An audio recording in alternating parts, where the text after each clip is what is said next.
The Mystic Spirit 7 Transformation's flaw is merely its excessively compact layout. It needs special array glyphs to control the circulation of the coolant, and this sort of special array glyph needs a specific suitable algorithm in order to bring out its greatest potential. It was precisely because Daoist Master Scarlet Moon didn't have a suitable algorithm that he gave up on this kind of elaborate layout.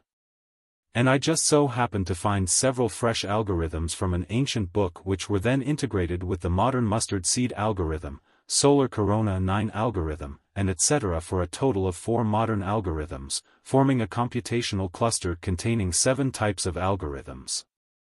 The issue was barely able to be resolved in this way. Elder Lei, please look. Li Yao swiped his finger, pulling blueprint number 109 over. He endlessly tapped the enlarge button. A series of densely packed formulas immediately appeared from the void.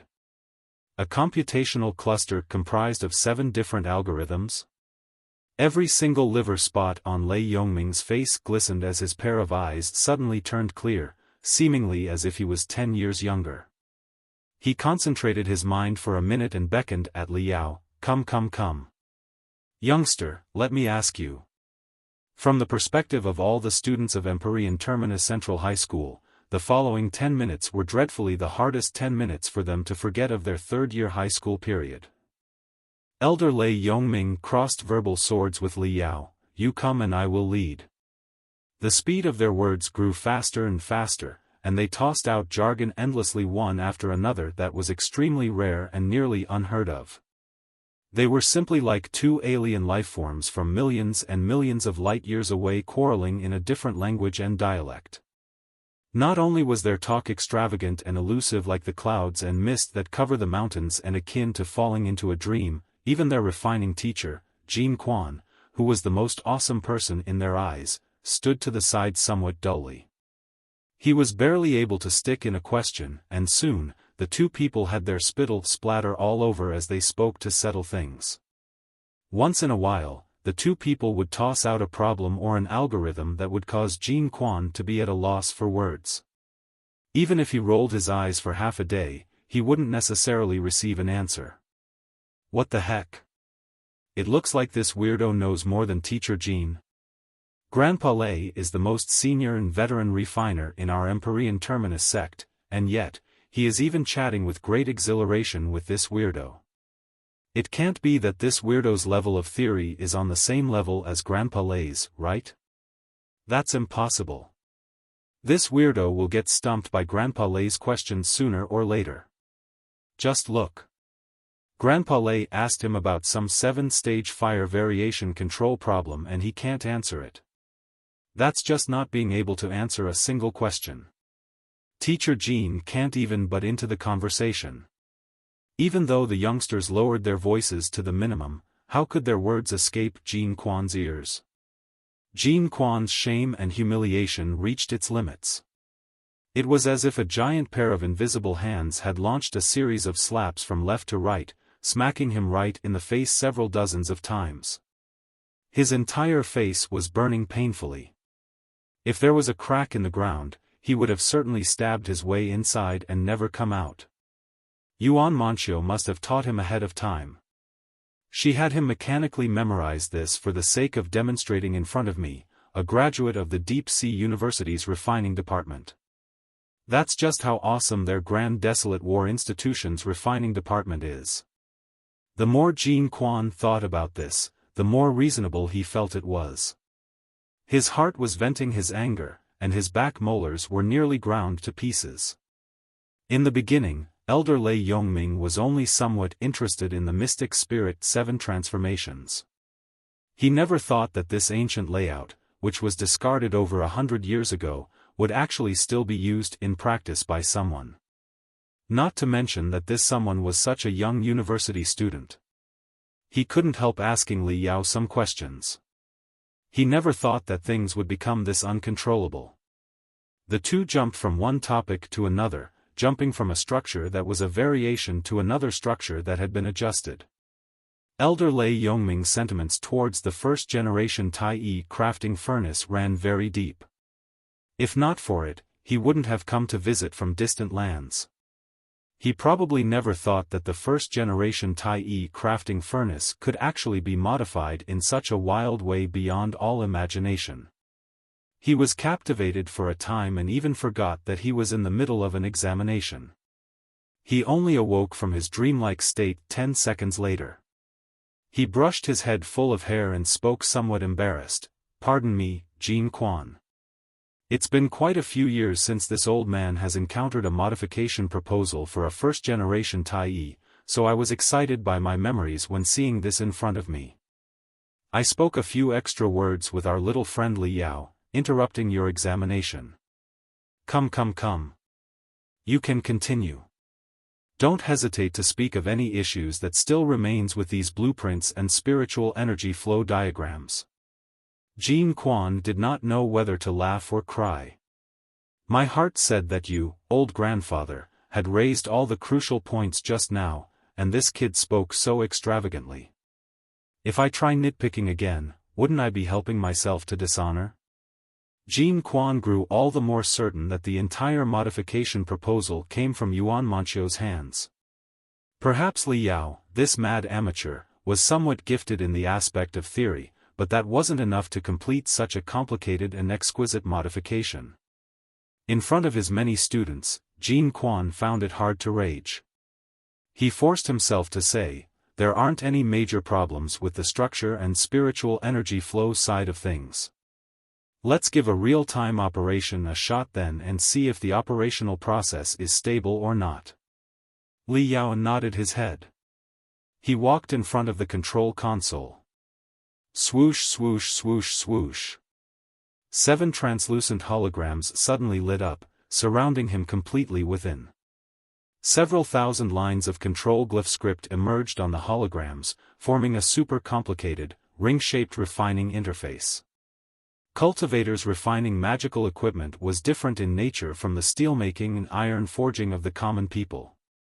There were at most a few dozen procedures in steelmaking and iron forging, and the temperature of the steelmaking furnace was usually maintained to be constant.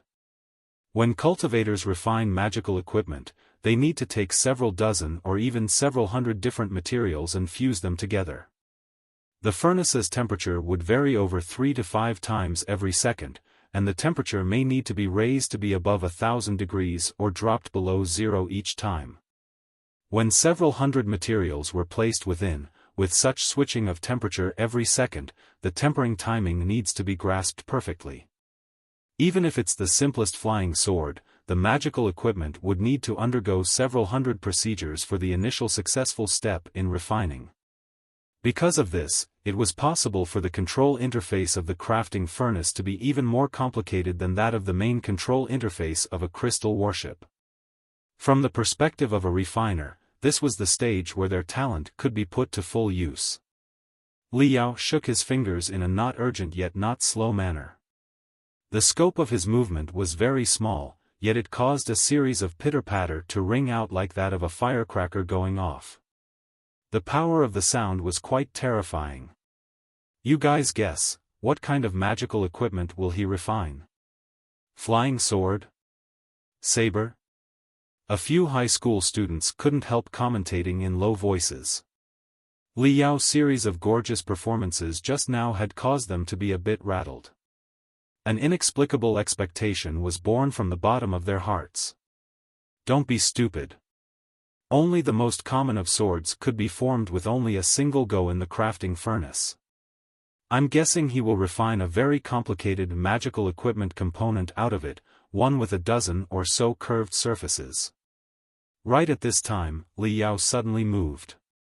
He was like a viper that had been hibernating in the depths of the underbrush. He changed from extreme stillness to extreme movements within the span of 0.1 seconds as his pair of hands suddenly transformed into 2 hurricanes that pounded crazily against the control glyph script atop the translucent hologram. Pow. The high school students couldn't see Li Yao's pair of hands at all. They could only hear the faint sound of the control glyph script after being stimulated. In the end, the sound formed a single line that was indistinct to the ears. Ferocious. Sharp. Li Yao's style of manipulation was just like his nickname, the Vulture. He was incomparably wild and brutal, and it caused people to be unable to bear being anxious for these translucent holograms. What if they were completely shredded by his wild hands? Following his super-high hand speed came the awakening of the entire steel jungle. The first-generation Tai-E crafting furnace was like a demon beast with a stomach rumbling with hunger that had discovered its prey. Every joint and every strand of flesh from head to toe was cast into the wildest of operations. TSS. In an instant, the steam excited an ear-piercing sound that was 10 times sharper than before, and a giant cloud of steam enveloped the entire steel jungle. The high school students could only stare as the countless crystals flickered between brightness and darkness within the depths of the fog, much like countless beasts blinking their pairs of eyes. In the end, is this refining? Or is this murder? All the high school students were in complete shock. After all, they had seen their parents refine before, all refined and cultured, methodical. They had never seen a refining style like Li Yao's. It was simply extremely fierce. Within the curling mist, Li Yao's pair of hands danced madly for 5 minutes. The roar of the steel beast weakened a little at last. Li Yao's body faded within the depths of the white mist, only to emerge a short time later. He carefully and cautiously held an object as he walked towards the crowd. It's only been 5 minutes, what can he refine? What could it be in the end? Could it be an extremely small assassination weapon? The students that shouted in curiosity stretched their heads over, striving to outdo one another. As soon as they saw the object held in Li Yao's pair of hands, everyone went, wow. 7 to 8 large eggs could be stuffed down their mouths. Li Yao had been so crazed, savage, brutal, fearsome, yet what he refined was actually a nail. It was the size of a finger, had a pitch-black body, and was ordinary. It was a nail that was not altered in any way. Even though the nail could barely count as a sort of magical equipment component, this was too unpresentable when compared to the refining style he had displayed in great seriousness. There were even quite a few of these high school students who were able to operate a crafting furnace and refine a magical equipment component more complicated than a nail. Only Elder Lei Yongming's eyes flickered with radiance. Taking the nail in a serious manner, he held it in the hollow of his palm and tossed it upwards to get a feel for its weight. The old man's eyes revealed a hint of astonishment, but he didn't say a word. He kept silent as he handed the nail over to Jin Quan. 2 of Jin Quan's fingers twirled about, casually swaying the nail. He was endlessly sneering in his mind and his opinions only grew firmer. At most, Li Yao was just a bookworm with a gift in theory, or perhaps, he had mechanically memorized some unorthodox theory to scare people. When it came to practical application, his weak link was exposed. However, he didn't come here today to evaluate Li Yao on his level of refining. Even if someone else's level was even crappier and refined out a rectangular steel block, this had nothing to do with him at all. How can I make this kid disgrace himself? Jin Quan's eyeballs turned as he tossed the metal nail to Li Yao. He put on a fake smile and said, "Then next, it's my turn, right?" In accordance with the examination process, the refiner on the modifying side would first make a piece, then the refiner of the Empyrean Terminus sect would make another piece. If no issues occur after both sides give a real operation a go, then the modification was pretty much considered a success. Jin Quan walked with his head held high, appearing before the control console, and surrounded by the refining interface. His refining style was completely different than that of Li Yao. Although his hand speed wasn't that fast, it appeared to be quite concise, grand, and elegant. At first glance, it made people think of the flowing rivers of the high mountains. It held an unspeakable gracefulness. Pairing it with his handsome features, it gave him the appearance of a true immortal cultivator refining magical equipment. He finished his refining 5 minutes later as well and brought his workpiece to the face of the crowd. Everyone extended their necks to look, and all were stupefied. What Jin Quan had refined was actually another nail. However, it was different than the ordinary pitch-black nail that Li Yao refined under careful observation. Jean Quan's nail was as vast as the heavens and the earth. At first glance, the nail forged by Jean Quan appeared dark blue. However, after staring at it for a moment, one could notice very fine golden threads amidst the dark blue. And when rotated against the light, it became even more brilliant and lustrous as the crisscrossing golden threads formed an incomparably magnificent pattern. As though the surface of the nail was wrapped in a layer of scales from a terrifying demon beast. Casting dragon scales. Professor Jean has surprisingly used the casting dragon scale technique and forged this nail into a dragon scale nail. A chubby schoolboy could not help but burst into an exclamation. He was Jean Quan's most faithful admirer. A while ago when he saw his idol being humiliated, he felt his heart itch as though it had been scratched by a monkey. Finally, it was only when Jean Quan had forged the dragon scale nail that he was relieved of that feeling before his face lit up with happiness. Casting dragon scales was a secret technique of the Empyrean Terminus sect. When forging some rather simple and basic components, using the casting dragon scales technique, the surface of the component would be covered in a layer akin to dragon scales, turning the component harder and stronger in accordance with the bionics principle. The nail strengthened using the casting dragon scale technique would be at least 5 times better than an ordinary nail forged using the same material. Professor Jean is truly awesome. I always thought that the casting dragon scales technique could only be used by the senior refiners of the older generation in the Empyrean Terminus sect. I can't believe Professor Jean, who is just 20 years old, had mastered this technique. That's right. Furthermore, Professor Jean looks so cool when he was crafting, unlike that weirdo who looked more like a convulsing madman. Yeah, a convulsing madman indeed. There also wasn't any patterns on the nail forged by him. Isn't that just an ordinary nail? Even I can do that. In the blink of an eye, Jean Quan's image in the hearts of these teenagers started to rise once again. Refining was a profession where one paid the most attention to practice. Even if one boasted using the most fantastic words, how could it amount to anything? In the final analysis, it was all about skills.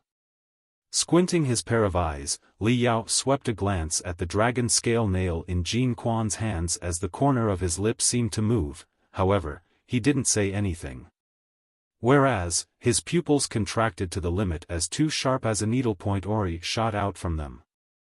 He also admitted the fact that it was indeed a top-grade nail. As before, holding the dragon scale nail, Elder Lai Yongming caressed and tossed it upward a few times but didn't say anything. He silently handed the dragon scale nail back to Jean Quan. Jean Quan, upon noticing that Li Yao was rendered speechless, also believed that Li Yao had admitted defeat willingly and became even more elated. His prestige, which had been beaten down a moment ago, staged a comeback, and his handsome face distorted a little as he laughed and said, "Junior brotherly, the modifications you have done on the crafting furnace are indeed pretty good. It is operating fairly smoothly, and there is not even the slightest bit of hampering in the circulation of spiritual energy. The dispensing of raw materials and mixing of coolants is also very convenient. However, in accordance with the rules, we still have to test the 2 nails refined by us, testing their actual performance. And as long as there isn't any too big of a defect, then your modifications will be approved. In order to test the performance of these 2 nails forged by us, of course, we need many magical equipment and measuring equipment. However, testing through them is time-consuming and laborious, and at the very least, it would take us 1.5 days to draw a conclusion. I am confident in the strength of your institute, and as there are also so many students here, why should we waste time? How about we do this, let the 2 nails collide at a high speed. Generally, through the sound, flashes, and shock waves of the collision, as well as the wear and tear after the collision, we can check the strength of the nail. However, using this collision test, we can only draw a conclusion after 3 to 5 collisions. I wonder, can your nail withstand 3 to 5 collisions with my dragon scale nail? If you are not confident, then we can forget it. We can still use the conventional testing methods. We would just have to spend a bit more time, that's all. Li Yao was surprised for a moment as he pursed his lips into a smile which carried a sliver of coldness. In the refiners' community, the collision test could be considered a relatively common testing method that was suitable for some structures or basic components which needed high rigidity and tensile strength. During the superspeed collision, when the components collide, experienced refiners could roughly determine the performance of the component from the subsequent sounds, flashes, and shock waves.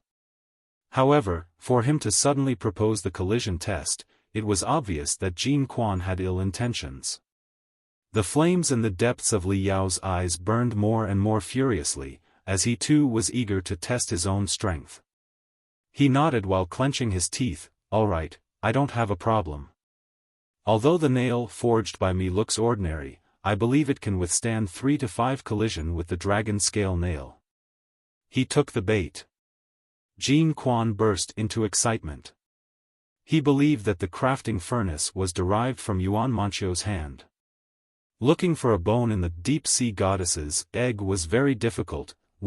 However, Jin Quan had absolute confidence in the dragon scale nail forged by him. He muttered to himself, "Is there any need for 3 to 5 collision?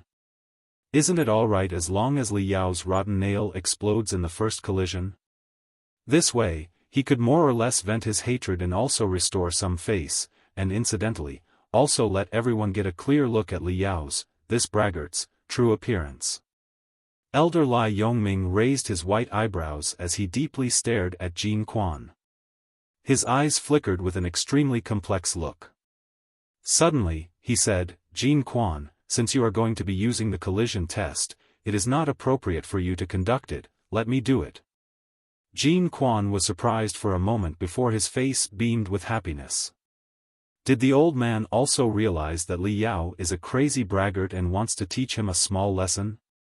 The more Jin Quan thought of this, the more he found it reliable as he happily carried the dragon scale nail. "Grand Master, please."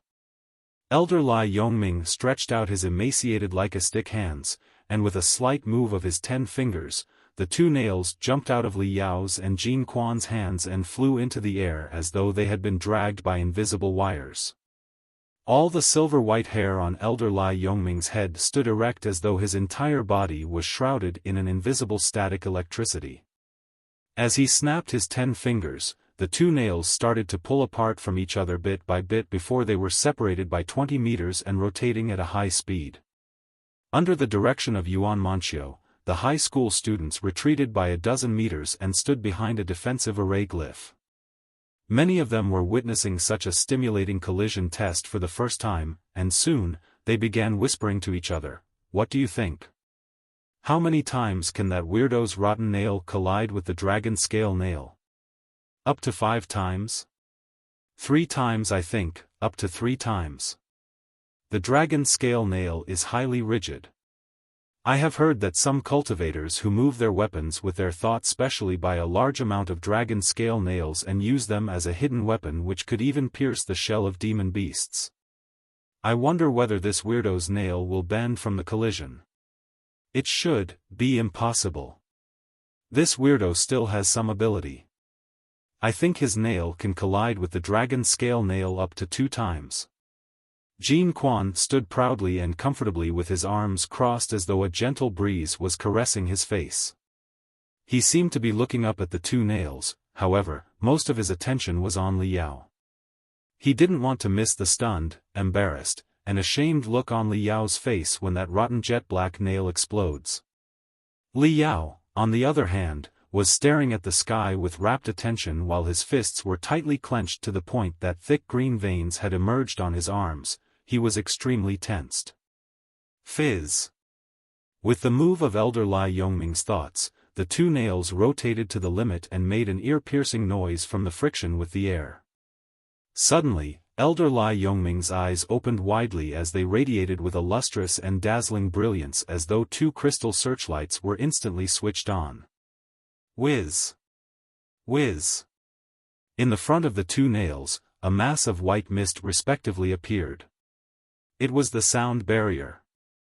The two nails broke through the speed of sound. Under the speed of sound, the 20 meters gap was engulfed in the blink of an eye as the two nails ruthlessly collided with each other. Everyone didn't hear anything and only saw a resplendent ball of light suddenly expand, following which something broke into pieces and was shot out. A few fragments struck upon the defensive array glyph and burst forth with a crack noise. Only now did the deafening sound of the collision, the grating noise from the high-speed air friction, as well as the sound of a nail blasting into pieces bombard their ears. Ah, it broke into pieces. Li Yao's nail could not withstand even one collision and was broken by the dragon scale nail. It's too disappointing, right? Damn, I thought he was someone with peerless skills. Obviously, the many theories he has spoken of sounded plausible. What's the point of exaggerating theories in superlative terms if he can't even forge a nail? Refiner my ass. That's right. Although our Empyrean Terminus Sex Dragon Scale nail has high rigidity, an ordinary nail should be able to withstand at least 3 to 5 collision, right? In just one collision, it broke into pieces. Isn't that disgraceful? The Li Yao's wrapped in a shroud of mystery image in the hearts of the teenagers collapsed and was completely reduced to nothing but that of a rhetorical theorist. Oh, so he was a theorist with great strength. Huh, it broke into pieces in just 1/10 of a second. It's even weaker than I imagined. Jean Quan bit his tongue hard while laughing before he forced a smile on his face as he gazed at Li Yao's face. Never would have thought that this madman's face would be so thick that there wouldn't even be an ounce of expression on his face, but instead, with a shining bright pair of eyes akin to black crystal, he would thoughtfully stare into the air. Stupid, stupid, how could I be so stupid? Just as Jean Quan, who was fired with boundless enthusiasm, wanted to open his mouth, 2 screams suddenly came from behind. It was the chubby boy. During the collision, some fragments shot at the defensive array glyph and bounced off, which just so happened to fall not too far from him. The young, fat boy was momentarily excited and stretched out his fat ass as he bent over to the ground to pick up the fragment. However, he didn't know that due to the high-speed rotation and collision, the nail had accumulated a lot of heat and was just like a red-hot nail. Immediately, a bunch of blisters emerged on his fingers. The first scream was precisely due to this. The second scream, however, was due to the shocking discovery made by the young, fat boy. The fragment on the ground was of dark blue color and was completely covered in thin golden threads as though it was covered in a layer of dragon scales. To his dismay, it turned out to be a fragment from the dragon scale nail. During the high-speed collision, was the nail which exploded instantaneously, the dragon scale nail. The young, fat boy was flabbergasted as he fell down on the ground with his legs apart while distractedly looking at the dragon scale nail's fragment and even forgot the piercing pain on his fingertips. His mouth opened wider and wider to the point that the uvula in his throat was showing. Li Shanhao, what happened to you? One by one, the students noticed the strange appearance of the young, fat boy before they gathered around him. The young, fat boy kept blinking his eyes. His Adam's apple moved for a long while, but he could not utter one word. He could only use his thick and short trembling finger to point at the fragment of the dragon scale nail. After half a second, everyone had fallen into the same panic-stricken and dumbfounded state as the fat boy. Everyone looked at each other, they did not dare to believe their eyes. Professor Jean Quan, who was the most handsome, the coolest, and the strongest in their mind had actually lost. He had thoroughly lost. Whoosh! Whoosh! Whoosh! Whoosh! Numerous gaze simultaneously shot towards Jean Quan. Everyone wanted to see how Jean Quan was going to respond. How would he fight back? 1. To find flaws. Jean Quan did not respond in the slightest, seemingly as if he had just been struck by lightning. He was at a total loss and didn't know what to do. From head to toe, every part of his body was trembling, and even his 2 rows of teeth were clattering. His handsome face was completely distorted, revealing an embarrassed smile which was even uglier than crying. Elder Lai Yongming heaved a sigh as he pulled Li Yao's nail as well as the fragments of the dragon scale nail into his hand before walking in front of his apprentice grandson and waved his hands to the high school students, gesturing for them to come over. Jin Quan, do you know where you lost? Jin Quan felt like weeping but had no tears. His lips quivered, but how could he answer half a word? Elder Lai Yongming earnestly said, casting dragon scales is an exemplary skill of our Empyrean Terminus sect, and I am very pleased by the fact that you, at such a young age, have mastered it as well as being able to apply it so skillfully and forge a dragon scale nail. However, Jin Quan, kid, you have been proud and arrogant since you were a child. You are too impatient to do everything and had been negligent in your work. Take a look at these fragments. Can you see the dragon scales you had cast are somewhat scattered?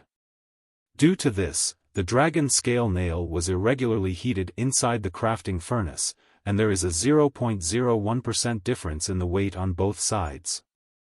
The internal structure is also unstable, so what's the use of laying 3 to 5 layers of dragon scales on the surface? It doesn't necessarily mean that there is a problem with your method. It is quite possible that the reason for you to forge a flawed dragon scale nail is because it was your first time using this crafting furnace and you had been too arrogant and proud. You had forged it before even familiarizing yourself with the performance of the crafting furnace. And the nail forged by student Li Yao. Elder Lai Yongming slightly smiled as he beckoned and said, Student Li Yao, what's so special about your nail? Having approached, Li Yao said in a neither humble nor arrogant manner, the forging method of this nail is derived from an ancient book and is called 7-Layered Heavens. Elder Lai Yongming's eyes flickered with a sharp gleam as he repeatedly nodded, good, very good, 7-Layered Heavens. Students, don't be fooled by the jet-black ordinary surface of this nail. In fact, there is a universe inside. The so-called 7-Layered Heavens is using 7 levels of hidden strength. In other words, 7 different kinds of material are mixed with each other layer after layer. If you cut this nail in the middle, you will be able to see a 7-layer structure spanning from inside to outside. 7-Layered Heaven, each level supporting the other, softness with hardness, flexibility with rigidity. It is absolutely a notch above the dragon scale nail. Furthermore, student Li Yao has personally modified this crafting furnace and is perfectly familiar with each and every performance parameter. The nail forged by him is of uniform density, and its dimensions are accurate, there isn't a single flaw. It has a first-rate quality and can also be considered a peerless nail. Jin Quan, if you had spent a dozen minutes and tried to figure out the performance of the crafting furnace, then the dragon scale nail refined by you would not have had a single flaw. Perhaps, it would have been able to collide with student Li Yao's 7-Layered Heaven nail a dozen times, and it would have been difficult to tell who the winner would be. However, you were impatient and didn't place student Li Yao in your eyes, thereby refining a flawed dragon scale nail. Of course, it could not be a match for the 7-Layered Heaven nail. In other words, you didn't lose to student Li Yao, you lost to yourself. Oh. Upon hearing this reasoning, the high school students were caught by surprise. They had never imagined that the jet-black nail forged by Li Yao would be so exquisite. 7-Layered Heaven method? It sounded quite domineering. In the blink of an eye, Li Yao's image in their mind once again grew big and tall, turning into a humongous monster that was baring its fangs and brandishing its claws. Jin Quan lost his wits. The lines on his forehead simply composed a character as a downcast look was painted on his face. Patting his shoulder heavily, Elder Lai Yongming said, Jin Quan, don't blame Grandmaster for intentionally making a fool of you. Your Grandmaster has watched you grow up since childhood. In the past, your grandfather and father have also followed Grandmaster and learned refining. In Grandmaster's eyes, you are just like a grandson. And your refining talent in the Empyrean Terminus sect is also outstanding. In the first place, Grandmaster has high hopes for you, I hope that you can become a top-tier refiner and lead the Empyrean Terminus sect to greater heights. However, from the beginning to end, you have been too impetuous. Although graduating from Deep Sea University's refining department is pretty good in the eyes of ordinary people, in Grandmaster's eyes, it's still far from reaching your limit, let alone breaking through your limit. Hopefully, today's duel can wake you up. I hope that the impatience and arrogance deep down in your heart can be swept away once and for all so that you can walk on the true road of refining with firm footing. Now, take your dragon scale fragments to the side and self-reflect, okay? Jean Quan's face turned red to purple and then purple to black. One by one, his face turned into 7 to 8 colors. Finally, he was as silent as a grave as he walked to a corner in a crestfallen gait before squatting down, whereupon holding his head, he stayed down. Student Li Yao. Elder Lai Yongming's eyes bloomed with a magnificent brilliance. His entire body was as though it had donned an invisible battle suit as he faintly smiled and said, "In the last couple decades, this old man has never seen such exquisite modifications to a first-generation Taiyi furnace, so this old man is itching to give it a try. Can you lend it to this old man to try a hand?"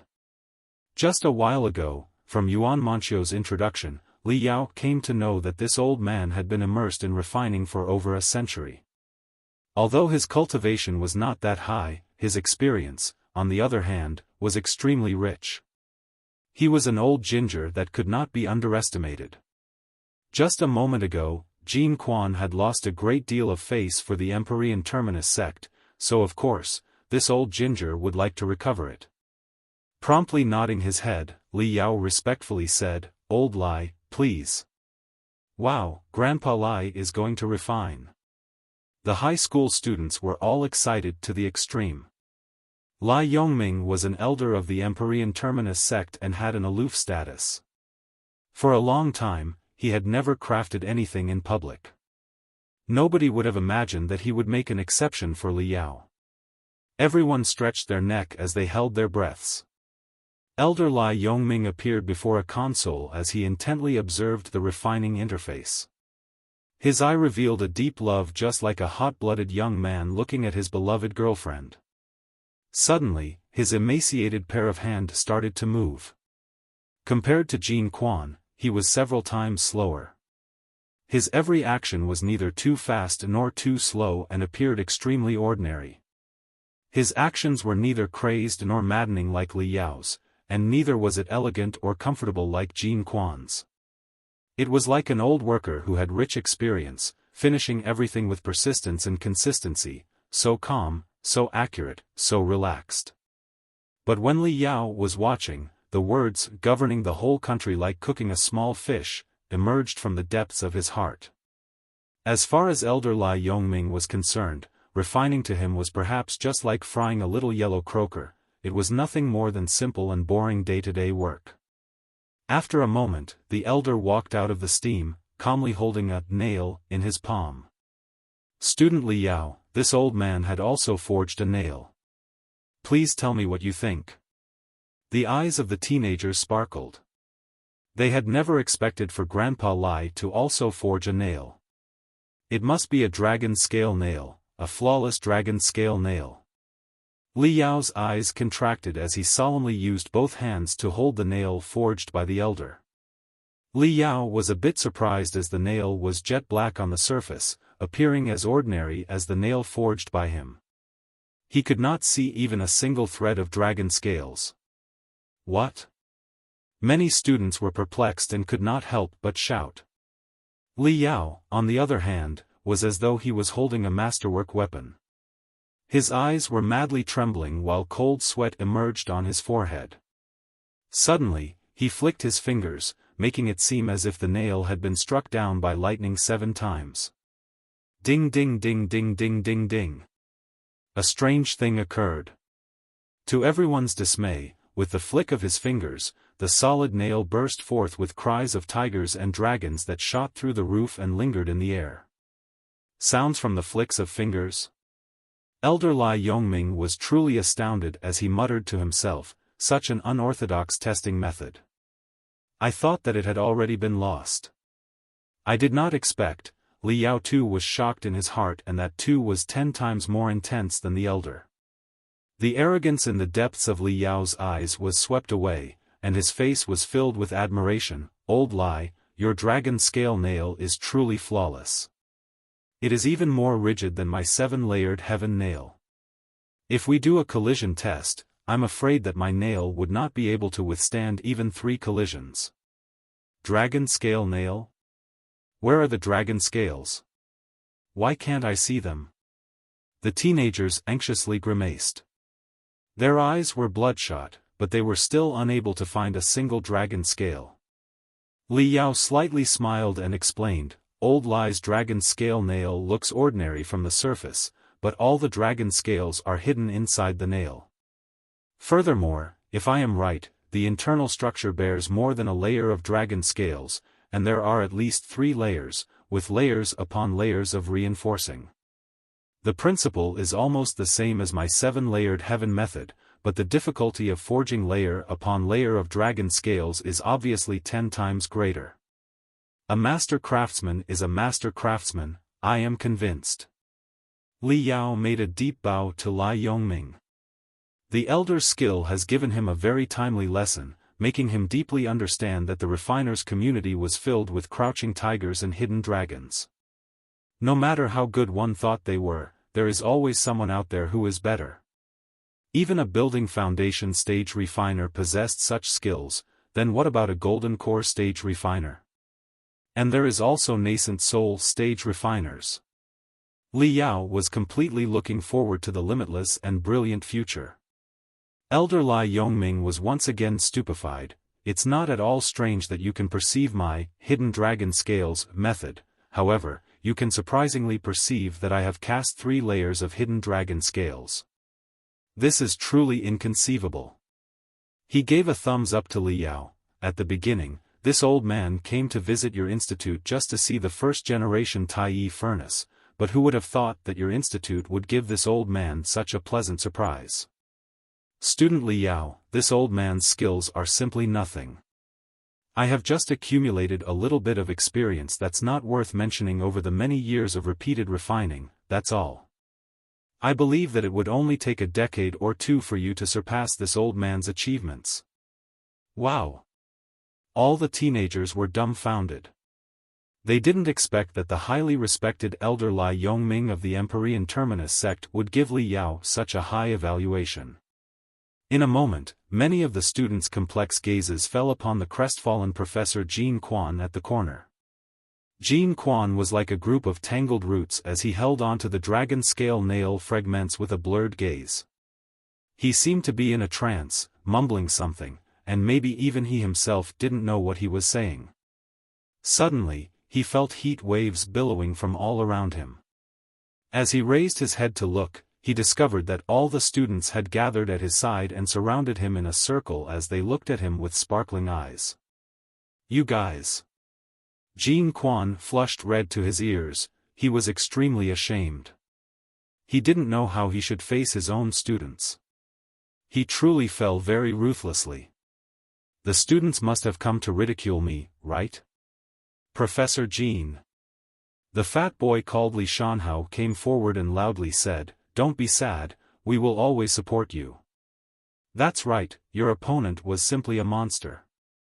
Even Grandpa Lei praised him and said that he would catch up with the achievements of Grandpa Lai in a decade or 2, so how could a normal person win against such a monster? Professor Jean, don't be sad. In our minds, you are still the best. Even though this monster's depth of knowledge is more profound than that of Teacher Jean, and he had refined a magical equipment even stronger than the one refined by Teacher Jean, at least Teacher Jean is more handsome than him. That's right. Teacher Jin's refining style was confident, smooth, and even graceful. He's just plain awesome. How can this monster even compare? Teacher Jean, by all means, don't be dismayed. Even if you can't match up to him in all sorts of ways, at least you're better looking. The high school students thought for quite a while and were still unable to think of an aspect where Teacher Jean Quan was stronger than Li Yao. In the end, they just thought of this strong point that wasn't really a strong point. Actually, even though Jin Quan's appearance was quite effeminate and cool, Li Yao's appearance wasn't as bad as they were saying. Even though Li Yao couldn't be said to be handsome, he still had a set of features that was both good and bad. His figure was tall and straight, and he possessed a coarse, wild, and brash charm. This charm that was steeped in his entire body possessed an energy that made people's blood go racing involuntarily. If Jin Quan was a standard lady killer, then Li Yao was a model man to the letter. This was especially so when they witnessed the might of the seven-layered heaven's nail, which even Grandpa Lei had praised Li Yao to the high heaven for. The mad convulsions that Li Yao had demonstrated during his refining had transformed into a radiating passion that revealed his dominance within the hearts of quite a few youngsters. In regards to Li Yao's particular personality from the perspective of these youths whose rebellious tendencies ran strong, Li Yao's matchless, tyrannical style of a monster was quite appealing. However, Teacher Jin Quan was one of their people, so how could they embolden the enemy while putting out their own might? Obviously, they had to boast up their teacher Jin Quan as the #1 most handsome dude under the heavens. Jin Quan's spirit was at its lowest, but the childish and ridiculous cheers of the youths had roused his energy with laughter. He rubbed his face with some effort as his eyes turned clear. Letting out a long, relaxing breath, he nodded, "Everyone's right. Victory and defeat are commonplace in conflicts. A single loss is not that serious. I'll cultivate properly when I return and surpass him next time." Jin Quan gripped the fragments of the dragon scale nail tenaciously within the palm of his hand, totally unaware that he was squeezing out blood. He walked with large strides to go face to face with Li Yao and performed a deep bow. "Junior brotherly, I accept this loss with all my heart and I thank you greatly for this profound lesson. I will forever carry this shattered dragon scale nail by my side to always have today's lesson engraved in memory. I will certainly madly cultivate when I return to the Empyrean Terminus sect. There will be a day when I will come find you to swap pointers, and when that day comes, I hope you won't refuse." "That's right. Revenge is a dish best served cold. Our teacher Jin will go back and go through bitter training for 10 years. He will surely come back to find you, you big devil, and wipe out this grudge." The small fatty, Li Shanhao, howled while ducking behind Jin Quan. His best friends, a few smooth-talking boys, continued to stir up trouble. "That's right, big devil. Just you wait. Teacher Jin will certainly annihilate you." Jin Quan was both happy and amused at the same time.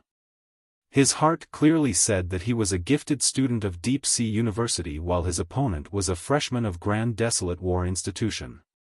So how could it be that Li Yao had become a big devil whose prowess was unrivaled in the mouths of the group of little rascals, while he was considered to be lower by more than a single level and needed 10 years of bitter training to come back for revenge? They're looking down on him too much, right? Jin Quan looked back and gave a ruthless glare to Li Shanhao. He explained with some embarrassment, "You must not misunderstand, junior brother Li. I sincerely want to compare refining techniques with you. I absolutely don't harbor any grudges." Li Yao was unable to restrain a smile. He laughed, "You're welcome to come and compare refining techniques at any time. However, I too will madly cultivate. I will certainly be stronger than I am now when you come over next time." "That's good then. I am very much looking forward for that day to come. When that happens, we will see just who is crazier in the end." After a moment's pause, Jin Quan's expression suddenly turned utterly serious. He spoke while pausing after each syllable, "Junior brotherly, today's loss was just my sole defeat. It has nothing to do with Deep Sea University. Our Deep Sea University's refining department is full of crouching tigers and hidden dragons. The powerful come forth in large numbers. I won't talk about the previous generation for now. There are 9 great true disciples and 300 direct disciples among Professor Jiang Sheng's students. I am just one of the 300 direct disciples ranked near the end. I am far from being able to represent the true level of Deep Sea University's refining department. And so, based on the strength I see before me, you are still far from being proficient enough if you truly wish to challenge the Deep Sea University's refining department. Li Yao's eyebrows raised up high like the unsheathing of two black sabers. What's the difference between a true disciple and a direct disciple? Jin Quan explained, direct disciples are recognized by Professor Jiang Sheng. They are fortunate students who are allowed to listen to his personal lectures and are naturally much more powerful in strength than a typical student. Not every student who receives personal instruction from Professor Jiang Sheng can receive his true teachings. This is because the professor speaks far too profoundly and mysteriously. Those who are lacking in aptitude by even just a little bit won't be able to make heads or tails of his words. In the last 10 years, there have only been 9 students who were able to obtain his true teachings. They are known as the 9 great true disciples. On their own, they formed together a refining seminar called the 9-Star Chain. The 9-Star Chain is like 9 little stars orbiting around supernova Jiangsheng. Jin Quan spoke with seriousness. The 9 great disciples, the 9-Star Chain, represents the highest level of Deep Sea University's refining department. Each one of them is stronger than I am by 10-fold. I needed 10 years of bitter training to master a method such as the casting 9 scales. They look at me with disdain and contempt, for they possess even stronger ultimate techniques. Only those who can prevail over them are qualified to formally challenge Deep Sea University's refining department. The radiance of 9 star dots appeared within Li Yao's eyes, only to explode one after another in an instant. The 9-Star Chain. A very impressive name, but in the face of my endlessly rising Fiend star, you all are destined to perish into the darkness.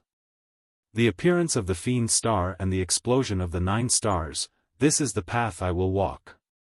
The little fatty, Li Shanhao, came boring out from behind Jin Quan right at this moment.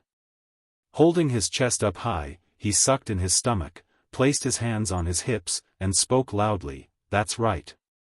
The experts of Deep Sea University's refining department are like the clouds, and the powerful are like the rain. Just based on you, this big devil, you wish to single-handedly challenge Deep Sea University's refining department? This is simply the ravings of a lunatic. Even if you're better than Teacher Jean, even if you manage to wipe out some 9-star chain, you still need to get past me." The little fatty raised his thumb and stabbed it towards his chest. "Today, I witnessed the ultimate confrontation between you two experts. Let alone the burning passion in my heart, it has made my blood race and boil. I vow from this day forth that each day, I won't sleep until past midnight. I will train like crazy and fight to test into Deep Sea University's refining department and become a formidable opponent of yours, big devil." Li Yao was stupefied on the spot, not knowing whether to laugh or cry. When did he become a big devil? Wasn't his refining style just a bit sharper than normal? In any case, Li Shanhao suddenly changed expressions as he changed topics. His entire face was covered with a flattering smile as he rubbed his hands and spoke. "The minimum passing score required for Deep Sea University's refining department is very high. No matter how hard I work from here on, I most likely won't be able to pass. I don't know if your Grand Desolate War Institution's refining department is still recruiting new students this year. How high is your minimum passing score?" So this was his real goal. Immediately, there was someone amongst the group of friends behind him who howled, "All right, you dead fatty.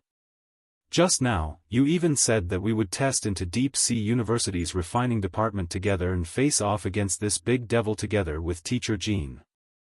How can you betray us so soon? You don't understand crap." Li Shanhao's skin was super thick. He snorted with disdain, "If I can test into Deep Sea University, I will obviously follow Teacher Jean.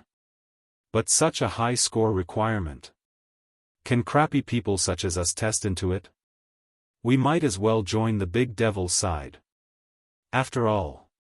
He looked at the contours of Li Yao's muscular arms with some envy. He swallowed then spoke, big devil, wait no. Other than Teacher Jean, the second young refiner that I revere the most from the depths of my soul is Teacher Li Yao, the eldest senior brother of Grand Desolate War Institution's refining department.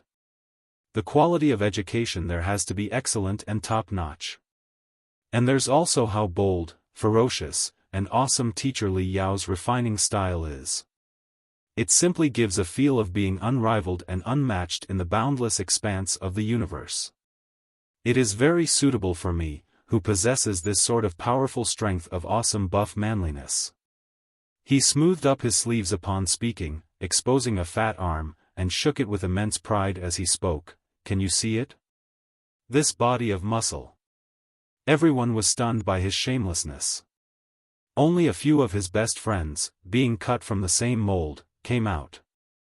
They defected to the enemy in the blink of an eye on the spot, crowding around Li Yao one by one. Teacher Li Yao, eldest senior brother. Give us a quick lecture then, eldest senior brother. Is the Grand Desolate War Institution's refining department still recruiting students this year? The minimum score shouldn't be that high, right? This group of good-for-nothings headed by Li Shanhao was quite notorious within Empyrean Terminus Central High School. Even though these good-for-nothings were somewhat gifted, they were known as troublemakers in school. Their hearts and minds weren't completely concentrated on studying, and every few days, the school would ask their parents to come to handle things. They normally relied on their talent and wasted their days, barely considered top students. How would it be possible for them to pass into the golden field of study that was the Deep Sea University's refining department? They never expected to have their eyes opened wide on this day. Yes, Grand Desolate War Institution's refining department's environment was lacking a bit, but they had such a bold and powerful eldest senior brother. This department seemed to be quite decent. Most importantly, Grand Desolate War Institution's refining department didn't have a big reputation, so the minimum score requirement must be quite low, right? Teacher Jean, in my mind, you are still the number one unrivaled handsome refiner, and I will forever worship you, admire you, and grieve for you. However, I am forced to helplessness in regards to the future. The little fatty mouthed silently to himself in his mind, if worse comes to worst, when I learn this big devil's tyrannical and matchless refining technique, I'll defect back to Teacher Jin's side. That's wrong. The little fatty's eyes bulged round and wide as he recollected about a certain matter. He smacked a fierce palm towards his greasy and shiny forehead as his expression changed greatly. Teacher Jean just said that the Grand Desolate War Institution's refining department will be abolished this year. Could that be actually true? That's right. Several of his best friends recalled this one after another. They howled in agony. It can't be. We just barely managed to find a minimum required score that was low and yet was in a relatively strong field. Will our hopes and dreams be crushed? Li Yao gave a slight chuckle and pinched Li Shanhao on the back in a not light yet not intense manner. He looked at the good-for-nothings crowded around and spoke with decisiveness. Go ahead and be at ease. Do your best when you get back. Grand Desolate War Institution's refining department won't be abolished. We welcome your applications. Today, this place may be just a sheet of ruin, but I believe that there will be a day when the ones to walk out of here will be the strongest refiners of the Federation. For sure. Half a month later. The heavy snow fluttered about for an entire night. It was only during the wee hours of 3-4 a.m. did the snow somewhat stop. The campus after the snow was a sheet of somberness and desolation and was exceptionally cold. It was winter vacation, so the majority of students had returned home to celebrate the new year, leaving just a few cultivation lunatics at school. The time was precisely the moment when it was the darkest before dawn. Even the cultivation lunatics were in the deep sleep chamber in deep sleep, preserving and honing their strength. However, it was as if there was a wildfire within the refining workshop, as if it was the afternoon of a hot day. The intense sun was scorching as steam curled around. Boom! Boom! Boom! Aside from the humming that came from the high-speed operation of the crafting furnace, there was also a bombarding sound with quite the rhythm coming from the depths of the steam. A small area was marked out in the corner opposite of the imposing first-generation Tai-E crafting furnace. It was a metal forging room that was built according to ancient methods, and although it was small, it was complete in every detail. Not a wisp of steam was on Li Yao's body, exposing a body of lean muscle. The dark star rock danced like the wind, instantly transforming into over 100 streaks of hammer shadows that smashed against the anvil. The pounding caused sparks to scatter all about, splashing onto his body, yet he was totally unaware of it. His lips pursed up under the illumination of the scarlet-red furnace. He held an expression of concentration, and every breath was drawn especially long. 9 seconds for each inhale. 9 seconds for each exhale. The timing did not vary by a hair. His body would expand by a factor as he inhaled, and as every strand of muscle fiber bulged, they would reveal even the tiniest of details, seemingly as if countless dragons were bulging out from beneath his skin. And his skin dispersed with a bronze, silver, and gold luster of radiance, much like a metal that had been forged to the pinnacle. This was the #1 secret body tempering technique of the 100 smelting clan, the 1000 tempering 100 refining technique. This was the exquisite symbol of his cultivation. When he exhaled, his body would return to normal and all the dragons would return to the depths of his blood and flesh to hibernate, concealing their claws and teeth and curbing their wings, making him look no different than a normal university student. His thick back, his sturdy waist, and his bulging muscles were larger than even those buff dudes from the combat department. This was the marvel of the soul convergence technique. Li Yao had already grasped the initial step through long study via the heavenly refining tower, and now, he could take his strength at will and suppress it to the first level of the refinement stage. At first glance, he was a newcomer who had just awakened. But, as soon as he uses the soul-igniting law, Li Yao was confident that his strength, particularly his anti-gravity and instantaneous burst strength, would absolutely not lose to any student of the combat department, for he had cultivated for several months at the bottom of the billowing star sea, even if they were students from the higher grades. Exhale. Li Yao wielded the dark star rock at his maximum speed and forged for a full 10 minutes.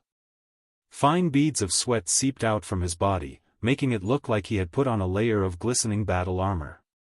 Finally, he finished with great success. Letting out a drawn-out breath of relaxation, a stream of air shot out from his mouth and suddenly expanded midair, forming the appearance of a vulture flapping its wings, ready to fly.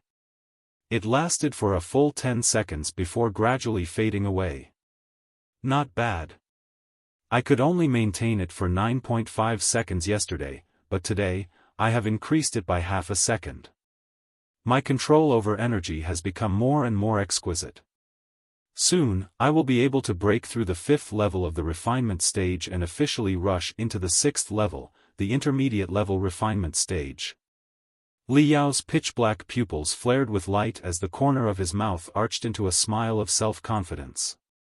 Through mad cultivation at the bottom of the billowing star sea and through the bitter bracing of wild bombardment from Ding Ling Dang, explosive progress was made, whether it was in 1000 tempering 100 refining, the soul converging technique, or the soul igniting law. During a sparring session 5 days ago, Li Yao broke through in a single breath to the 5th level of the refinement stage and even borrowed the power of this breakthrough to launch a dangerous counterattack against Ding Ling Dang.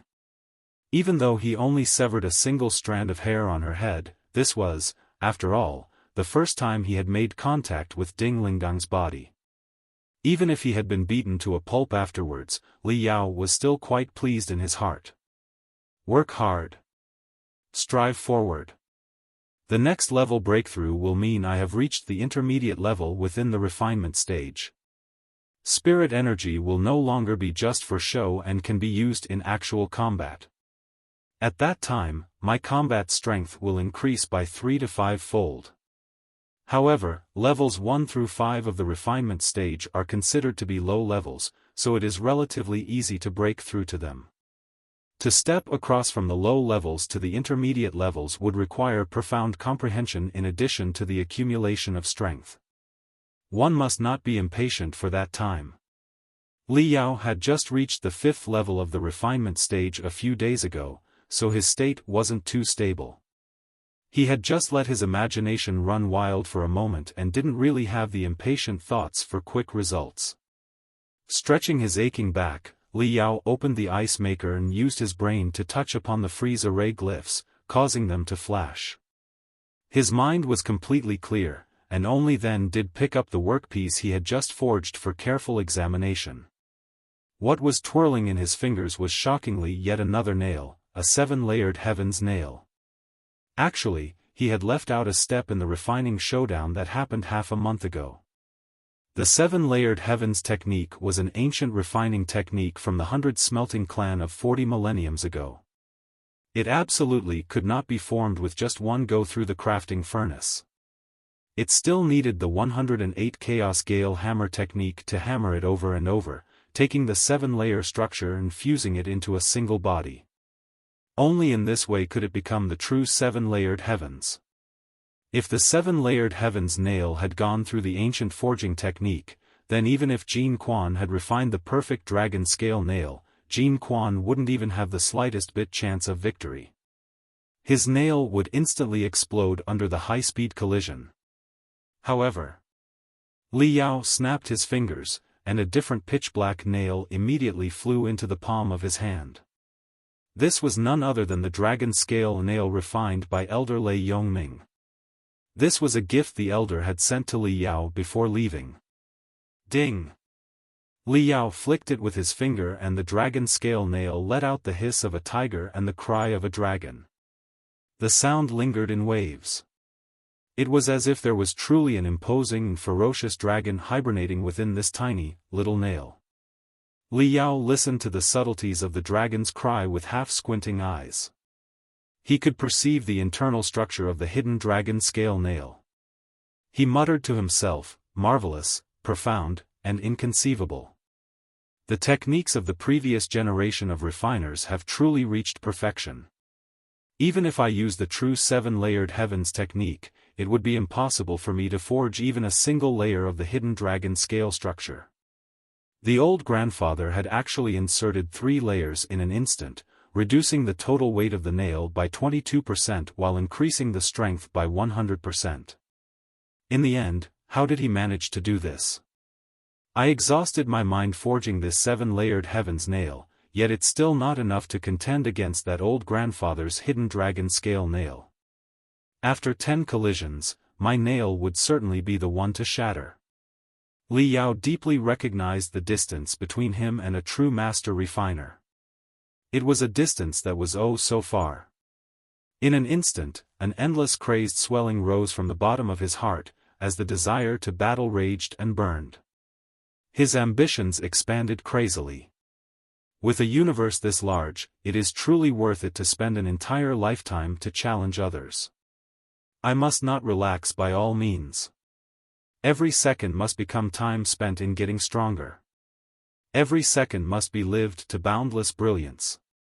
Li Yao gave a subtle smile when his thoughts reached this point. What Lei Yongming had given him did not end with something as simple as just a nail.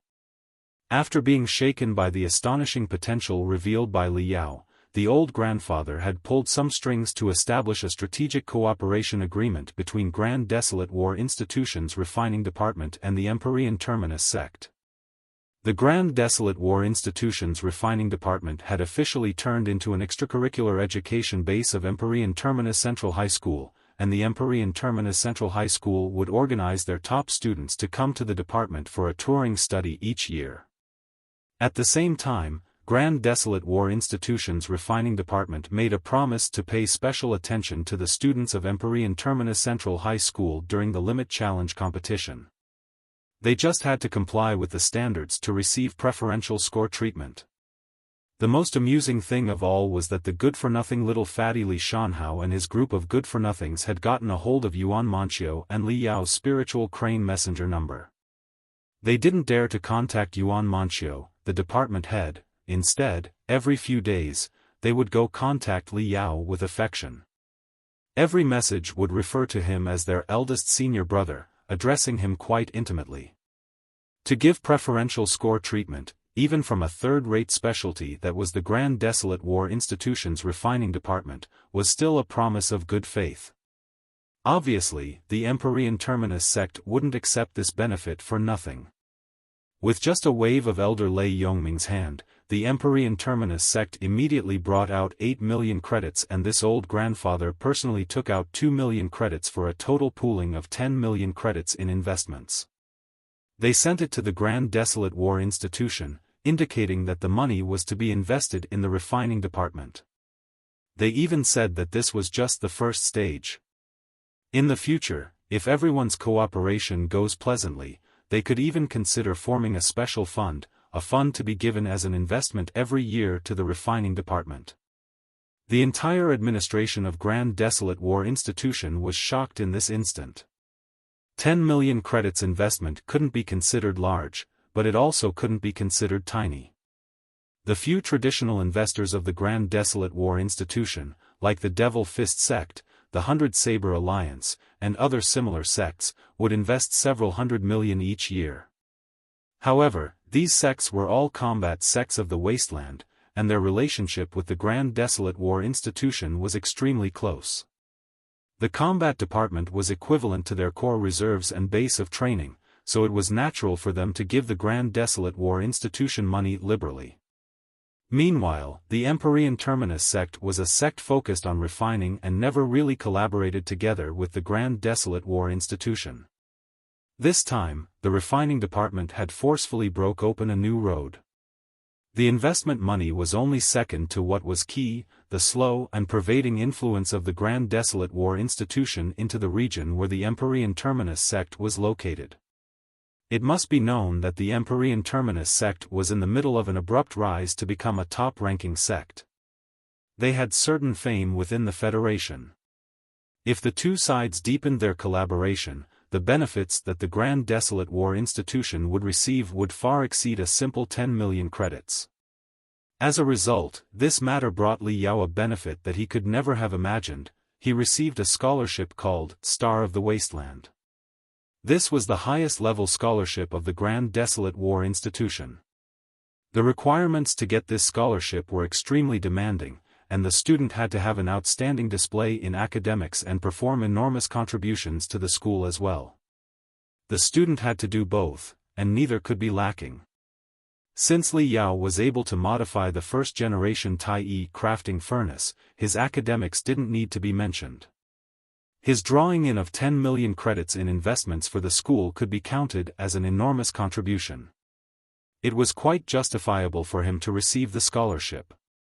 The money wasn't a lot, but the crucial point laid in the fact that the scholarship gave him a whole additional 3,000 school credits as a reward. In this way, Li Yao's total school credits easily broke through the 10,000 mark. He had no burdens at all now. He wholeheartedly threw himself into refining madly. The entire winter vacation was spent with complete diligence. Every morning, he would go to Ding Lingdang's home and cultivate in the billowing star sea for an hour. Then, he would spar with Ding Lingdang in low intensity for half an hour and high intensity for 5 minutes. Soon after, he would enter the heavenly refining tower with the help of the super perception cabin and analyze over and over the structures and functions of various magical equipment. Ancient ones, modern ones, civilian ones, military ones, close combat ones, long-distance ones. Every blueprint of each and every magical equipment he could find were totally chewed to pulp by him. After leaving the heavenly refining tower, he would go back to the depths of the billowing star sea to cultivate for 1 more hour before he would act as a sandbag for Ding Lingdang once again for another half an hour. After eating dinner, he would start his true refining. One magical equipment after another came freshly refined out from the crafting furnace. They went through ancient forging techniques to become harder, stronger, and more precise than those produced from purely modern arts.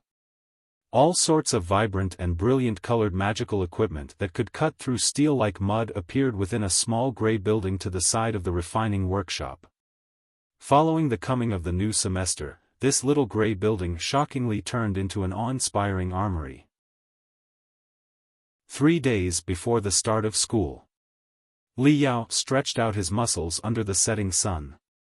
Sitting at the base of the mystic skeleton battle suit, he let the blood-red color of the setting sun dye both him and the crystal suit red. The shadows of the two merged as one, trailing out long like a black saber. Li Yao had formed a particular habit starting from an unknown time. No matter how busy the day was, he would take out half an hour during the evening to come beneath the mystic skeleton battlesuit and sit in silence for a moment.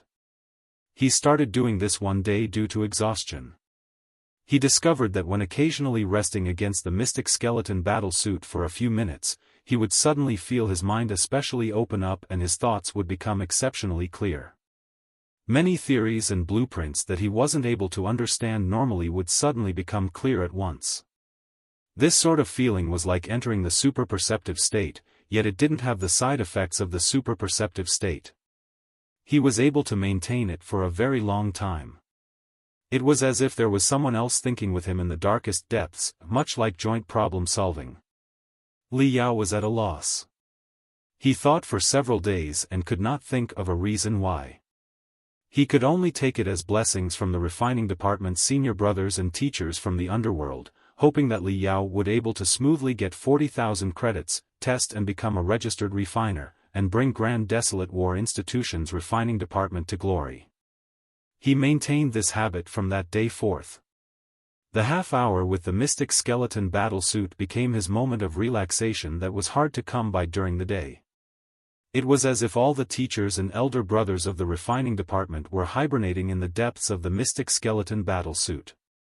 They cheered for his sake, letting him have the morale to madly cultivate beyond his limits and letting him press on through gritted teeth. Based on his current state, to make something from nothing, to refine a magical equipment completely produced by himself was still something where the will was there but not the strength.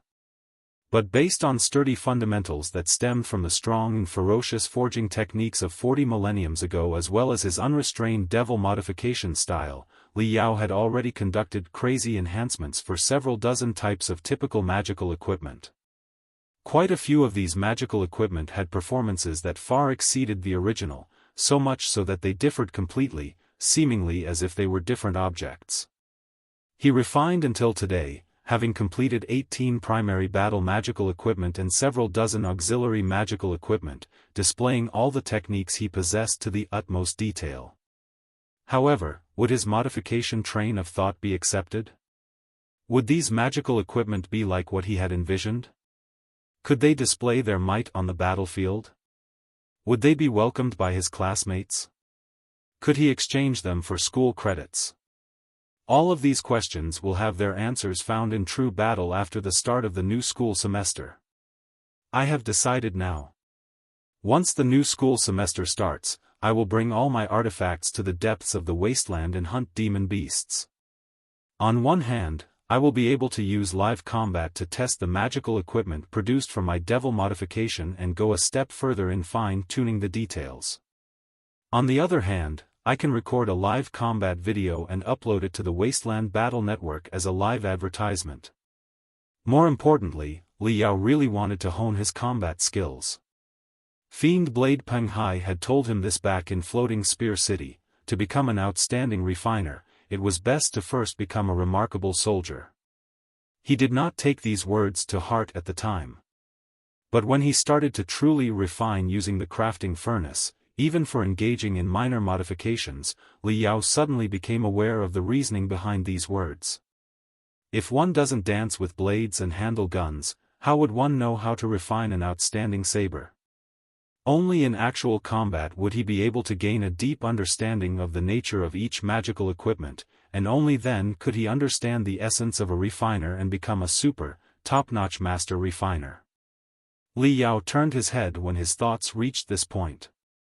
He gave a deep glance at the mystic skeleton battle suit, and emotions of disappointment and frustration were born inexplicably from the bottom of his heart.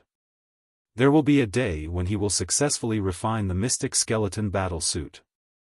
He will make this majestic mystic skeleton battlesuit rise to the highest heavens and roar with wind and thunder. But he didn't know just who would don the mystic skeleton battlesuit when that day comes and laugh in defiance against the heavens and earth. Li Yao's eyelids twitched. An image of him wearing the mystic skeleton battlesuit suddenly appeared in the depths of his pupils. He had a world-shaking appearance. This scene was impossible to erase once it had appeared and stabbed deeply within his heart like a growing barb. No matter how he pulled, he was unable to remove it. If there is a day when I can don the mystic skeleton battlesuit, break through the skies of the highest heavens, and brave the winds and waves of the star ocean, how refreshing that would be. Li Yao chuckled and giggled as he let his imagination run wild. Right at this time, Wild Wave City suddenly sounded with a resonating horn in all directions. It was as if countless giants were standing up straight at every corner of the city, ferociously pounding their chests and letting out roars that shook the heaven and earth. Roar! Roar! Roar! Li Yao's pupils suddenly constricted and he suddenly jumped up. He sized up his surroundings with a bit of astonishment. Even though he couldn't see even half a person, when the horn sounded, the entirety of Wild Wave City underwent a bizarre change. The strong odor of blood and metal flooded the air. Even though the frigid winter wasn't over, it was as if the scorching summer had suddenly arrived. Whoosh! Whoosh! Whoosh! Whoosh! Several dozen streaks of light consisting of every color imaginable ascended slowly towards the skies from all directions. They interweaved together, faced the northeast direction, and shot out like lightning. They were several dozen experts of at least the building foundation stage. The crystal processor on Li Yao's wrist crazily vibrated. The Wasteland Battle Network had pushed out a notification, and there was a sudden outburst of extremely important information. This was an unprecedented event. Li Yao activated the crystal processor at once. A stream of information made up of a mixture of gold and blood-colored lights popped up. It was an ad hoc mission of complete urgency. Emergency military situation. Verdant Tarn City, located 478 kilometers away from Wild Wave City, has encountered a beast tide of level 8 or higher. The beast tide has already broken through the outer defense lines and has rushed into the city. There are still many civilians remaining in Verdant Tarn City who are staying entrenched within the center of the stronghold. The entire city has already sunken into a messy situation where humans and demon beasts are mixed together. It is impossible for us to use super heavy magical equipment to destroy the beast tide. We can only summon masses of Federation forces and cultivators to enter the city and engage in alleyway and street combat. The Federation forces have officially asked the cultivators of all sects and universities surrounding Verdant Tarn City to enter the battlefield. Our school, at its roots, is a local university of the wasteland. When faced with a neighbor in crisis, we are bound by duty. The name of this ad hoc mission is The Fierce Battle of Verdant Tarn City. Every student who has more than 8,000 credits can sign up. Those who are interested, please register on the Battle Network and assemble at Field Number 2 within an hour. Time is of the essence. Repeat. This mission is extremely high risk. It is very likely to lead to heavy injuries or even death. Those that do not have confidence in their own strength, don't apply.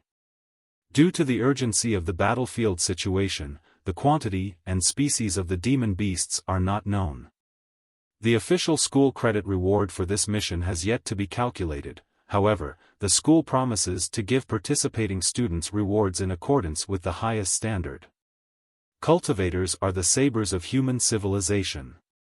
Now is the time to unsheath these blades. An hour later, at Field Number 2, we will leave and behead the demons and exterminate the devils. Behead the demons and exterminate the devils. The last few words made Li Yao dry at the mouth and tongue, his blood was racing. He was just a normal person during the last beast tide invasion. He had to rely on Ding Ying, Wei Qingqing, and the red-eyed officer, these cultivators to come protect him.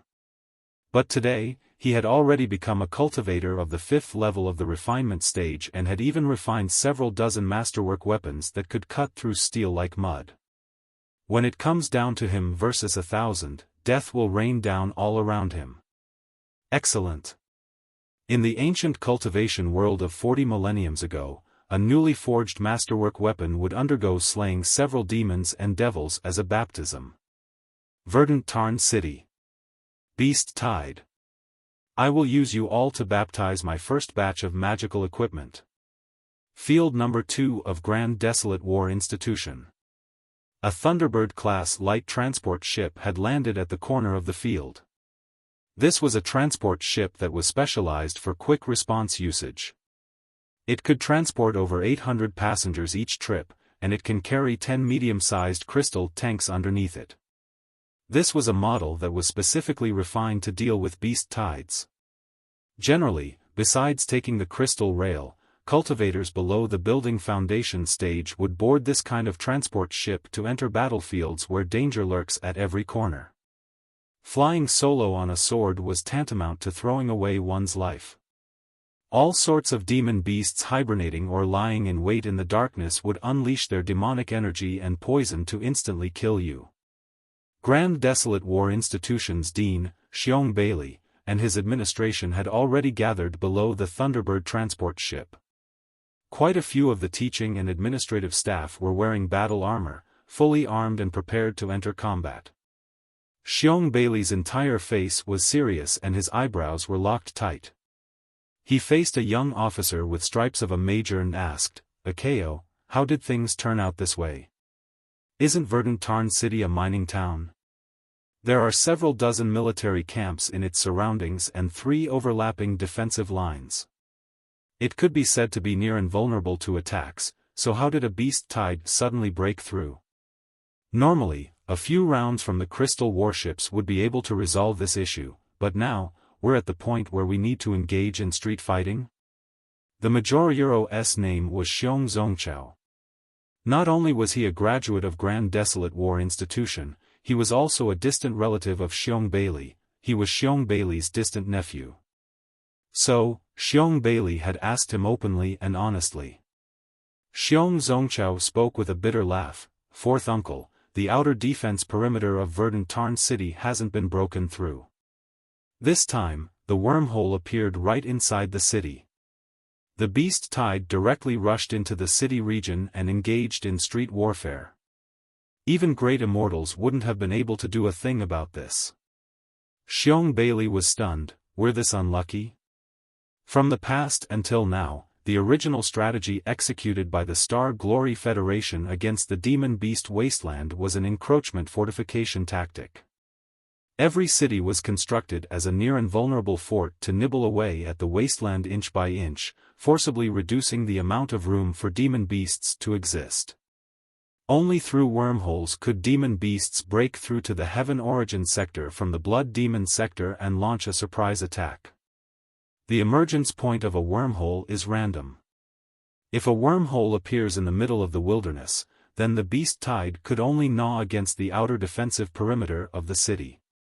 They need at least 3 to 5 hours, and even half a day may not be enough for them to gnaw through the defenses. Humanity's crystal warships can fly leisurely to the skies above the beast tide with their primeval true fire cannons, tiny lightning railguns, and shattered star bombarders. Various mighty, powerful, and unrivaled super-heavy magical equipment can be unleashed, cleaving skulls and brains together in an indiscriminate bombardment. No matter how unbridled the beast tide is, they would all turn to roast duck. But this time, they were truly unlucky. The wormhole directly appeared within the city. The beast tide came pouring into the city region in an instant, mixing together with the human race. No matter how strong crystal warships were, in the end, they couldn't just bombard the entirety of Verdant Tarn City to smithereens, right? They could only mobilize the Federation soldiers and cultivators to engage in street combat. Xiong Bailey gave a cold snort. His expression turned incomparably sharp. Who cares if it's street combat? We of the human race are the most powerful combat race of the endless sea of stars. It doesn't matter which environment we fight in. We will surely be the ultimate victors. Akeo, come. Experience for yourself the bearing and style of Grand Desolate War Institution's new generation. Before Xiong Bailey faded away, a fiery red stream of light whizzed over. Brother Chow, long time no see.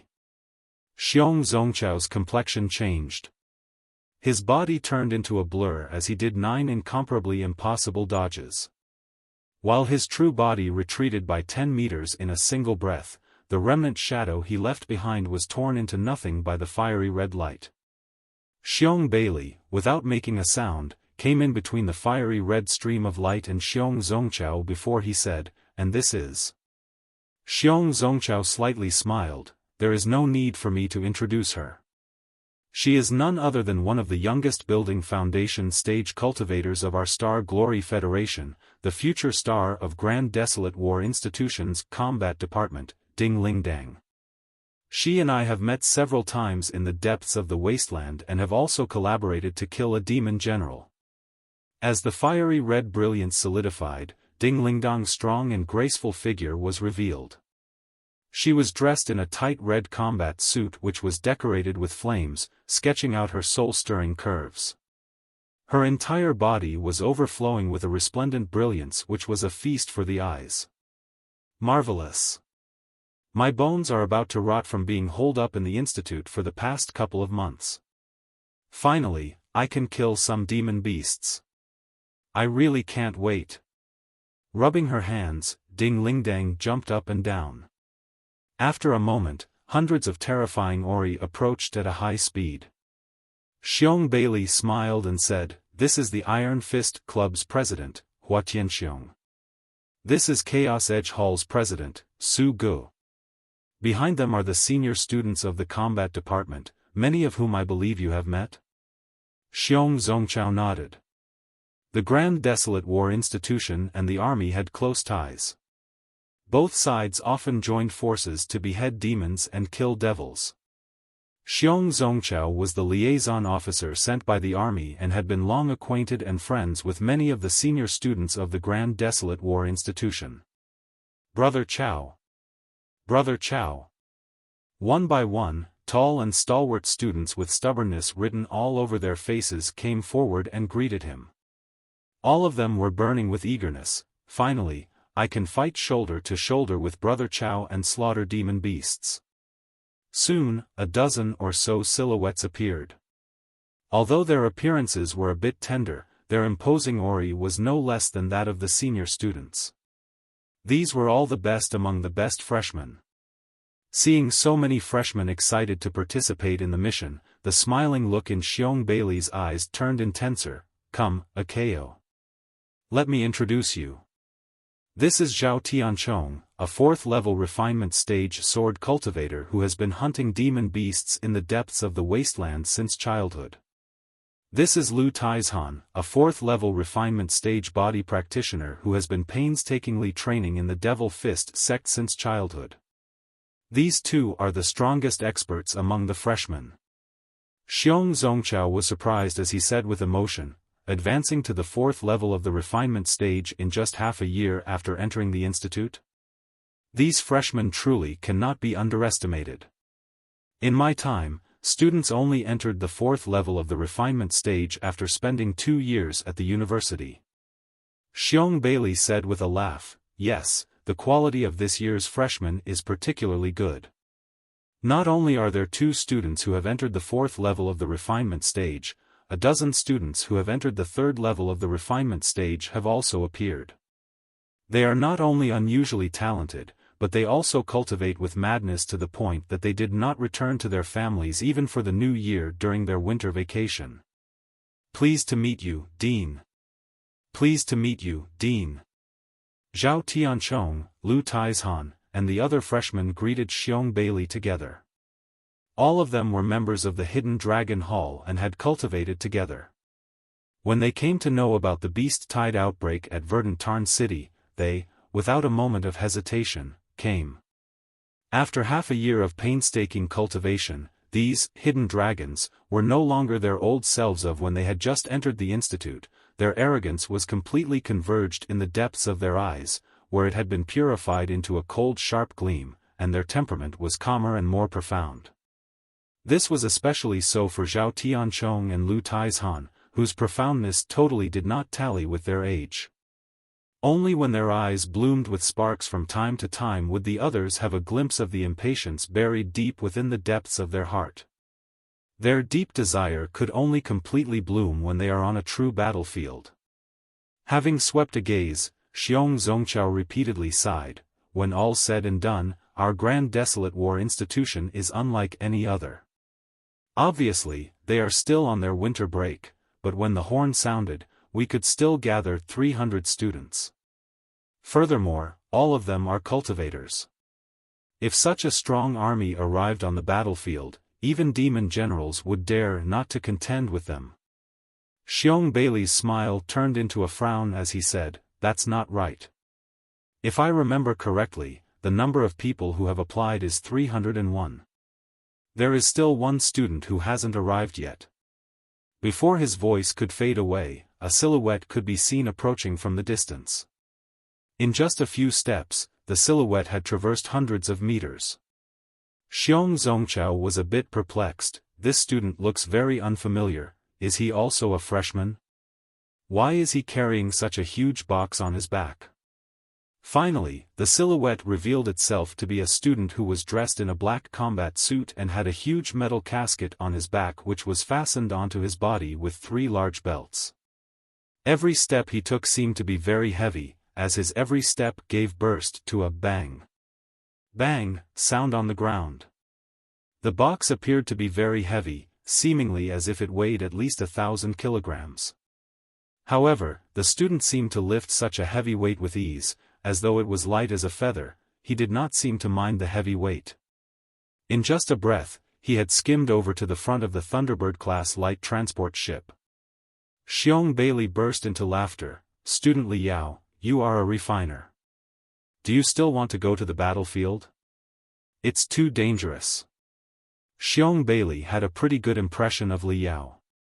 Whether it was him going against the flow, adhering to the refining department, or the modification of the first-generation Taiyi furnace which pulled over a 10 million sponsorship, these matters had surprised Xiong Bailey incessantly, and he deeply remembered this somewhat special teenager. Xiong Zongchao's eyes bloomed with a sliver of radiant splendor as he cried out involuntarily, "Is this the only student of the refining department? He is really powerful." Xiong Zongchao had been in the army for many years. He was in the special forces and had a very sinister insight. Just from the sound of Li Yao's footsteps, he reckoned that the iron crate on his back weighed at least a ton. Even after running countless miles while carrying a ton on his back, his breathing is still steady and there is no change in his complexion.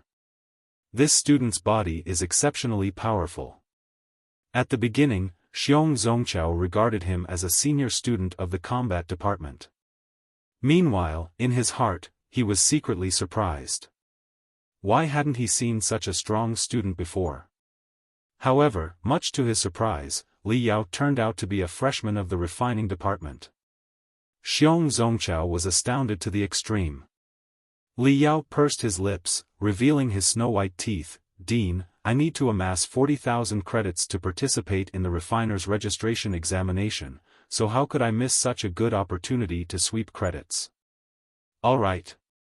Waving his hand, Xiong Bailey's eyes flickered with an electric brilliance as he swept a glance over the students and spoke in a loud voice, "Since everyone is here, let me repeat it once more. This mission is extremely dangerous, and it's very likely that you will be seriously injured and some of you might even die. If there is even an ounce of hesitation in your heart, it's best for you to withdraw." The 301 students stood firm with their heads held high, with not a single one of them uttering a word. Everyone's face was flushed red to their ears, seemingly as if they were being burned inside an invisible and maddening will to fight.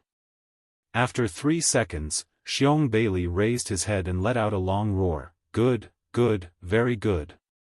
Having students like you is the greatest pride in my, Xiong Bailey's, life. Let us depart and slaughter those demon beasts. Slaughter those demon beasts. Hundreds of teachers and students loudly roared. Everyone's blood was bubbling as they boarded the Thunderbird-class light transport ship. After a moment, the light transport ship rose into the air as it whizzed towards Verdant Tarn City.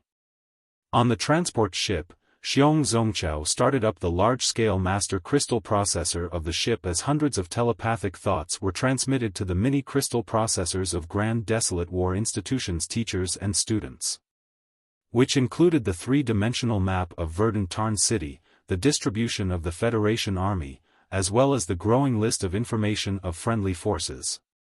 When the sects within 500 kilometers radius came to know of the Beast Tide outbreak at Verdant Tarn City, all of them mobilized. Every second, countless powerful cultivators rushed toward Verdant Tarn City. And with the vanguard troops commencing their fight after entering the city, a general understanding of the quantity and type of demon beasts was also procured. This information was all transmitted to the main crystal processor of the Thunderbird-class light transport ship and subsequently distributed to the micro-crystal processor of all its passenger. Whoosh! Whoosh! Whoosh! Whoosh! Everyone checked their crystal processor with rapt attention as the colorful holographic screen was flooded with countless information just like a downpour. Everyone was a cultivator, and as such, the speed of reading the information was very fast. In just a short moment, they had all grasped the general situation. Xiong Zongkeo introduced, at present, it seems that the Beast Tide is of at least level 7, and very coincidentally, the wormhole had appeared in an underground abandoned warehouse in Verdant Tarn City. As a result of this, no one seemed to have noticed at the beginning. It was only when tens of thousands of demon beasts had spread across the city through its complex sewer lines and appeared within the city simultaneously did they notice. However, by then, it was too late. Fortunately, in order to guard against beast tides, every city in the wasteland is fortified from inside and outside. Many of the large-scale structure inside the city were enclosed in low-rise walls and defensive array glyphs. Many of the areas even have a large number of military magical equipment installed. Furthermore, Verdant Tarn City is an important mining city. Many sects have mining bases in Verdant Tarn City along with a bunch of guards to protect the mine, all of whom are ex-servicemen or cultivators that are holding the line. And the native sect of Verdant Tarn City, the Azure Sun sect, is ranked 379 among the top 500 in the Federation and have 10 building foundation stage experts. Under the resistance of the Azure Sun sect, most of the civilians were able to hide inside the fortified buildings, and the headquarters of the Azure Sun sect even has over 10,000 civilians protected inside. Please look at the three-dimensional map, here, here, and here. There is still a large number of civilians stranded. We have two missions, the first is to save all the civilians, and the second is to behead all the demon beasts in Verdant Tarn City, kill them one by one, even fowls and dogs are not to be spared. Please look at the information list of the demon beasts. From the news transmitted from the frontline, this is a mixed-type beast tide. At present, we know of 43 demon soldiers and 5 demon generals, however, we have yet to discover the demon king. But from past experiences, we are 80 to 90% sure that a demon king will be commanding such a large-scale beast tide from the back. Along with the introduction of Xiong Zongchao, translucent, three-dimensional images appeared one by one on everyone's holographic screen. These images included the pictures of a couple dozen demon beasts along with their habits, levels, risk factor, the heaven and earth treasures they bear, over 100 kinds of information. Li Yao's heart skipped a beat. He had never imagined that the level of this time's beast tide outbreak would be so high and that a demon king might even appear.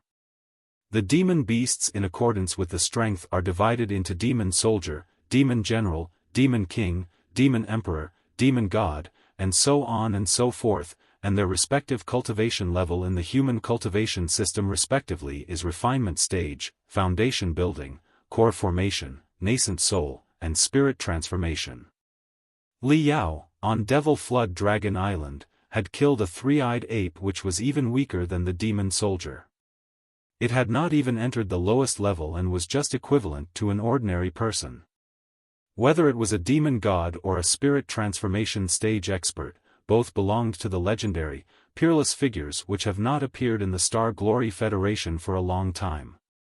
Even the Demon Emperor, which was comparable to a nascent soul stage-old monster, was also very rarely seen. Once he appeared, he would certainly be followed by hundreds of millions of demon soldiers, for which half of the Federation would be completely mobilized. Only then was it possible to compete with them. Starting from the demon soldier, demon beasts would gradually break away from the shackles of a beast, gaining high intelligence. Then, they could be called a member of the demon clan. The thought of actually fighting with a true member of the demon clan made Li Yao inexplicably excited. Chapter 168 He's Dead Weight. Having finished introducing the general situation of the battle, Xiong Zongqiao once again said, "Soon, you will be entering the battlefield. I can see that a lot of you have your own weapons, but if any of you need weapons, you can head to the armory of the transport ship and take your pick. We don't have many close combat magical equipment, but we have all kinds of firearms, ready to equip. Everybody can casually take them for use." Li Yao's heart was astir. All the magical equipment he had crafted were close combat type, so it would also be better to get a firearm for self-defense. Just as he was about to get up, he came to notice that the other students remained completely still. He couldn't help but befuddled as he asked Ding Ling Dang, who was sitting beside him, in a low voice, "Sister Ling, why isn't anybody taking a gun?" Ding Ling Dang slightly smiled and said, "Traditional body practitioners and sword cultivators rather don't like using firearms. It's not like we are complacent and choose to stick to our ways, but on the contrary, it's because weapons like firearms have many flaws. Since the development of long-range types magical equipment such as firearms, the pros and cons of long-range and close combat type magical equipment had always been a bone of contention in the world of cultivation. The pros of firearms were quite obvious. Not only could the firearms be fired from long range, but the firepower was also strong. Not to mention that using the crystal cell as the energy source allows its user to preserve his or her spiritual energy, and also the fact that some low-tier firearms could even be used by the ordinary people. However, the cons were also quite obvious. Whether it was the crystal cells or the bullets that were forged out of crystal, both were terrifyingly heavy. A Thunderfire bolt gun, along with a dozen crystal cell, plus 3 to 5 hung bullet belts would at the very least weigh over 50 kilograms. As far as ordinary people were concerned, spending a few days or maybe even a dozen days while carrying such weight and venturing into the depths of wasteland where demon beasts frequently lurk would truly be a terrifying thing. And as far as cultivators go, it was compulsory for them to accelerate from 0 to a couple hundred or even to the speed of sound within a couple of seconds at every move, and in just one breath, they had to dodge demon beasts' attack a couple dozen times continuously in the air. And carrying an extra kilogram of supplies would slow their high-speed movements by 1 second, which would decrease the number of maneuvers they could do during the battle and in turn would make them susceptible to the demon beasts' attacks. And most importantly, due to the long confrontation with humans, demon beasts have also evolved. Many of the high-level demon beasts have a body covered entirely in a hard shell, while their vital points were concealed underneath the joints of the shell, making it very difficult to hit them from a distance of a couple kilometers. They had to approach to 100 meters distance and fire from close range, and only then was it possible to cause fatal injuries. However, as far as cultivators were concerned, within a range of 100 meters, whether one used firearms or blades wasn't truly too much of a difference. Within the Federation army, a vast majority of the soldiers were ordinary people who fight in troops, so they do not need to worry about the problems caused by the logistic support. That's why firearms are mainly used. Our Grand Desolate War institution's teachers and students all specialize in close combat and have not received strict firearms training. Furthermore, we are used to fighting in small teams, so we have to rely on ourselves for the logistics support. Not to mention, our hunt can easily take half a month, so we need to carefully plan every gram of supplies we will carry. If we are equipped with firearms, not only would it cause insufficient injuries to the demon beasts, but on the contrary, it would drag us down and affect our speed and agility. However, in the cultivation world, just like sword cultivators, there are also firearms cultivators who specifically train in gun-fighting techniques. A powerful firearms cultivator could accurately shoot between the gaps of a demon beast's armor from a couple kilometers away. The Federation's first military college specializes in fostering firearms cultivators, and only in their hands do firearms make sense. Having said that, Ding Lingdang pondered and said, however, it would also be better for you to take a gun for self-defense. In any case, you are quite powerful, and moreover, you have not formally undergone close combat training. For you, blades and firearms are just the same. It would be rather safe for you to use the gun to shoot from afar. Li Yao also thought the same. Apart from the 108 hands Chaos Gale hammer technique, he had not seriously learned any other offensive techniques. And the 108 hands Chaos Gale hammer technique wasn't actually an offensive technique but rather a basic forging skill. Just like 1000 tempering 100 refining, it was an exercise to beat and boil the muscles and bones to temper the body. By carrying out painstaking training in the depths of the billowing star sea, Li Yao had his strength and speed enhanced, allowing him to withstand Ding Lingdang's attack for a longer period of time. Until now, he only had a physique which was seemingly cast from iron and terrifying strength. However, he did not have even one brilliant saber technique or sword technique. If it was a firearm, he just had to squeeze the trigger and the bullet would blast its way out on its own, which he was capable of. Having thought of this, Li Yao stood up and greeted Xiong Zongchao before walking towards the armory. All the students who were sitting on either side of the aisle were surprised for a moment. They could not understand why someone would choose a firearm. No one here was a rookie, they understood basic common sense. For close combat cultivators like them, firearms would just slow them down and would simply be unable to unleash their true strength. However, when they found out that it was Li Yao who was going to pick a gun, their eyes revealed a look of relief. One by one, many of them nodded their heads. Fellow student Li Yao, you should take a few guns to defend yourself. Although we will protect you, in a street fight, anything can happen. It's better for you to prepare yourself for everything. Yes. We have heard that your skills are pretty good, however, fighting is not your specialized field after all. On the battlefield, you can be considered as a support staff, and it would be better for you to hide behind us and fire 1 or 2 shots when the demon beasts are least expecting it. We will help you contain the demon beasts. Everyone was very cordial. They weren't discriminating against him because of his meager strength at all. In their opinion, he was just a freshman of the refining department whose specialty lies in the technical field. It was very normal for his battle strength to be far from the students of the combat department. It was already quite good for a refiner to fight shoulder to shoulder with everyone and risk his life amidst the dangerous battlefield. As Li Yao wormed his way into the armory, suddenly, racks jam-packed with hundreds of dazzling, traditional firearms filled his view and caught him by surprise. As a veteran magical equipment fanatic, naturally, he had a deep fanaticism for the firearms, which even matched his fanaticism for blade-type magical equipment. However, in day-to-day life, blade-type magical equipment were rather easy to obtain, while terrifyingly powerful firearms were subjected to control and needed certain qualifications to equip them. In the past, when he was just an insignificant scavenger, the most he came in contact with were ordinary firearms like the Thunderfire bolt gun. Li Yao's eyes suddenly flickered with greed as he glanced left and right. Drool was almost ready to trickle down the corner of his mouth as he swooped in to kiss the weapons a few times.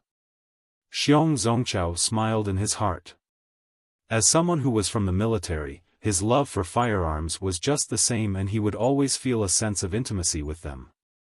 Xiong Zongchao generously said, "Junior brother, since you are a refiner and don't have any offensive strength, and as the city is very dangerous, you should pick a powerful firearm. You can casually pick any weapon that you fancy here. I will hand you the jade chip which will transmit telepathic thoughts and give you a rundown on its operating method and allow you to master its basic operation within 3 minutes." Li Yao unconsciously nodded his head as he was somewhat dazzled by the armory and was at a loss as to which one to choose. Until his line of sight happened to fall upon an enormous metal beast at the corner, after which he could no longer extricate. Swallowing a mouthful of saliva, he couldn't help but walk towards it. After 5 minutes, Zhao Tianchong and Li Taizhan, who were the strongest amongst this batch of freshmen, whispered to each other. The subject of their discussion was none other than Li Yao. Ever since the mystical reversal performed by Li Yao at the end of the month, during which he continually caught up with the 4 experts of the Hidden Dragon Hall and seized the first position in the newcomer ranking, the two had treated Li Yao as their strongest rival. At first, the two, by relying on the specialized courses which rewarded many credits of the combat department as well as madly cultivating in the last semester, had pulled far ahead of Li Yao by a fair number of credits. However, in the last days of the semester, Li Yao had successfully modified the first-generation Taiyi furnace, acquired a scholarship, and had obtained 3,000 credits as a reward, thereby leaving them far behind all of a sudden once again. The two were once again shocked as well as helpless. At first, they had intended to return home for the new year during the winter vacation, but under the stimulation, they didn't return home and were madly cultivating even on New Year's Eve.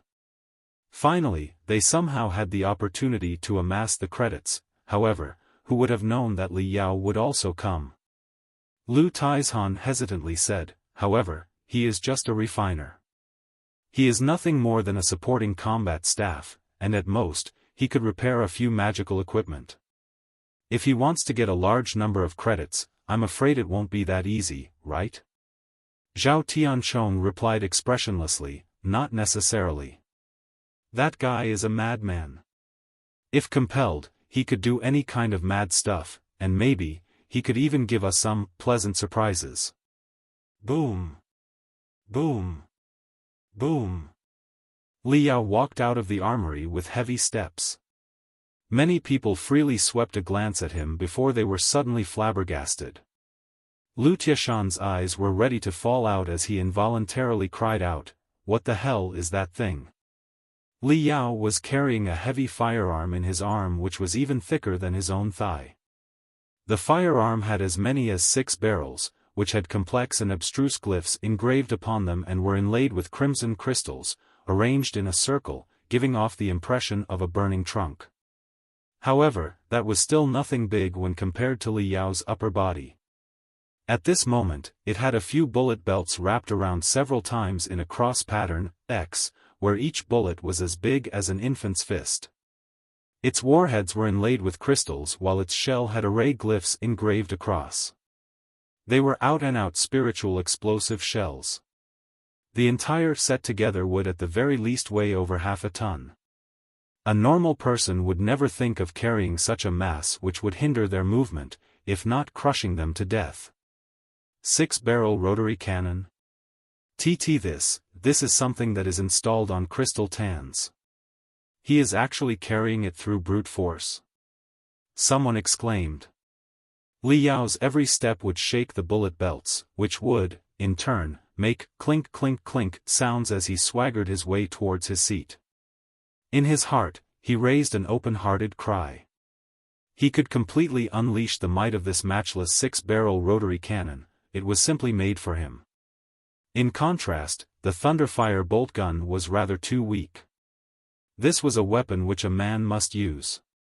Lu Taizhan had reached the ends of his forbearance as he stood in front of him. "Fellow student Li Yao, did you choose this gun?" Li Yao raised his eyebrow, "Is there a problem?" Lu Taizhan screamed, "Of course, there is a problem. How heavy just a single bullet is along with the weight of the firearm need not be said, and we all know that with your strength, you can carry it, but have you ever thought of its recoil? The recoil of such a heavy weapon is terrifying. Every shot would generate a recoil which is equivalent to a third-level refinement stage cultivator ruthlessly smashing into your stomach. Can you even withstand that? He suddenly retreated a few steps as he punched towards Li Yao's stomach. Li Yao was surprised for a moment. He was used to sparring with Ding Lingdang, who was a building foundation stage cultivator, so in his eyes, this punch of Lu Taizhan was straight and slow. It was simply like a punch fired by a 180-years-old man. He had hundreds of methods to dodge it. However, Lu Taizhan didn't seem to have any malicious intent, and this punch could even be said as him extending his arm, not to mention that he also stopped 22.87 mm away from his stomach. Li Yao blinked his eyes and did not move as he just watched Lu Taizhan slowly fire a punch before slowly withdrawing it back. What do you mean? Li Yao was unable to tell head or tail of Lu Tieshan's actions. Lu Taizhan raised his voice. I just used strength comparable to a third-level refinement stage cultivator and fired a lightning-fast punch. While you not only could not react, you even failed to see it. If you fired this 6-barrel rotary cannon, it would be equivalent to having yourself pounded with a couple dozen heavy punches within 1 second. Wouldn't you spit out blood? Li Yao suddenly came to a realization. Only now did he come to understand that Lu Taizhan was acting out of kindness. He could not help but feel somewhat embarrassed. And if he clarified now that he could see Lu Tieshan's punch and had hundreds of methods to dodge it and counterattack, and moreover the fact that even if it did land upon his body, it would not hinder him too much, wouldn't that be too arrogant? Having thought for a bit, Li Yao said, Fellow student Lu Taizhan, thank you for your reminder. I will be careful. Having said that, he walked to his seat and sat down before holding the 6-barrel rotary cannon and started wiping it happily. You, Lu Taizhan, upon seeing that Li Yao didn't listen to his persuasion, stomped his feet on the floor in anger. Forget it. Zhao Tianchong stopped him and said in a low voice, the newcomers are always like this. They think that the bigger the firearms are, the more formidable they are. Wait until he suffers a few times, then he will understand. A few times? At the very first time, his bones will be broken into pieces, and he would turn to us to save him. He is truly a dead weight. Lu Taizhan was a bit annoyed. Having seen the gun Li Yao had chosen, he knew that Li Yao was a downright rookie. He and Zhao Tianchong had a very rich amount of combat experience and knew that the most annoying thing in combat was having a rookie who wasn't clear about the general situation in the team, and often, such rookies would become a dead weight for the team. Sitting on his seat while meticulously wiping the 6-barrel rotary cannon and familiarizing its structure, Li Yao casually asked, Sister Ling, approximately how much % is a blow from a third-level refinement stage cultivator compared to one of your blows when you usually fight me? Ding Lingdang thought for a bit, it is almost nothing. At most, it's a few tenths, why? Oh, it's nothing. Li Yao touched his nose while he continued wiping the cannon. At this moment, boom came from underneath the Thunderbird-type light transport ship and started shaking, seemingly as though it had been struck by a huge wave. They had arrived in the space of Verdant Tarn city, and in front of them was the battlefield. Chi! Chi! Chi! The Thunderbird-type light transport ship was like a lonely boat amidst a tempestuous storm, it was shaking more and more. Upon hearing the strange noise coming from underneath their feet, everyone wondered what was corroding the hull. The senior students who had experienced many battles could not help but have a pale complexion, and a few freshmen, even more so, constantly swallowed their saliva to ease their tension. Everyone, we are already flying over Verdant Tarn city. There are many hidden demon beasts underneath us who are launching attacks against us. However, they won't be able to break the spiritual energy shield within a short period of time, so you don't need to worry. Having calmly said that, Xiong Zongchao seemed to have thought of something as he headed to the cockpit. In a short moment, the walls of the transportation ship started flashing as they turned into a huge, ring-shaped holographic screen, displaying the scene outside the ship, seemingly as if the hull had turned transparent in the blink of an eye. Li Yao gazed into the distance, peering at the azure lake, Verdant Lake, at the front. Verdant Tarn City was built by the lake and was a flourishing city whose population numbered in the tens of thousands and had sky-rise buildings. It was an extraordinarily bustling city. Boom! Boom! At this instance, Verdant Tarn City had lost its former glory. The entire city was shrouded in a faint cloud of dust and smoke, and explosions were ringing off the hook. Meanwhile, demon beasts were attacking the human bases, causing the defensive array glyphs to be stimulated to the extreme as colorful streams of light soared into the high heavens. Whoosh! Whoosh! At this moment, a couple of gray streams of some kind of vicious liquid quickly shot out amid the cloud of dust and smoke and struck dead right on the bottom of the transport ship. The transport ship fiercely jolted a bit while its passengers bounced up from their seats. Fortunately, the transport ship had promptly launched a spiritual energy shield, guarding the transport ship against the bombardment of the gray liquid. The gray liquid stuck onto the spiritual energy shield, seemingly as though the mass of gray liquid were sentient entities that were brandishing their claws and baring their fangs as they constantly corroded the spiritual energy shield and made ear-piercing noises. Li Yao was secretly astounded. He now knew why low-level cultivators were not willing to ride their swords in the wasteland. The gray liquid was certainly highly toxic and corrosive, even after the Thunderbird-type light transport ship had launched its spiritual energy shield. It was unable to withstand them even for a bit. If some low-level cultivator were hit directly, perhaps they would melt into a puddle of pus in the blink of an eye. Xiong Zongchao simmered in anger as he shouted, "Do you think that your father's transport ship doesn't have any offensive ability and you can target your father so unscrupulously? Analyze the trajectories of their attacks for me and fire the mystic ray. Let's crucify all of them." Under Xiong Zongchao's order, all the lights in the transportation ship dimmed down as all the spiritual energy was directed to the main crystal processor for analyzing the trajectories of demon beasts' attacks. After a moment, 3 milky white beams were fired from the nose of the transport ship and pierced through the cloud of dust and smoke. Wherever the mystic beam went, nothing could hide from it. Not only was the dust and smoke no longer blocking their line of sight, but even the interior structure of the buildings was visible. The mystic beam also brought a mystifying magnification effect. Li Yao's mind was astir, as he seemingly noticed 3 toad-like demon beasts squatting amid a broken building a few dozen kilometers away. The toad-like demon beasts were 100 times bigger than a toad and weighed almost a ton. Their bellies engorged and shrunk alternatively and could bulge up to as much as 5 meters in diameter before vigorously contracting and shooting some kind of poisonous liquid into the sky. Xiong Zongchao burst into laughter, so it was 3 venomous ghost toads. Let's see where you are going to escape to now. The 3 poisonous toads also seemed to have realized that they had been locked onto by the mystic rays. One by one, they revealed a panic-stricken look and the ghost face-like pustules at their glabella burst open, shooting a mass of gray mist as their stature suddenly started to shrink.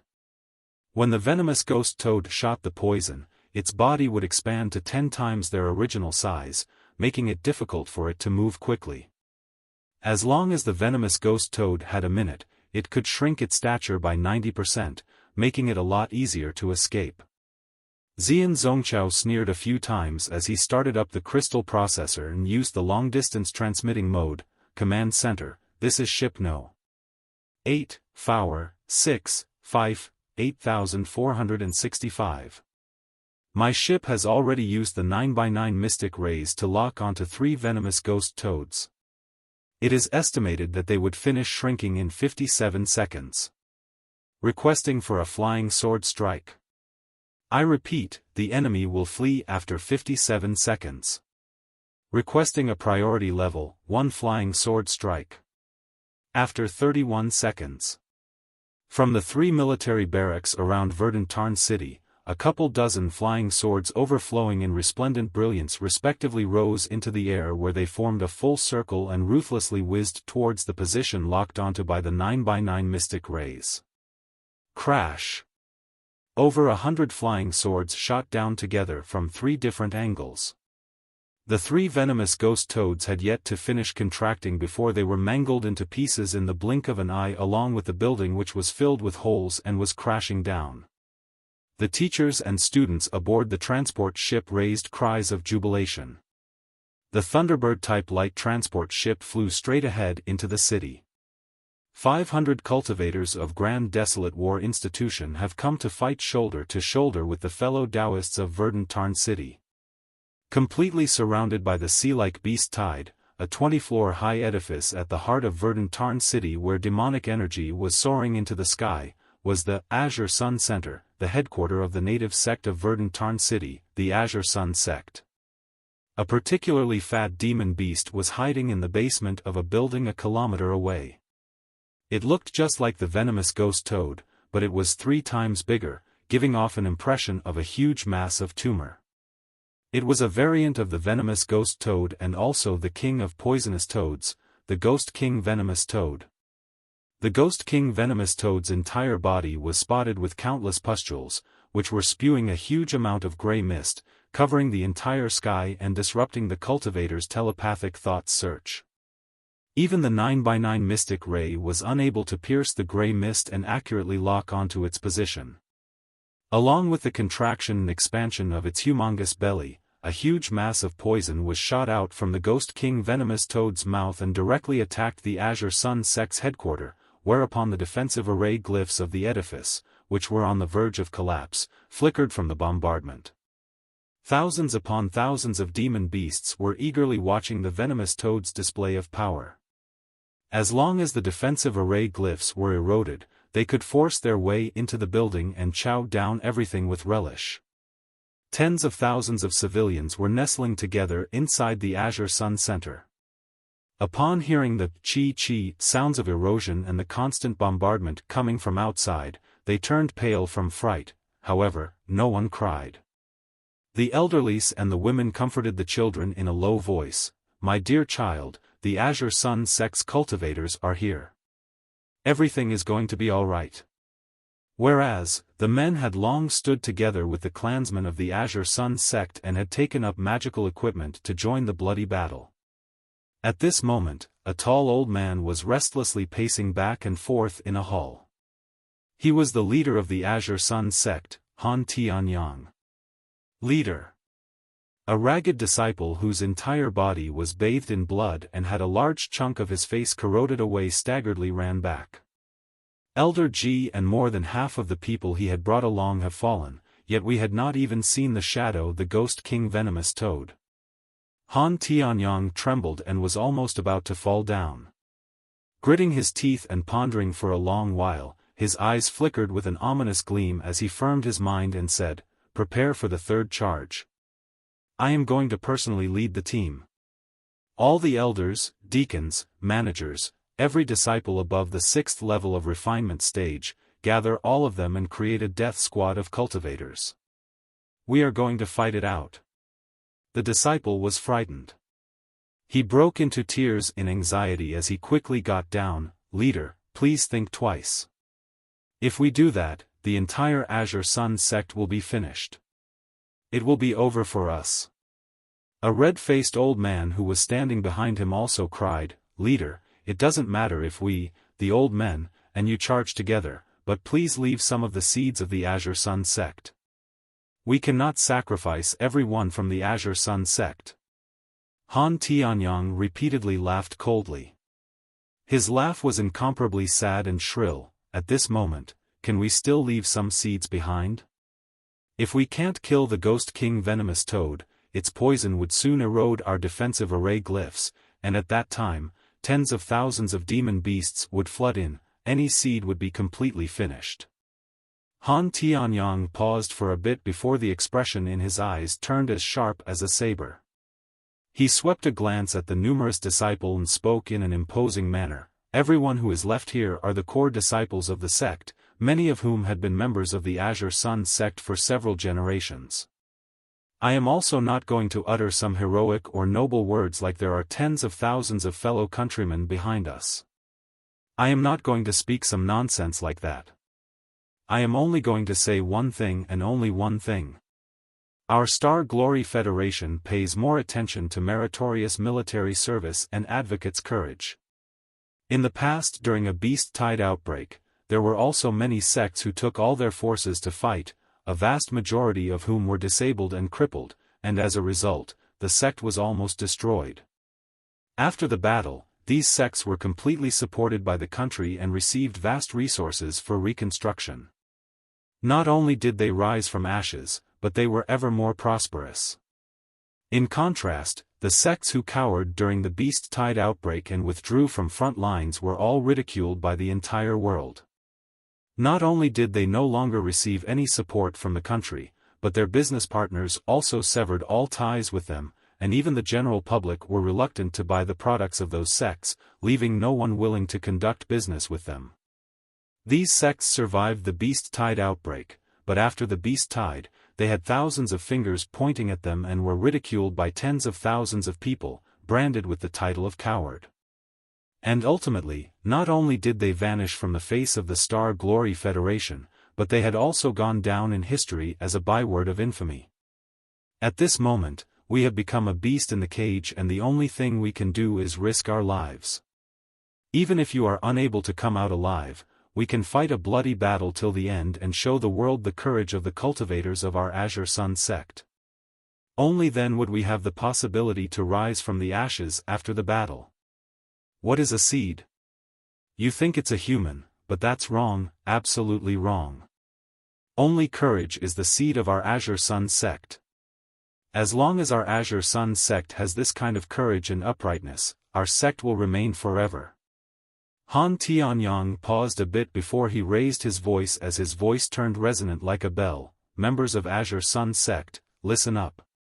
Under the leader, elders, deacons, and managers, every disciple in the 6th level of the refinement stage or higher, prepare to attack. Those who have the higher cultivation will charge in the front, while this leader of yours will lead the charge. If the high-level foundation building cultivators are dead, intermediate-level foundation building cultivators will lead the charge. If the intermediate-level foundation building cultivators are dead, low-level foundation building cultivators will lead the charge.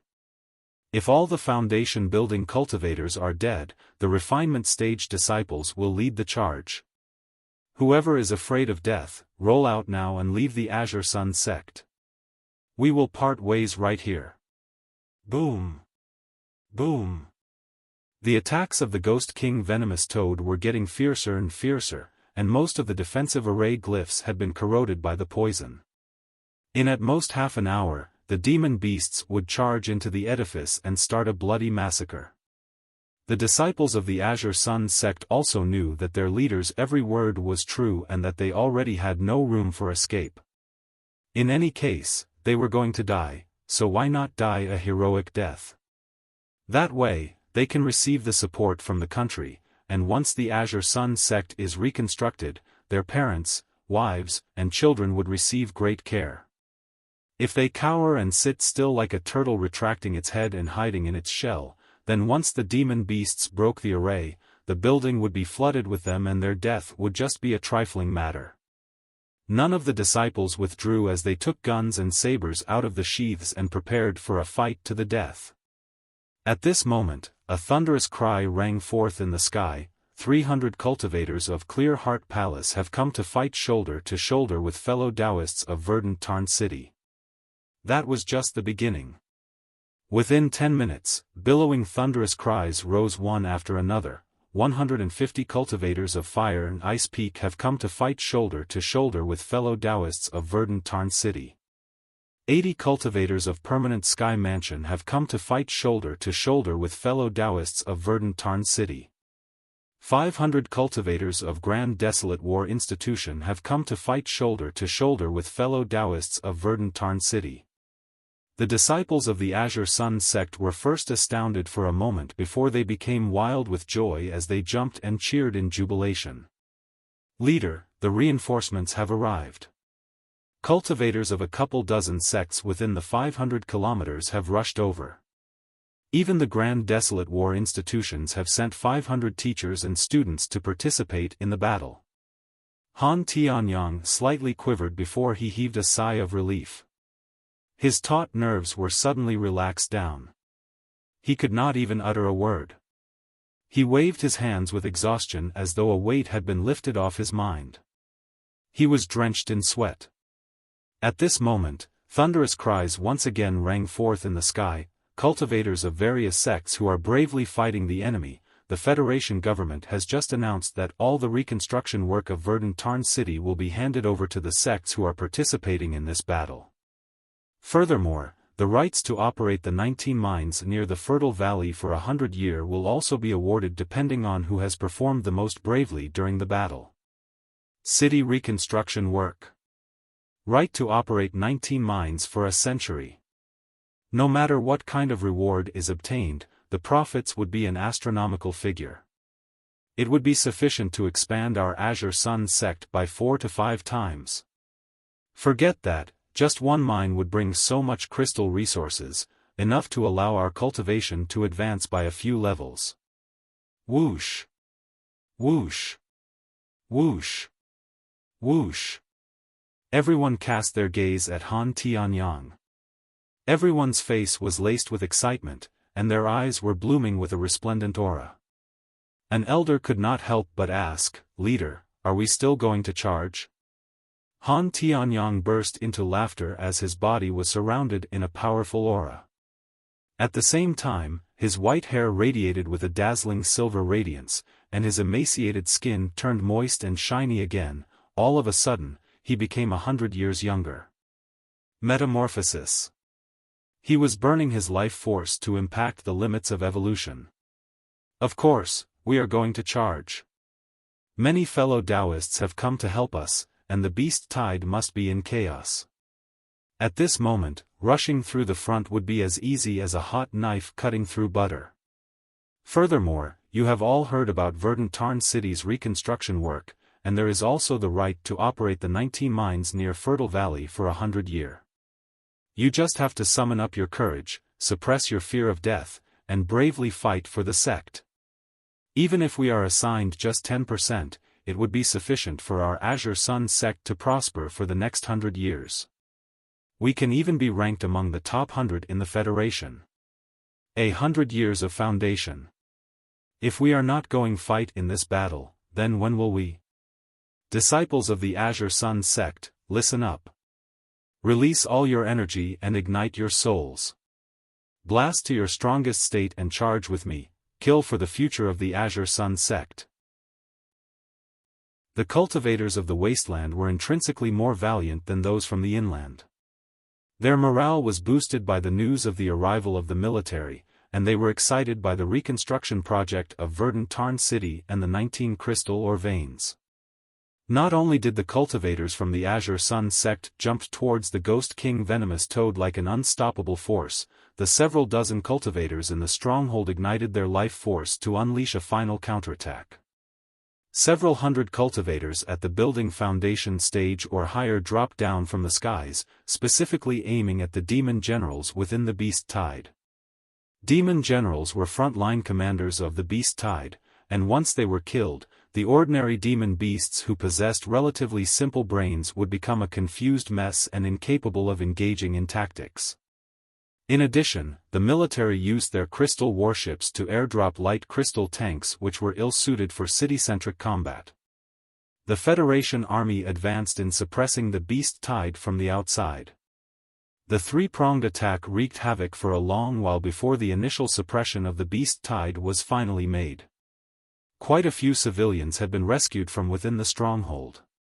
But this time, the wormhole had emerged underground. Countless demon beasts rushed through the sewers to the surface like a tide of water. Demon kings, whose power was equivalent to humanity's core formation stage cultivators, oversaw the battle from underground. The cruel street combat would have to continue for a long period of time. In the factory district located in the southwest region of Verdant Tarn City, 9 cultivators had formed a small squad. They advanced forward with complete vigilance.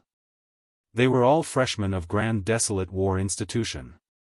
Aside from Zhao Tianchong and Lu Taizhan, who possess combat experience, the remaining members had rarely exchanged blows with demon beasts on a true battlefield. So, their first mission was to get familiar with the battlefield as quickly as possible and to accumulate real combat experience. The demon beasts didn't devastate the southwestern portion of Verdant Tarn city as hard as the other areas. High-stage cultivators had already swept through this factory district and were unable to discover any excessively tyrannical high-stage demon beasts. At most, there were a few demon soldiers lying in wait within the darkness, which was most suitable for these newcomers to train on. Ding Lingdang was the leader of these troops, in other words, she was the babysitter of these newcomers. She was extremely dissatisfied about this task. She pouted and cursed as she kicked small rocks on the roadside around. Li Yao held the 6-barrel revolver cannon with both hands. Ammunition belts were wound around his body, and he carried a giant metal crate weighing over 1,000 kilograms on his back. All sorts of equipment were piled atop of him like a mountain, burying him entirely inside. Cheerfully walking in the middle of the squad, no matter how one looked at him, he looked like an upstart who got rich overnight. Zhao Tianchong's and Lu Tieshan's moods became a bit displeased. They were different from normal freshmen, they had actual combat experience since the age of 10, and by now, they could be considered veterans of the battlefield. Executing this mission of bringing along these newcomers more or less meant that they were acting as babysitters. And there was also Li Yao within this group of newcomers. He was like a master carrying all those big guns around, showing off his combat power. They thought about the moment when the recoil of the cannon would fracture Li Yao's bones, how Li Yao would scream with "wah wah," implicating everyone in the scene. The two became even more depressed just thinking about it. When this mission is over, we'll apply for a higher level mission and engage in free slaughter. It's best to get far away from Li Yao, this newbie. The two people looked each other in the eyes, each revealing their intentions from their eyes. The blood-like setting sun dyed the dilapidated walls with a layer of red. There was no hint of people within the destroyed factory district, it was incomparably desolate. There were collapsed buildings and abandoned flying shuttles everywhere. There were even a few shriveled-up demon beast corpses in the corners. The ground was mottled everywhere with the black color of their blood. A faint red glow floated within the air, permeating with an acrid aura. Ordinary people could hold on for 35 minutes before dizziness, shortness of breath, and chest tightness kicked in. Even though these 9 were cultivators, their minds were agitated and their thoughts were a mess. It was a discomfort that could not be described. Ding Lingdang took out a box of dark green ointment from between her breasts. She smeared a bit beneath her nose and passed it along to the student next to her. As the student applied it and passed it on, she explained, "This is demonic energy. Besides the death of a demon beast, the rotting of their corpses will generate this demonic energy. Also, quite a few demon beasts can release demonic energy naturally. Demonic energy exceeding a concentration of 10% isn't suitable for the survival of ordinary humans, and even cultivators would find it hard to persevere for long in a concentration exceeding 30%. In a concentration exceeding 50%, one must wear a crystal suit and rely on powerful purification magical equipment in order to fight within the demonic energy. The Blood Demon sector is the headquarters of the demon beasts. It's said that quite a few places in the Blood Demon sector have demonic energy concentration exceeding 70%. This was one of the reasons why our human race has been constantly unable to breach the Blood Demon sector. Our crystal suits are too few in number.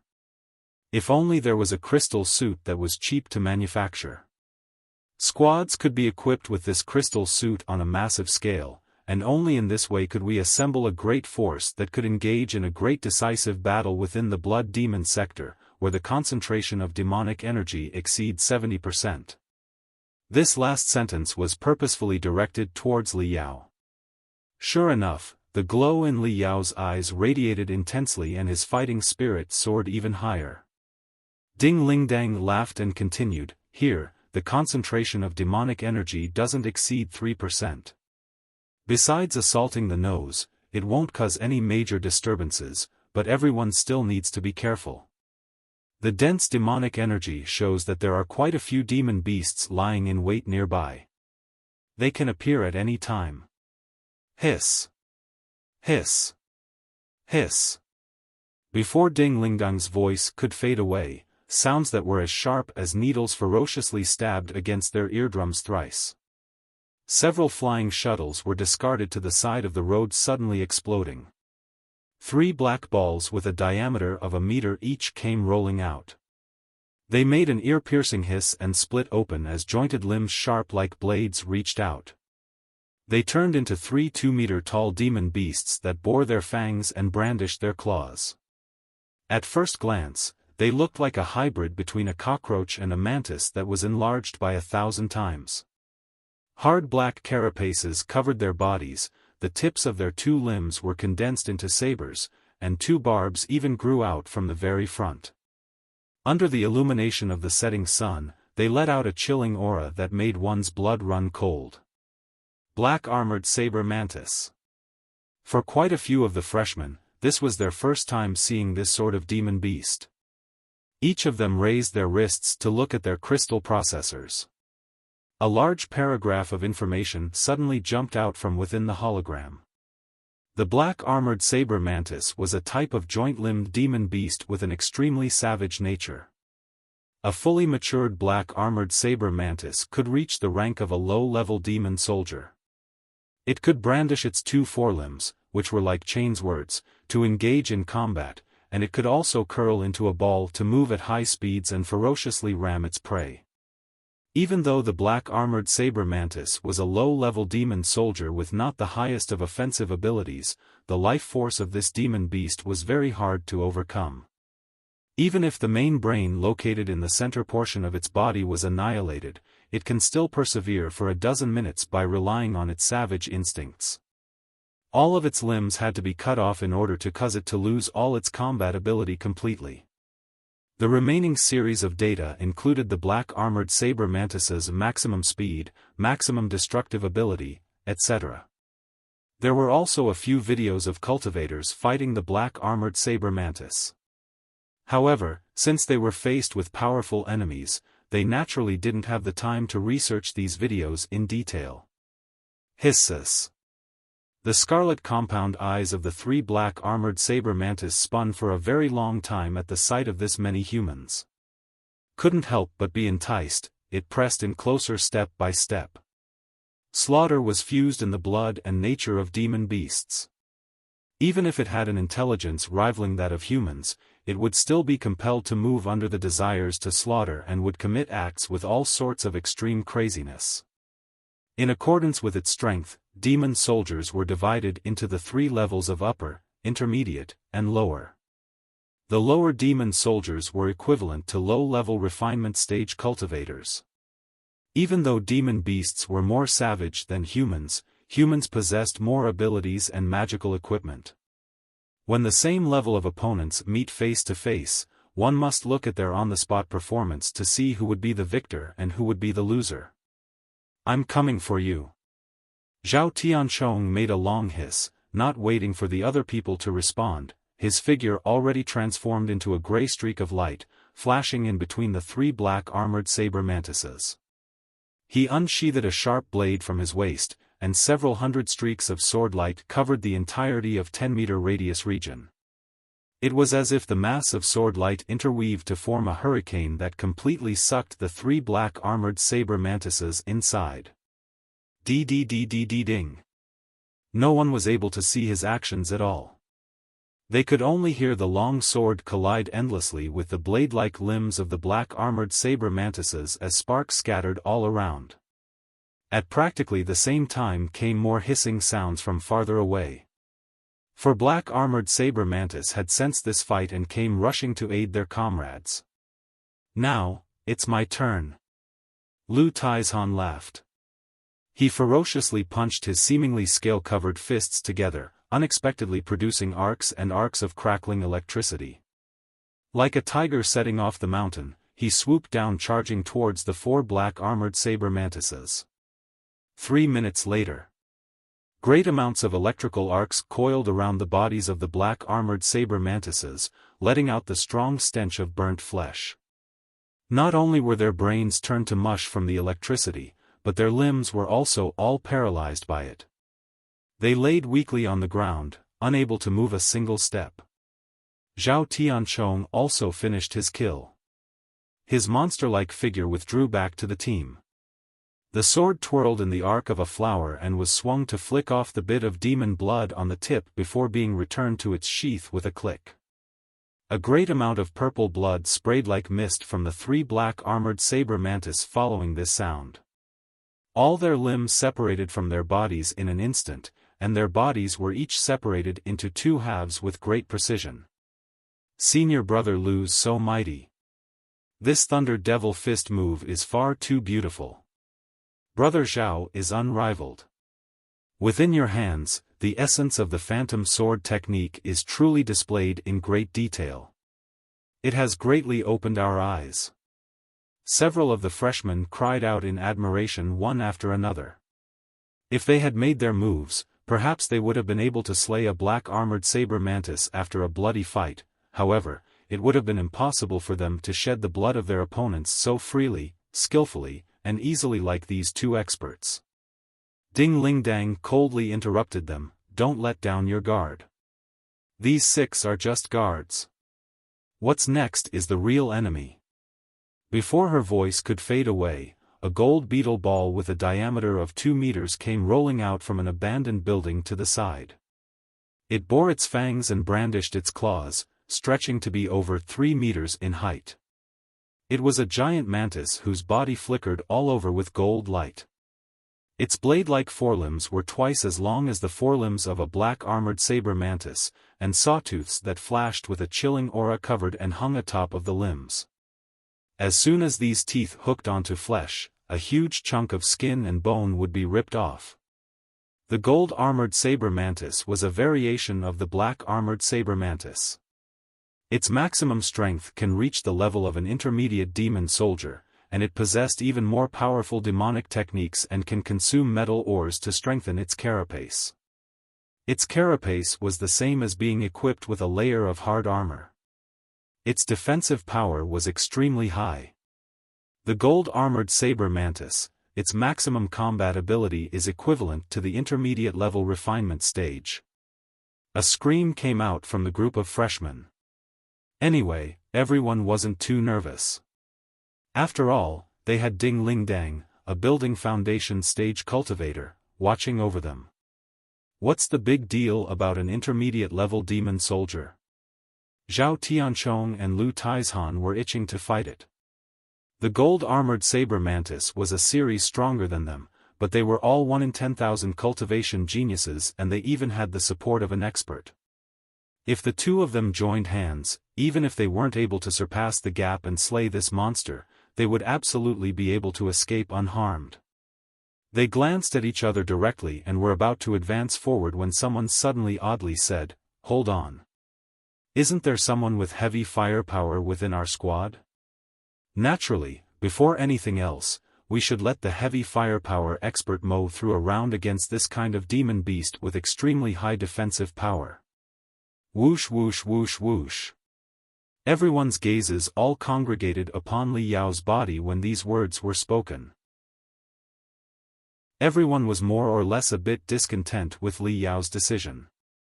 When a team was first formed, bringing along 1 or 2 support members who possess no combat ability, like a doctor, a spirit tattoo artist, or a refiner, was very normal. These support members could display necessary functions in key moments, and everyone did their best to protect them with all their strength. But as a support member, Li Yao needed to get his own status clear. No one expected him to display much combat strength, so it was best not to cause trouble. If Li Yao were to wield a thunderfire bolt gun or a similar ordinary firearm to occasionally suppress a demon beast at long range for a moment, no one would say anything even if he missed. But he just had to carry such a huge 6-barrel rotary cannon.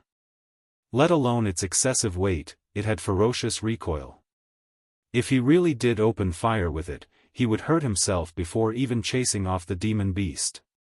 Wouldn't that be asking for trouble?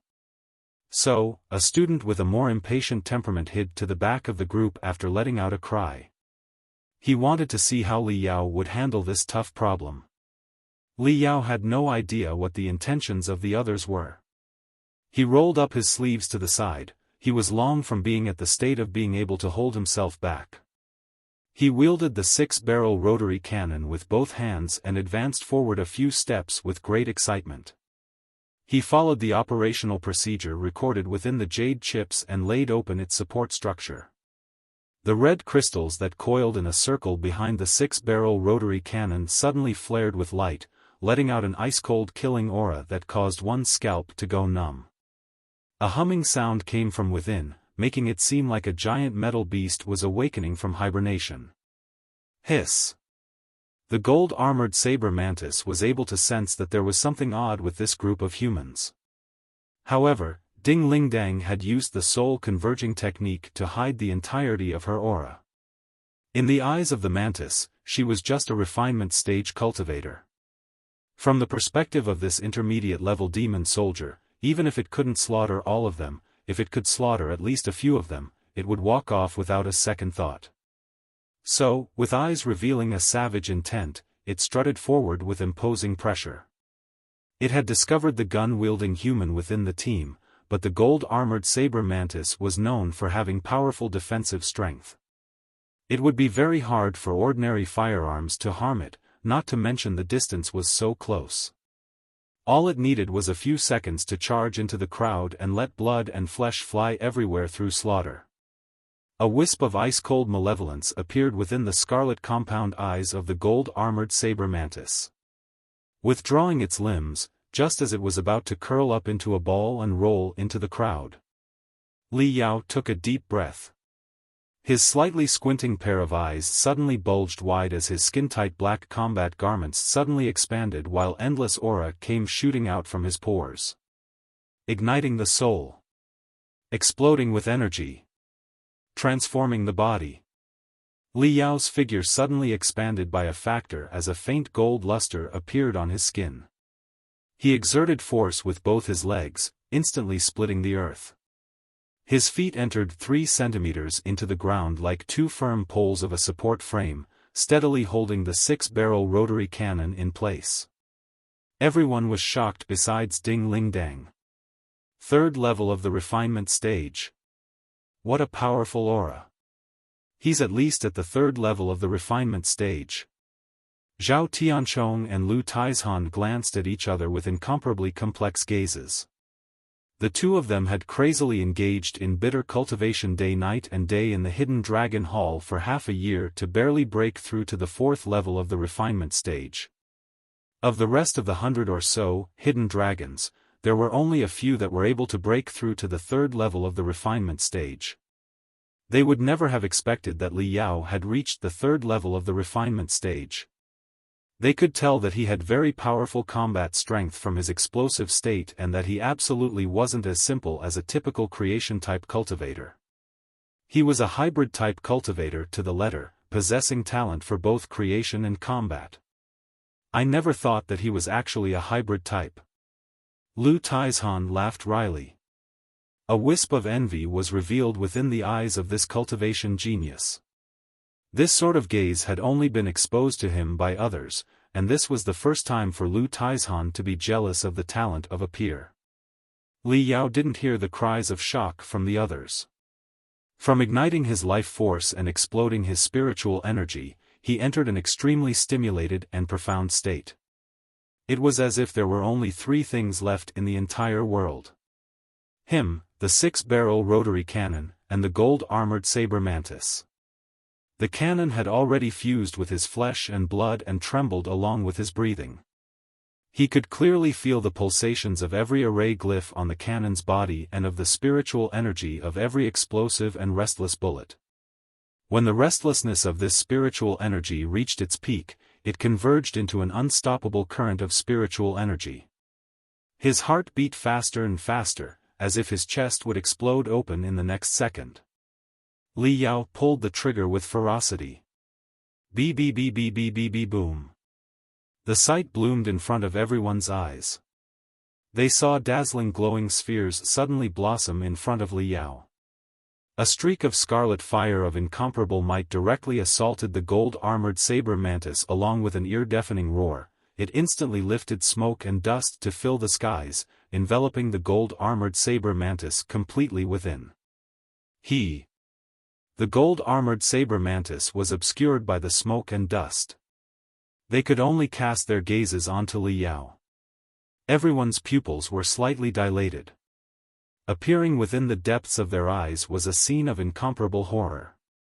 Li Yao's crazy display was simply like another terrifying demon beast. The recoil was extremely strong. Ordinary people would find it impossible to control. The 6-barrel rotary cannon, which was only found mounted on crystal tanks for fixed firepower, only slightly quivered within the control of Li Yao's powerful arms, maintaining a torrent of firepower. Li Yao adjusted the fire rate to its maximum. Over 1,000 rounds of spiritual energy explosive rounds engraved with assault-type array glyphs could be fired every minute. This meant that he had to withstand the bombarding recoil equivalent to several dozen heavy fists from a third-level refinement stage cultivator every second. Not only did Li Yao not shake at all, he even held up the spraying 6-barrel rotary cannon, withstood the heavy recoil, and forcefully advanced forward. 1 step. 2 steps. 3 steps. Every step he took embedded his feet deeply into the earth, rumbling out spiderweb-like cracks within. Zhao Tianchong's scalp was tingling just from watching. He whispered to Lu Taizhan, "Think you can do it?" Lu Taizhan watched as if he was drunk. He was stupefied for a long time before shaking his head. "If you give me enough gas, I should be able to stand there and bombard away for half the day. But to forcefully withstand the recoil while also advancing forward and have my 2 arms not move even an iota, this is far too shocking. This kid's strength and blow resistance ability are simply inhuman." Within half a minute, a full 900 rounds of spiritual energy explosive rounds were sprayed clean. The deafening roar spontaneously ended, yet the barrel still spun at high speeds, letting out a rising azure smoke. Li Yao roared, "Awesome!" He never felt so awesome firing a gun before. All the fury that filled his heart had simply condensed within the spiritual energy explosive rounds to be completely exploded out. He could even bombard a Buddha. "What gold-armored saber mantis? You've just been smashed to pieces by my bombardment." Li Yao loaded the second ammunition belt and looked, filled with confidence, towards the depths of the smoke and dust. The smoke cleared. The gold-armored saber mantis was curled up in a shivering mass. It was frightened and unsteady, but it was completely unharmed. The heck? Li Yao was dumbfounded, and his face immediately flushed red. In the end, he wasn't a cultivator who specialized in guns, and neither had he cultivated in the mysterious and profound arts that were gun combat techniques. And the 6-barrel rotary cannon wasn't designed to be wielded by a single soldier, so it didn't have a super-accurate targeting system. Even though Li Yao's ability to resist blows was extremely strong, so much so that the recoil couldn't hurt him, the recoil was still enough to cause the barrel to waver slightly. Coupled this with a little bad luck, most of the bullets just grazed past the gold-armored saber mantis, riddling a 200-meter-high 3-floor building with countless holes. It was scattered, smashed, and on the verge of collapse. Only 1% of the rounds had hit their target. However, the gold-armored saber mantis's carapace was circular-shaped and extremely strong. Most of the rounds had bounced off, and even if 1 or 2 of the rounds could penetrate through the cracks of the carapace and explode, the rounds wouldn't cause too much damage.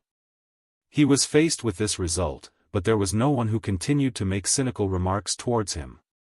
The 6-barrel rotary cannon wasn't known to be an accurate firearm, as its main purpose was to suppress the advancement of demon beasts through its violent firepower. Looking at the gold-armored saber mantis all curled up, hugging its head and scampering, being completely suppressed in place, Li Yao had completed his task of being the heavy firepower member perfectly. Hiss!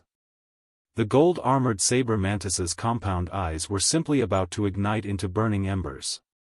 It never thought that its grand self of being an intermediate-level demon soldier would be suppressed dead-fixed by this group of low-level refinement stage cultivators. It also knew that the advantage of heavy firepower laid in distance. The further the distance, the more formidable its might. This group of humans was toast as long as it could draw close. And it would absolutely tear that human wielding the gun at the front most of the group into countless pieces. The gold-armored Saber Mantis withdrew into its hard gold carapace ball in an instant and mixed together with the stench of a strong gale as it ferociously charged over to the group.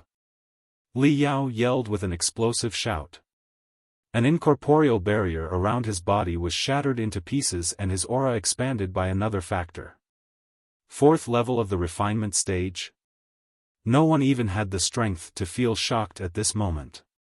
They stared stupidly at Zhao Tianchong and Lu Taizhan. These two both reached the fourth level of the refinement stage. Before, everyone recognized them as two rarely seen big experts of the freshman class. But now appeared a third freshman at the fourth level refinement stage. He was able to go head-to-head with them. Zhao Tianchong and Lu Taizhan gritted their teeth. It seemed that if they were to relax just a bit, a berserk howl would come shouting out of their mouths. Li Yao's strength had increased substantially after exploding into the realm of the fourth level of the refinement stage. He was able to barely suppress the muzzle of the 6-barrel rotary cannon into slight wavers. Even though he could still increase by another level, he didn't prepare to do so. Instead, he crazily calculated various cryptic and abstruse problems in his brain, madly increasing his brain cell activity. Li Yao entered the super-perceptive state in a second. In an instant, a series of dazzling data about the distance, bearing, and wind direction between himself and the gold-armored Saber Mantis manifested within his field of vision. The most optimal shooting trajectory completed calculations a moment later. Boom.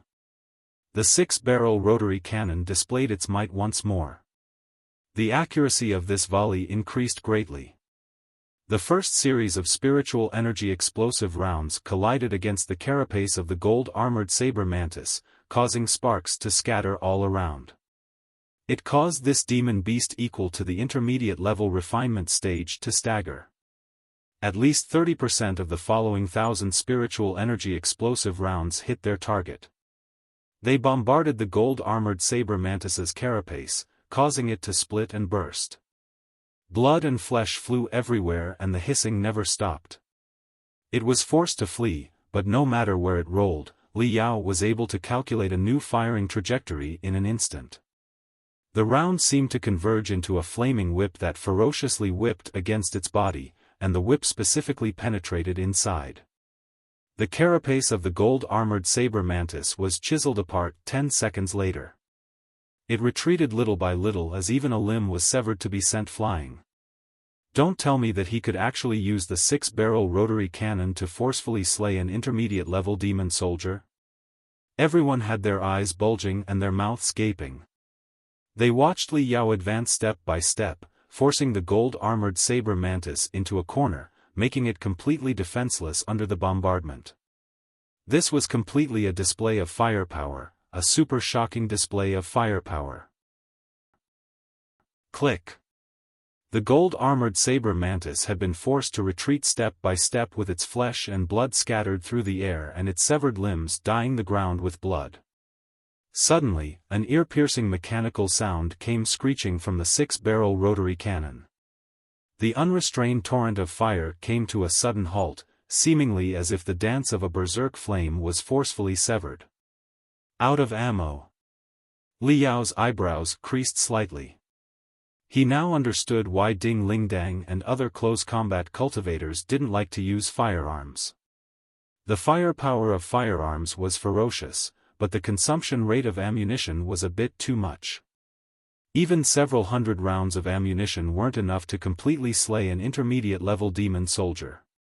If this was a high-level demon soldier, a demon general, or even a demon king, how many rounds would he need? Only the troops that ensured resources to logistics were able to pour down a torrent of firepower in a completely unrestrained manner. It was impossible for a tiny combat squad formed by cultivators to bring several 100,000 rounds of ammunition for each mission when they engaged in close-quarters slaughter day in and day out in the wasteland. On a small scale with a long time frame, the fist or the sword was more reliable in high-intensity combat. Hisses. The gold-armored Saber mantis's shrieking was incomparable, ear-piercing, sharp, and berserk. It hadn't been killed, but it had received serious injuries. Not only was its carapace split in half, but 3 of its 8-jointed limbs were severed, and even its right forelimb that carried a sawtooth edge had been severed, causing a stinky purple fluid to flow out from the wound. There was no longer the imposing air of a mantis king. It was simply like a stray dog with a broken leg. Although the gold-armored Saber mantis was seriously injured, it turned even more crazy, violent, and bloodthirsty. It painfully swallowed its last bit of reason, and its scarlet compound eyes seemed to drip with blood. It also discovered that Li Yao had exhausted the last of his rounds. Its shriek turned incomparably ruthless. It withdrew its limbs and backed up 2 steps, it was about to come charging over. Not good. Everyone's expression suddenly changed, realizing that Li Yao's display of firepower, of Li Yao pressing forward step by step, had caused him to be faintly separated from their protection. A lone soldier had deeply entered enemy lines, walking to the front of the gold-armored Saber mantis. It didn't matter if he was a refiner or a heavy firepower user, he was in a defenseless state close to an injured and berserk demon beast. The consequences were going to be very serious. Zhao Tianchong and Lu Taizhan glanced at each other and nodded at the same time. They were just about to go save him. Wait! Ding Lingdang suddenly stopped them. A calm smile hung on her face. She nodded with her chin, "Don't be impatient. Let's see what happens next." In their moment of hesitation came a shocking development right in front of them.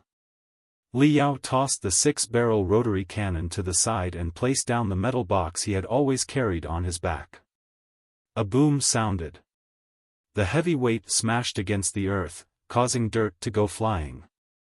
Li Yao muttered to himself as his pair of hands transformed into a gray cloud.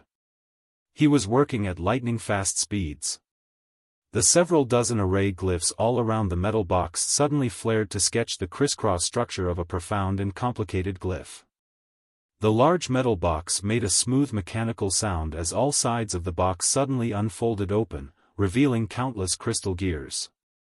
The entire structure went through a transformation as the gears operated at high speeds. It actually transformed into a portable weapons rack. Sabers, spears, swords, halberds, hatchets, axes, hooks, tridents. 18 classes of bladed weapons of every variety were available, all of which were flowing with brilliant light. They were all dauntless close combat magical equipment. This is way too excessive. Everyone looked at each other in dismay. They never expected that Li Yao would carry this many close combat magical equipment. He really deserved to be called a refiner. The gold-armored Saber mantis was intimidated by the cold aura of the weapons. It was stunned for a long time before being stimulated by the savage nature of a beast from its pain.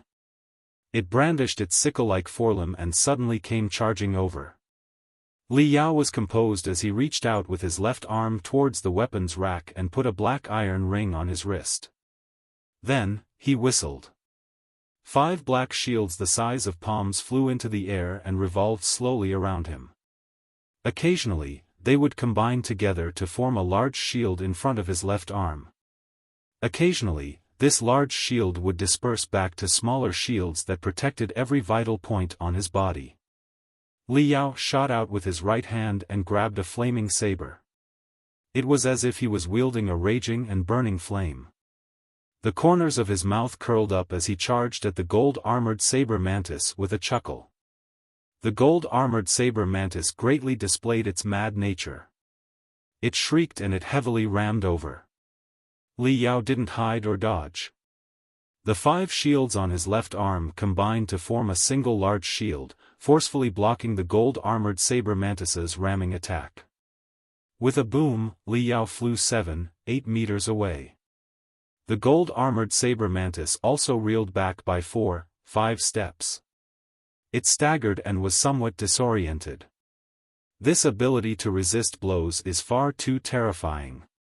It can actually match the full force of a demon beast. Everyone, including the mighty Lu Taizhan, was scared witless at the sight of this scene. The strength of the gold-armored Saber Mantis didn't necessarily fall to the level of a low-level demon beast even if it was seriously injured. Demon beasts were known for their great strength, and after being injured, the mantis greatly displayed its mad nature. Li Yao was actually able to meet it head-on. And, after turning his body mid-air and landing on the ground, Li Yao squatted deeply with his legs and let out a long whistle. He sprung up and pounced. The flaming saber's tip was released to be over 3 meters long. It went to ferociously cleave through the gold-armored Saber Mantis. He was actually the first to recover from the gold-armored Saber Mantis's ramming attack. Hiss! The gold-armored Saber Mantis was still dizzy. It never thought that this human would be this dauntless. Having been caught off guard, it was cleaved by the saber. Even though its carapace was incomparably hard, this saber penetrated deeply into its body and a giant gush of purple fluid spurted out, which was then evaporated in an instant by the flaming saber, letting out a tss. For its temperature to be this high, what kind of saber is this? And it can even split the carapace of a gold-armored Saber Mantis with a single swing. All the freshmen had gradually gotten used to Li Yao's strong and fierce body. However, they were curious about the model of the peculiar saber. Most notably were the sword cultivators of the Chaos Edge Hall. Their eyes flared when they saw just how sharp this flaming saber was. They discussed spiritedly, but in the end, they were unable to think of just which sect had refined that masterwork weapon. With this one strike hitting its target, Li Yao knew to quit when he was ahead. He instantly retreated 5 meters to avoid another dangerous and explosive attack from the gold-armored Saber Mantis. He put the flaming saber back to the weapons rack and took out a chainsword.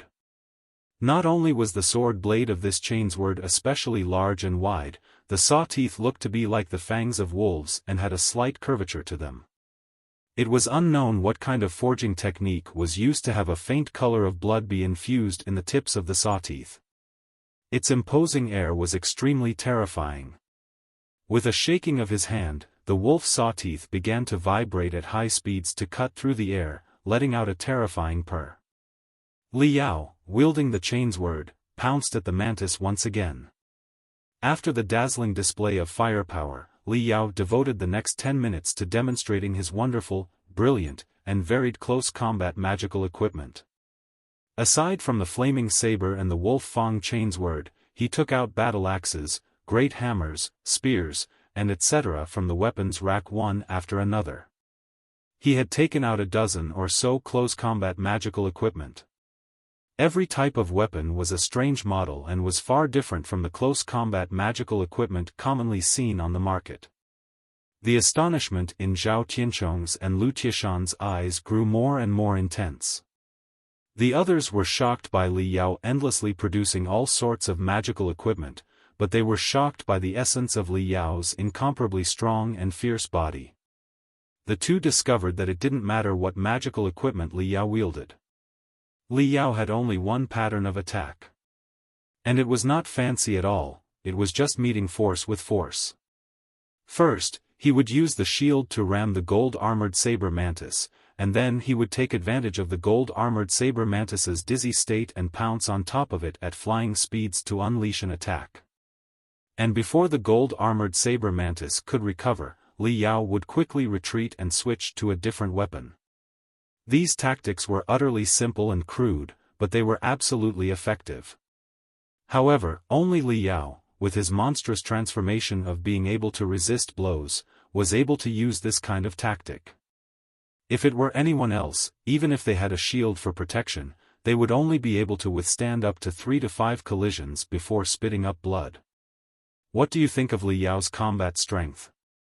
If he was facing us 2 versus 1 instead of a demon beast, who do you think would win? Zhao Tianchong whispered to Lu Taizhan. Lu Taizhan silently muttered to himself before saying, Li Yao's strength and ability to resist blows is completely enough to shock me. His instantaneous burst strength is also very powerful. Just look. He's deep in his squat when he suddenly explodes forth. His speed instantly reaches his maximum like a hurricane. Even the gold-armored Saber mantis is finding it hard to react to. Other than this, he's a complete expert in defense. He must have cultivated in a technique that specializes in defense. A strange protective film formed from his spiritual energy covers his entire body. The deadly offensive displayed several times by the gold-armored Saber mantis was all dispersed by this protective film. He has this layer of spiritual energy protective film. Combine this with his steel-like physique, and Li Yao's defensive power might dreadfully be higher than that of the gold-armored Saber mantis. Even if I land my Thunder Devil Fist, I don't have the confidence that I would be able to blast apart his defenses. However, Lu Taizhan made a change in topic. He spoke somewhat befuddled. Compared to his defenses, his attacks are simply a mess. I can't even stand to directly look at it. It's completely at the level of an amateur. Zhao Tianchong nodded and said, I agree with your views, but I feel that Li Yao has chosen wisely. Wisely? Lu Taizhan scratched his hair and asked, what do you mean? Zhao Tianchong chuckled and explained, a person's time and energy are limited. It's impossible to learn everything. For fellow student Li Yao to be able to modify and produce a first-generation Tai crafting furnace, clearly, he has put in a great amount of time and energy into refining techniques, so how much time would he have left to spend on combat cultivation? Even if he doesn't have the time, he should first learn more practical skills. With his great strength, he can carry more magical equipment and items than us, and he can display the superiority of being a massively equipped man. His ability to resist blows is strong and he has a superior defensive technique. These can all help raise his survival rate on the battlefield. As for offensive techniques, it doesn't matter if he learns them or not. In the end, he's a refiner, not the main force of combat. Lu Taizhan let out a long breath after listening. He spoke with some anxiety in his heart, I understand now after your explanation. It looks like this kid is still a normal human. He doesn't know everything. His greatest weakness is being not good at attacking.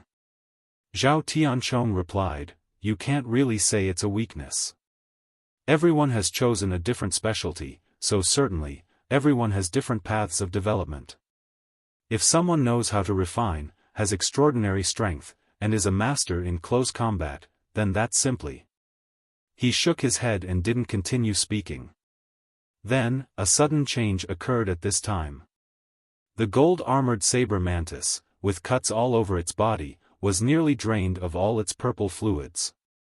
It finally was unable to endure the frontal standoff against Li Yao.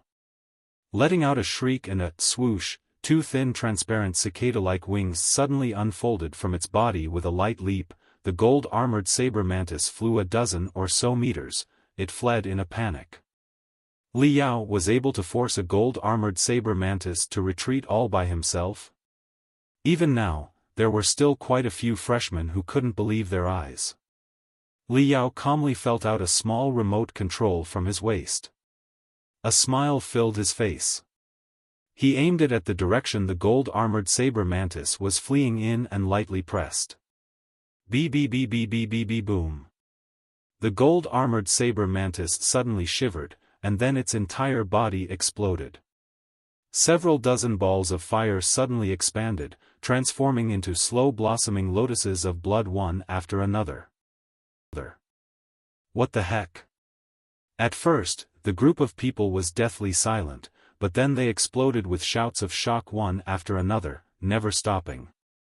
Did he cultivate in some exceptional mystical ability to allow his spiritual energy to penetrate into the gold-armored saber mantis and have it hibernate within the mantis's blood only to have it explode during its final moment? Lu Taizhan's forehead seeped with sweat. The Devil Fist sect had several similar mystical abilities, but these were high-level techniques that only powerful cultivators at the building foundation stage or higher could use. How could Li Yao do such a thing by himself? Zhao Tianchong stared dead-fixed at the remote control in Li Yao's hand and shook his head. It's not an ability. There are bombs. Lu Taizhan cried out, bombs? When did he have the time to put so many bombs on the gold-armored saber mantis? Not to mention that the gold-armored saber mantis's carapace is incomparably smooth, so how did he get the bombs to stick? Zhao Tianchong was a bit crushed as he muttered, "We're still underestimating fellow student Li Yao far too much. We thought that he decided to meet force with force against the gold-armored saber mantis by relying on his powerful and strong physique and his powerful ability to resist blows. I only realized it just now. This was all a trap to hide his killer move." Lu Taizhan gaped and his eyeballs spun. It seemed that he understood something as his expression grew more aghast. Zhao Tianchong saw Lu Tiashan's ashen face and knew that he had seen through a few things. Zhao Tianchong nodded and said, "Yes, I'm afraid it's as you've guessed." For fellow student Li Yao met the gold-armored saber mantis using force against force, it was only to cause the gold-armored saber mantis to have a moment of dizziness so that he could draw into close range. In the instant when the distance between the two closed into zero, Li Yao took a few miniature bombs and secretly put them onto the gold-armored saber mantis's body. As for how he was able to get these bombs to stick onto the gold-armored saber mantis's smooth carapace, I don't know. He was able to place a few miniature bombs with every collision. A dozen collisions later, several dozens of miniature bombs were attached to the vital points of the gold-armored saber mantis. This demon beast was already seriously injured. It made a frantic getaway without caring for its injuries and was flying at high speeds when the dozen of miniature bombs exploded at that same time, so how else could it have ended beside it dying? It's impossible for fellow student Li Yao to bring this many bombs on him in one go. We believe that each time Li Yao retreated to the weapons rack, it was to swap for a new weapon to use the gold-armored saber mantis as a test subject for testing the might of his magical equipment. However, this was just one of his goals. A more important goal was to use the swapping of weapons to cover up grabbing more miniature bombs. The gold-armored saber mantis has extremely high intelligence. If it had seen Li Yao grab a whole bunch of bombs, it certainly would have fled early on. Only in this way could Li Yao attach several dozen miniature bombs to the carapace of the demon beast. And it didn't even know what hit it, it never discovered it even until death. Zhao Tianchong laughed bitterly and continued, "Fellow student Li Yao understands his weak point of having a lack of attack ability very well. He actually managed to think of such a strange combat tactic that displays his superiority in hand speed to the pinnacle. I had to think back in great detail to be able to think of this. He had performed a few seemingly redundant movements. I originally thought that his hands were flustered because he wasn't good at attacking, so I didn't think it was important. Only now do I know, that was the time he had placed the miniature bombs. If we were his enemy and he places some bombs on our body when we exchange blows, what do you think the aftermath would be like?" Lu Taizhan pondered for a moment before shaking his head hard. "That's impossible. We're different from demon beasts. The carapace around the gold-armored saber mantis is a layer of exoskeleton. There are no sensory organs, so it can't feel the subtle changes on its carapace, which was how Li Yao was able to attach several dozen bombs without it knowing. We're people who cultivate, and every fine hair is incomparably sensitive. We would find out in the first instance." Even so, fear still lingered in these two people's hearts. This was because they realized that Li Yao wasn't a simple meathead with overly developed limbs. Even if he possessed tyrannical and incomparable strength, within the midst of battle, what he loved to use more was his brain. Zhao Tianchong's expression turned incomparably grave in an instant. He clenched his teeth as he said, "People may be given the wrong birth name, but nicknames are never wrong.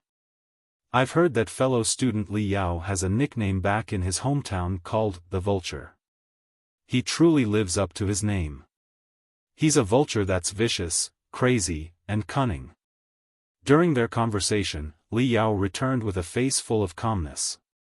Everyone immediately surrounded him to chatter at the same time. "Fellow student Li Yao, you really broke into the 4th level of the refinement stage? That's way too incredible. Fellow student Li Yao, these magical equipment you just used, just which sect refined them? No matter how I look at them, they all look somewhat familiar, but I can't think of any at all. Did you really use bombs to finish off the gold-armored Saber mantis, fellow student Li Yao? How were you able to have the bomb stay attached to the smooth carapace of the gold-armored Saber mantis for so long? They didn't fall no matter how violently it moved." Li Yao split into a grin and spread open his empty pair of hands. His hands subtly swayed and 4 fine miniature crystal bombs appeared between his fingers. They were different from normal bombs. This kind of bomb had a sticky light green slime on one side and was carefully wrapped by a layer of film. "This is my special sticky bomb. One side is applied with the slime of a bullet dart frog. As soon as it's exposed to the air, it can generate an extremely strong adhesive strength and stick itself to the carapace of a demon beast for a full dozen minutes. This was specially refined to break the hard outer husks of demon beasts." The bullet dart frog was a large frog species that was commonly seen in the Heaven Origin sector. Its tongue was very long and was even coated with a powerful, adhesive fluid.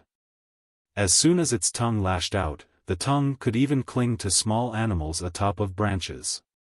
The tongue would then retract and the frog would eat the prey. And so, this was how its name came to be. After people discovered the special characteristic of this frog, the bullet dart frog was raised on a massive scale for the extraction of the slime of its tongue. The slime was regarded as a purely natural glue. However, this was the first time they saw the glue and a bomb be combined together. Their eyes couldn't be stopped from lighting up. Li Yao handed the sticky bomb to the student next to him to let everyone take a look at it. Then, he casually raised his flaming saber. "All of the magical equipment here have undergone my modifications and enhancements. They have quite the increase from their original performances. Take for instance this Scarlet Sun Demon's Lair flaming saber. This is a typical design pushed out by the Scarlet Dragon sect 37 years ago. Its design is quite outstanding, and among similar flame magical equipment, it can be considered to be out of the ordinary. However, the crystal consumption for its fire is too high, and after a long period of battle, it is very likely that spiritual energy overflow would occur. As a result, the handle would then burn the hand, influencing one's combat experience.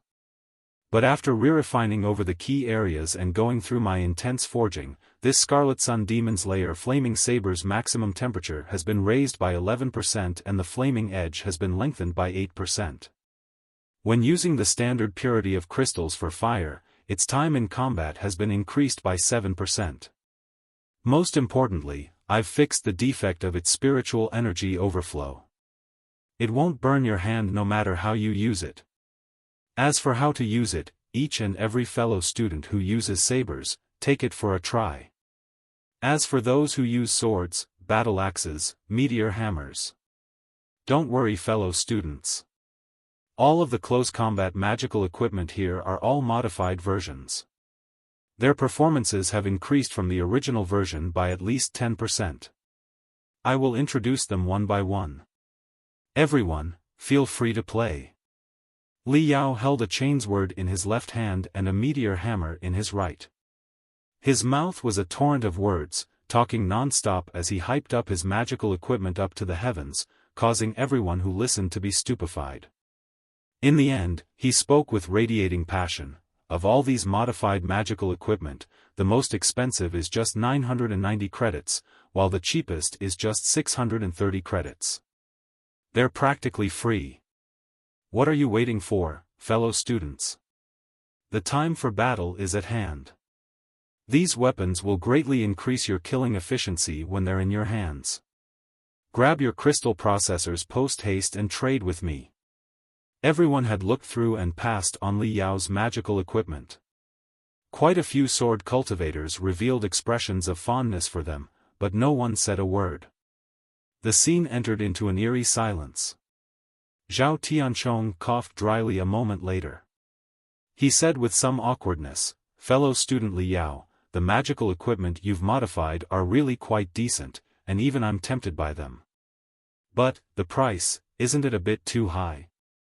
Basically, they're twice as high as the original version." Li Yao was stunned and his brows furrowed. Fellow student Zhao Tianchong, we're all part of the same circle. Don't use this kind of method to haggle with me. Everyone knows that the structures of the underlying magical equipment are classics. They are the coalescence of the heart and blood of numerous master refiners over several dozens of years. Even the most subtle modification wouldn't be easy to do. I meticulously handcrafted, hand-forged, and even assimilated high-quality materials into each and every key component. Only in this way could I increase the performance by at least 10%. The amount of time, energy, and costs I spent is unknown. Increasing the price by double isn't excessive, right? If the goods are real, then double the base price is not outrageous. Zhao Tianchong admitted that increasing the performance of a magical equipment by 10% warranted increasing the price by 100%. This was a very normal thing. In the most extreme case, even if the magical equipment was increased by 1% and the price was doubled, this would all be within a reasonable range. After all, on the battlefield, an increase in performance of 1% could decide the matter between life and death. The value here could not be measured by money. However, fellow student Li Yao, you probably don't quite understand the mentality of us students of the combat department. From our perspective, we're still at the learning stage. It isn't a good thing to use excessively powerful weapons while we're still learning. Zhao Tianchong explained with complete sincerity, if we get used to using powerful weapons right now, we would become dependent on them and neglect our own cultivation. Then when we leave university, enter a true battlefield, and the masterwork weapon breaks, wouldn't we be screwed? You're right. Another student spoke agreeing, there's an unwritten rule in our Chaos Edge Hall. In daily training, we must use only the simplest, the most basic of weapons to temper ourselves for true strength. Therefore, even though your modified magical equipment are quite decent, from our perspective, they're a bit excessive. Li Yao was stunned for a long time before shouting, that can't be right. Sure, low-grade weapons can be used to temper and train one's combat skills for day-to-day training, but on the battlefield, you can't still be using low-grade weapons, right? You have to use one or two high-grade weapons to protect yourself, right? A few sword cultivators glanced at each other, but in the end, it was still Zhao Tianchong who explained, indeed, fellow student Li Yao. On a real battlefield, we do carry weapons of two different grades. If we encounter weak demon beasts like the black-armored Saber mantis, we would use our low-grade weapons to temper our combat skills. If we meet demon beasts more powerful than us, like the gold-armored Saber mantis, we would use higher-grade masterwork weapons and stake our lives. Even though you increase the performance of these masterwork weapons, the problem is, the underlying model is too basic. They don't count as real masterwork weapons. To sum it all up, your modified magical equipment are too good to train with and too poor to stake our lives on. The price isn't particularly cheap, and they don't have any main competitive strengths. Li Yao deeply furrowed his brows. At first glance, what Zhao Tianchong had said made sense, but it was also strange, after careful deliberation. Li Yao thought for a long while before responding with a stomp of his foot. Fellow student Zhao Tianchong, there's a big problem with your explanation. Your demon beast slaying efficiency rate is greatly increased when you're equipped with better magical equipment. If before, you could kill 10 demon beasts in a day and tomorrow you could kill 15 in a day, wouldn't you still be able to meet the same objective of crazily cultivating you've been bickering about? You just think my gear is too expensive. A rarely seen blush appeared on Zhao Tianchong's face. He really had been exaggerating a bit. It was true that the Grand Desolate War Institution didn't encourage students to use masterwork weapons when cultivating on campus. However, in real combat where danger lurks in all corners of the battlefield, a bit of a performance increase with magical equipment was certainly a good thing. No one would despise having an overly sharp sword. Zhao Tianchong awkwardly explained, "Fellow student, Li Yao, if the magical equipment was only more expensive by a couple hundred credits, everyone would grit their teeth and accept it. But the basic magical equipment is all consumable. They would need to be replaced with a new one every few days, under intense combat. We can't just spend a couple hundred credits every few days, right? We wouldn't be able to make it back, even if we do increase our demon beast slaying efficiency by 10%. He's right." Sword cultivators agreed with him one after another, for this was the most crucial factor. If the price was right, who wouldn't want to equip themselves with more powerful performing magical equipment? The key laid in the fact demon beasts were very hard to deal with. Some were like the gold-armored Saber mantis, they had a hard carapace. Some had super hard skeletons. Some even had bodies filled with corrosive acid. Close combat weapons just didn't last more than a few days against demon beasts. Often, the blade's edge would crumble and the sword's body would split. They would be rusted by corrosion and become unusable. Everyone was a college student strapped for credits. Every credit was saved through great difficulties. It was alright if they only had to spend several hundred credits once, but who would be able to stand spending several hundred credits every few days? Zhao Tianchong smiled wryly and said, "Fellow student Li Yao, I just spoke the truth. We, students of the combat department, may earn credits at a lightning speed by taking missions, but we spend a lot of credits in a lot of places. Not to mention, the professors of the combat department can destroy someone by subtle means and fail someone without blinking an eye. It makes us have to spend a large amount of credits to retake courses. Say that we regularly get injured during cultivation and we go find some fellow students at the medical department for help, their scalpels would have to be polished and sharpened until they're super shiny so that a single blade could draw blood. So, we can only be meticulous about our points." He paused before speaking again. "However, the magical equipment you've refined is really nice. If you can lower the price by 30%, you'll certainly make a lot of sales. I'll be the first to buy a chain's word, regardless of the others. Yes, the things here are good. I really like this bat leaks. It's just too expensive. If you can reduce the price by 25%, I'll grit my teeth and buy it."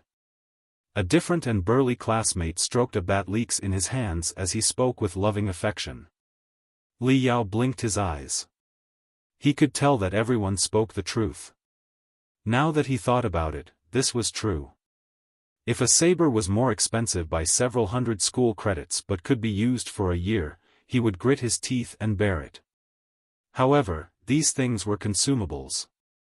If one's luck was bad on the battlefield, encountering a demon beast with an especially tough skeleton or maybe a strong corrosion demon beast, the magical equipment would turn to scrap in an instant.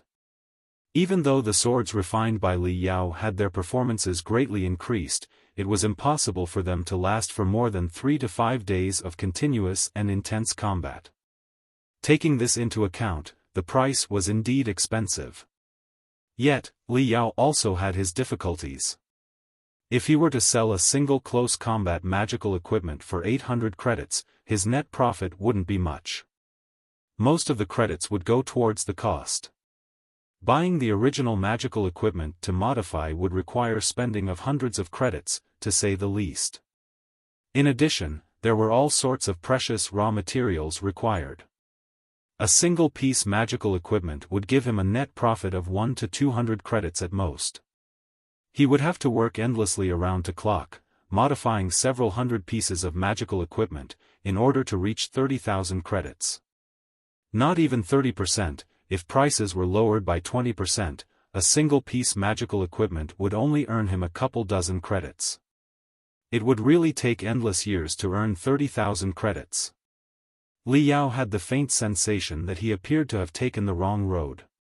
He was still using the more manual, artisan style of refining methods of 40 millenniums ago. Through thousands of revisions of hard work, meticulous carving and perfecting, and forging by hand, he was able to refine a more exquisite magical equipment with slightly stronger performance. However, the refining rate was terribly low. It would take at least 1 or 2 days for a single finished product. The more complex ones required 3 or 4 days. Current cultivation sects long ago adopted large-scale industrial methods to refine low-level magical equipment. They refined in bulk. Their efficiency was extremely high. With greater production, the costs could be brought very low. The magical equipment produced by this large-scale refinement method didn't have the most powerful performance. But the quality-to-price ratio was the absolute highest. This was the perfect method of refining for low-level magical equipment with extremely high rates of consumption. Efficiency. The key lies in efficiency. Li Yao had this sudden epiphany. I was using the train of thought of refining quality products on refining consumable products. It takes me 1 to 2 days to modify an exquisite, consumable product. Obviously, I'm getting nowhere with efficiency as low as this. However, a real quality product that could behead a demon god with one strike. How could I, a lowly cultivator of the 5th level of the refinement stage, refine such a thing? Li Yao thought for a moment. Then he asked with a heart filled with anticipation. What about the sticky bomb? It is inexpensive and it has decent power. This is my competitive product. This time it was Lu Tiashan's turn to speak. Fellow student Li Yao, it's true that your sticky bomb is decent. It's been well purposed for use against the hard exoskeleton of a demon beast, but it's way too complicated to use. What if I accidentally get it stuck to my hand? That would be very embarrassing. We don't have your astonishing hand speed or finger dexterity. We aren't able to stick that many sticky bombs to the carapace of a demon beast unnoticed. Li Yao was dumbfounded. He discovered he had made his second error.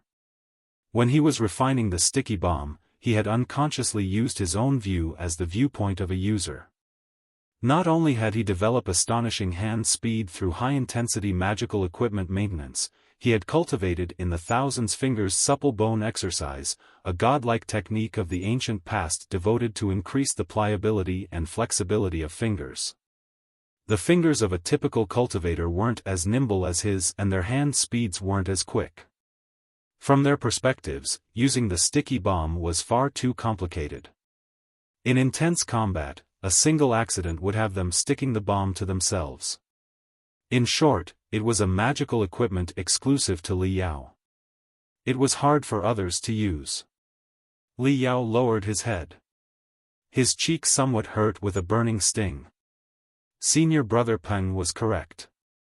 For one to become an outstanding refiner, one must go through great quantities of real combat and first become an excellent soldier.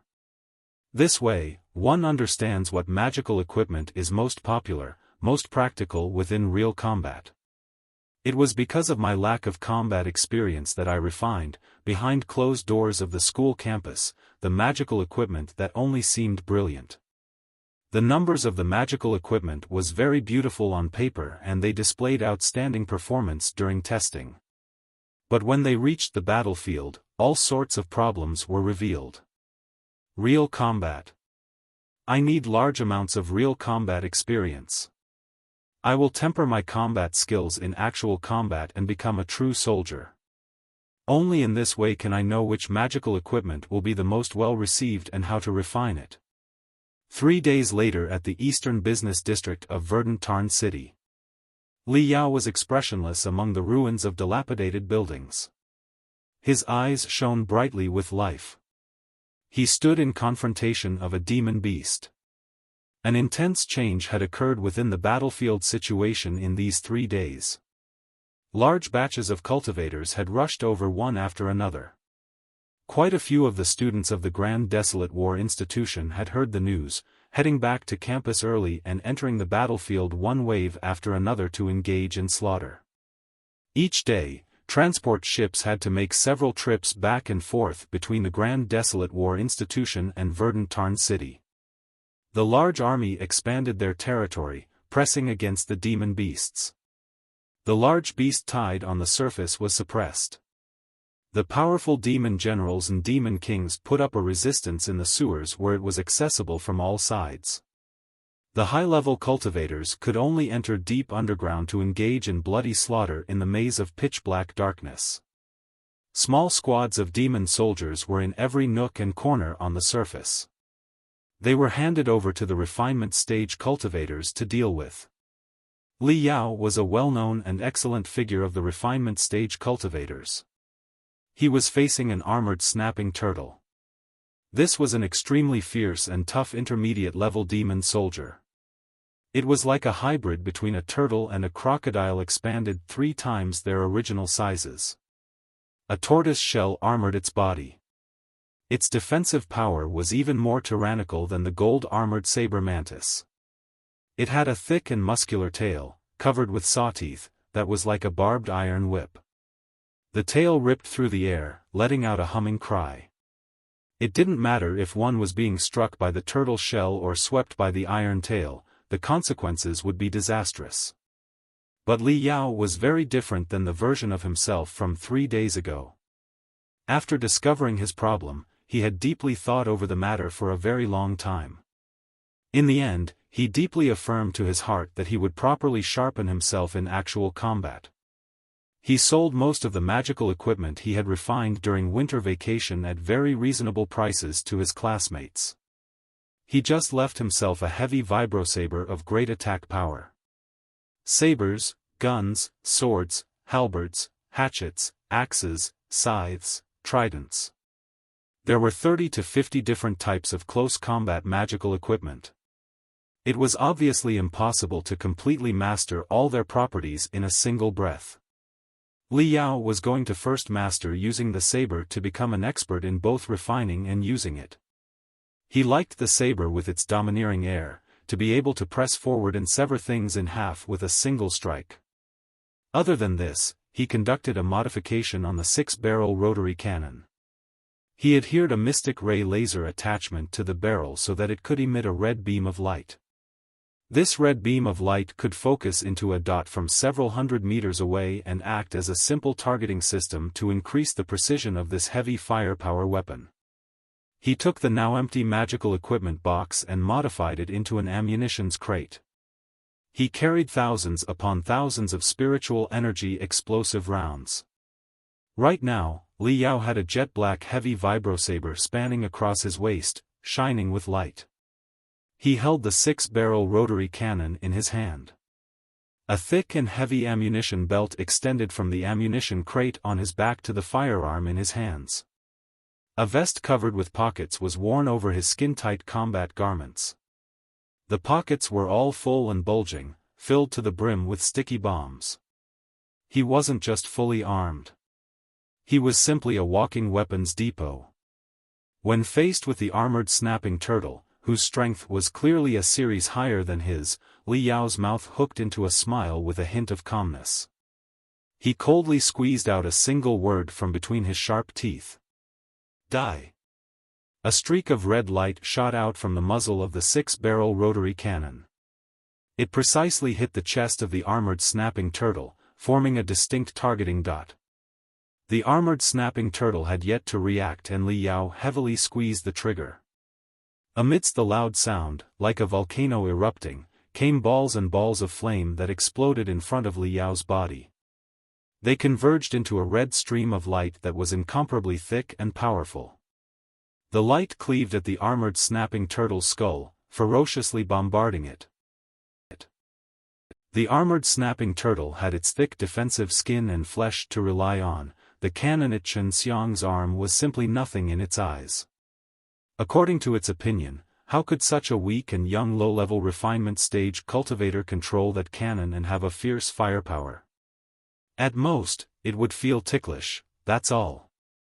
Therefore, it didn't try to move or dodge and continue to move forward at a high speed. It would rather suffer a few bullets to cut through Li Yao's waist with a sweep of its tail. However, never had it imagined that the onslaught of firepower would be as aggressive as a meteor rain, as though hammers weighing tens of thousands of pounds ruthlessly smashing into its stomach, making it stagger as it was covered in a blood-red violent spiritual energy in the blink of an eye. Ding! A burning pain struck the armored snapping turtle. It was incomparably terrified to discover that multitudes of cracks had actually appeared on its solid chest armor. In perhaps just 10 seconds, the armor would be blasted away. Ding! Ding! Ding! The armored snapping turtle was scared as well as angry. It was a demon beast whose defense was tougher than the gold-armored Saber mantis, yet it had actually been suppressed by Li Yao's heavy fire. Lowering its hideous head, it helplessly chose to lie flat on the ground and use its sharp and protruding hard turtle shell to somehow block the matchless fire of 6-barrel rotary cannon. Its 4 limbs were shaking, just like a stray dog. It awkwardly tried to move left and right to dodge. Li Yao contemptuously smiled. After 3 days of combat shooting training, he had a deeper understanding of the performance of 6-barrel rotary cannon. His control had improved greatly. At present, he could continuously fire for an entire minute, where all of the rounds were distributed over an area the size of the watermelon. The armored snapping turtle wasn't a demon beast which was hailed for its speed. How could its dodging speed compare with the speed of the bullets? It was difficult for its hard turtle shell to withstand the rainstorm-like, ruthless bombardment of the spiritual explosive shells for a minute. Even if its turtle shell had not completely cracked, its internal organs weren't able to withstand the fire and suffered grievous injuries. Finally, the armored snapping turtle let out a heart-wrenching cry as it slammed its iron tail on the ground before raising its entire body, giving the impression of a steel-cast giant wheel as it resisted the fierce fire head-on and forcibly rushed over. It had been infuriated to the extreme. At the hazard of grievously injuring itself, it wanted to ruthlessly smash Li Yao into pieces. Tilting his body towards the back, Li Yao suddenly exerted strength in his legs. As though his calves were filled with air, they expanded to 3 times their size in the blink of an eye and burst forth with astonishing strength. As he ferociously stomped on the ground, crisscross cracks appeared on the ground within a radius of 50 meters. With the recoil force, Li Yao retreated 10 meters at high speed. He closely dodged the dangerous collision with the armored snapping turtle's shell, while making full use of this opportunity to fire a series of bullets, shooting a fist-sized hole in its stomach. Both sides were quite close, making it no longer suitable to use heavy firepower. With a low roar, 2 array glyphs on the strap flashed as the shoulder strap was cut off and the 6-barrel rotary cannon, as well as the ammunition box, automatically broke away from Li Yao's body.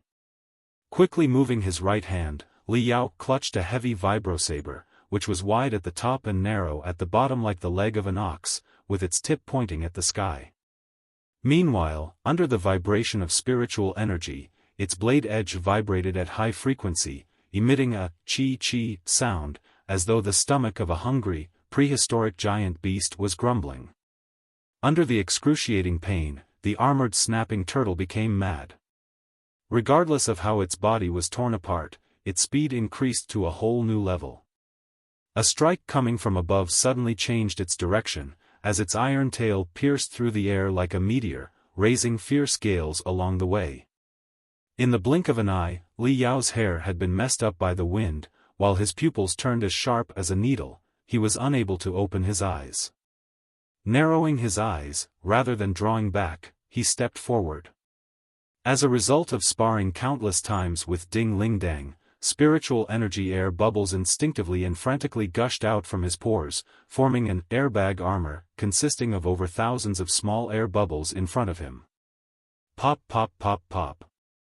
Countless sounds burst forth, as the heavy iron tail of armored snapping turtle struck upon the air bubbles, bursting over 1,000 bubbles at the same time. Meanwhile, Li Yao, with the help of cushion provided by the bubbles, strangely dodged as the iron tail brushed past him. Whoosh! The tip of the iron tail drew a bloodline on Li Yao's cheek. Without batting an eyelid, when the armored snapping turtle's chest was wide open, Li Yao's left hand moved in a very concealed manner, as the flexible fingers honed with 1,000-finger supple bone exercise, lightly threw a sticky bomb at the armored snapping turtle's chest where the armor was cracked. The armored snapping turtle was more vigilant than the gold-armored saber mantis. Li Yao's small action was caught in the blink of an eye. Unfortunately, because of its shorter limbs, no matter what it did, it was unable to reach his chest and the mucus on the sticky bomb, which came from the bullet dart frog and had strong adhesive properties, so that no matter how it scurried, it was unable to fling the sticky bomb. Ding! The armored snapping turtle was well aware that it must be a sinister magical equipment. Stretching its iron tail to the limit, the armored snapping turtle tried to poke its heart to sweep the sticky bomb away. Whereupon, it noticed that the human happened to have sucked his cheeks and blew a whistle. During the combat, Li Yao discovered that detonating the sticky bomb with remote control was too troublesome. Some quicker demon beasts simply won't give him the opportunity to use the remote control. Therefore, Li Yao just added a voice control array glyph to the sticky bomb, which was infused with a weak spiritual energy in advance, which when received Li Yao's whistle, would detonate. Boom! A blood fountain shot out from the chest of the armored snapping turtle. Although the sticky bomb had a very small volume, didn't have much crystal, and its power was not strong. However, as it was stuck upon the cracked turtle shell over the armored snapping turtle's chest, just a step away from the heart, it caused a massive amount of damage. The armored snapping turtle felt as though its heart had been ruthlessly pierced by scorching hot dagger again and again. Due to the sudden overwhelming pain, its long neck was completely stretched out of the turtle shell, as though half of the snapping turtle had crawled out from the turtle shell as it let out screams. It's now. From the very beginning, Li Yao had been concentrating the fire at the heart of the armored snapping turtle just for this moment. With a long howl, he burst forth with third or fourth level of aura as his body doubled in its size. The vest, which was somewhat loose at the beginning, completely tightened. Even the black combat suit was unable to conceal the clear and buffed-up muscular limbs, and the skin that was exposed exuded a metallic gloss. Tightly clutching the heavy vibrosaber in his hands, the bricks underneath his feet started to crack with crack-crack noise as the fragments flew everywhere. The speed of cracking soared to the limit as the heavy vibrosaber drew a black stream, bursting forth with an indomitable aura that could even behead dragons and tigers as it ruthlessly hacked down. Looking at his clenched teeth and ferocious and sinister appearance, it seemed as though this strike could even behead Buddha. Whoosh! The heavy vibrosaber was truly too fast. Surprisingly it burst forth with a howling sound as though the flying sword was galloping. With the flash of the black stream, flesh, tendons, bones were all cut one by one, as though it was sweeping through a piece of tofu. It was not hindered whatsoever. Puff! The armored snapping turtle's humongous brain flew high into the sky, while blood like a fountain spurted as high as a 2- or 3-floored building, giving off the impression of a towering crimson tree that had suddenly appeared and withered soon after. Its 4 sharp claws continued to shake, while the body, after losing its head, heavily fell down. Its towering iron tail struggled for a long while, however, it was unable to brush even half a hair of Li Yao, and finally, it helplessly crashed into the ground where it convulsed for a moment before it stopped moving. The armored snapping turtle's head slowly rolled over to Li Yao's feet. It still wasn't dead. Gradually its turbid eyes filled with an intense surprise. Until now, the middle-rank demon soldier still could not understand how it would so easily lose its life against such a weak human. If it was a high-level refinement stage cultivator or foundation-building cultivator, it could still resign itself to the destiny. However, it died under the hands of a low-level cultivator who was weaker than itself. It was unwilling. The the armored snapping turtle powerlessly wailed. Its mouth weakly opened and closed as it grimaced in pain at Li Yao. Li Yao faintly smiled and unsheathed the saber as he picked up the 6-barrel rotary cannon and ammunition box before reloading and raising the gun to his chest.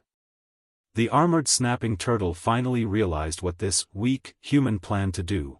Its gray-yellow eyes bloomed with a sliver of a panic-stricken and pleading look. In front of Li Yao, this brutal demon beast even yielded, surrendered, and pleaded for mercy.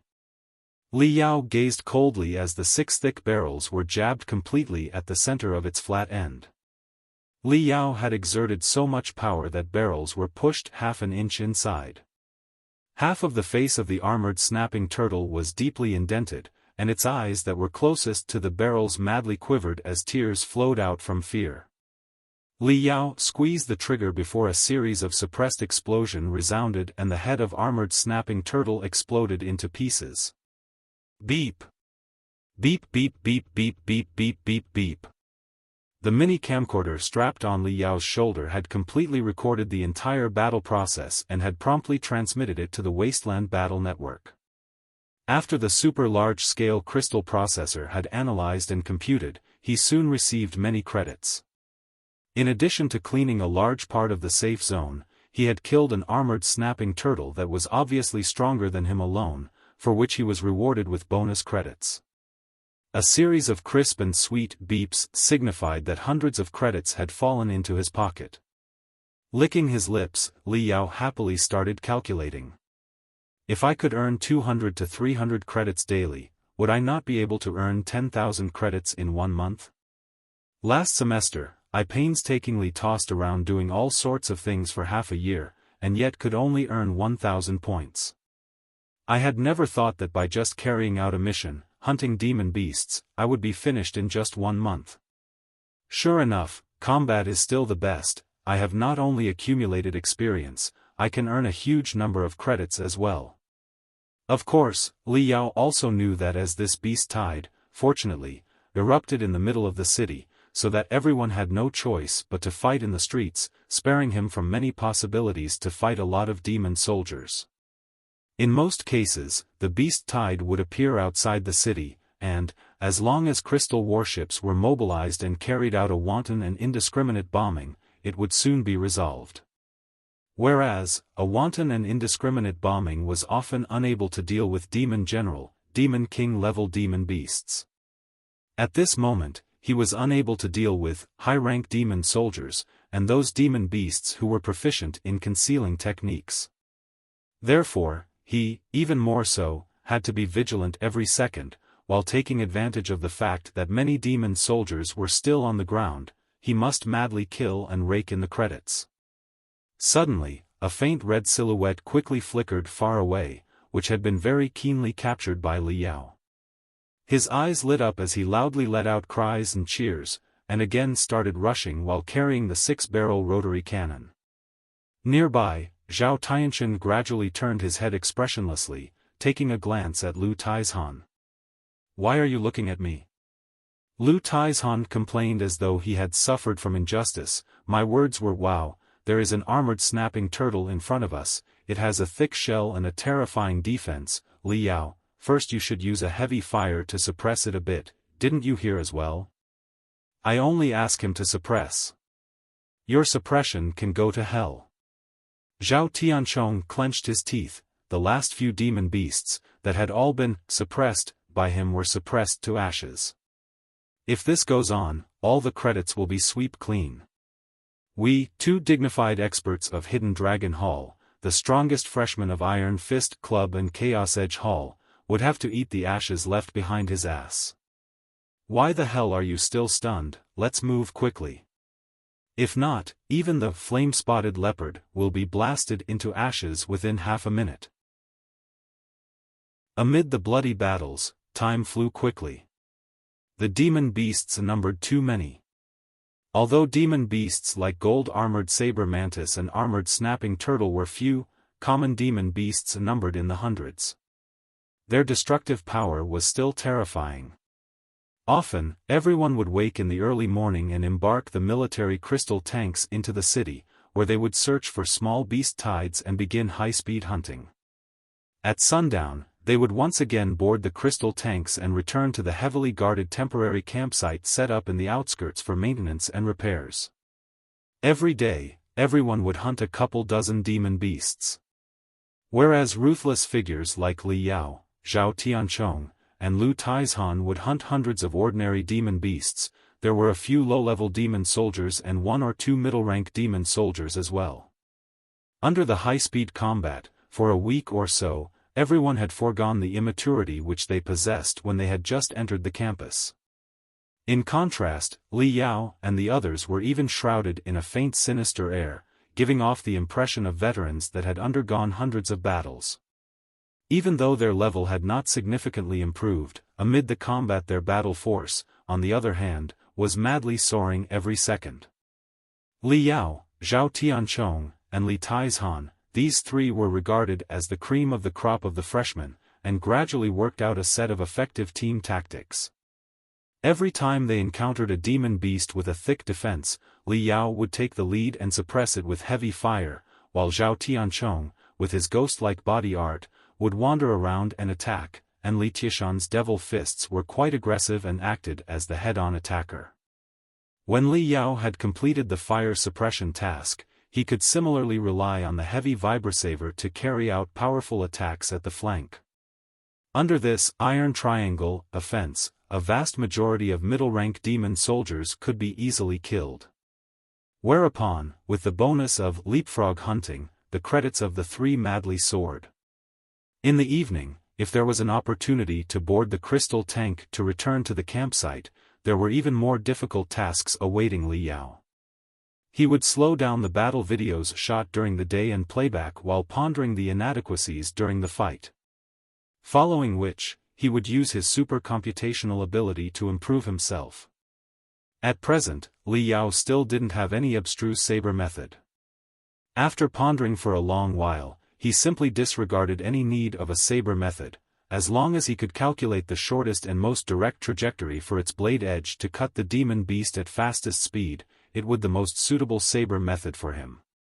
For this strike, by bending the shoulder outward by 7.5 degrees and raising the wrist slightly by 1.3 degrees, the blade edge will cut into the armored snapping turtle's neck with the shortest path as well as the fastest speed, and the time will also shorten by 0.13 second. Okay, next time I will do so. Watching the battle video frame by frame, Li Yao nervously analyzed and calculated. At the same time he also drew motion trajectories and human structures one after another and listed a couple dozen dazzling formulas. If an ignorant looked at the diagrams for the first time, he would think that he was solving some kind of complex mathematical problems. After analyzing the video, if Li Yao still had the time, he would borrow some of the common maintenance magical equipment at the campsite and help his fellow students maintain their equipment. Amid the intense combat, every sword and saber would cut through over hundreds of demon beasts' bones. Even if the equipment wasn't wrecked, its edges would crack, array glyphs would corrode, its structure would become fragile. These kinds of damages would definitely exist and the equipment must go through maintenance for it to be used again. Li Yao wasn't repairing just any kind of equipment, he only repaired saber-type magical equipment that was sharp only on one side. After experiencing multitudes of fights, he came to realize how ridiculously had he spent his winter vacation.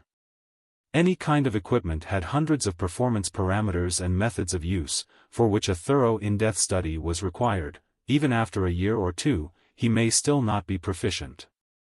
Whereas during the winter vacation, he actually modified 18 weapons in one deep breath and also felt amazingly proud, believing how awesome he was. Now it seemed that the magical equipment he modified had too many parameters that were flashy but had no substance. Much of the effort was utilized in wrong places. His fellow students who willingly bought them at 30 to 40% higher than the original price had been truly swindled by him. Fortunately, Li Yao had found the problem quickly and completely dispelled his unrealistic fantasy, treating himself as an ordinary 5th-level refinement stage refiner and prepared to first clearly research the characteristics of saber-type magical equipment diligently to become a saber expert. He helped his fellow students maintain their sabers and at very low cost. Earning the credits was secondary. The most important thing was to thoroughly research these damaged sabers by reversing the source of the destruction of these sabers and, thus, deeply understanding the characteristics of the sabers.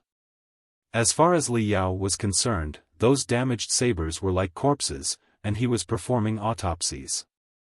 Once he had performed autopsies on hundreds of thousands of saber corpses, his understanding for the saber-type magical equipment structure and characteristics would absolutely be as clear as the sun and the moon. Just like this, during the day he, Zhao Tianchong and Li Taizhan would form an iron triangle and constantly venture into the depths of the city, where they would pave a path filled with so much bloodshed, to the point that even the pestles could float. At the end of the day, they would be utterly exhausted. At night, Li Yao would study the combat videos over and over again, to improve his shortest and fastest saber methods, becoming faster and stronger. Late at night, while the others were completely tired and asleep, he would instead dismantle, repair, and maintain damaged sabers of all kinds of shapes and sizes with red eyes.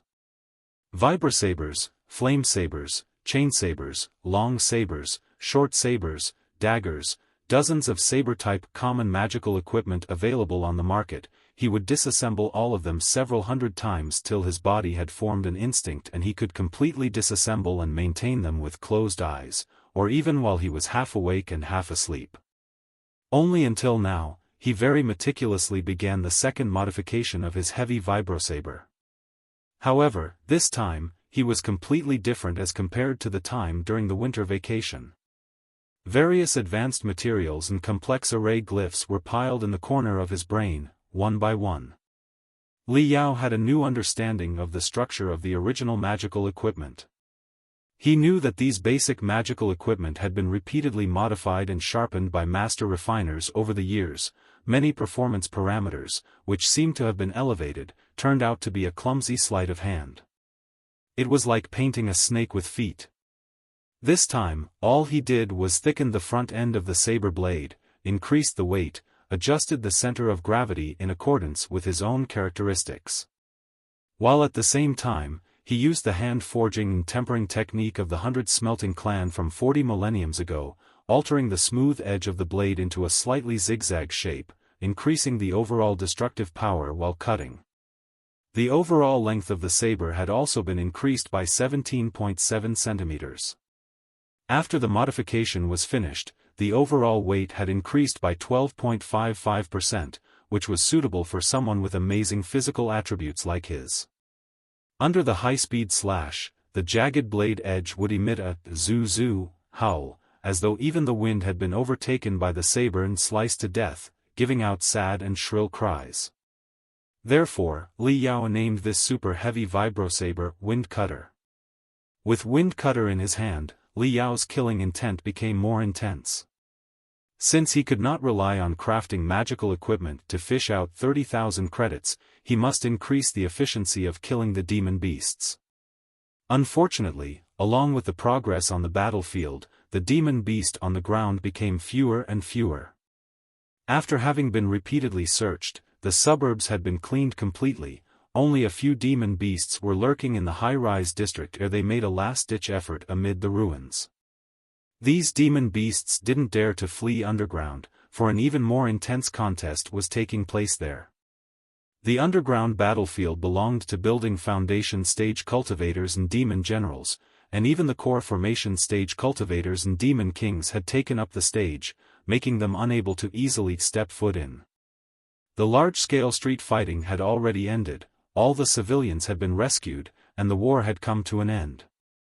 As for the remnants, they were still making a last-ditch effort at the center of the city.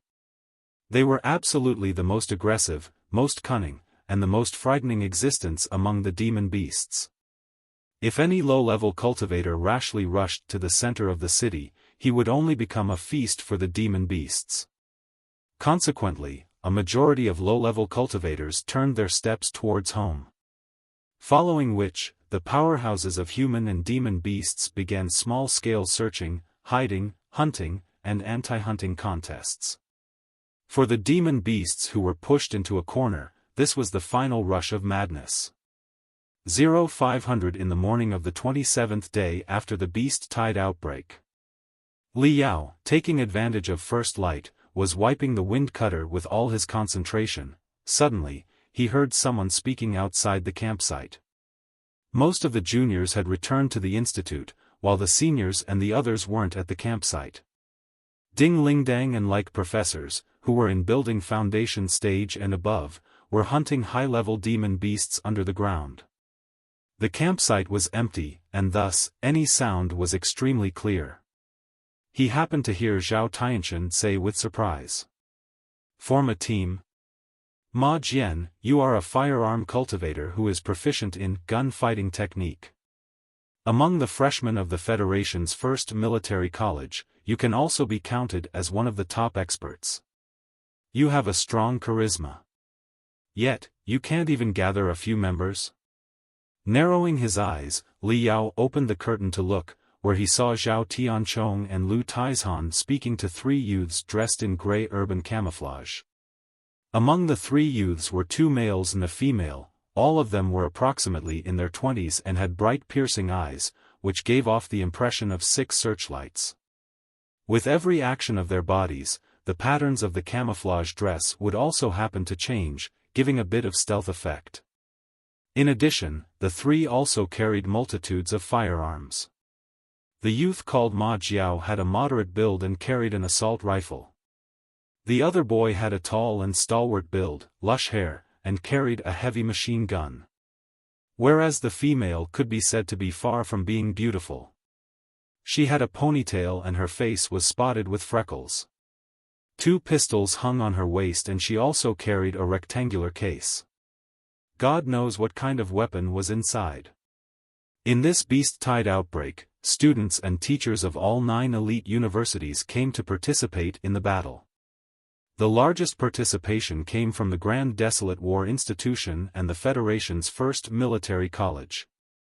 The Grand Desolate War Institution was closest to the Verdant Tarn city and also had the combat department, a traditional combat course.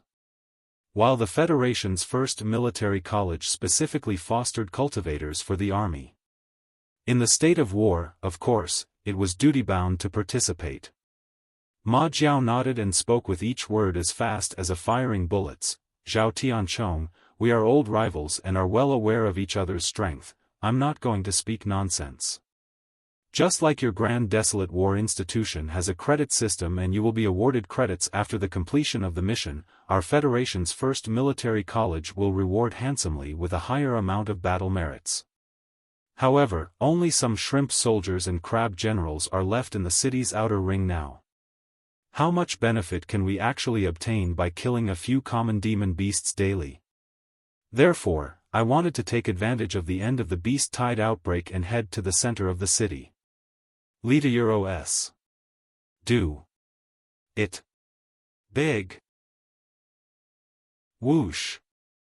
Ma Jiao raised his wrist and a 3D blueprint of the city was projected from his crystal processor. An area full of high-rises was enlarged. Gold Phoenix Road is the financial street of Verdant Tarn City. There are high-rises on 2 sides of the road and interlinked walkways in the middle of the buildings.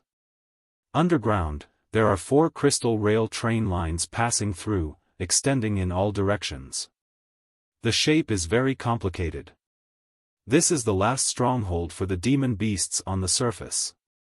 Countless powerful demon soldiers lie in wait on the 2 sides of Gold Phoenix Road. This shall be the stage where we display our skills. You want to go to Gold Phoenix Road? Zhao Tianchong's pupils suddenly contracted. The financial district was certainly the last stronghold of the demon beasts of the surface. A lot of powerful demon beasts were congregated there. Even high-level demon soldiers were likely to exist. The danger was extremely high. Of course, the likelihood of getting school credits and battle achievements was greatest in the financial district. You guys of the Federation's first military college haven't formed a team with your senior students, asked Zhao Tianchong. Ma Jiao bluntly replied with a faint smile. Of course we have senior students, but most of them aren't willing to form a team with us, freshmen. Even if someone is willing to take us to Gold Phoenix Road and kill demon beasts, they would take the bulk of the kills. We would have to split the few leftovers. Why should we do that?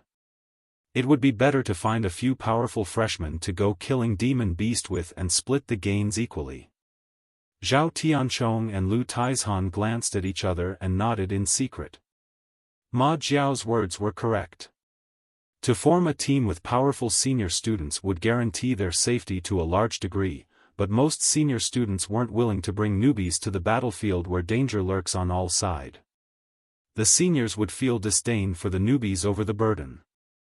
Even if someone was willing to take them, the distribution of combat achievements after killing the demon beast wouldn't be advantageous towards the students of the low grades. After all, the seniors were strong. They would certainly kill most of the demon beasts. The lower grade students wouldn't be able to do well. They would only give moral support from the side and cheer the seniors on. What was the point of that?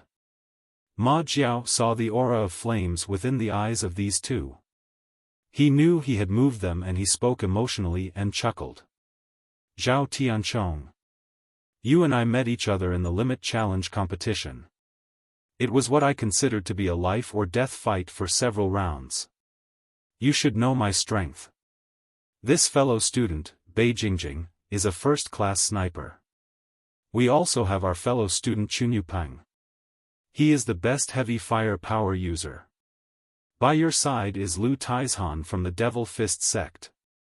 I've heard rumors about him. He is an outstanding close combat expert. We five are the cream of the crop of freshmen from our various universities. We have long-distance firepower and we have close combat killing ability. If we form a team, we will absolutely be able to break through Gold Phoenix Road. What do you say? Zhao Tianchong swept a gaze at Lu Taizhan. The later whispered into his ear. How's this Ma Jiao's power? Zhao Tianchong nodded gently. He's very powerful. In the limit challenge competition, I was almost knocked out by him several times. In the end, his score was only lower than mine by 3 points. Lu Tiashan's eyes flared. That's quite decent.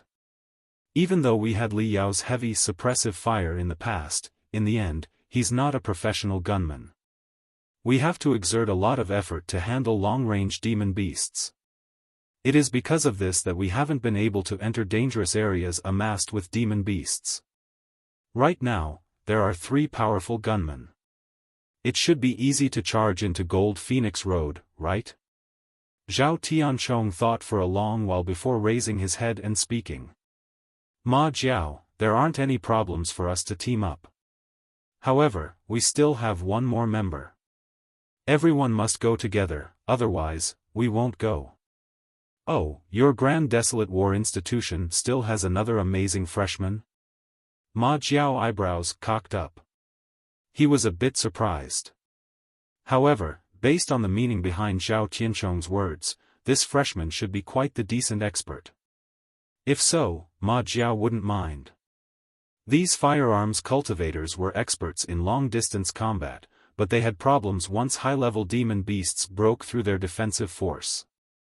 Therefore, in the midst of battle, they needed protection from sword cultivators and body practitioners. The Federation's first military college also had a combat department, but it was a long way from the Grand Desolate War Institution's combat department. This was also another reason why Ma Jiao didn't recruit his classmates, seeking to form a team with Zhao Tianchong instead. If it was a close combat expert on the level of Zhao Tianchong and Lu Taizhan, Ma Jiao would naturally welcome him. But for some reason, Zhao Tianchong's expression was a bit warped. He coughed for a while and spoke. He's not of the combat department. He's a freshman of the refining department. Refining department? Ma Jiao and the 3 others were stupefied on the spot. They looked at each other. The Grand Desolate War Institution still has a refining department? Oh, I remember now. It seems like they do. I saw some news about them online last year. Apparently, an accident happened in your Grand Desolate War Institution's refining department. Several people died. But why the heck should we bring on a student of the refining department? To help us maintain magical equipment? We won't need it. This operation won't last for a very long time. At most, it'll take a day and a night. As soon as the situation goes bad, we will retreat. The wear and tear on our magical equipment won't be too critical. Also, we can do the simpler maintenance ourselves. That's right. Bringing an extra support member is just an extra burden. We will need to split our gains with him when we kill demon beasts. Do we have to bring him on? The female sniper Bei Jingjing spoke coldly. The buff and sturdy firepower user, Chunyupeng, was nodding his head over and over. Zhao Tianchong and Lu Taizhan were all young geniuses of the north with quite the reputation. They had heard rumors of them. They were assured by the power of Grand Desolate War Institution's combat department. Therefore, they were willing to team up with them. But a freshman of the Grand Desolate War Institution's refining department? What was the point of bringing such a person? Bluntly speaking, what if they encountered a high-level demon beast and had brought along such a burden? Everyone wouldn't be able to escape. Lu Taizhan saw the doubtful expression on these three faces. He hurried to explain. Even though he is a student of the refining department, he acts as the role of a heavy firepower user on our team. It was better if he didn't explain, for this explanation caused the three to laugh. Ma Jiao could not recover from his laughter. It can't be.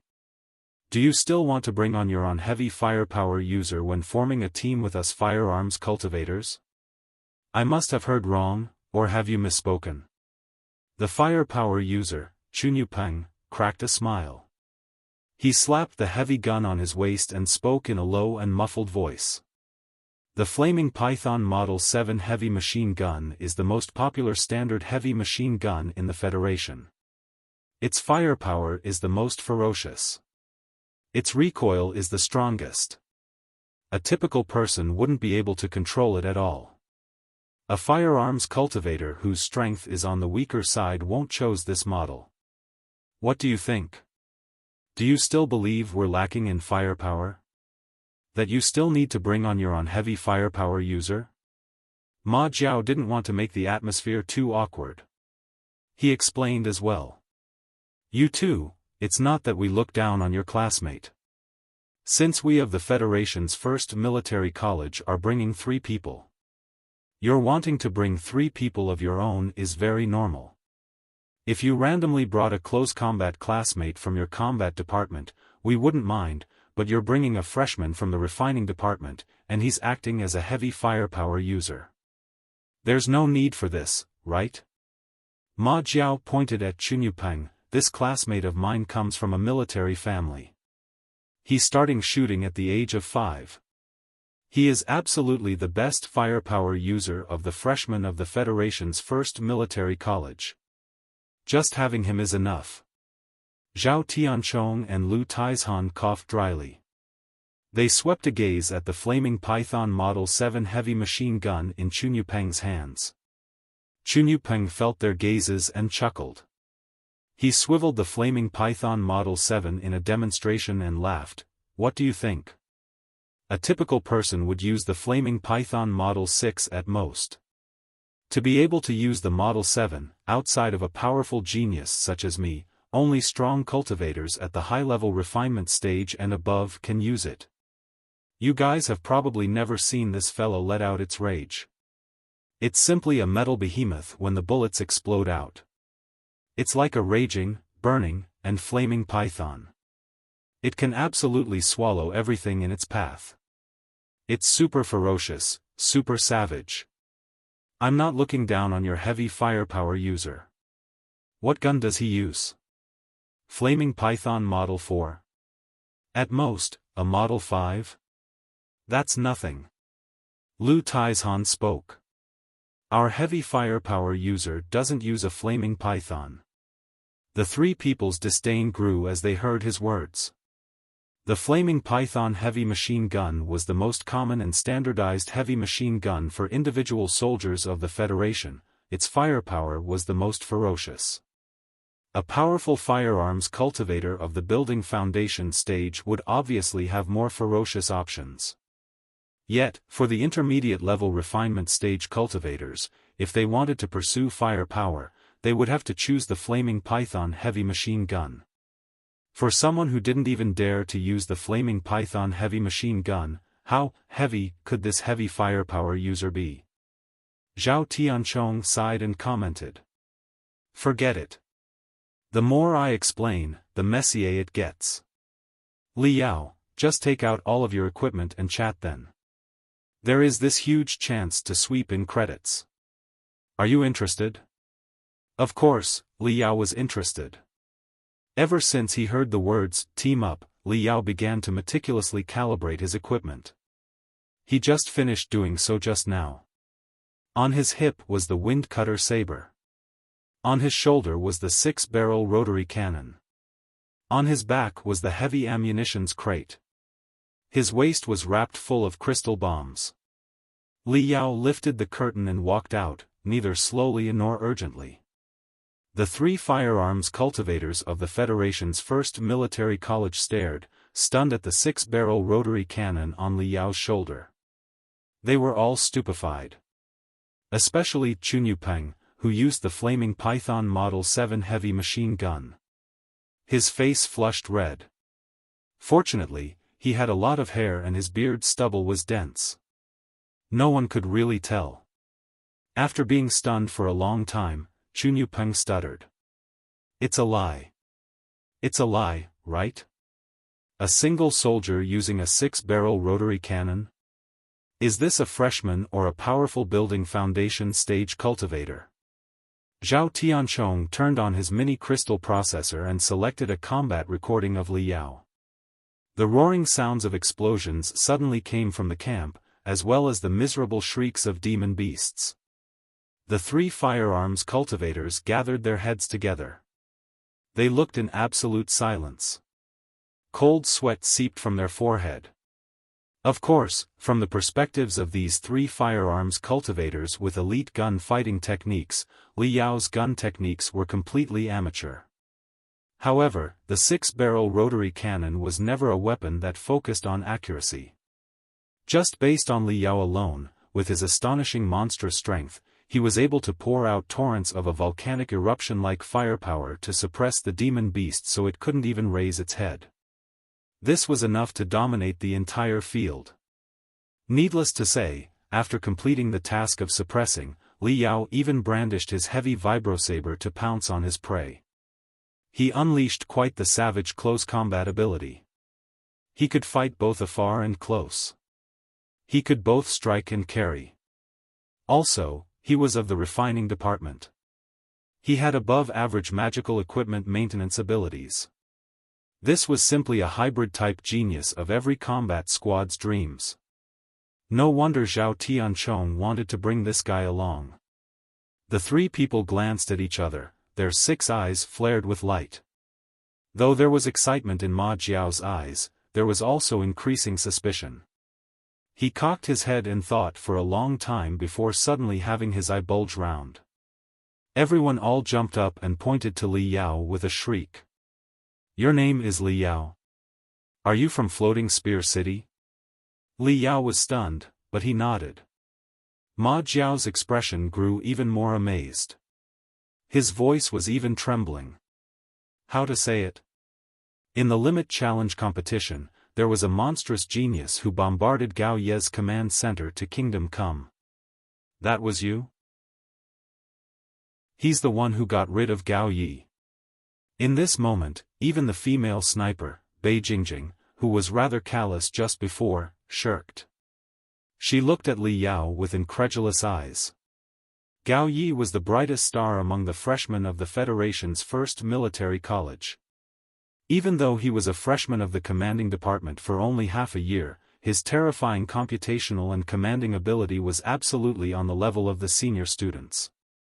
In many matches under the command of Gao Yi, Ma Jiao, Chunyupeng, and other freshmen were able to be a match for the strong.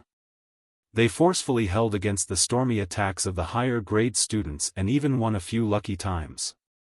They were praised to be the strongest freshmen of the Federation's first military college in the past 10 years. Ma Jiao and the others did not merely admire Gao Ye's commanding ability, they worshipped it. They thought of him as an invincible commanding genius. One time, during one of their drinking parties, Gao Yi, in complete sorrow, told them of how he had once tasted defeat by the hands of a peer named Li Yao. It was a crushing defeat. He had been efficiently decapitated. Gao Yi and the others were extremely shocked at the time. The name Li Yao was firmly branded in their minds. One man had penetrated deep into enemy territory. He laid in wait in the middle of the enemy headquarters for several hours and seized a moment to create chaos. He used this chaos to place a bomb, blasting several high commanders and powerful experts to Kingdom Come. People who were able to do all of this would absolutely be known as a soldier king in the military college. After hearing the story of Gao Yi, Zhao Tianchong and Lu Taizhan were all a bit stunned.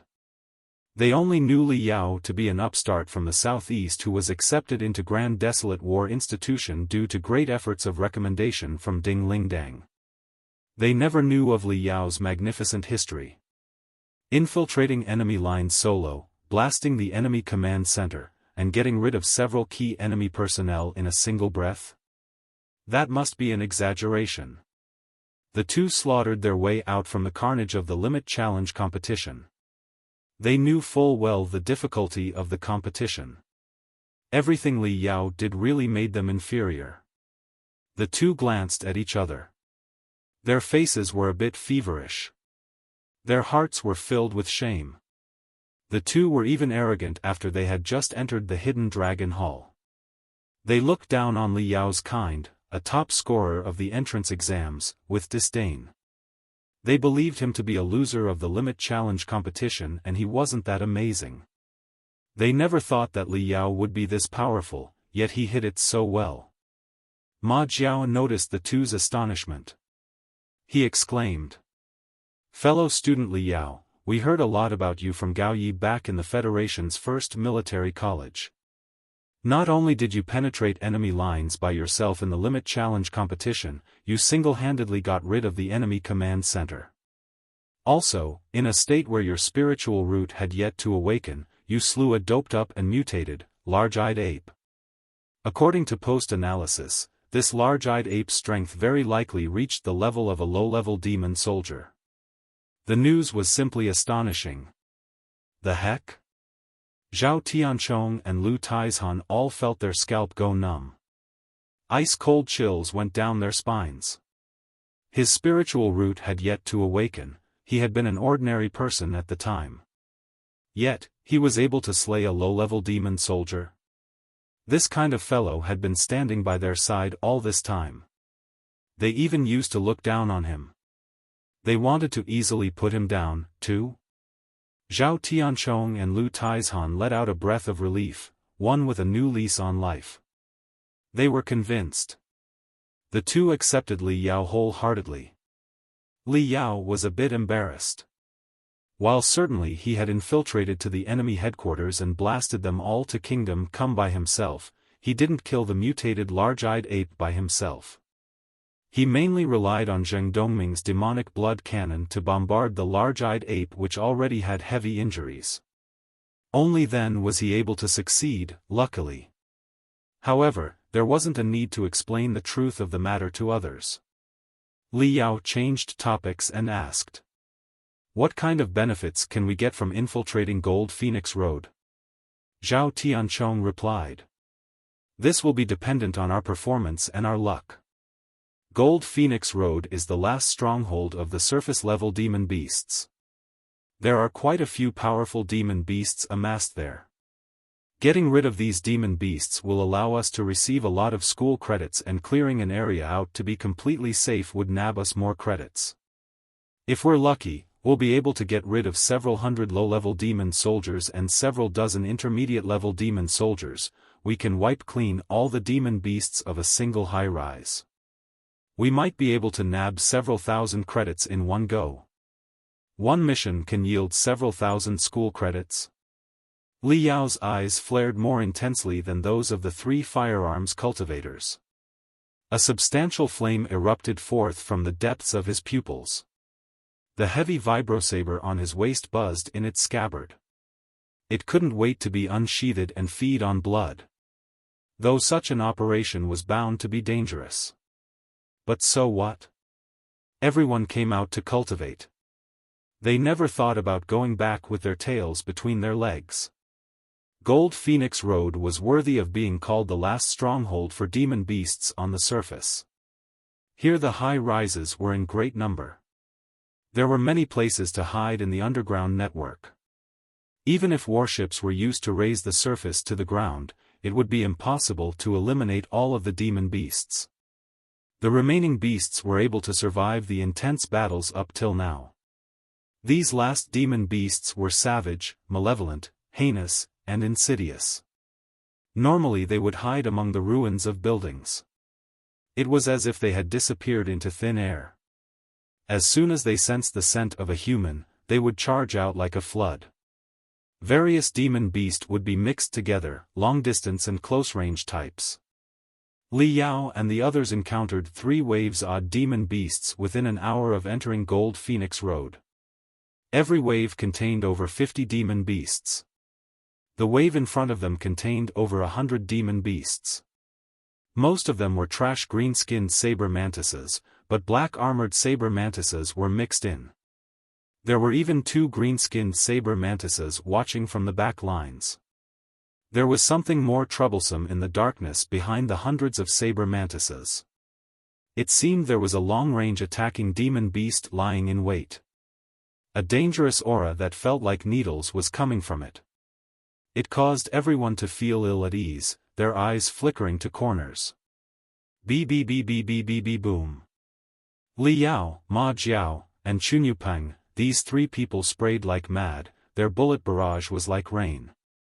The green-skinned saber mantises could be killed with a few rounds if they didn't withdraw into their carapaces. So they simply exploded when they were bombarded with Li Yao's 6-barrel rotary cannon or Chunyupeng's flaming Python Model 7 heavy machine gun. They turned into cyan pastes of flesh. Even though the green-skinned saber mantises didn't have that much strength, there were green-skinned saber mantises and black-armored saber mantises mixed together. They used the green-skinned saber mantises as a screen to quietly press closer to the crowd of humans. At this time, they had to rely on Zhao Tianchong's and Lu Tieshan's expert close combat fighting skill. Sniper Bei Jingjing took out 2 pistols as well, opening fire with both of them. She acted as close-range firepower support. Li Yao immediately discovered what he was lacking, being mixed with 2 expert firearms cultivators. He used the powerful and mighty 6-barrel rotary cannon.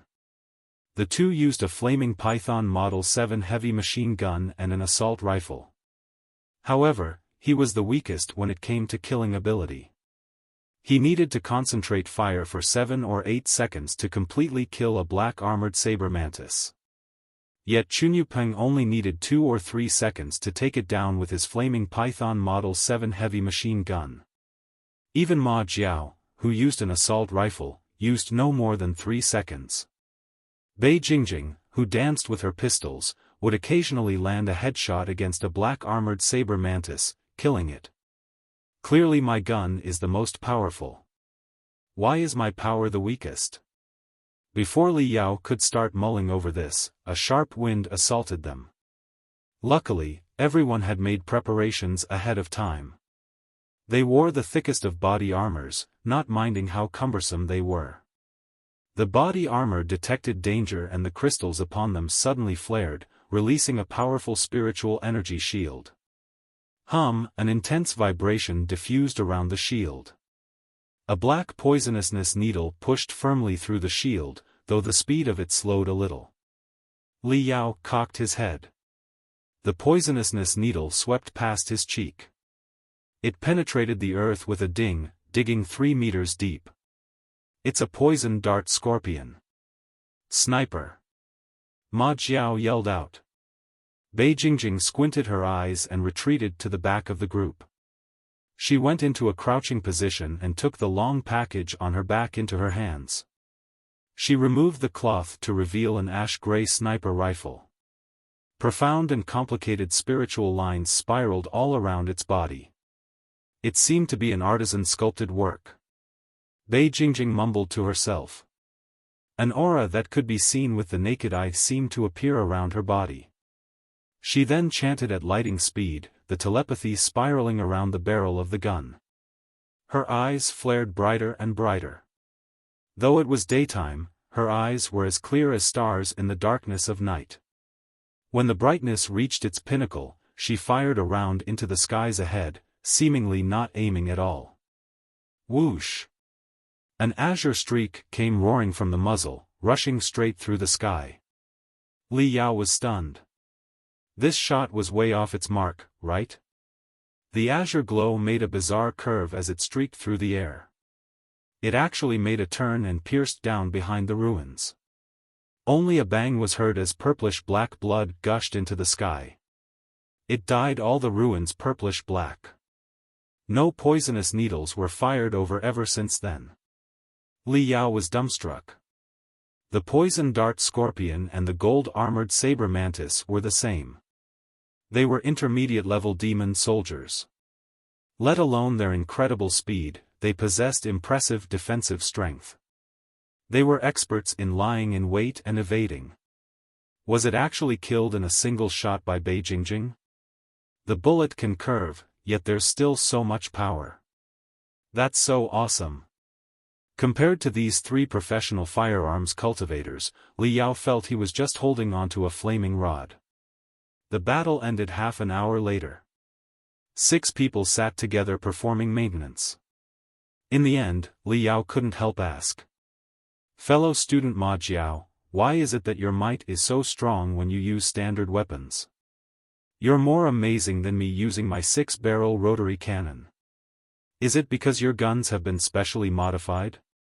And fellow student Bei Jingjing was able to get rid of the poison dart scorpion with a single bullet. I looked at the corpse of the poison dart scorpion just now. It totally exploded. There was not even a shred of flesh bigger than the size of a fist. What kind of bullet can have such strong destructive power and turn? Ma Jiao laughed and spoke with pride. We use the most common standardized firearms. Though Bei Jingjing's sniper bullet is a bit more powerful than normal, it's still common mass-refined goods. They're nothing special. However, we are firearms cultivators. The gun-fighting techniques we cultivate are naturally different from those of amateurs. Gun-fighting techniques? Li Yao's curiosity began to rage and burn. That's right, although our battle profession, the firearm cultivators, was created only after the creation of firearms, we can be dated way before that. We can even be dated back to the ancient cultivators era of 40 millenniums ago. Our gun-fighting technique, cultivation, is also succeeded from the most orthodox, sword-controlling technique of the ancient cultivators era. As he mentioned the origin of gun-fighting techniques, Ma Jiao's face flushed as he straightened up his spine and spoke. We firearm cultivators are also one of the traditional successors of the ancient sword immortals, just like fellow student Zhao Tianchong. There isn't any difference, it's just that what we inherited is different. That's all. Zhao Tianchong coldly snorted. Apparently, he didn't agree with Ma Jiao's argument. However, it was a long-standing controversy in the world of cultivation. Both sides blowing their own trumpet, yet after a couple millenniums, nothing had been cleared. He, too, was disinclined to argue with Ma Jiao. Whereas the more Li Yao came to hear, the more confused he became. Firearms, they were pieces of long-range magical equipment that gradually emerged during the late Great Dark Age. They were pieces of equipment that fired bullets with the help of spiritual energy explosions from the crystals, thereby allowing ordinary people, who lacked the strength, to have enough battle force to put up a fight. Therefore, many cultivators using firearms were deemed weak. But how was this related to the ancient sword immortals of 40 millenniums ago? Noticing the perplexed look on his face, Ma Jiao slightly smiled and continued, "Fellow student Li Yao, I don't know if you have read some of the ancient records in which the ancient sword immortals of 40 millenniums ago had a powerful magical equipment called the sword pill. It was usually ingested where it was spiritually refined, and at the most crucial moment, as long as they opened their mouth or snuffled through their nose, the sword pill would fly out, whereupon it would transform into a sword aura, which would draw a long rainbow as it took the heads of anyone within a range of 500 kilometers, as easily as picking one's own pocket." Li Yao nodded, "I believe I have." With O Yezi's powerful memory, how could he not know of a sword pill, like most common magical equipment of the ancient cultivation world? For ancient cultivators, the flying sword may be one of their most commonly used magical equipment. However, the flying sword was not just one kind of magical equipment at all, but two. The first type of flying sword looked just like any ordinary long sword. It had an edge, a crossguard, a hilt, a scabbard, and a blade which was engraved with spirit array glyphs, protected by a mystic glow shining with colors and light, and could unleash thousands upon thousands of magical powers. This kind of flying sword, on one side, could be used as a means of transportation, allowing the cultivators to step on and ride it. It was nothing to travel 500 kilometers in a day. On another side, it could also be used as a divine weapon to fight in close quarters. Occasionally, it could also be thrown to attack a relatively close enemy. However, if the enemy was 500 meters away, it was inappropriate to use this kind of flying sword to attack. First, this kind of flying sword was quite heavy, and it didn't have a sufficient streamlined body, making its flying trajectory very unstable. Also, the speed at which it could be thrown wasn't too high. If a cultivator was riding the blade and controlling it, it was still alright. However, once there was no one to control it, it could very easily stall and spiral down its path, missing the target and quite possibly tumbling to the ground. Second, if the distance was too far, there would be too many variables. Such as, if the enemy was powerful or had some kind of magical equipment to attract or absorb the flying sword would be taken away suddenly and quite possibly fired back down its path. Wouldn't that be quite embarrassing? In anecdotal records of 100 Smelting Clan, Li Yao had also seen a very funny story. According to which, there was a sword immortal during the ancient era who racked up hardships and used multitudes of heaven and earth treasures to meticulously refine a flying sword. When he fought with an enemy, he shot the flying sword, and sure enough, it was shockingly powerful. With one shot he pierced the enemy in the chest, at his heart. Unexpectedly, the enemy happened to be ruthless. Upon realizing he was going to die, he clutched the sword's hilt with both hands forcefully, making it impossible for the sword immortal to retrieve the flying sword with his telepathic thoughts, and the enemy before dying blew himself up and ruined most of the flying sword. Meanwhile, the sword immortal was soon to be surrounded by a large crowd of experts from the enemy's side. If a divine sword like that was in his hand, the sword immortal could naturally unleash a superb sword technique, and even if he could not win he, at any rate, could still ride the sword and escape into the sky. However, his hands were empty and even if he wished to escape, he could not. Finally, the sword immortal was surrounded and beaten to death. It was truly miserable to the extreme. Then, there was a sword immortal who had spent a mountain load of wealth to refine a flying sword, and when he hunted a spirit beast with it, the sword, instead of striking the vital point, pierced the rear end of the spirit beast, where it was stuck between the muscles and bones, deadly. Whereupon, the spirit beast, in a lot of pain, wailed as it ran away with the priceless flying sword. It ran and ran. Precisely because of numerous tragedies like this, cultivators slowly discovered during combat that if they wanted to hurt someone by controlling something, there was really no need to use a flying sword as such a large piece of equipment. In fact, there was no need to have crossguard or hilt, and even the edge of the sword wasn't necessary at all. Under the heavens, among the various magical powers, there was nothing indestructible, even with all the firmness and hardness any man could achieve. Only with speed could one be invincible. When speed is taken to the extreme, even a hair could kill a person. So was there any need for a sharp edge? Because of this, the second type of flying sword, the sword pill, came into existence. Generally it was just the size of a longan, easy to refine and convenient to carry. Furthermore, because it was small in size, it was relatively easy to manipulate with telepathic thoughts.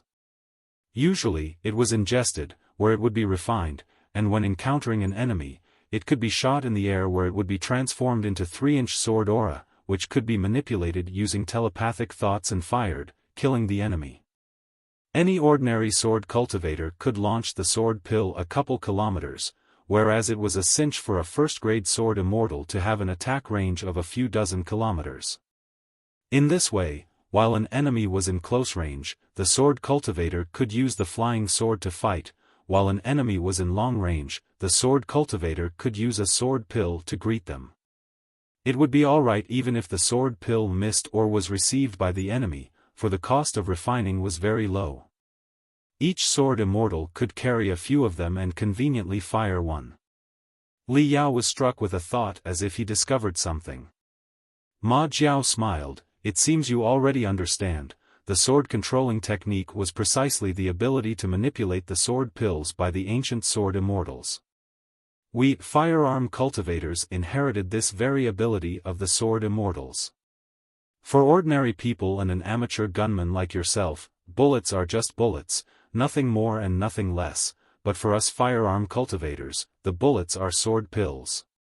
Realization suddenly dawned upon Li Yao. He could not help but gasp in astonishment. In the anecdotes of the 100 Smelting Clan, he had once read of some powerful sword immortals who could manipulate hundreds of sword pills with one deep breath, forming a sword array that emanated with endless sword auras and could strangle the enemy ruthlessly. How could the firearm cultivators like Ma Jiao not fire over hundreds of bullets in one deep breath? Although they could not necessarily fire with power as strong as the ancient sword immortals, if these bullets were sword pills, then it was indeed a terrifying profession.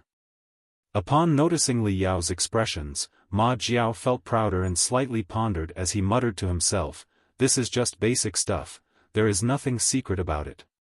If Li Yao had researched beforehand, he could have very easily found this from any channel. Telling him about it would not pose any harm, on the contrary, we could have a better relationship. After all, there will be many opportunities for cooperation in the future.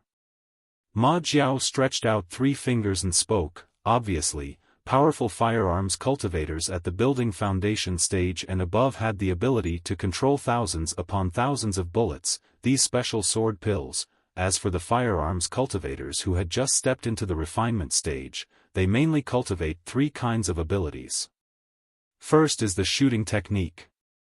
The shooting technique of cultivators is not the kind of 3 points in one line, breathing evenly, like a conventional shooting technique, but rather to study how to control the point of impact, so it is about controlling the point of impact of over hundreds of bullets at one point.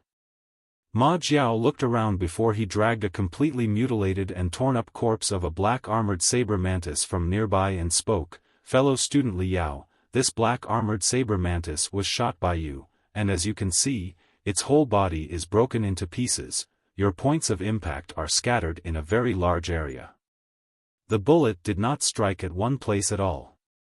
Following that, he once again dragged a corpse of a black-armored saber mantis over. "This is the black-armored saber mantis shot by me. As you can see, the points of impact are gathered at one location.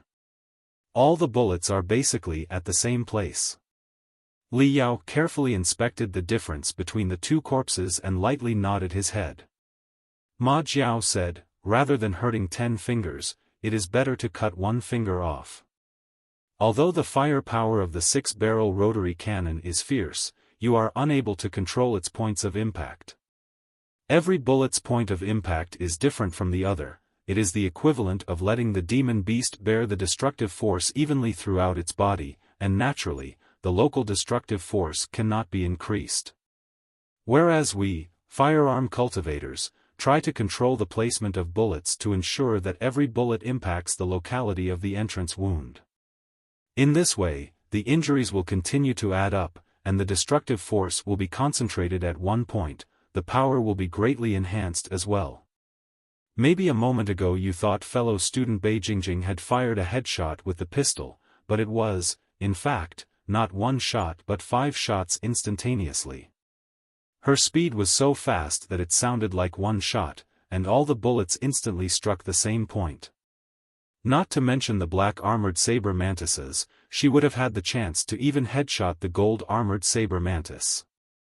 The building foundation stage and above, those truly powerful firearms cultivators are even able to fire hundreds of bullets instantaneously, and all the bullets will pierce through the same entry wound, giving the impression of just one shot and one entry wound.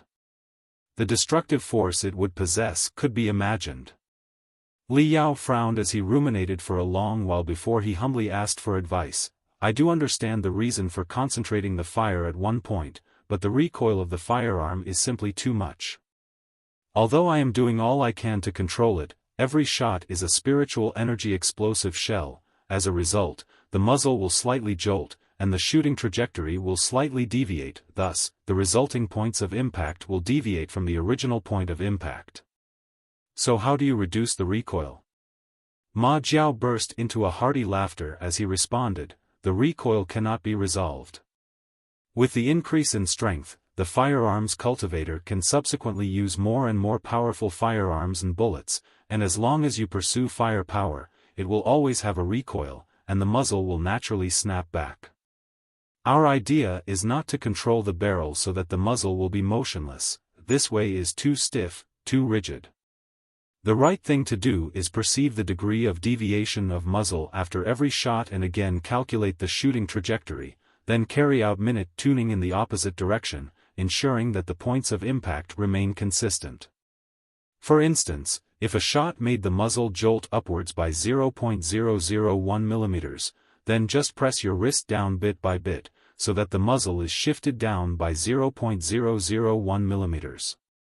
Of course, this is just the principle. In combat, there are many things to consider, such as the direction of the wind, the change in distance between you and the enemy, your breathing, heartbeat, and the subtle changes in muscle movements. In short, it is ever-changing and inexhaustibly profound. Li Yao pondered for a moment before his eyes went wide. You mean to say that for every shot, you calculate the shooting trajectory again? Ma Jiao thought before he nodded and answered, although in combat, it is impossible to calculate every shot, theoretically, it is possible. At present, I can calculate the shooting trajectory per 4.7 shots, for which dealing with ordinary demon soldiers is just about enough. Li Yao was shocked. The rate of fire of modern firearms was quite fast, as many as a dozen bullets could be fired per second. That is to say, Ma Jiao can calculate the shooting trajectory once or twice again just every second, and also bear in mind the wind direction, wind speed, and the high-speed movements of the demon beasts. The amount of calculation he had to do was quite shocking indeed. However, if he could master this shooting technique, there would be no need for him to calculate once every 5 shots, even if he could calculate the shooting trajectory once every 10 shots, the power of 6-barrel rotary cannon would be greatly enhanced. By then, not to mention middle-rank demon soldiers, he would have the chance to blow high-rank demon soldiers and even demon generals away. 1. Longan, a fruit from the same family of lychee. 2. 3 points in one line, means to keep the eye, the iron sight and the target in one line. When seeing Li Yao's expression, Ma Jiao knew that he was letting his imagination go wild. Ma Jiao couldn't help laughing as he said, though the theory is short, it isn't easy to truly cultivate it. Incisive understanding of various algorithms is needed, and one must also possess powerful computational ability and hand-mind coordination ability. There's no need for an amateur gunman like yourself to waste too much time in this field. In any case, you're just substituting in as a heavy firepower user for the moment. There isn't a high need for precision when it comes to your task of laying suppressive fire. Li Yao's heart pounded and throbbed. He was a refiner. He was no stranger to abstract, profound, and complicated algorithms. His computational ability was also higher than that of a normal close combat soldier. As for his hand-mind coordination ability, Under the super-perceptive state, the grave issue of his hand and mind being uncoordinated had appeared. He had grit his teeth and trained past it quite painfully. His hand-mind coordination ability absolutely surpassed his peers. After a short mutter to himself, Liao asked, "Fellow student Ma Jiao. You just said that there are two types of mystical abilities? Not bad, the other two types of mystical abilities are baptism and soul division." Ma Jiao replied readily, "The so-called baptism is using various secret techniques to perform a second refining on an ordinary bullet. It lets the bullet connect with one spirit, and the most commonly seen baptism is the blood baptism. The gunman's blood is used to baptize the bullet, increasing the spirituality of the bullet. Naturally, the gunman comes to have perfect command over the bullet, landing wherever he points." He paused a bit before explaining further. "However, blood baptizing has enormous limitations, because it consumes way too much blood. It's impossible to refine all of your bullets using blood baptism, for we fire out hundreds of thousands of bullets a day. If each bullet were to be blood baptized, we would die of blood loss before even setting foot on the battlefield. Typically speaking, snipers like fellow student Bei Jingjing are more suited to using blood baptizing to strengthen the spirituality of their bullets. Every sniper bullet they fire has undergone blood baptizing of many years. Their bullets can curve and do all sorts of oddities. People like Chunyupang and I have slowly baptized a few ammo clips of blood bullets. Normally we hate to use them, but in critical moments where our lives are at stake, we will bring them out. As for soul division, when one opens fire, a strand of the soul is attached to the bullet. It follows with the bullet as the bullet gets fired, increasing the ability to control the bullet. It is much more powerful than typical telepathic manipulation. When cultivated to the peak, the bullet becomes equivalent to a clone. This mystical ability is too wonderful for words. However, it must be noted that for soul division, during the instant the bullet is just about to hit the target, one must perform a soul retrieval and retrieve this strand of the soul. Otherwise, when the bullet explodes, this strand of the soul will scatter and dissipate as well, causing great damage to the gunman. If the damage to the enemy is 1,000, then the damage to oneself is 800. It's a situation where both sides suffer. Ma Jiao's words set off a wild surge in the bottom of Li Yao's heart. Through endless days of bloody battle, he had discovered his weak point of having inferior attack power. His absolute strength was excessive enough, his burst strength was high enough, and his ability to resist blows was strong enough. But he didn't have a set of outstanding techniques. He was incapable of completely transforming his strength into destructive power. This was the reason why he had to go through great amounts of calculations to use his heavy vibrosaber and 6-barrel rotary cannon. This was his only method to draw out his max destructive power in his current circumstances. How could he not know just how utterly tiring and cumbersome it was to carry the 6-barrel rotary cannon and an entire giant crate of ammunition? Even though he had enough physical ability to carry all of this, what if he could carry less ammunition? Wouldn't his speed increase? If he could learn some super basic gun fighting techniques, it was super clear that his combat ability would increase. It was all good, whether it be carrying less ammo or switching to a lighter, more portable firearm. The margin for his tactical options would become much greater. Calculations of the firing trajectory can be slowly tempered on a live battlefield. Dividing out a strand of the soul to control the bullet, this sort of mystical ability sounds difficult to the extreme the instant one hears it. This isn't something that could be learned in a short time. What's more, there's no place to learn it. What about blood baptism, blood baptism? Li Yao's heart stirred and he was wild with joy.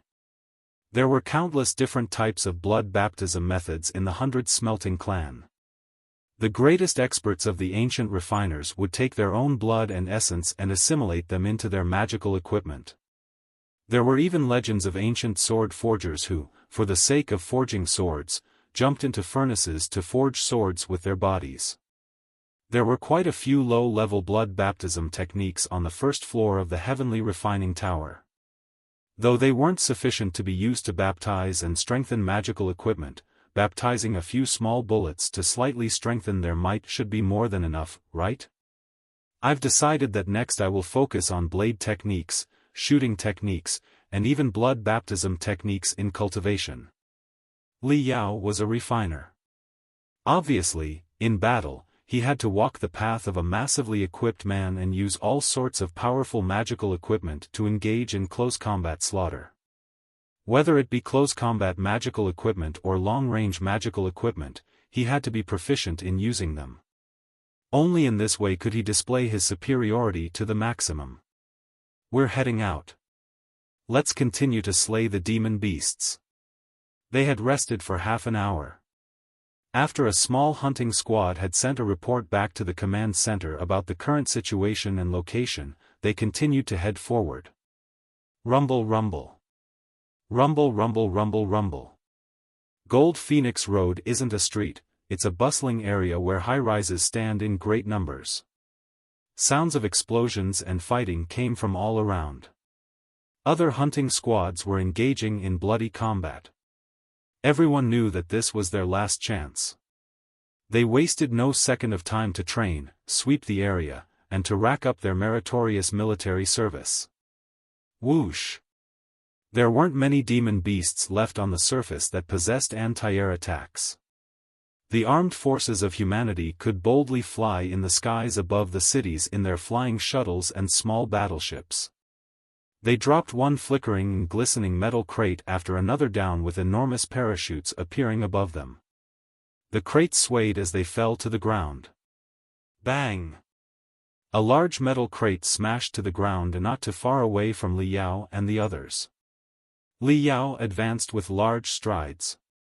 He spread out his hand and pressed against the array glyph slightly infused with a blue glow on the large metal crate. Beep beep. The array glyph turned green, a hissing noise sounded, streams of air spouted out from all sides of the metal crate, and the crate slowly opened. The insides were packed to the brim with high-energy nutrition doses, clean water, ammunition, and close combat weapons. Everyone quickly calm yourselves and replenish your gear. This supply crate is quite decent. They even sent us 100 thunder palms refined by the Dragon Tiger sect. Li Yao's eyes lit up as he hung 20 thunder palms on his combat vest and stuffed his ammunition box full. The other people also replenished their ammunition, food, and water. Their original body armor was nearly exhausted of their spiritual energy, so they swapped to new ones. The 6 people looked completely new a moment later. They went towards the depths of the financial district to go killing. After repelling 2 parts of the beast tide, they finally reached the core region of Gold Phoenix Road. Quite a few financial companies had their headquarters here. The signs of banks, financial companies, and insurance companies hung on all the tall and large buildings to either side of them. They could vaguely see the bustling activity of the past. In the past, there were people coming and going, this was the center of the city, bustling with activity. Yet, now it had turned into a demon area where the chilly wind came in waves and the ghostly air was dense. The howls of demon beasts sounded out over and over, endlessly lingering in their ears. Everyone's gazes gradually swept across the large buildings surging with demonic energy. Explosions, roars, screams, and powerful spiritual energy waves came from some of these buildings. Clearly, some people had gotten here early. The most powerful demon beasts must be hiding in these buildings. Which building are we choosing? The bank or the insurance company? This is. The gazes of the 6 people were simultaneously cast towards a large building. They all felt the powerful demonic energy coming from within. So it's the stock exchange center. No wonder, the demonic energy is this intense. Wow, the green demonic energy is surging out from the broken windows to congeal into a layer of green miasma, firmly enveloping the entire stock exchange center. There must be a lot of ruthless demon beasts that can kill through underhanded means hibernating within this stock exchange center. The 6 people glanced at each other and nodded their heads at the same time. They rushed into the stock exchange center after uttering low growls. The first floor of the stock exchange center was a spacious and wide hall. Countless green-skinned saber mantises and similar demon beasts were gathered here. These demon beasts' strengths were low. They didn't dare to go out and court death. They could only lie in wait within the large building. Because they were short on food, they had actually started to kill each other. Upon entering, Li Yao and the others just so happened to see a weaker green-skinned saber mantis get killed by its own kind. 7, 8 green-skinned saber mantises laid on its corpse, eating with great delight. The green-skinned saber mantis with stomachs rumbling with hunger weren't willing to let go of their food even when they noticed the intruders. They tore off pieces of meat from the corpse of their companion before shrieking and pouncing onto Li Yao's group. Li Yao and the others opened fire. Their crossfire was like 3 scarlet waves that instantaneously engulfed the green-skinned saber mantises completely, leaving not even dregs. Upon hearing the gunfire, several hundred green-skinned saber mantises came rushing down from the second floor.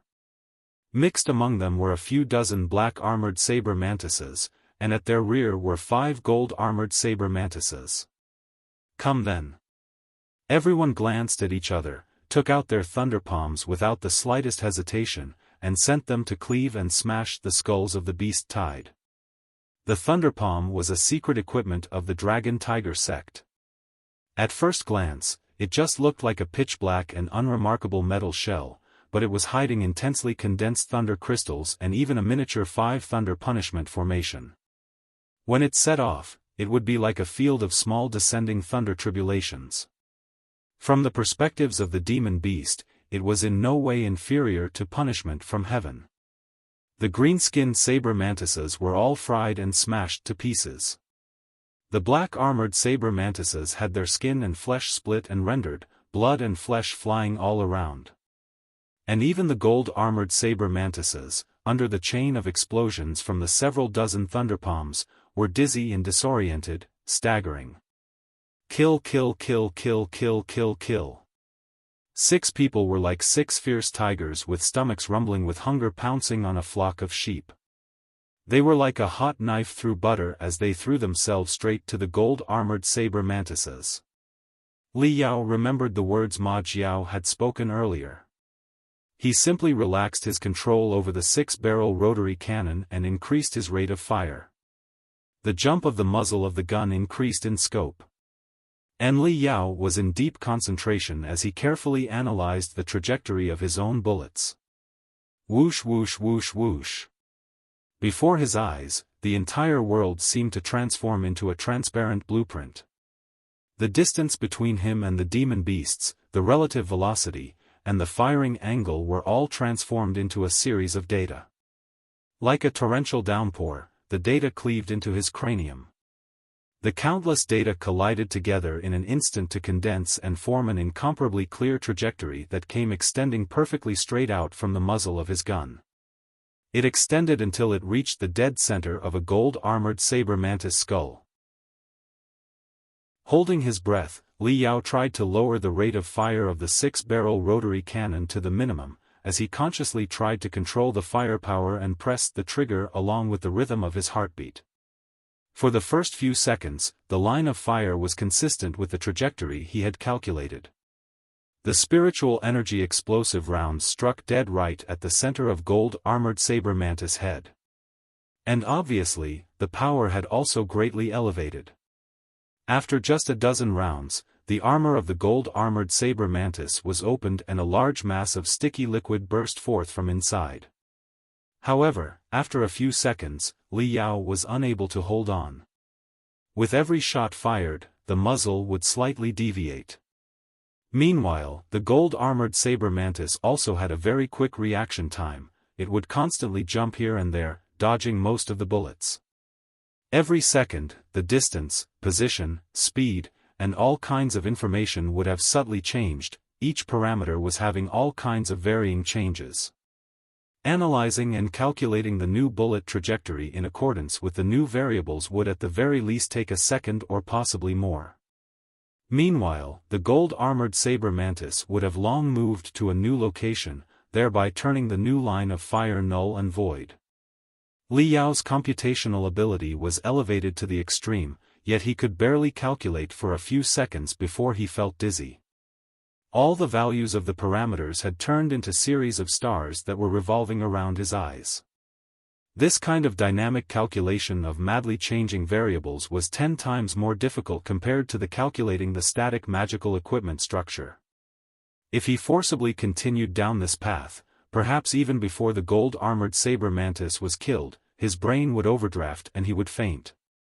The difficulty of calculating the bullet trajectory in real time is really too high. I cannot easily master it for now. Even if I entered the super-perceptive state so that my brain activity is elevated to more than 150%, I am afraid I am still unable to do it. Perhaps if my brain activity was elevated to 300% or more, I could barely calculate once every second.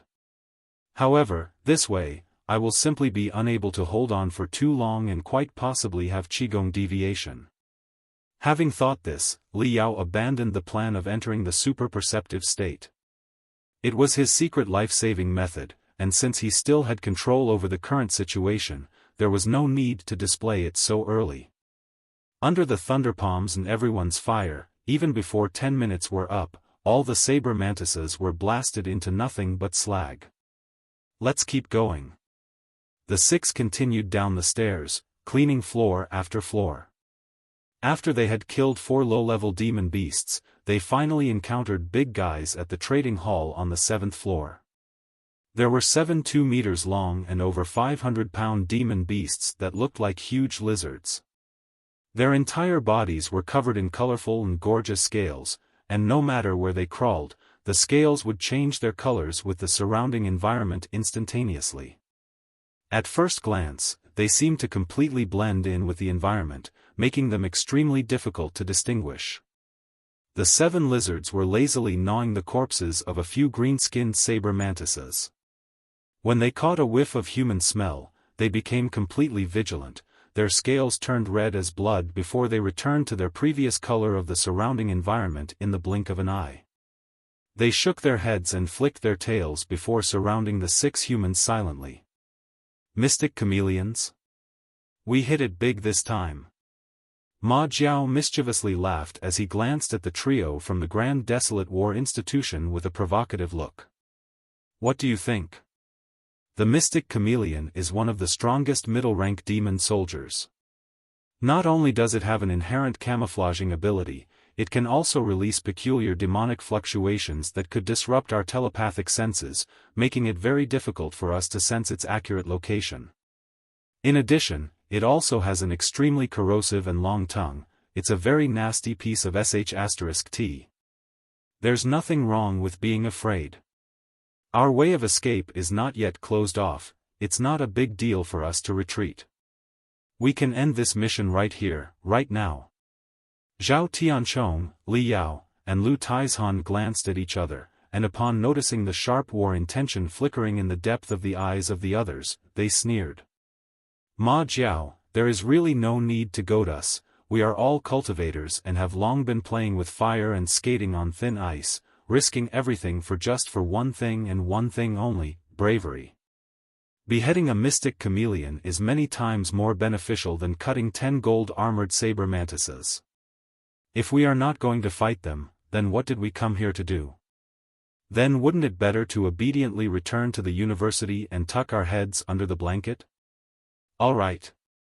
Ma Jiao's pair of eyes almost turned bloodshot as he pulled out a magazine that was laced with blood-colored tattoos to reload. He burst into laughter and said, "Teaming up with brothers of the Grand Desolate War Institution is the best thing ever. You guys aren't people who are afraid of how others would perceive you running away, and try to tuck your heads under the blanket. Getting rid of these few mystic chameleons would be greatly rewarding, so please take out all your aces in the holes." Whoosh! Before Ma Jiao's voice could fade away, Lu Taizhan had already torn away his body armor. Even the melee combat suit was torn to pieces, revealing his black iron tower-like majestic body. His body was painted with gorgeous tattoos which gave the impression of golden snake-like lightning dancing amidst the billowing dark clouds one after another that flashed and rumbled with the bulging of his muscles. They looked quite alive. With a roar from Li Taizhan, the lightning tattoos, like a living thing, actually jumped up as they ran around his body, forming an armor of lightning.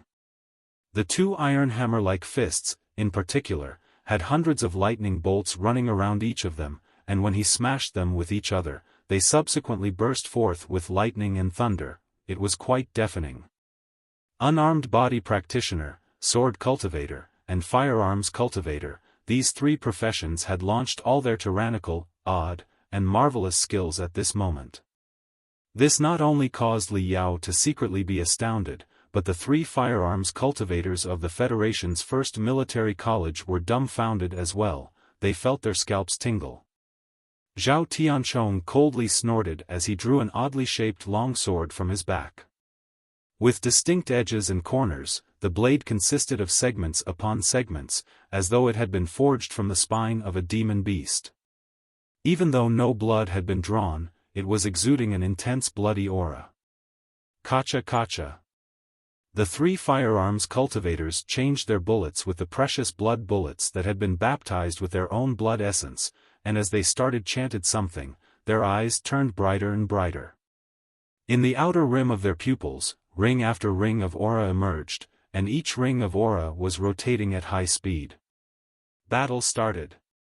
Zhao Tianchong and Lu Taizhan protected the forefront, whereas Li Yao started his crazy onslaught of spiritual explosive shells, suppressing the few mystic chameleons in the front. As for the three remaining firearms cultivators, they were outpouring their firepower together on a mystic lizard at the rightmost side.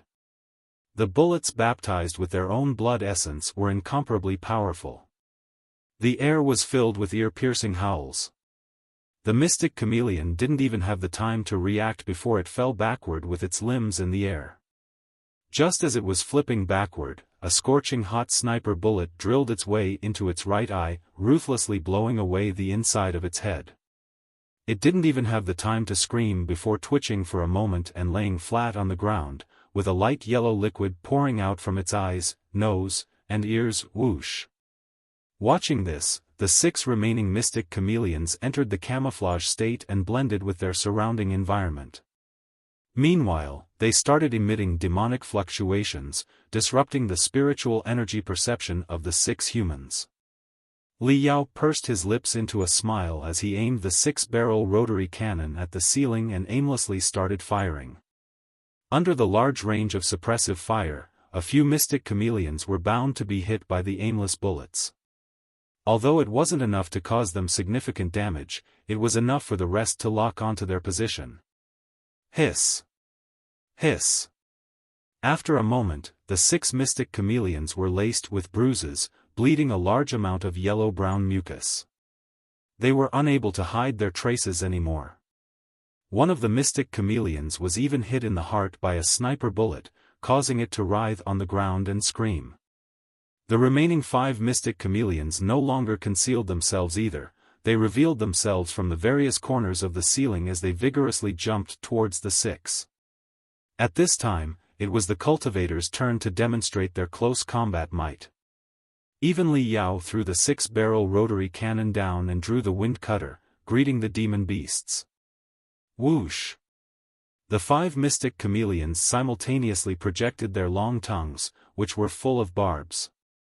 Their tongues were covered in a light yellow corrosive substance, which, upon contact with the ground, hissed and caused white fumes to rise into the air. Li Yao's eyes quickly went wide as spiritual energy madly burst forth from every pore of his body, forming thousands of large and small airbags which bounced off the 2 long tongues. Meanwhile, taking advantage of the situation, he stepped forward and swung the wind cutter forward from bottom to top, drawing a perfect semicircle. This strike was the perfect attack line he had drawn after repeated calculations, enough for him to unleash his strength and speed to the extreme. Even if it was the armored snapping turtle's most solid shell, this strike could chop it in half, needless to mention the soft tongue of the mystic chameleon. With a flash of the blade, half of the long tongue was ruthlessly chopped off. It writhed on the ground like an earthworm burning in the sun. The mystic chameleon threw caution to the wind as it desperately shook its head and revealed its fragile jaw, which was subsequently blown off by the crossfire of the 3 firearms cultivators. Since there was a team behind him for protection, Li Yao had nothing to fear. After swinging that strike with all he had, not only he did not halt, he, purely relying on his calf muscles and ankle movements, forcibly took a large step forward. His entire body drew a semicircle, dragging the saber, whereupon by virtue of the subsequent centrifugal force, its speed reached a whole new level. The blade's tip almost broke through the sound barrier as the wind cutter ruthlessly landed upon another mystic chameleon. This strike was not looking for the weakness of the mystic chameleon at all, instead contending with just pure strength. The wind cutter ruthlessly cut the hide of the mystic chameleon and embedded itself deep inside its flesh. Taking advantage of the opportunity, Li Yao activated the oscillating array glyphs to the maximum, causing the windcutter's edge to madly vibrate thousands of times every second. The blade cut through the flesh and bones, forcibly chopping off the mystic chameleon's foreleg. Just as the mystic chameleon opened its mouth to scream from losing its foreleg, its brain had been blown away by a quick sniper shot. Li Yao clicked his tongue in marvel as he raised his thumb towards his back without looking. A prideful whistle responded from behind. The female sniper Bei Jingjing was not as cold and proud as her appearance suggested. After getting along with her for a long while, one could see her secret half. The 6 became more and more skilled in coordinating. After 5 minutes, the final mystic chameleon fell on the ground with lightning running all over its body. It convulsed for a moment before finally remaining still. Among the 6, only Lu Taizhan happened to have his chest hit by the long tongue of mystic chameleon, leaving a seared line. However, from the calm look on his face, it was quite clear that it wasn't any life-threatening injury. He could hold on long enough to reach the medical center at the campsite. We made it big this time. 7 mystic chameleons.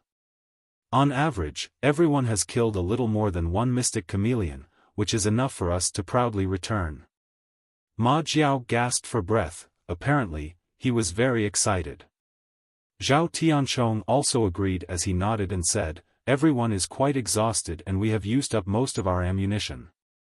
Our close combat equipment has also suffered some losses. We ought to return, any undue delay may bring us trouble." "Alright, let's return. Chunyupeng, how many rounds do you still have left?" Ma Jiao did not turn his head for a reply. In response to his question, only a muffled sound came as 200-plus pound Chunyupeng ruthlessly flew out like a sack. While spewing blood, he flew for 20 or so meters before heavily crashing into the wall, drawing a human-shaped pit. Slither. Slither. A new demon beast, which was surrounded by the matchless aura of a leader, slithered out from the complex crisscross ventilation pipes in the ceiling. Its narrow eyes seemed like topaz as they coldly stared at everyone, while its eyes flickered with a sliver of ridicule. The complexions of Li Yao, Ma Jiao, Zhao Tianchong, Lu Taizhan, and Bei Jingjing all changed at the same time. Such an intense demonic energy, is it a high-rank demon soldier? No way, it is stronger than the high-rank demon soldiers. It's a demon general. More than 10 meters in length, the lower half of a giant python that was as thick as a bucket, an upper body resembling that of a human covered in snakeskin, and a total of 6 limbs with 3 fingers.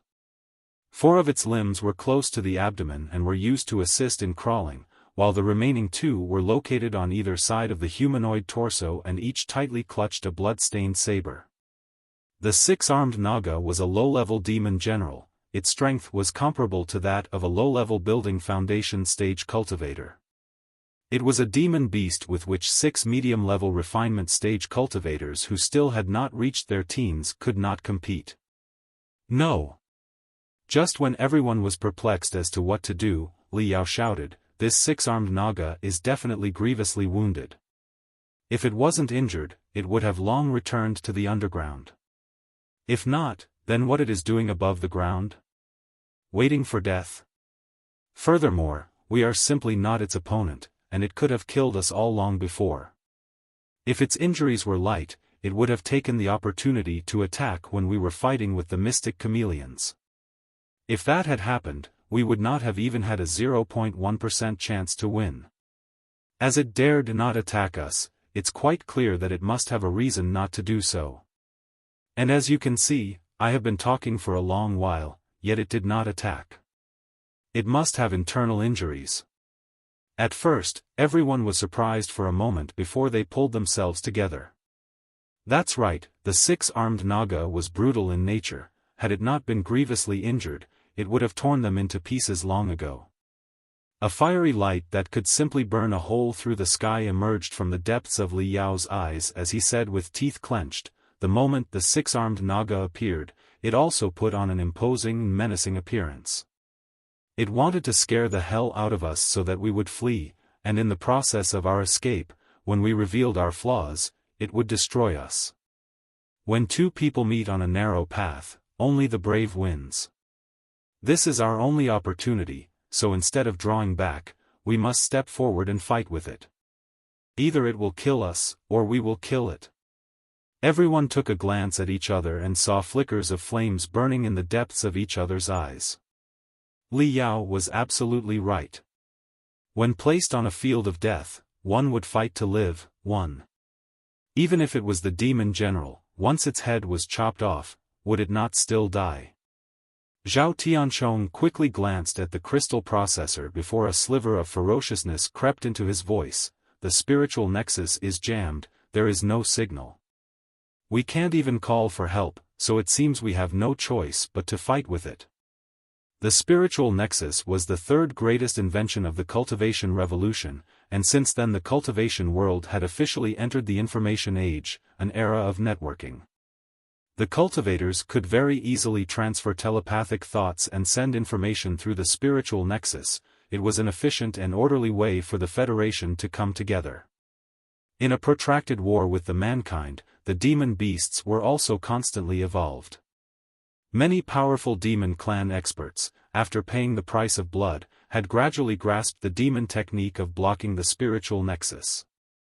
In a demonic energy-filled war zone, where flashes of lightning and peals of thunder burst forth and flames of war reached the sky, the spiritual nexus would most likely be jammed. Fight! Fight! Fight! Li Yao and the three took the front line. Meanwhile, Ma Jiao and Bei Jingjing quickly retreated towards the back, searching for the right position to shoot. A newborn calf is unafraid of a tiger. Facing the all-powerful demon general, except for the panic at the beginning, all five burst forth with excitement to fight, disregarding their lives and deaths entirely. Even if they died, they would still bite off a piece of meat from the six-armed Naga. Hiss! The six-armed Naga didn't expect these teenagers to be so brave. The ridicule in its eyes turned to hesitation. Apparently, Li Yao's guess was right on the mark. The six-armed Naga was indeed grievously injured in the underground battle by an intermediate-level building foundation stage cultivator.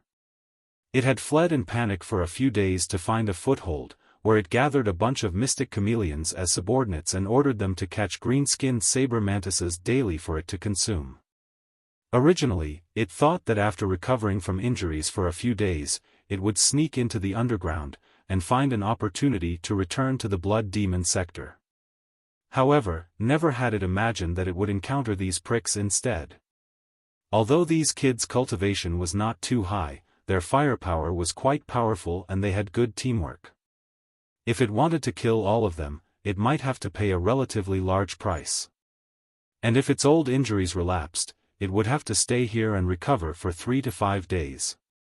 Meanwhile, if, in a 1-in-a-million chance, the underground battle came to end, the remnants of the beast tide would withdraw to Blood Demon sector, and it would die without a burial. However, the 6 kids had powerful spiritual energy stored within their flesh and blood. If it could engulf them, it would help it recover early. It was also impossible for the six-armed Naga to give up such a scrumptious piece of meat from its mouth.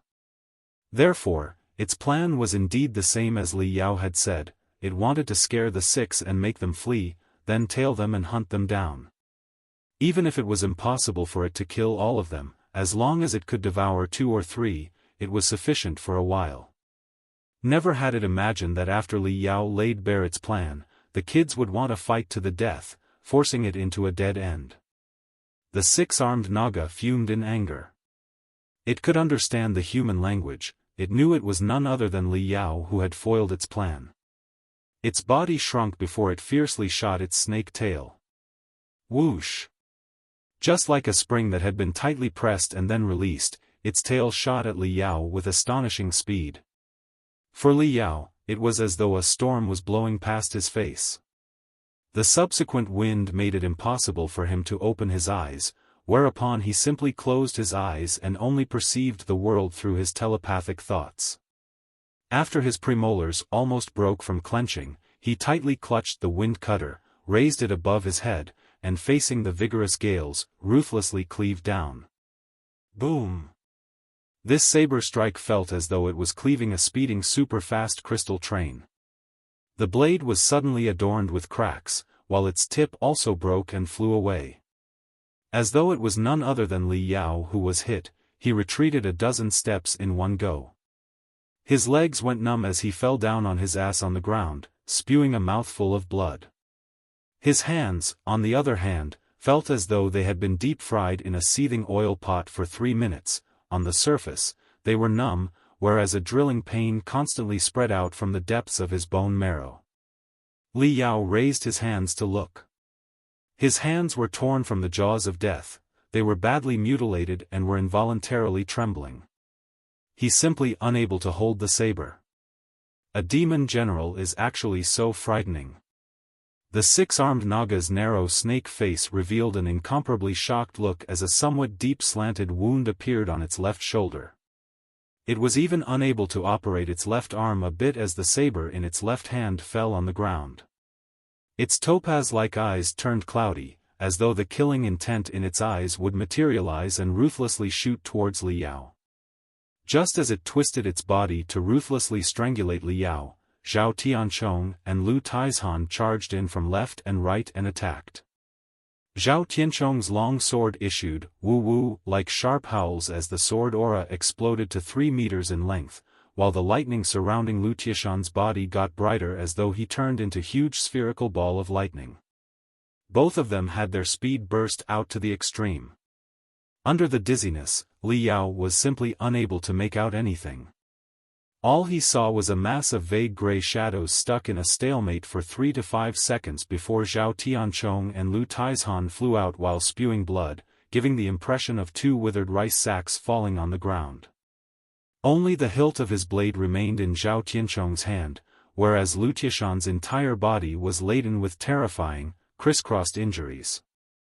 The beautiful tattoo on his body was a terrible mess.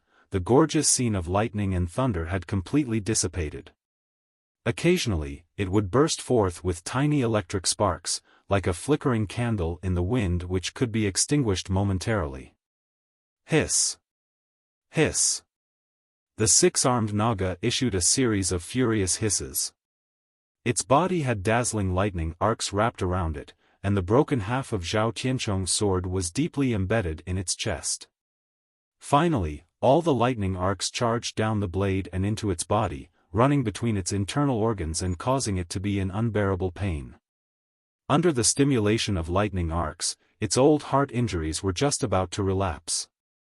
Originally, the six-armed Naga was seriously injured, and its strength fell to that of a high-rank demon soldier.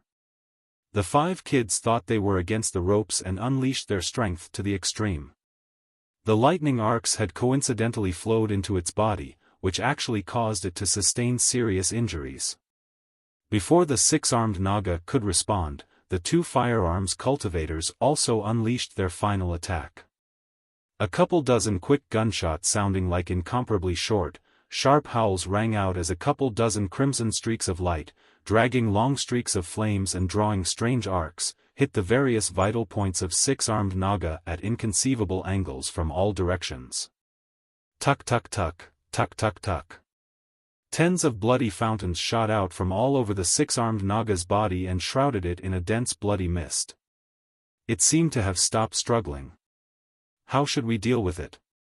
The five had their hearts in their mouths. Li Yao, Zhao Tianchong, Lu Taizhan, Chun Yupeng, the four were grievously injured. In contrast, Ma Jiao and Bei Jingjing were out of blood bullets and were even running low on conventional bullets, which simply weren't enough to deal fatal damage to the six-armed Naga. At present, the battle strength of the hunting squad had been pummeled down to less than 10%. Hiss, Hyasis. Amid the bloody mist, a wail which seemed like a wail of doom, but also like a strange ear-piercing scream, as though wails of countless demon beasts were superimposed, rang out. When it rang in the depths of everyone's ears, it caused everyone to feel endless fear. This was one of the inherent demon techniques of the six-armed Naga. Once it was cast, it would consume its life source, the demonic essence of the six-armed Naga, which would aggravate its injuries. Thus, it was reluctant to utilize it until a moment ago. At this moment, the six-armed Naga's anger soared to the highest heavens. It became extremely mad. The demonic energy spread just like a flood. The six-armed Naga wanted to tear these brats into pieces by all means. Escape. Having hit by the demonic technique, everyone had the same idea and involuntarily retreated towards the stairs as though they were hypnotized. Escape through the window. Li Yao's soul was firmer than that of his counterparts. Under the attack of six-armed Naga's demonic technique, he still remained clear-headed.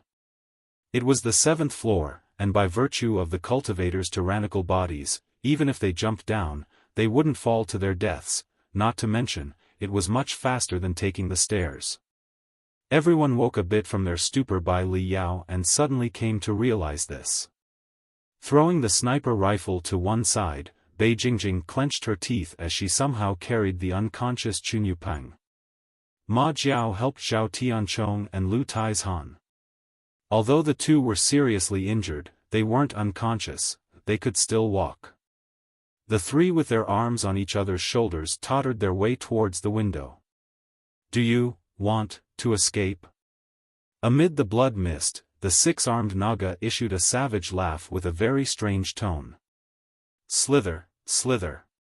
Slithering with its blood-covered body, the six-armed Naga once again appeared before everyone.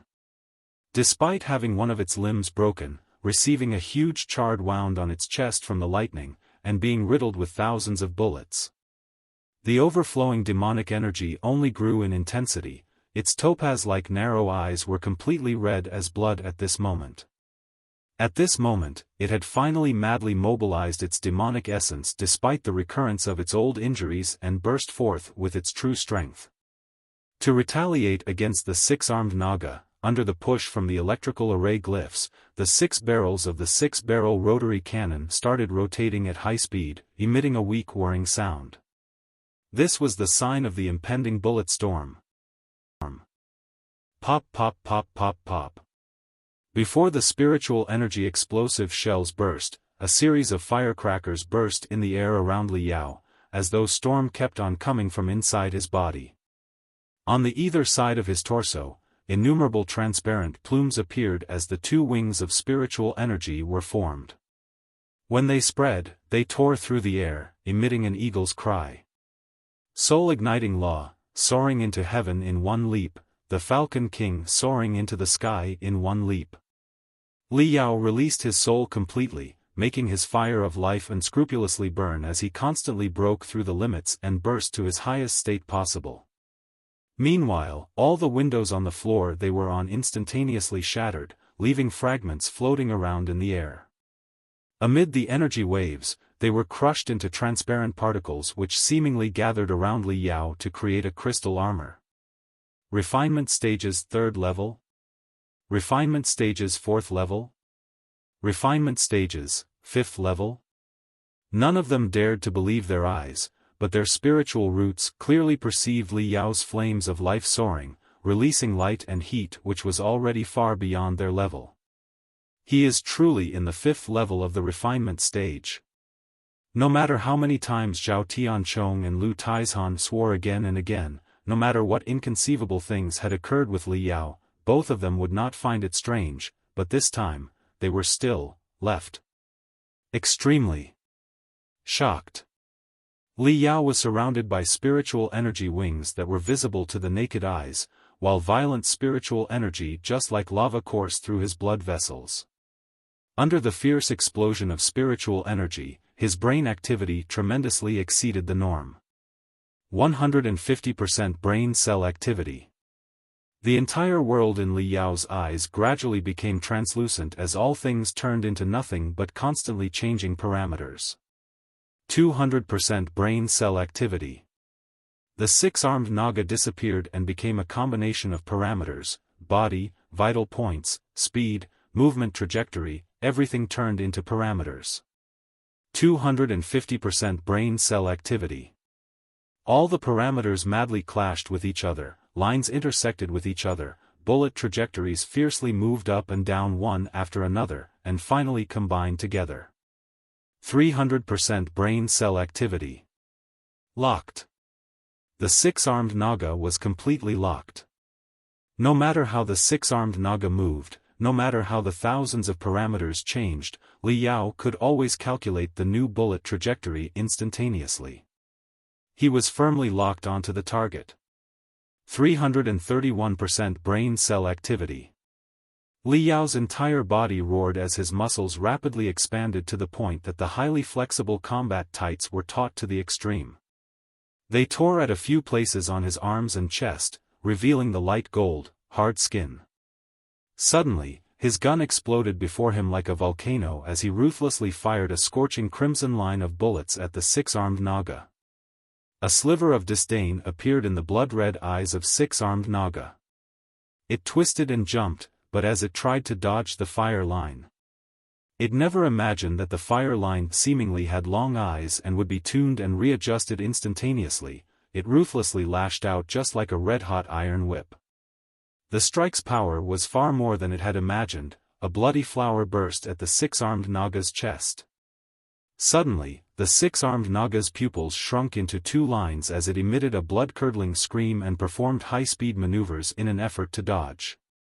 However, no matter how the six-armed Naga dodged, the fire line, like a deep-rooted ulcer on the bones, was right on its tail. Having been continuously hit, its body was badly bruised. Its skin burst open and its flesh hung in shreds as it let out blood-curdling screams one after another. Boom! Boom! Boom! Boom! Boom! Boom!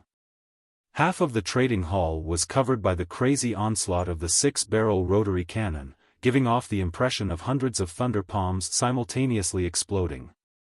Wherever the fire line went, everything was smashed into pieces. For an entire half-minute, Zhao Tianchong, Lu Taizhan, Ma Jiao, Bei Jingjing, all of them dumbfoundedly watched Li Yao and his crazy onslaught, seemingly watching the arrival of a war god as it slaughtered everything in his wake. When the shot stopped, Li Yao threw the six-armed rotary cannon as well as the huge ammunition case forward before he quickly ran to their side. Whereas, his companions had yet to react. Did you kill it? Ma Jiao asked in a quaking voice. Having watched Li Yao's terrifying performance, Ma Jiao was completely sure that once this guy acted, he would become crazy. Even if a mountain was blocking him, he would directly blast the mountain. What the hell do you think? That's a demon general. Blood seemed to be overflowing from the Li Yao's eyes, ears, and the corners of his mouth. His appearance was somewhat hideous. And, because he overdrafted his brain, he was not far away from having a Qigong deviation. Stepping on the windowsill, Li Yao crazily roared, "Hurry up, or you'll never escape." Everyone woke from their stupor and carried their injured companions to the windowsill. Hiss! Hiss! The six-armed Naga behind them, whose entire body was badly mauled from the explosions, let out a series of despotic screams. The six-armed Naga's condition was extremely bad. Its whole left arm along with the scapula was shot off and its heart had suffered serious injuries. If Li Yao could sustain the onslaught for another half-minute, maybe the six-armed Naga would have been killed. Unfortunately, Li Yao had reached the end of his computing power. Even a second more and he would have suffered Qigong deviation on the spot. Boom!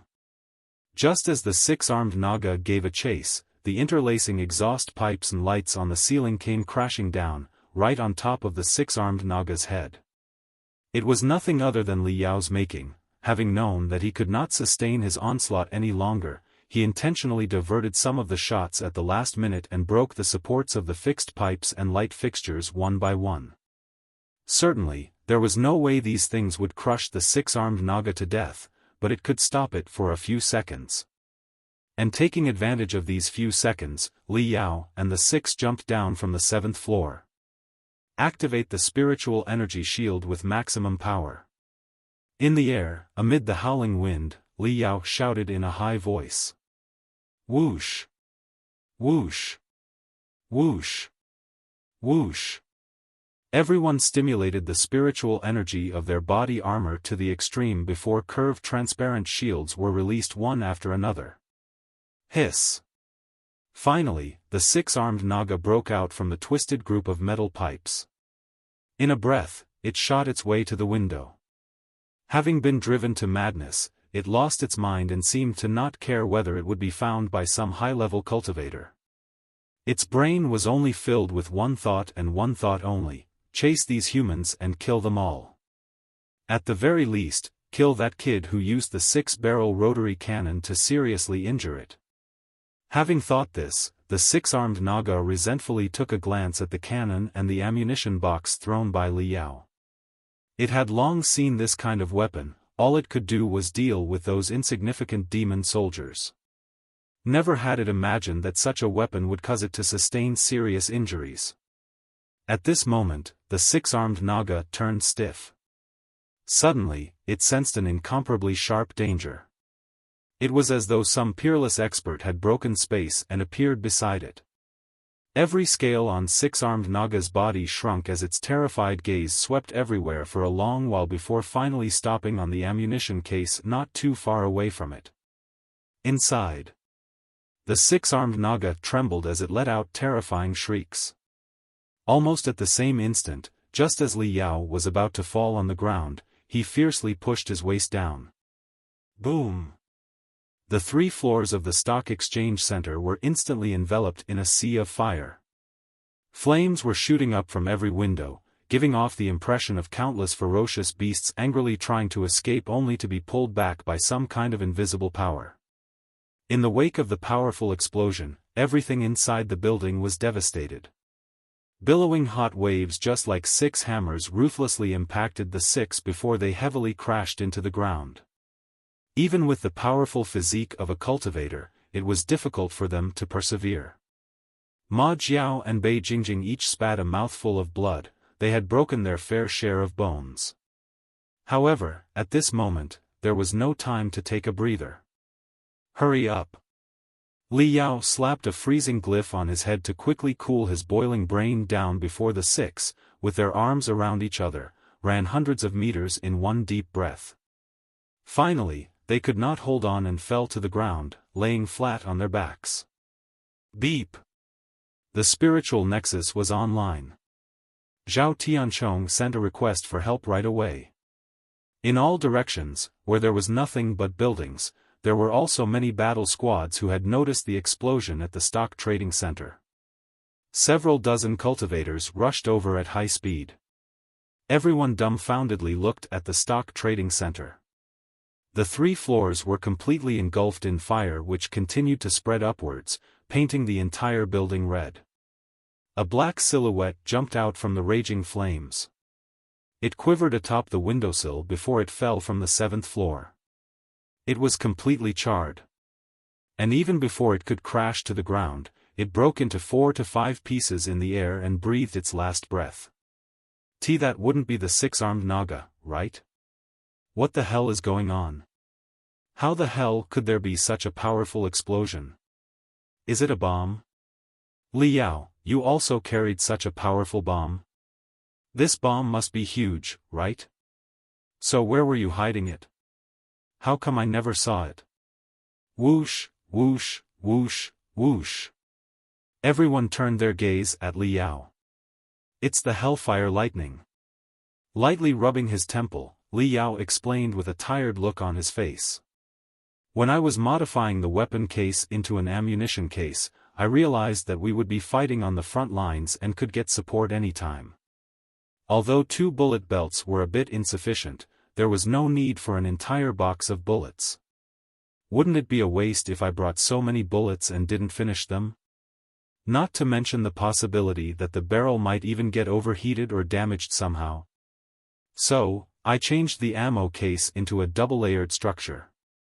The outside had the bullets and the inside was a personally modified super bomb created by combining 10 Hellfire-Lightnings.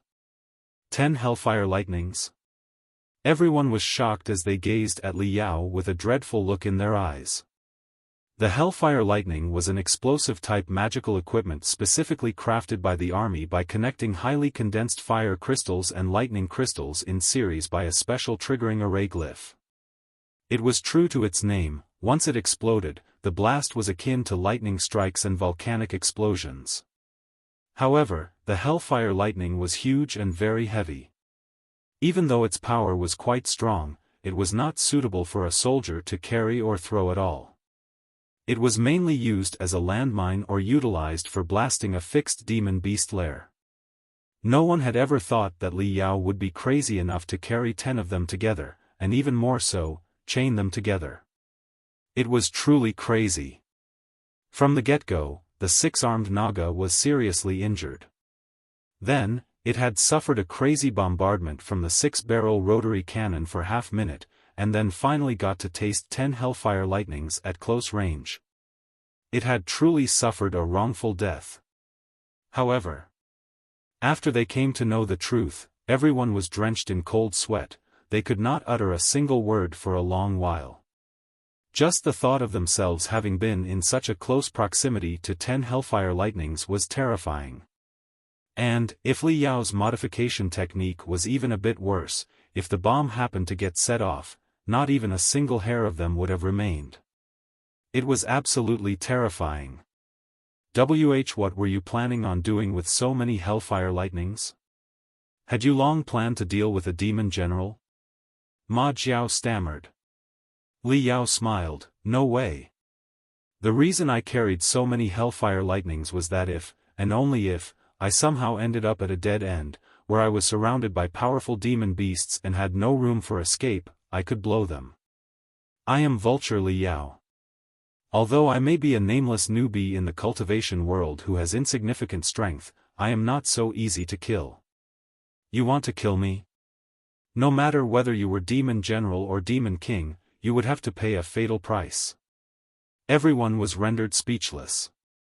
After remaining silent for a while, Bei Jingjing heaved a long sigh of relief as she whispered to Ma Jiao, when I first saw him, I could not believe that a guy who was carrying a 6-barrel rotary cannon and a heavy vibrosaber could infiltrate Gao Ye's command center and execute the beheading technique against a talented commander like him. But now, I believe. Early morning, 2 days later. The harsh winter was already over, and with the advent of spring, everything was coming back to life. The grass was growing, birds were chirping. Li Yao jumped out from the medical treatment pod, but there was still some light green high-energy nutrient solution covering his body. With a few strange movements of his muscles, it was absorbed through his pores into his flesh and blood, nourishing his strong physique. After a moment, quite a few black droplets oozed out from all over his body, emitting a pungent smell. It was the extravasated blood and the waste from the body circulation. With a slight shake of his body, the hairs across his body immediately stood while all the droplets disappeared without a trace from the shock. Li Yao burst into a jovial laughter as he wore the tight black combat suit and comfortably stretched his muscles before casually doing a few sets of 13 Forces of War Beasts. Suddenly, tiger and dragon roars could be heard coming from inside the medical tent. Having been undergoing treatment for 2 days, not only had all the internal injuries Li Yao had sustained been cured, the excessively overdraft brain cells had also recovered. Furthermore, carrying out the battle under the limit state of 331% brain cell activity had faintly stimulated the potential of Li Yao's soul, giving him the chance to touch the barrier of the 6th level of the refinement stage.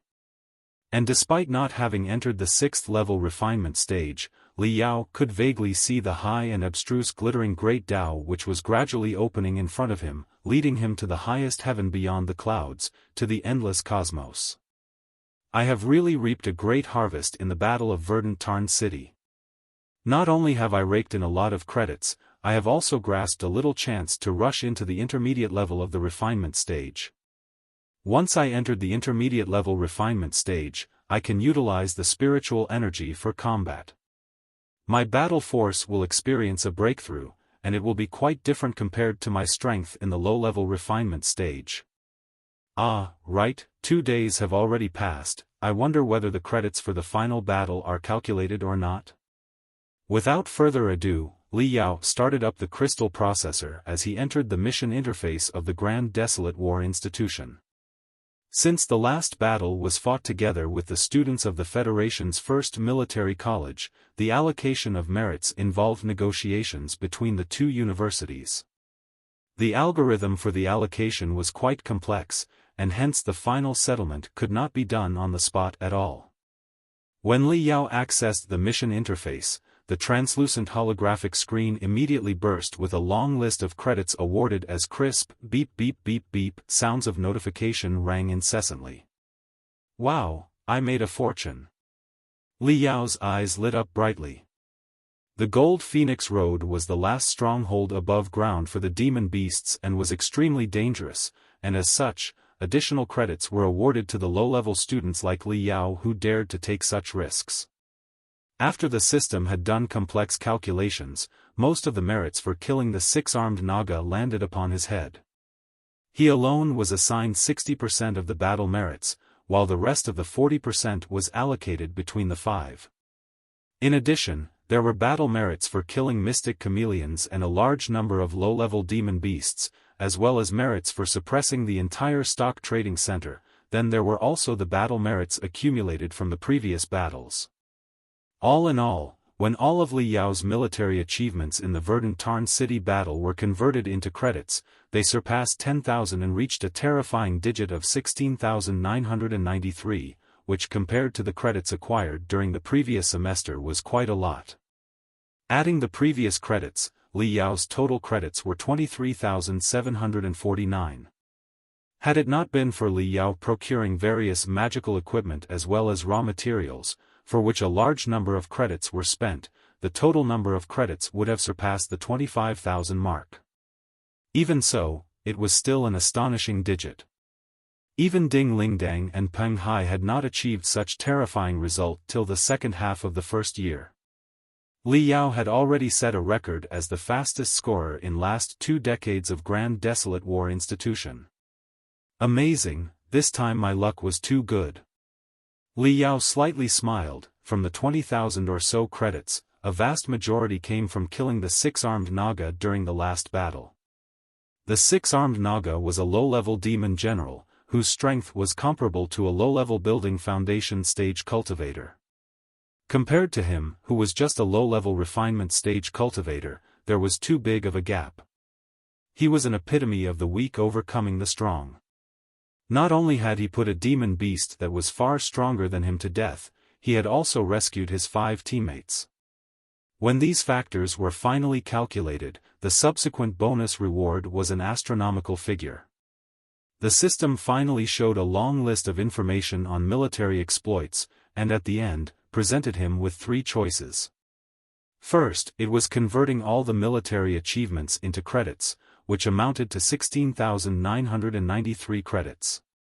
Second, he could convert a certain percentage of his military achievements into a lump sum. Some of the money was awarded by the nation itself. The Star Glory Federation was in a state of war year-round, thus, among all the taxes, the most important was the national defense tax. While the national defense tax on one side was used as military expenditure, on the other, it used to set up a special fund which provided rewards to the non-military personnel depending on the strength of the demon beast they hunted. In addition, the demon beast's body was also very valuable. The six-armed Naga goes without saying. Although its flesh and blood were charred, its snake bile, heart, and other similar organs were precious heaven and earth treasures. Even low-level demon soldiers had valuable parts. The black-armored Saber Mantisauro, incomparably sharp saber-like limb, was a rare material. After the battlefield was cleaned by the army, all the corpses of the demon beasts would then be collected and sorted out, which after being processed could be taken out for sale.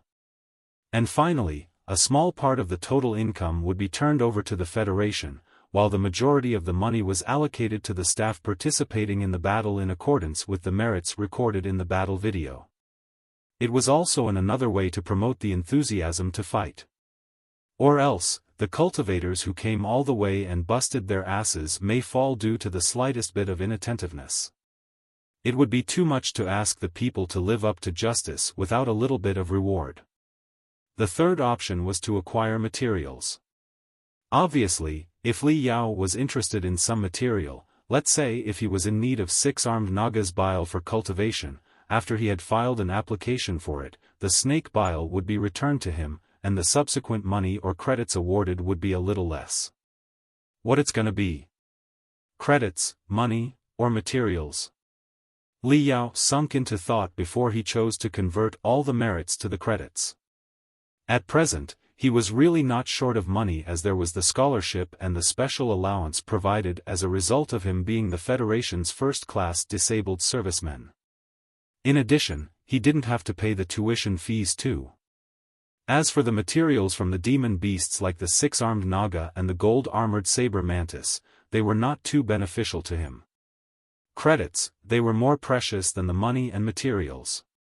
With more than 20,000 credits, he could apply for some high-rank courses of combat department, cultivate powerful superior exercises, and tread further on the road of cultivation.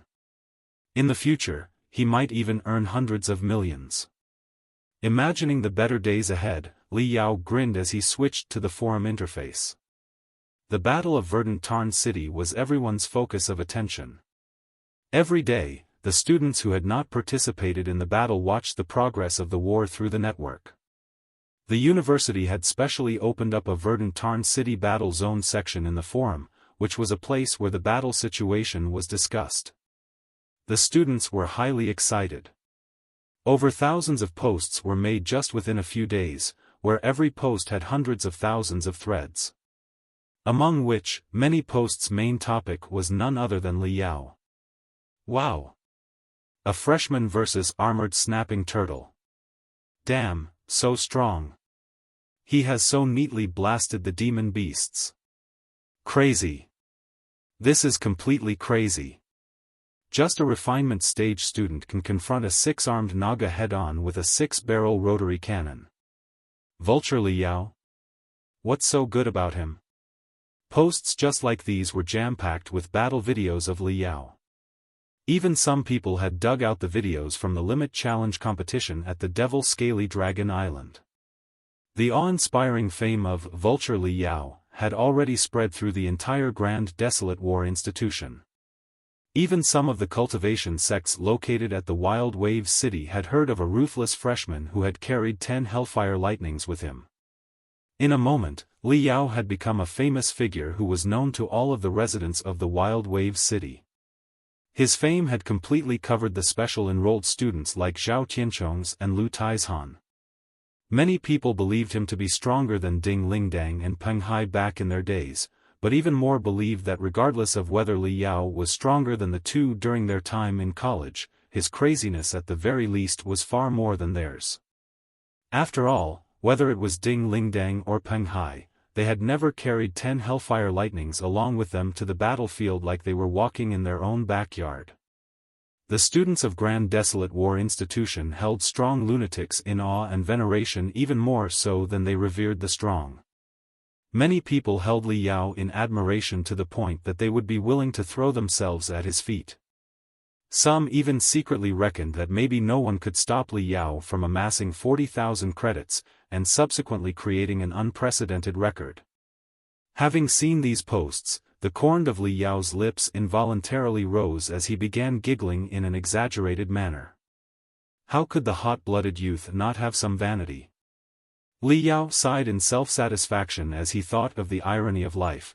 Just last year he was still struggling with the idea of whether he could be accepted into a good university or not, just like wandering in the vast and dark cosmos, where he could not see any sign of light at his front. The 9 elite universities were like stars hanging above the clouds, simply out of his reach. Whereas in just 1 year, he had become a famous figure of the Grand Desolate War institution. It was like quickly running on the road of his dream. What's it going to be like after another year? Li Yao felt extremely excited as he let his thoughts run wild. At this time, a hubbub suddenly came from outside before Zhao Tianchong and Lu Taizhan happily came running inside the tent while dancing and shouting, "Victory! We have won! The beast tide was pushed back and the wormhole is also sealed. We have not only completely won, we have also captured a demon king. Li Yao, hurry up! A regiment is about to drag the captured demon king from the underground. Let's quickly go and see the demon king." At first, Li Yao was taken by surprise before he jumped high up in the air as he vigorously waved his fists, giving rise to 7 subsequent waves in the air. A live demon king? Awesome! After the bloody battle at the stock trading center, where the 3 went through fire and water together, a deep friendship was forged. Zhao Tianchong and Lu Taizhan did not put any airs of being special recruited students in front of Li Yao. The 3 with their arms around each other made their way out while laughing. The news of victory sent dozens of campsites in ebullition as everyone gathered to celebrate. Whether it was low-level cultivators or young soldiers in the army, everyone swarmed outside to watch the spectacle.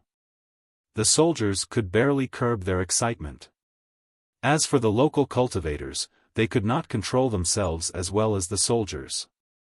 Many among which were raising cries of cheers, shooting in the air, some even launched their flying swords in the air, covering the sky in resplendent colors as they clashed with each other, bursting forth with colorful fireworks one by one. Victory! We won! Hip hip hooray, hip hip hooray! So what if it's a demon king? If he dares to intrude upon our heaven origin sector, he will be captured. Li Yao and the 3 somehow climbed their way atop the crystal tank as they stood on their tiptoes to watch.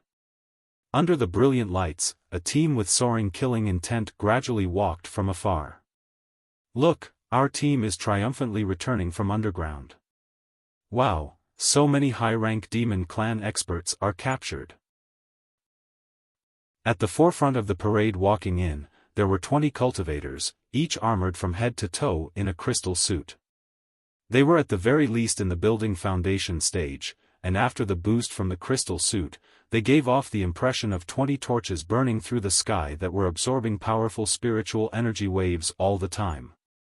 The spiritual roots of low-level cultivators like Li Yao felt an absolute pressure as their pores sealed up in the blink of an eye, not daring to release even a single spirit thread.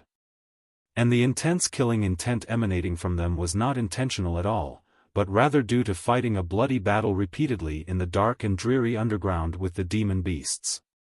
Their spirit was naturally shrouded in a layer of fiendish aura.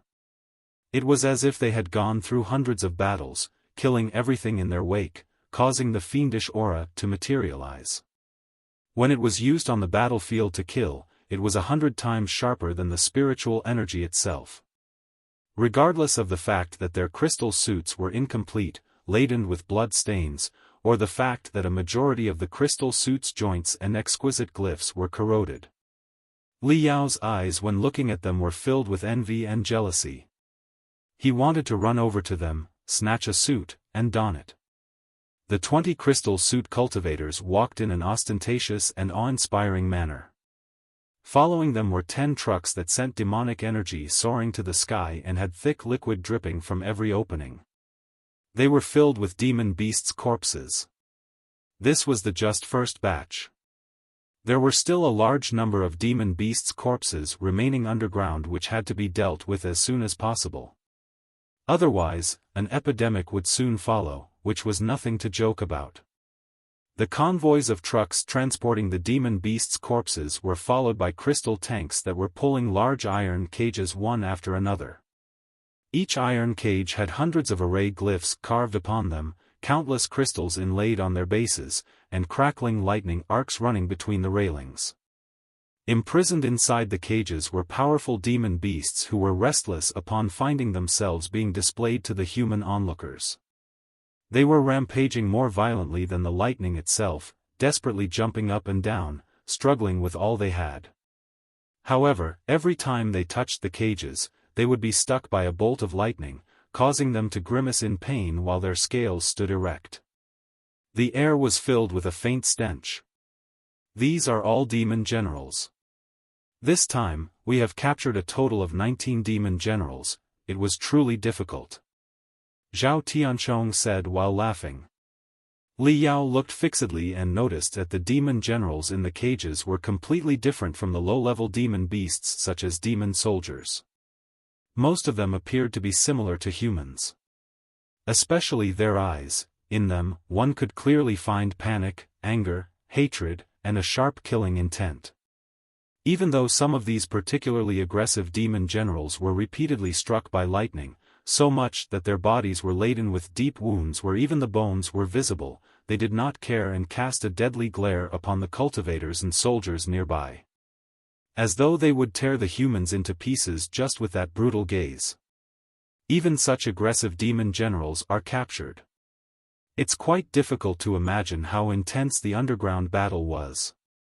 Li Yao clucked his tongue in marvel. He could not help but feel a bit ashamed.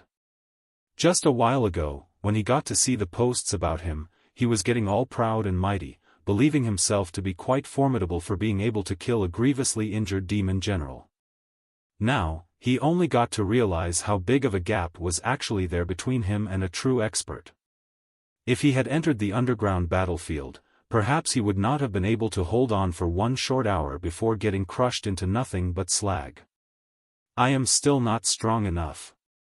At present, I only have just an itsy-bitsy bit of reputation in the Grand Desolate War Institution. Everyone is only optimistic about my potential, nothing more, nothing less.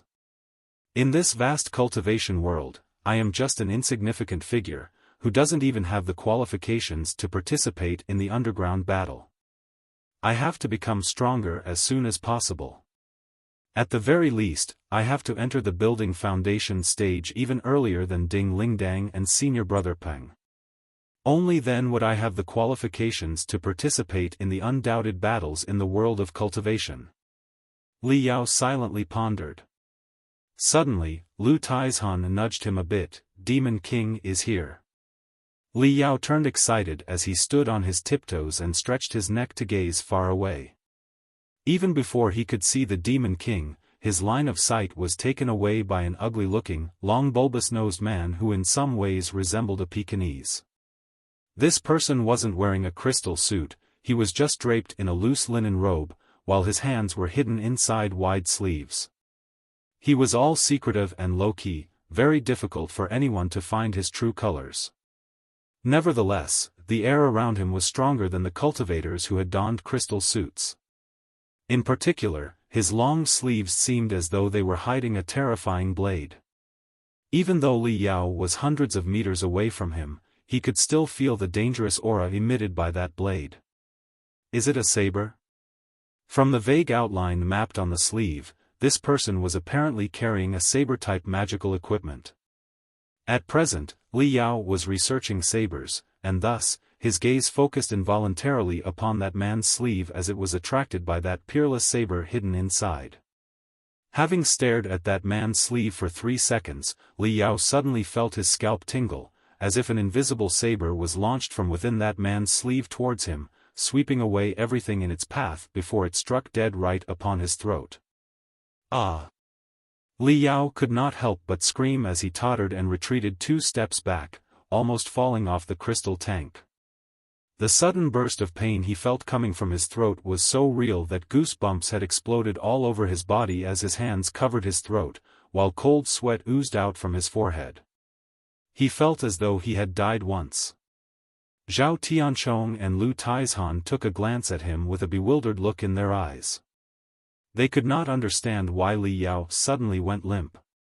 Hundreds of meters away, the bulbous-nosed man felt the oddity of Li Yao as he calmly glanced at him before his eyes flickered with a sliver of surprise. That man is Long Wenhui, an illustrious demon beast hunter of Wasteland and the vice president of 100 Saber Alliance. He is in the core formation stage and was one of the peak battle forces in the Battle of Verdant Tarn City. He is also the one who captured the Demon King. Zhao Tianchong introduced. So he was a core formation stage powerhouse, no wonder his strength was so tyrannical. I just spied on him a bit, but it felt like I had been cut by a blade. I was simply unable to block. Li Yao still had a lingering fear. If he had known that he was a core formation stage expert, how could he have dared to peep at his blade? Taking a deep breath, Li Yao stabilized his mind before he narrowed his eyes as he tried to peer behind Long Wenhui.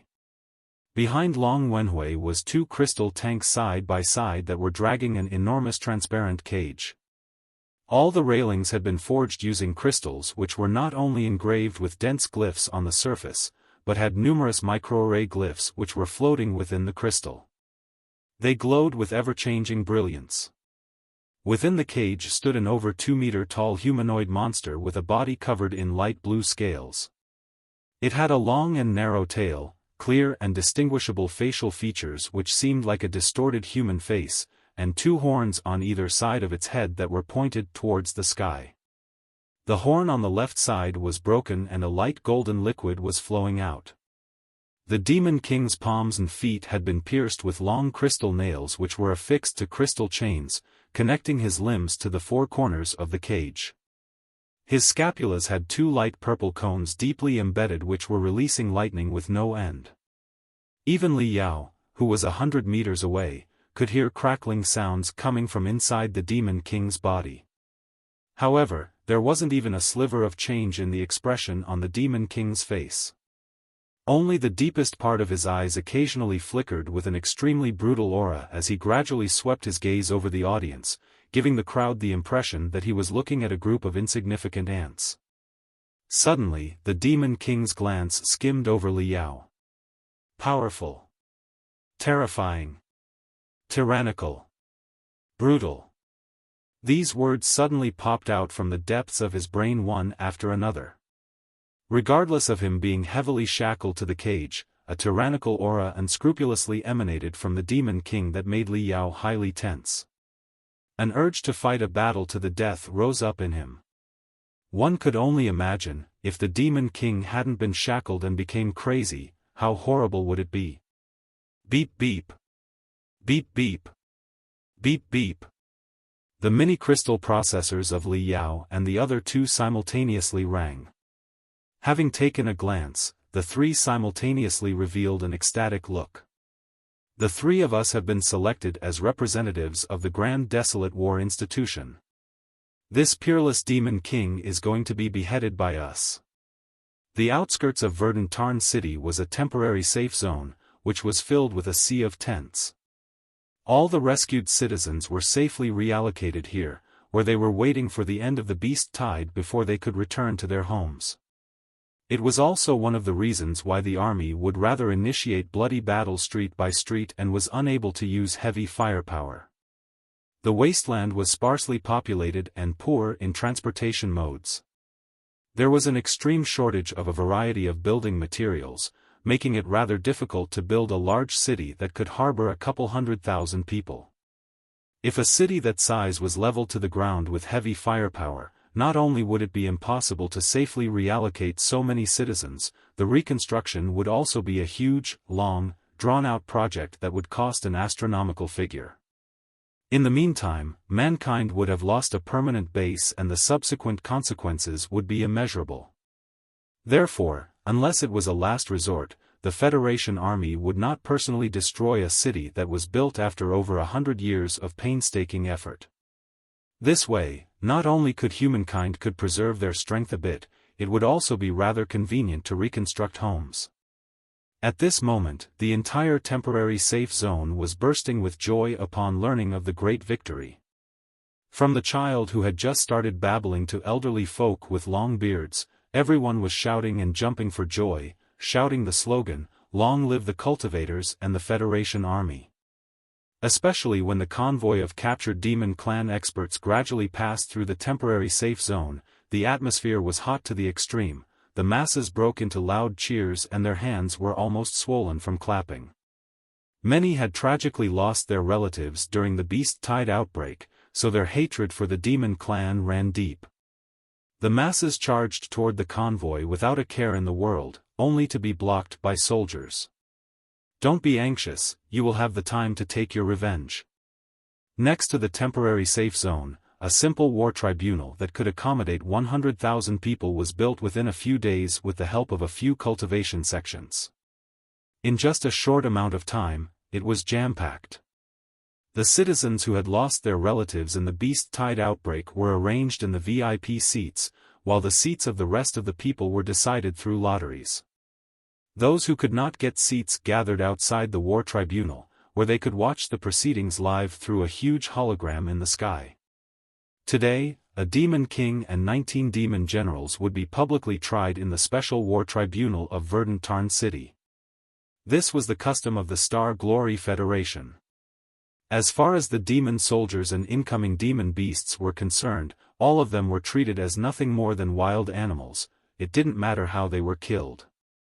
However, when they reached the demon general level, their wisdom wasn't any worse than that of a human. They too had established a demon beast empire, dominating the universe for tens of millenniums and once posing as masters of humankind. This was a humiliating history which humankind had engraved into their hearts and bones. Therefore, if the high-level demon clan experts were treated as wild animals, it was tantamount to insulting themselves. Thus, humankind defined the war between the demon clan and themselves as a war of survival between two different civilizations. The demon beasts of or above the level of demon general were treated as commanders of the enemy civilization. Once they were captured, they would be treated as POWs and get a trial in the war tribunal, where they would be punished properly according to the laws. As for the outcome of the trial, there has always been just one. The death penalty, which would be carried out immediately. Not only that, the death penalty would be enacted by two kinds of people. First would be low-level cultivators who had personally taken part in the war and performed brilliantly on the battlefield. Second would be ordinary citizens, the relatives of the people who had died under the jaws of demon beasts and had a blood feud with them.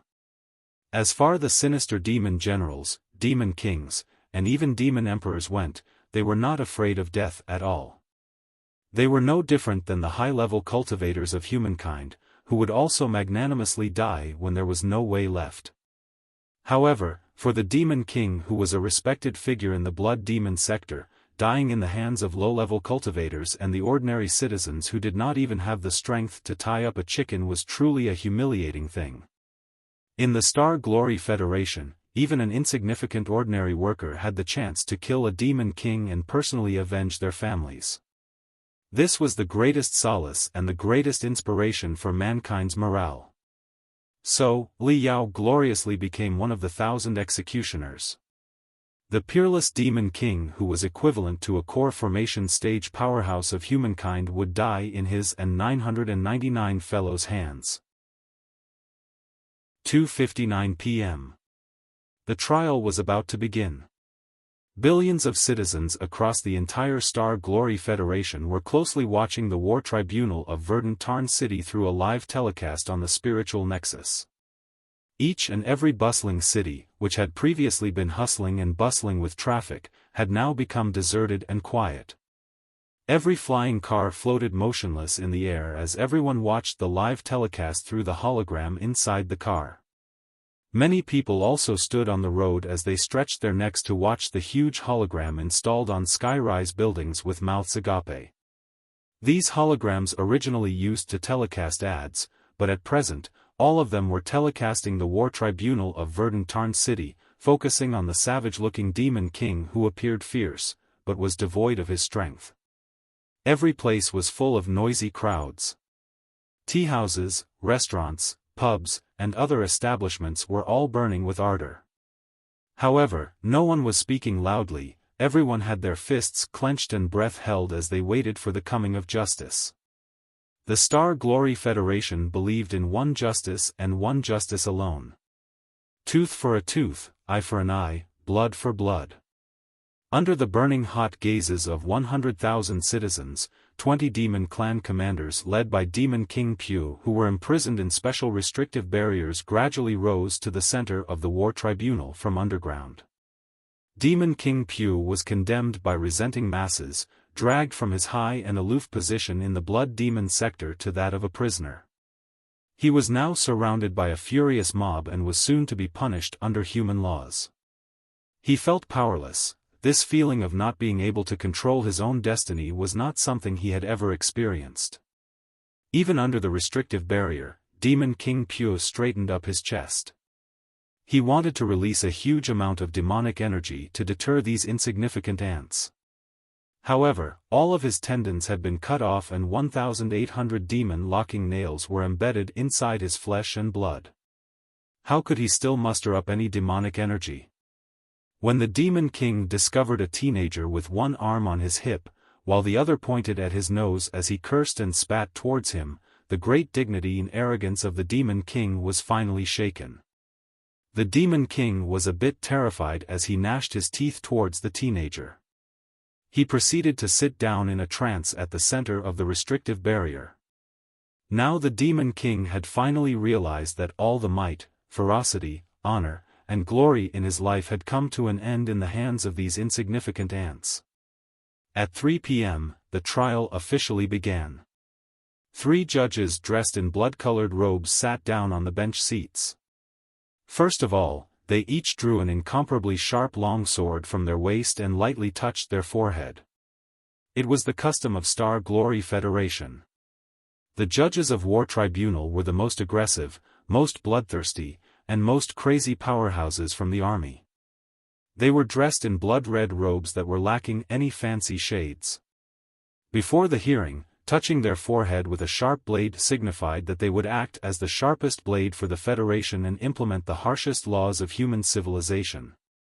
Any alien fallen in their hands would have one end and one end only, and that was death. Whoosh! Whoosh! Whoosh! Whoosh! A couple dozen huge holograms appeared in the sky before playing the early videos of the Beast Tide outbreak. The video showed the quiet and peaceful city, where countless citizens were working, studying, participating in recreational activities, spending their money. A mother, with her baby in her warm embrace, leisurely strolling down a boulevard. In a secluded location, a young boy and girl, who seemed to have skipped their classes, were billing and cooing. Suddenly, countless manhole covers flew up to the sky as demon beasts like black fountains surged out from the ground. Even from the exit of the underground crystal train, countless demon beasts charged out before they began a bloody slaughter. Despite the fact that the video wasn't accompanied by any sound and all the gory details were blurred, everyone was still terrified as though it was the end of days. The center of the hologram was filled with a black background, painted upon which were white characters. It was showing the names of thousands upon thousands of victims. It was like a long river, which was quietly flowing to no end. Having watched these videos, billions of humans in the entire Federation were extremely furious. Even Li Yao's breathing became quicker as he involuntarily clenched his fists. His face was terribly hot, the anger seemed to have materialized into lava and filled his chest. One day, we humans will invade the blood demon sector like a torrential current of iron and steel, and make bastards pay 100 times over. Li Yao silently thought. The war judge began to read the counts of the 20 demon clan commanders, which lasted for a whole 3 hours. Starting from the beginning of the second hour, the video playing on the hologram changed as it switched to the videos of joint street fighting of the army and the cultivators. The whole Federation, which had fallen into a solemn mood, began to recover their fighting spirit after watching the bloody slaughter for an hour. Countless ordinary people on the streets, in the restaurants, tea houses, pubs, wherever they were, began to cheer for the heroic performance of army and the cultivators. Long live the Federation Army! Long live the cultivators! Long live the Star Glory Federation! Long live the human civilization! Having watched the videos, Li Yao's mind too was astir as his blood began to boil. He also saw himself in one of the pictures among the videos. It was the scene after an intense battle. He was laden with dust, leaving only his white teeth visible as he laughed like a fool while carrying the 6-barrel rotary cannon. Hearing everyone cheering at the top of their lungs, Li Yao suddenly came to realize that among the cheers raised by hundreds of thousands of people, some of the many people were also cheering for him. This made him very, very, very proud. Following that, the videos slowly began to show the underground battle, which was just starting to get bloody. In the underground battlefield that was meticulously constructed by the high-rank demon clan experts, countless experts fell. Especially during the last fight with the Demon King Payu, where 7 building foundation stage cultivators had lost their lives in his hand, and a dozen people were left grievously injured. Cultivators aren't afraid of death. If they are, they shouldn't embark on the road of cultivation. This sentence was often hanging on Yuan Manchio's lips.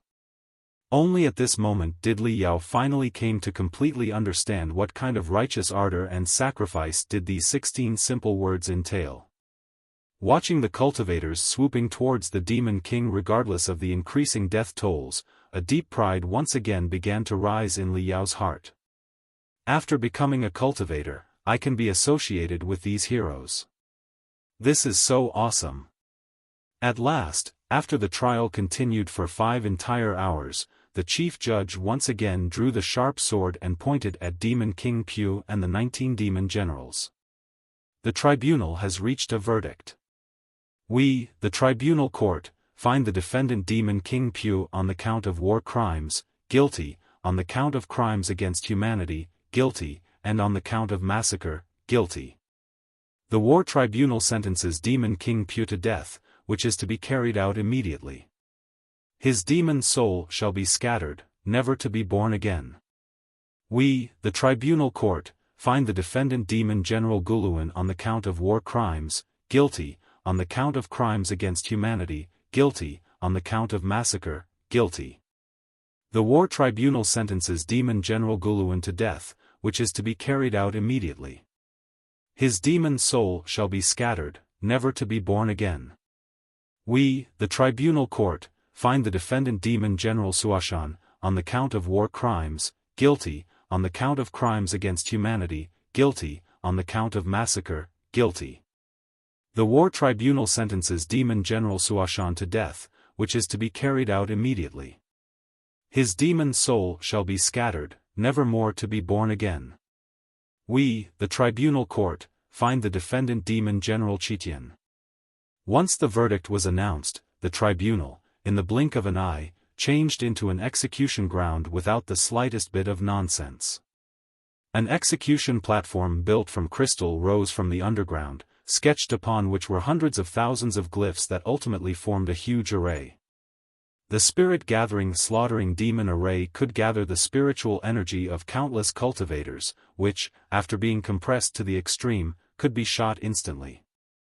The power of countless low-level cultivators would be superimposed, and it would blast with a huge amount of energy which was comparable to a shot from a high-level cultivator using all his strength. Demon King Pu was the first to be pushed upon the execution platform. Until now, this fiend remained calm. He shook his head as though he disdained this spirit-gathering slaughtering demon array.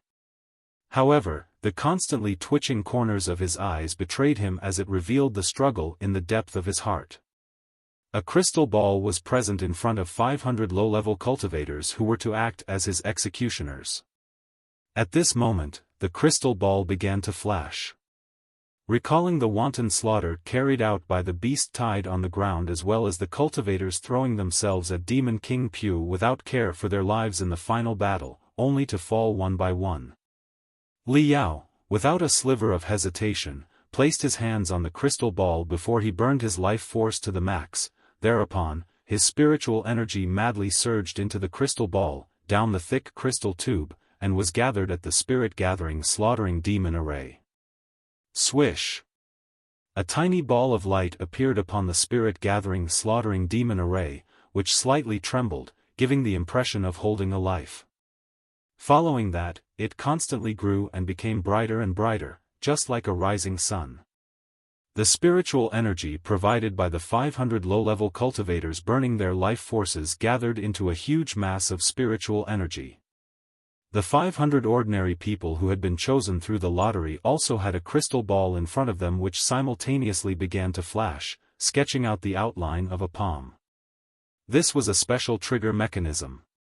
When all 500 ordinary people had placed their palm on the crystal ball, Demon King Pu's head would be suddenly blasted by the huge mass of spiritual energy. He would be thoroughly killed by the explosion. This means that the 500 ordinary people would, personally, kill the culprit, taking revenge for their relatives who had lost their lives during the beast tide. At this moment, Demon King Pu finally started screaming at the top of his lungs, "Do you think that these ants are worthy of killing this king? You just wait and watch, Verdant Tarn City is just the beginning. Someday, my demon beast empire will rise again in the endless cosmos. You, ants, are destined to be food and slaves for my demon clan. Slaves, nothing more." In response to his outcry, slight beeping sounds rang. Beep. Yao Guifan, a middle-aged female worker of Verdant Tarn City's second woolen mill, had triggered the array. Beep. Mao Xiaowei, a third-class student of Verdant Tarn City's number 12 high school, had triggered the array. Beep. Yang Shuijin, the owner as well as the chef of Verdant Tarn City's unforgettable stewed meat shop at the Red Star Farmers Market on the Eastern Happy Street, had triggered the array. Beep. Beep. Beep. Beep. Beep. Beep. Beep. All 500 ordinary people had placed their palm on the crystal ball.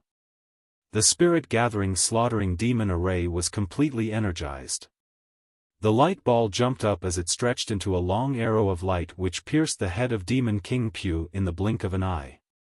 Demon King Pu's roars came to an abrupt stop before being replaced by desolate screams.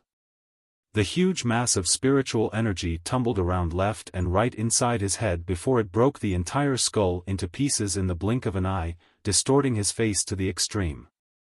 Thereupon, Demon King Pu's body constantly expanded, as his true form was revealed under the stimulation of extreme pain, a 10-meter-long giant beast that seemed to be a cross between a scaly dragon and a lizard. Regardless of how he struggled, from beginning to end, he was firmly locked in place by the barrier. Finally, his body stopped expanding, but his head grew bigger and bigger as strange bulges appeared one by one. Swish, swish, swish, swish. The bulges began to rupture as numerous streams of spiritual aura intermingled with blood gushed out. The entire head of Demon King Pu exploded. Rumble. At the same time, a bolt of lightning flashed in the sky, followed by a light drizzle. Watching the gradually stiffening corpse of Demon King Pu amid the drizzle, Li Yao felt incredibly excited. His hands kept on shaking, and he was unable to calm them down no matter what he did. Before coming to the Verdant Tarn City, how could he have ever thought that he would actually get the chance to personally kill a demon king? Today, I could only behead a demon king by the virtue of the execution ground. However, someday, I will fight on a true battlefield with a peerless saber in my hand, and butcher the demon kings just like pigs. The Battle of Verdant Tarn City is already over. Now, I have to embark on a new journey. I still have 3 months' time to accumulate around 10,000 more credits.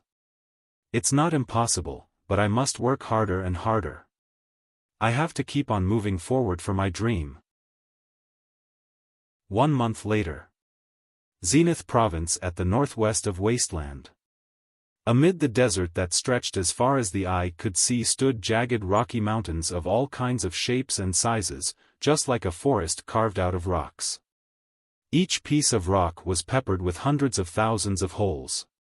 On the inside, they were full of caves that stretched out in all directions, carving out a cave which was no different than a maze. In addition, Hidden under the ground were many 100-meter-long underground rivers, turning this seemingly lifeless stone forest into a paradise in the wasteland. It was also the best hiding place for the demon beasts. Crouching inside a gray-brown thermal camouflage netting, Li Yao looked just like a piece of rock.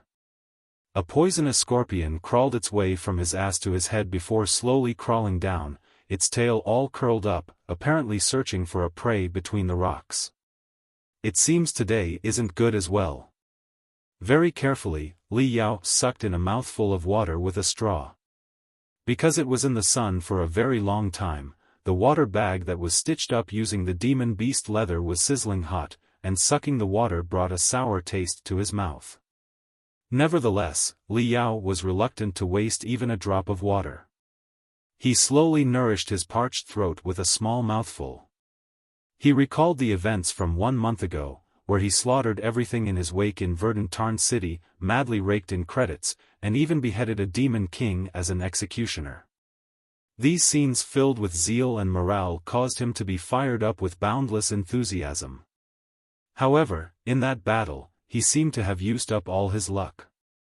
In the following month, his progress wasn't that smooth. Since the Battle of Verdant Tarn City, the demon clan seemed to be well behaved all of a sudden. Or perhaps, after losing a demon king, the high-level demon clan experts of Blood Demon Sector didn't dare to act rashly and were readjusting their battle strategy. In short, in the following month, the southern regions of the wasteland were pretty calm. Only 2 small-scale beast-tide outbreaks had occurred, and the wormholes only opened up within the wilderness. When Li Yao received the news, the army had long mobilized a large number of crystal battleships and bombarded the beast tide to the point that not even slag remained. The northern part of the wasteland, the vast domain which was not yet fully under control of humans, had several demon beast lairs hidden. A few even sheltered small wormholes, which would open several times in a year, allowing a large herd of demon beast to enter the Heaven Origin sector. However, only high-level cultivators or an army regiment dared to deeply venture into this perilous domain. No matter how gutsy Li Yao was, he knew the difference between seeking death and taking a risk. Once, Li Yao and a team of senior students who had at least reached 7th level of the refinement stage had taken a high-difficulty mission to hunt a high-ranked demon soldier, Red Griffin. After spending 7 days and 7 nights straight, experiencing countless storms and eating loads of sand, they finally killed the Red Griffin. However, as Li Yao was the weakest, his contribution was the least, and therefore the credits he obtained were just crumbs. He might as well honestly stay at the institute and take the courses.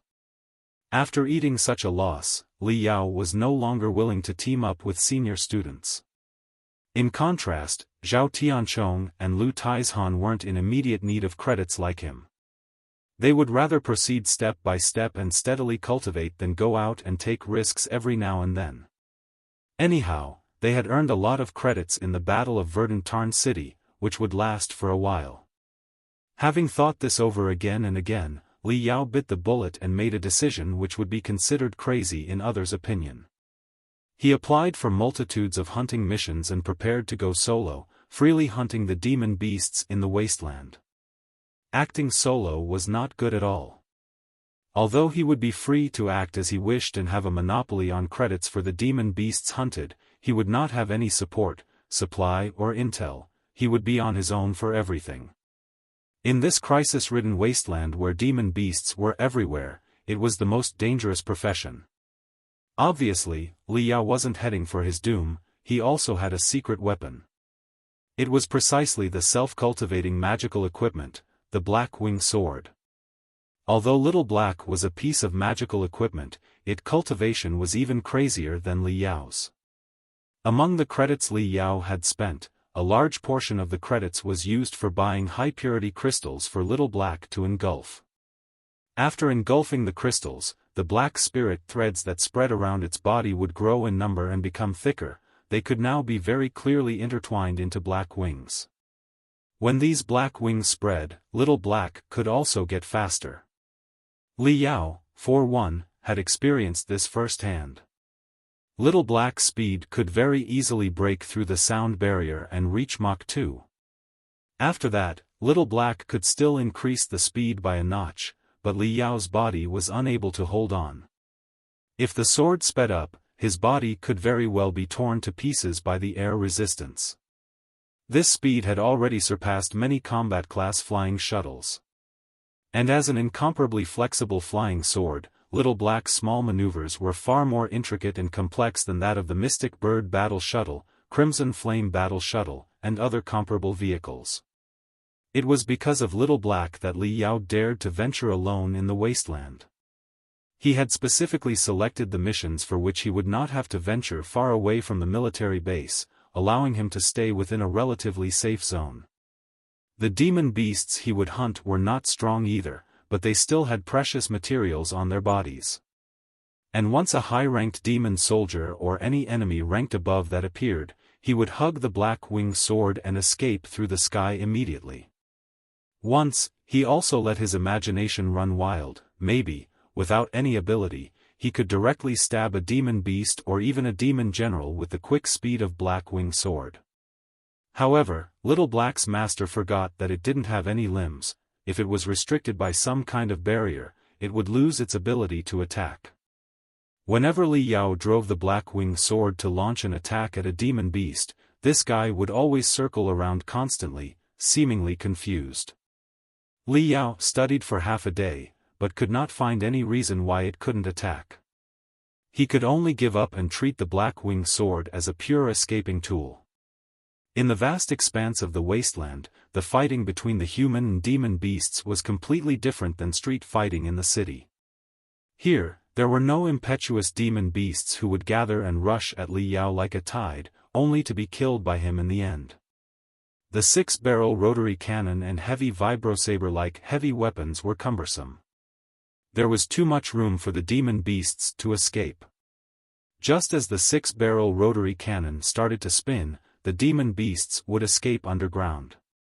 So, no matter how fierce the firepower was, how could it do anything?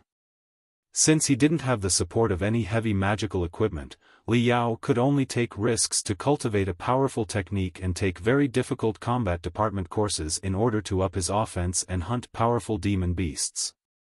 The course he chose was Desert Storm Saber Technique. This domineering-sounding saber technique originated from the frequently occurring desert storms in the wasteland. When it was trained to its highest level, the subsequent energy released from the saber would rotate just like a hurricane, sand and stones would fly, giving rise to 1,000-meter-high waves of sand, which would gather into a giant sand blade that would ruthlessly slash towards the enemy. Among all the courses in the combat department, the Desert Storm Saber Technique course was one of the most difficult. Usually, only 7th-level refinement stage and above senior students would learn this technique. In order to strengthen his offense, Li Yao spent close to 2,000 credits without an ounce of care and chose the Desert Storm Saber Technique. In the end, reality taught him a deep, harsh lesson. He failed. Although university life wasn't complete without a failure, Li Yao was so depressed that he was about to vomit blood. The loss of 2,000 credits wasn't as important as the fact that he didn't have much time remaining. Li Yao discovered that he had fallen in a vicious circle.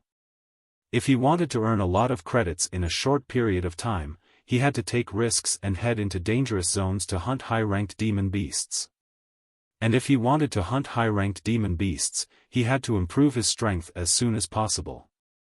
And if he wanted to improve his strength, he had to take risks and spend a lot of credits to train in highly difficult and powerful techniques.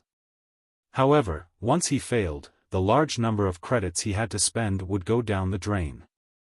And while he was going around and around in this vicious cycle, the time was quickly passing by the minute. The deadline for the refiner's registration examination was also not far away. Fortunately, it seemed that every cloud has a silver lining. At the beginning of last week, his luck gradually returned to him. First, under the stimulation of failure, he gave full play to his craziness. When he was madly training the Desert Storm Saber Technique during a stormy night, under the madness brought about due to his wish and his fanatic training, he actually rushed into the 6th level of the refinement stage and became an intermediate-level refinement stage cultivator. With such strength, one could also hold a basic-level post even in the top 500 cultivation sects of the Federation. Afterward, splurged and once again applied for the Desert Storm Saber Technique course. Whereupon, by relying on the comprehension he gained during the stormy night, he finally cleared the course. As a result, not only did he make up for the loss of credits, he also earned a bit.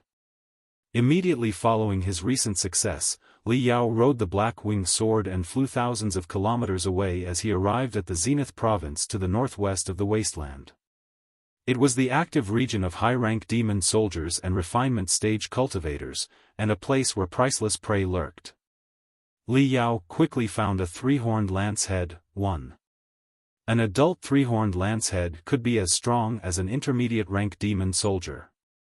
Its venom contained a very rare ingredient that was an essential raw material for producing many high-rank strengthening agents after it was purified. Furthermore, it could not be produced artificially. Therefore, the 3-horned lancehead's value was pretty high. If its venom gland remained intact, it could be converted into a lot of credits, a lot more than what he could receive for hunting some of the many high-rank demon soldiers. However, the 3-horned lancehead was extremely vigilant. Usually, it would hide inside its complex, maze-like lair, avoiding the attacks of human experts and crystal battleships. It would seldom come above the ground. Unless the sand scorpion which had just disappeared amid the stones once again appeared, crawling under Li Yao's nose. Li Yao utilized the soul-converging technique to the extreme. All his pores were sealed tight.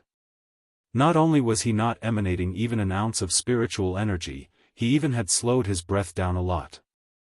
And as his entire body was covered with a thermal camouflage netting, all the heat was completely locked inside so that his temperature was one with the surrounding rocks. The favorite prey of the 3-horned lancehead was none other than the sand scorpion. Since the appearance of the sand scorpion, Li Yao had been continuously staring at the 3-horned lancehead, which had been hiding in the darkness for 4 hours already. Finally, watching the sand scorpion crawling towards the distance, the 3-horned lancehead could no longer hold itself back.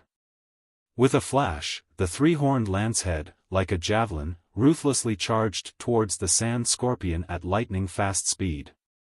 Just as it opened its mouth and swallowed the sand scorpion, the rock nearby suddenly cracked. With a roar, Li Yao took a step before turning his body. His body, under the influence of tremendous centrifugal force, turned into a whirlwind.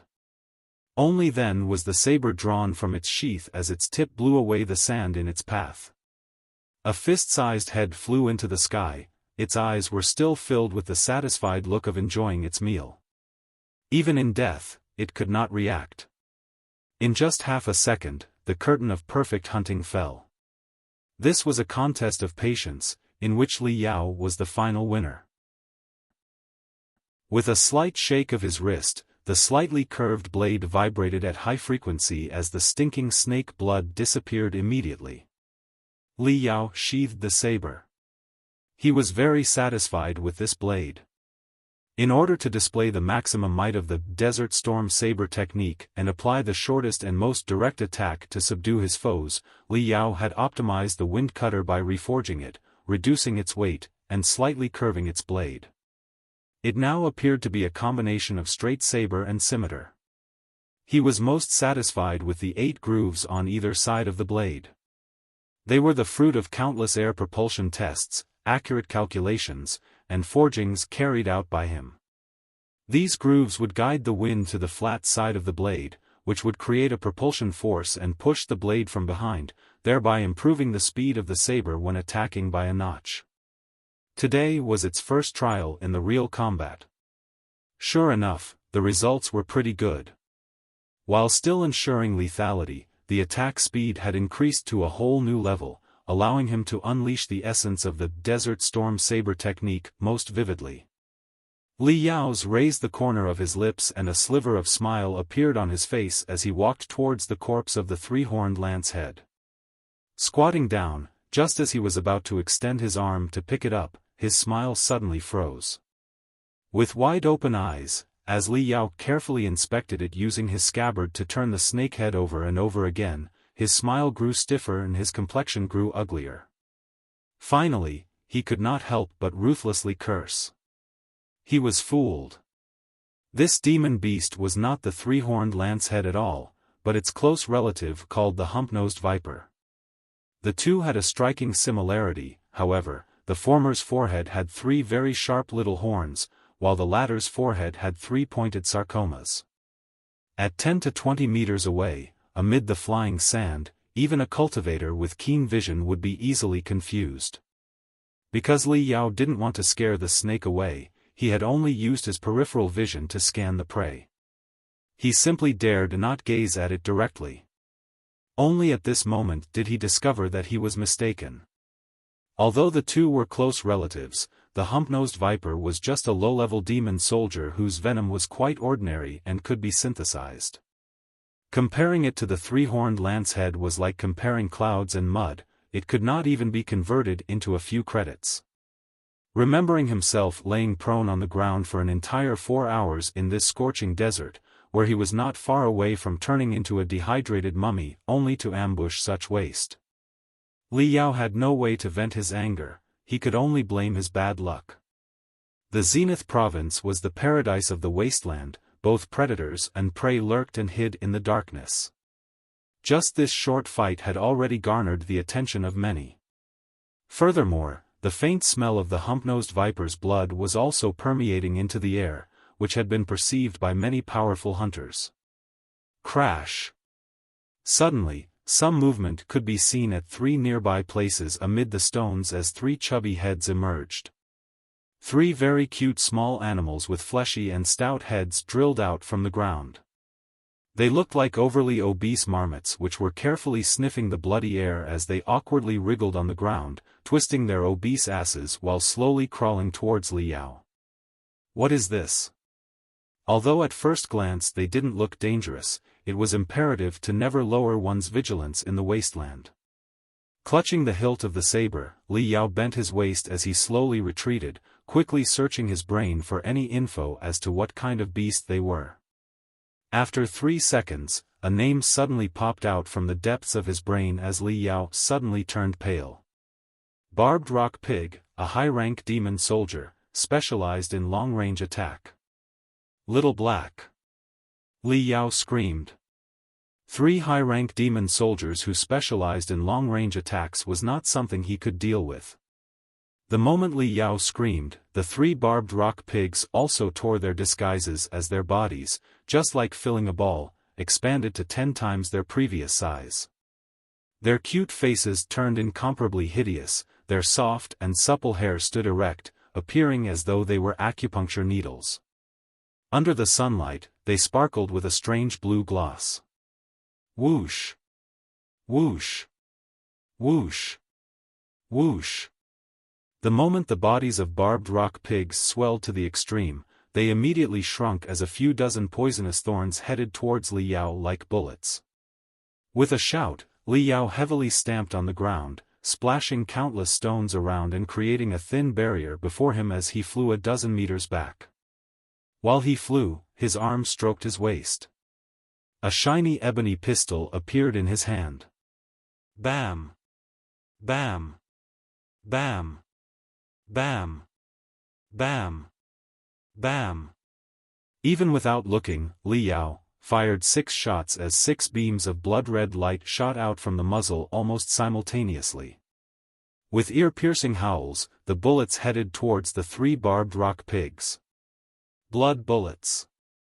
They were the special bullets baptized with Li Yao's blood using the secret technique of 100 Smelting Clan.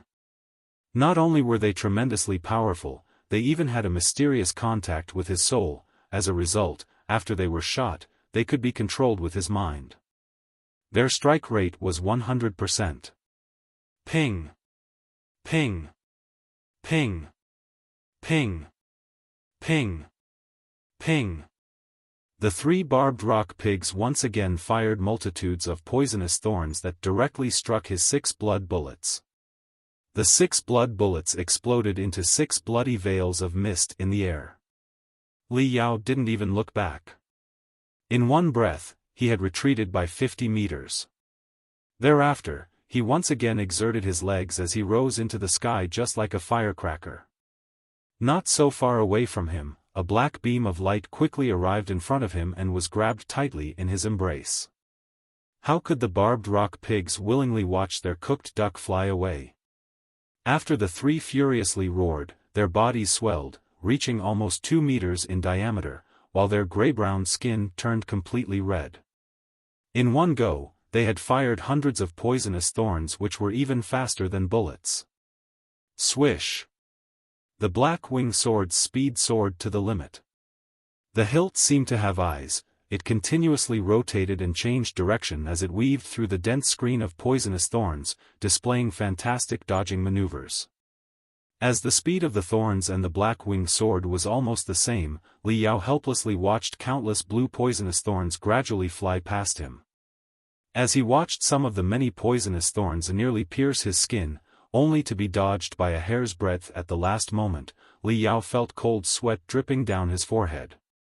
After hovering at death's door for a second, the black-winged sword carrying Li Yao soared out of the rainstorm-like cluster of poisonous thorns. The 3 barbed rock pigs let out furious howls, all of which were ignored by Li Yao. Li Yao, lying atop the black-winged sword, flew over 50 kilometers away in one breath. Only when they arrived near the military base did Li Yao dare to slow down.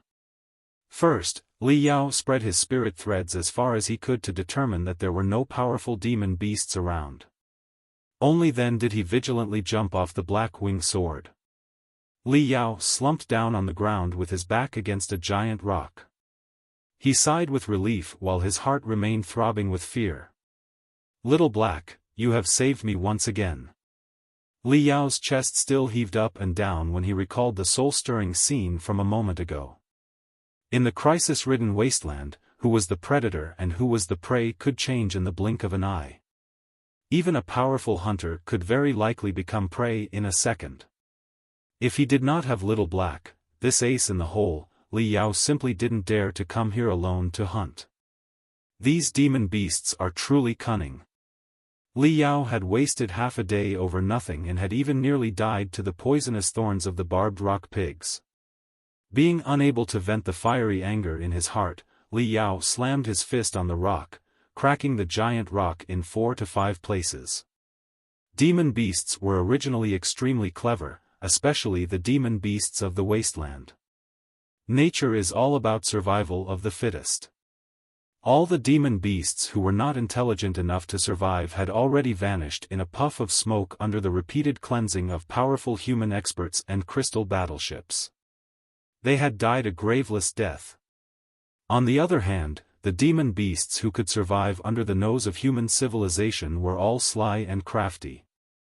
These demon beasts were completely opposite of the demon beasts who had just arrived from the blood demon sector that were quite impatient to charge towards the human cities. The demon beasts who had survived in the wasteland for a few decades or over a century might not be tyrannically strong, but they had all kinds of strange life-saving means. Hunting these demon beasts was rather difficult compared to annihilating a large beast tide. It can't go on like this. My hunting efficiency is too low. If this goes on, I simply will not be able to reach 40,000 credits in the next 2 months. What to do? How can I increase my hunting efficiency? Supporting his cheeks, Li Yao devoted his mind to finding a solution. Having analyzed the hunt over these few days, Li Yao discovered that his low efficiency could be mainly attributed to 2 reasons. First, playing the tiger to scare the pig. Second, playing the pig to eat the tiger. The so-called playing the tiger to scare the pig refers to the ordinary demon beasts and low-level demon soldiers, who, in order to survive, have gone through a slow and long evolution and gradually looked more and more like powerful demon beasts. This was a natural and special camouflage. For instance, the hump-nosed viper from a while ago. Originally it was just a low-level demon soldier, however, after slowly evolving, it developed a striking similarity to the three-horned lance head, which allowed it to disguise itself as an intermediate-rank demon soldier. The world of demon beasts follows the law of the jungle. Many middle-rank demon soldiers, when seeing the hump-nosed viper from afar, may not dare to attack it. In nature, this is a very common phenomenon. Many butterflies' wings are bright-colored, extremely gorgeous, and can simulate the textures of ferocious beasts so that other carnivorous insects dared not approach them. On the other hand, the so-called play the pig to eat the tiger was exactly like the barbed rock pigs. Obviously, they were very powerful high-rank demon soldiers, yet they camouflaged themselves as low-level demon soldiers. Some even camouflaged themselves as far as developing the appearance of ordinary demon beasts, which in turn made their prey relax their vigilance and allowed them to kill with one strike. Often during the hunt, Li Yao encountered these two cases, which gave him a great deal of trouble. In the final analysis, it was all because he was not familiar with the different species of demon beasts. In other words, he was unable to identify the species, values, and characteristics of the demon beasts. He was finding it very difficult to solve this problem. After going through millenniums of evolution, the number of species of demon beasts far surpassed 10 million. Just the number of most common demon beasts found in the heaven origin sector numbered in millions, where each demon beast had a certain probability to mutate. A few million species of demon beasts, where each demon beast had completely different characteristics. Some might even have very subtle differences in their appearances, making them hard to recognize. Even a cultivator who had extremely strong computation ability would find it impossible to remember everything. The memory is a very strange thing.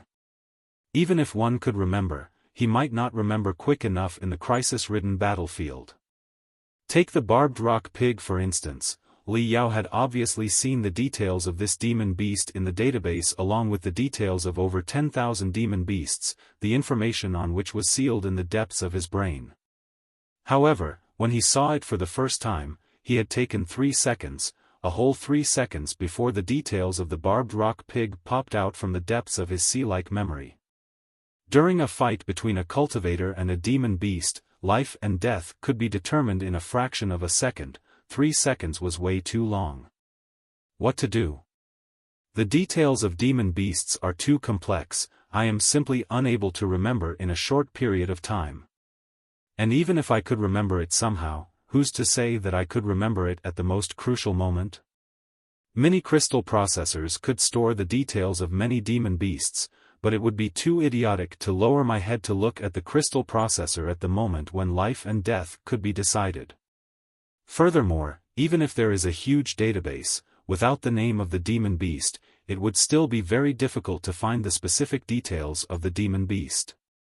And if I use the general search function, information on a few dozen similar demon beasts would be shown. How could I actually determine which one is correct?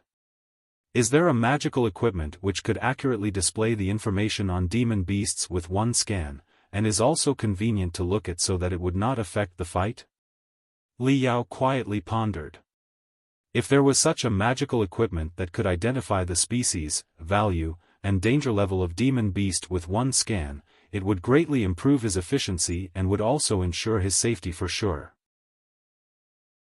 Once this idea emerged in his mind, he was no longer able to contain himself. Li Yao returned to the Grand Desolate War Institution at lightning-fast speed and headed straight to the second laboratory of the refining department.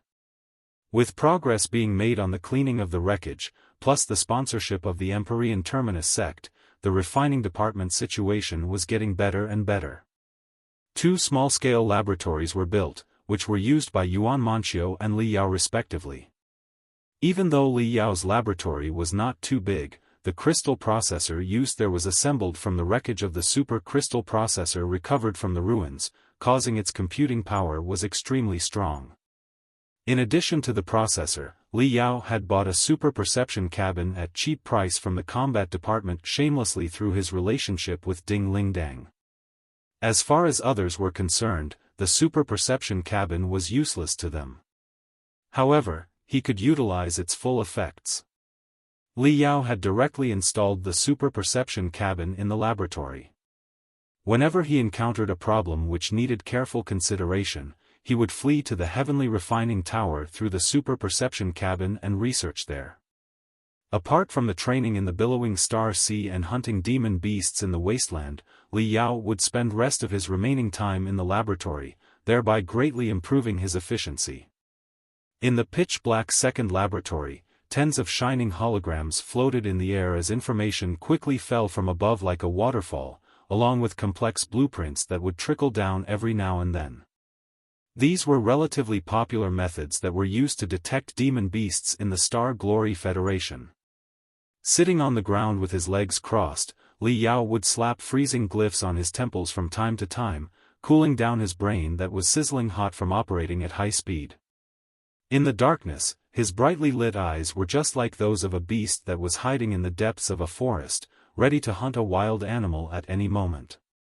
At present, there were three kinds of commonly used demon beast detection methods in the Federation. The most popular was what Li Yao had been using before. He would feed the crystal processor with the details of all the demon beasts, which could be activated with sound and then retrieved via special telepathic thoughts. It was just like the time when Li Yao had encountered the black-armored Saber mantis in the Verdant Tarn city. As long as he yelled "Black-armored Saber mantis," the telepathic thoughts would automatically be activated, which would then retrieve all the details of black-armored Saber mantis from the database and display them before Li Yao in a translucent hologram. Even though it sounded good, many times the user didn't know the scientific name of the demon beast. At that time, the telepathic thoughts would use the default general search function.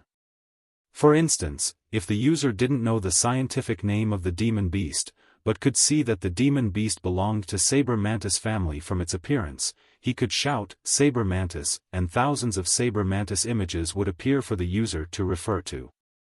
If the description was more detailed, like "Black Saber mantis" or "Black Saber mantis with two blade-like forelimbs," the subsequent search options would be fewer and more accurate. The problem with this type of detection method was that the species of demon beasts were too complex and too many. Even if described as black-colored saber mantis with two blade-like forelimbs and sturdy armor, the search options would still not be limited to black-armored saber mantis, as there is also the black-armored large sickle mantis, black-armored small sickle mantis, 7-starred black sickle mantis, 9-starred black sickle mantis, and a few dozen more species. The appearance of these demon beasts were strikingly similar, but in strength, they were far apart. The black-armored saber mantis was just a low-rank demon soldier, while the 9-starred black sickle mantis was a vicious high-rank demon soldier that could even tear the gold-armored sickle mantis apart just for food. This kind of search method is too slow. By the time I could accurately determine that I was facing a 9-starred black sickle mantis among the several dozen other black-colored saber mantises, the 9-starred black sickle mantis would have already arrived before me to play with my life. The second method was by sensing the particular vibration frequency to detect any nearby demon beast. When Li Yao was living as a scavenger in the magical equipment graveyard, the essence watch he had that was manufactured by the Zephyr Guild possessed the same function. At that time, he used that function to detect the priceless garbage ships. Every time, he was faster by a step and could seize the initiative. However, this method could only tell its user the existence of a powerful demon beast nearby at the most or could determine the distance between the two. It was very difficult to accurately determine the demon beast species. If it was used for hiding and escaping, it was an excellent method. As for attacking, it was not appropriate at all. The third method was employed by the military, who used a huge long-range detector. The operating principle of this magical equipment was completely different and could be subdivided into optical detectors and sound detectors. Either detector could accurately detect the scale and approximate strength of demon beasts from hundreds of kilometers away to thousands of kilometers. However, this kind of magical equipment was engineered to deal with beast-tide outbreak. Although it could determine the scale and an approximate number of demon beasts, it was impossible to determine the species of every demon beast. Not to mention, the magical equipment was rather huge, the smallest one still needed a crystal battleship to carry it. Among the common magical equipment in the market, there is nothing that suits my needs. Who could I blame them? After all, hunters who are as weak as me and yet wander alone in the wasteland are the minority. If it's the powerful high-level cultivators, their computation ability is relatively high and they could remember more information of demon beasts. And if it's a hunting team, then among the numerous people, someone would always know the details of the demon beasts, and even if no one knew, one of them could always refer to the crystal processor slowly. Since I cannot find anything in the market, how about I craft it myself? Li Yao's head was struck with a thought. Suddenly, his fingers started to itch. Since the winter break, during which he had refined some flashy magical equipment, he just stuck to the basics. Usually, he would refine some complex structural components to practice the basics. At most he would modify his own saber and firearm. Could someone like him, a freshman, craft a completely new magical equipment? The frequency of freezing glyphs pasted on Li Yao's forehead increased significantly, while his teeth clattered from cold. On one side, he was shivering, while on the other, thinking calmly. For my needs, the magical equipment must be pre-inputted with a database of millions of demon beast species. No, there is no need to have millions, as long as it is pre-inputted with the demon beasts that would appear in the specific area, it would all fine. For instance, if I am hunting on the wasteland, obviously, there is no need to include the information for the demon beasts residing in the sea as well as in the forest. This way, the amount of information will be greatly reduced. I will only have to store the information of a couple 100,000 species which could be stored in an ordinary memory crystal card. Second, the magical equipment needs a very high precision camera that can find a demon beast from a distance. Most importantly, it should be able to scan every detail of the demon beast's body. Li Yao pondered for a bit and summarized that it could be done. The camera was a special magical equipment. In the cultivation world, it was also known as crystal eye. It had a highly complex structure consisting of numerous lenses and imaging array glyphs. The highest grade camera could even take a picture of a cultivator's soul as well as a high-level demon beast's true form. It was known as the demon illuminator. In the world of cultivation, there was a fair share of refiners who would spend their lifetime crafting the crystal eye. Some even spent over a decade on a top-grade crystal eye, utilizing great care and precision. However, they would never sell it, only keep in their hands to play with and take a picture. According to them, there was no need to let others know the indescribable pleasure of gazing at the beautiful world contained within a square inch. No matter whether others said something like, "Crystal eyes ruined 3 generations of fortune" or "the camera ruined their life," they would still never be bored with it. Although Li Yao was utterly ignorant of the crystal eye, nowadays, whether it was the cultivators or ordinary people, they loved taking pictures using the mini crystal processor. As a result, the crystal eye technology was continuously developed and commercialized. Currently, on the market, there were many powerful crystal eyes to choose from. Although for the accuracy required by Li Yao, the price of crystal eye wasn't cheap, this thing could be used for a long time, thus, he could only clench his teeth and accept it. The next problem would be how to compare the images of demon beast taken by the crystal eye with the vast database. This needs a very powerful algorithm, and also a unique analogizing array glyph. Li Yao tensely pondered. Just as the cold sweat dripped down his forehead, it was immediately frozen into ice pellets by the freezing array glyphs. Not long after, his forehead was covered in ice pellets. However, his eyes were getting brighter and hotter as though they could melt the ice pellets one by one. The algorithm is not a problem. I have many ancient and modern algorithms in my hands. I could always find a suitable algorithm through repeated trials with the help of the large crystal processor. The analogizing array glyph is even less of a problem. Every crafting furnace has a set of analogizing array glyphs. We, refiners, are most familiar with this type of array glyphs. When the refiners mass-produced magical equipment, it was impossible to refine each component one by one. Last time, when he and Jean Quan, the refiner of Empyrean Terminus sect, dueled, the two respectively forged a nail purely for the sake of showing their abilities. In a normal crafting process, hundreds of thousands of the same type of components were forged all at the same time. And whether these components were exactly the same or there were any flaws was judged with the help of analogizing array glyphs. Many pieces of magical equipment needed a high degree of precision for their components. High-grade analogizing array glyphs could even distinguish a hair's difference.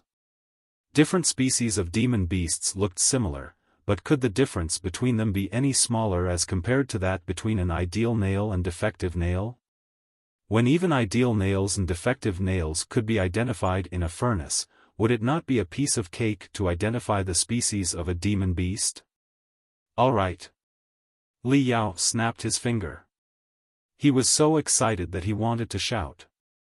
Database, Crystal Eye, analogizing array glyph, algorithm, all the crucial points are no problem, they can be completely resolved with the current technology. The only problem is to assemble the Crystal Eye, memory crystal card, and the processing crystal chip carrying the array glyphs in a square inch of space. The magical equipment cannot be too big, it has to be very light and conveniently carryable. When fighting, it should be able to automatically retrieve the information so that both hands are free to use. Think. In Li Yao's mind, countless magical equipment blueprints emerged, as they quickly rotated, constantly expanded, and broke into pieces. After half a minute, his eyes flickered with an intelligent gleam as the blueprint of a slightly weird magical equipment jumped out. That's it. Li Yao fiercely waved his fist, as though he was trying to grasp a fleeting speck of dust in the air. He immediately plunged into the super-perception cabin and his consciousness fled to the heavenly refining tower, where he began drawing the blueprint with madness. 3 days later, in the refining room. Over these 3 days and nights, Li Yao didn't sleep a wink. His eyes were almost blood-red, his hair was disheveled, and incoherent mumblings could be heard coming from his mouth. A silver-white metal ring was wrapped around his forehead, engraved upon which were a few dozen freezing array glyphs. Whenever his body temperature shot higher than 40 degrees, it would automatically start operating, releasing a cold stream of air which would keep his brain temperature lower than 38 degrees. Wish! Wish! From the metal ring, a cold stream of air was constantly released, forming a faint layer of mist around Li Yao's forehead. It made him look almost like an extremely mysterious immortal. Licking his dry lips, Li Yao inputted over 1,000 blueprints and spiritual energy flow diagrams into the command crystal processor of the crafting furnace. Although he wanted to invent a tiny magical equipment, in order to pursue lighter, faster, and more ergonomic design, he had made hundreds of thousands of changes in each component within these 3 days, and finally devised the most optimal structure. In order to bring this model to fruition, the refining process was extremely cumbersome. Its difficulty was comparable to modifying the first-generation Tai-E crafting furnace. Let's begin.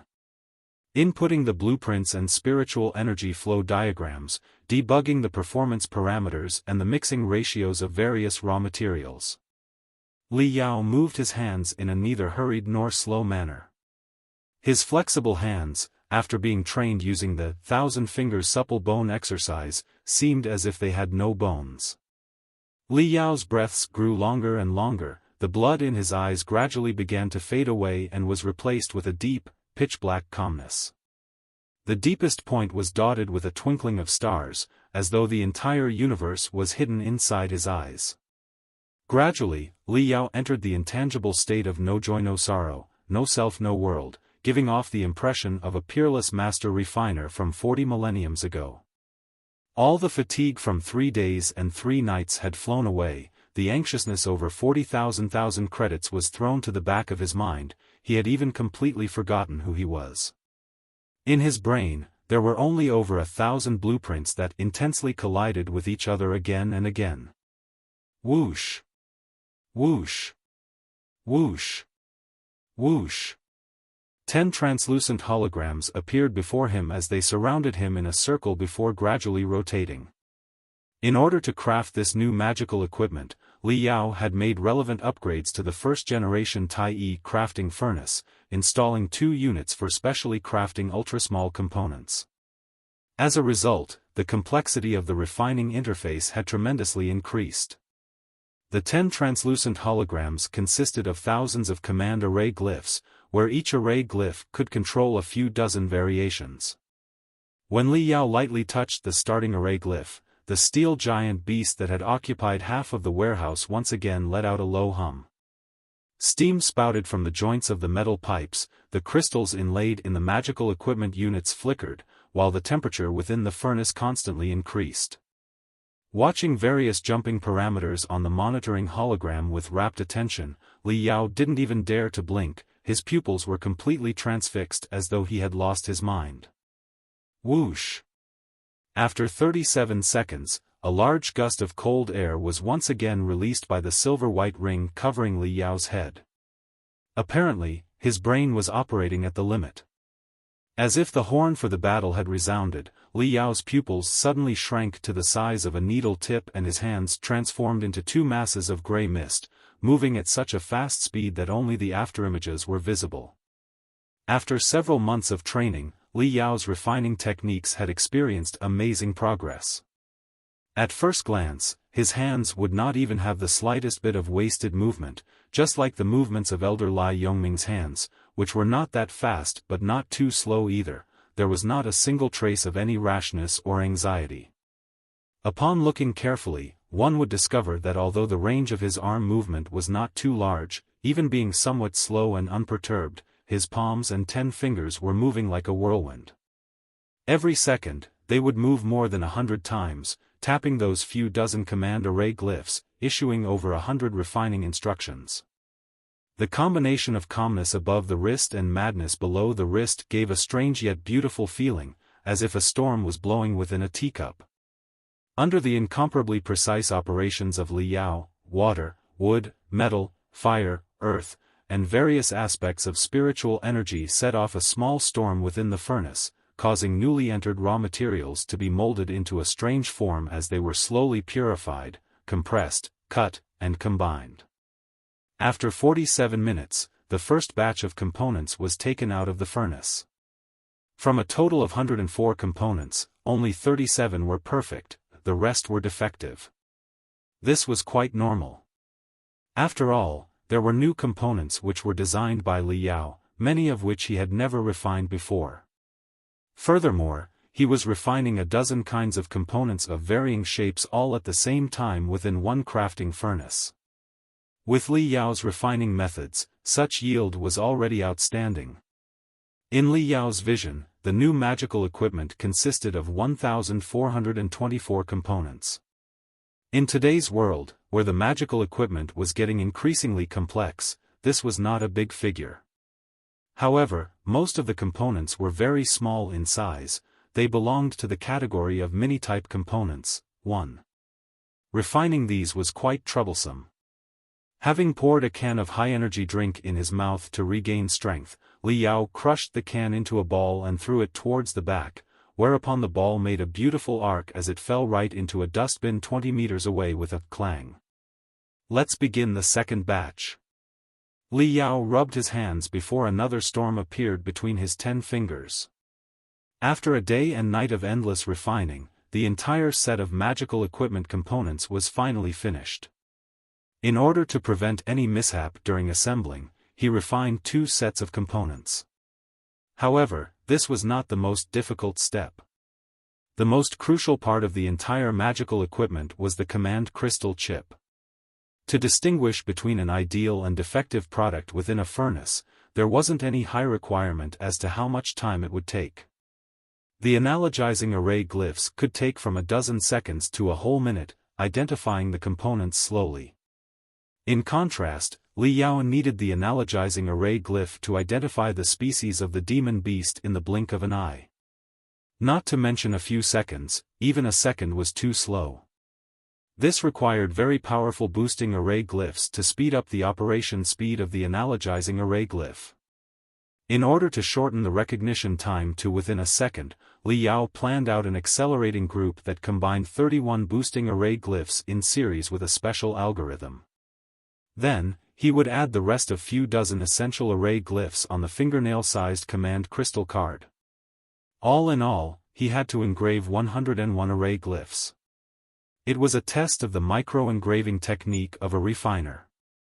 The 500 top super sects of the Federation possessed a mystical magical equipment called Mystic Laser Micro-Engraving Machine, which could assist the refiners in engraving hundreds of thousands of array glyphs within a square inch.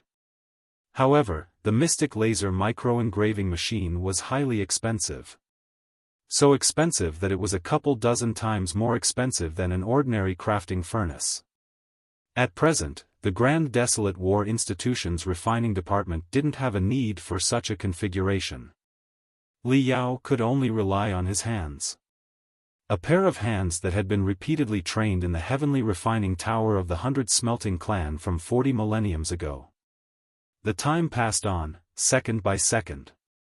Li Yao was like a stool attached to the front of a table as he showered his talent and creativity on the fingernail-sized crystal card under the magnification of a microscope that consisted of 12 crystal lens and 11 magnifying array glyphs. An entire 19 carving pens crafted from adamantal stone had been ruined. Only God knew how many times his 10 fingers had been blistered. However, after soaking them in the medication for a while, regardless of the drilling pain he was experiencing, he would once again begin carving like an insane person. Finally, since the flash of inspiration in his mind, an entire week had already passed. A new magical equipment shining with a magnificent gloss appeared on the scarred palm of Li Yao.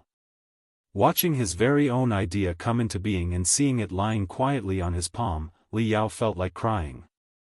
Over this 1 week, the painstaking effort, the sweat and blood, the frustration and depression whenever he failed, was worth it. All of it was worth it. This magical equipment weighed only 97.45 grams. The memory crystal card and command crystal card were integrated upon a mini crystal panel which was firmly wrapped in a silver-white shell that was refined from a titanium alloy. It looked like an ear pad. It was created totally in accordance with the contours of Li Yao's ear, allowing it to seamlessly fit upon his left ear. No matter how severe the movements were, it would never fall off. The front of the ear pad had 2 titanium alloy brackets that extended towards the front, while sandwiched between them was an ultra-thin lens crafted from red silicon crystal, which could be controlled with the rotation of his eyeball as well as the expansion and contraction of his pupils. In appearance, this magical equipment was a combination of communicator and monocle. The lens that was slightly glowing in red light was in particular strangely enchanting. Li Yao could not help but put the magical equipment on his left ear before vigorously shaking his head. There was no discomfort. It fit quite perfectly.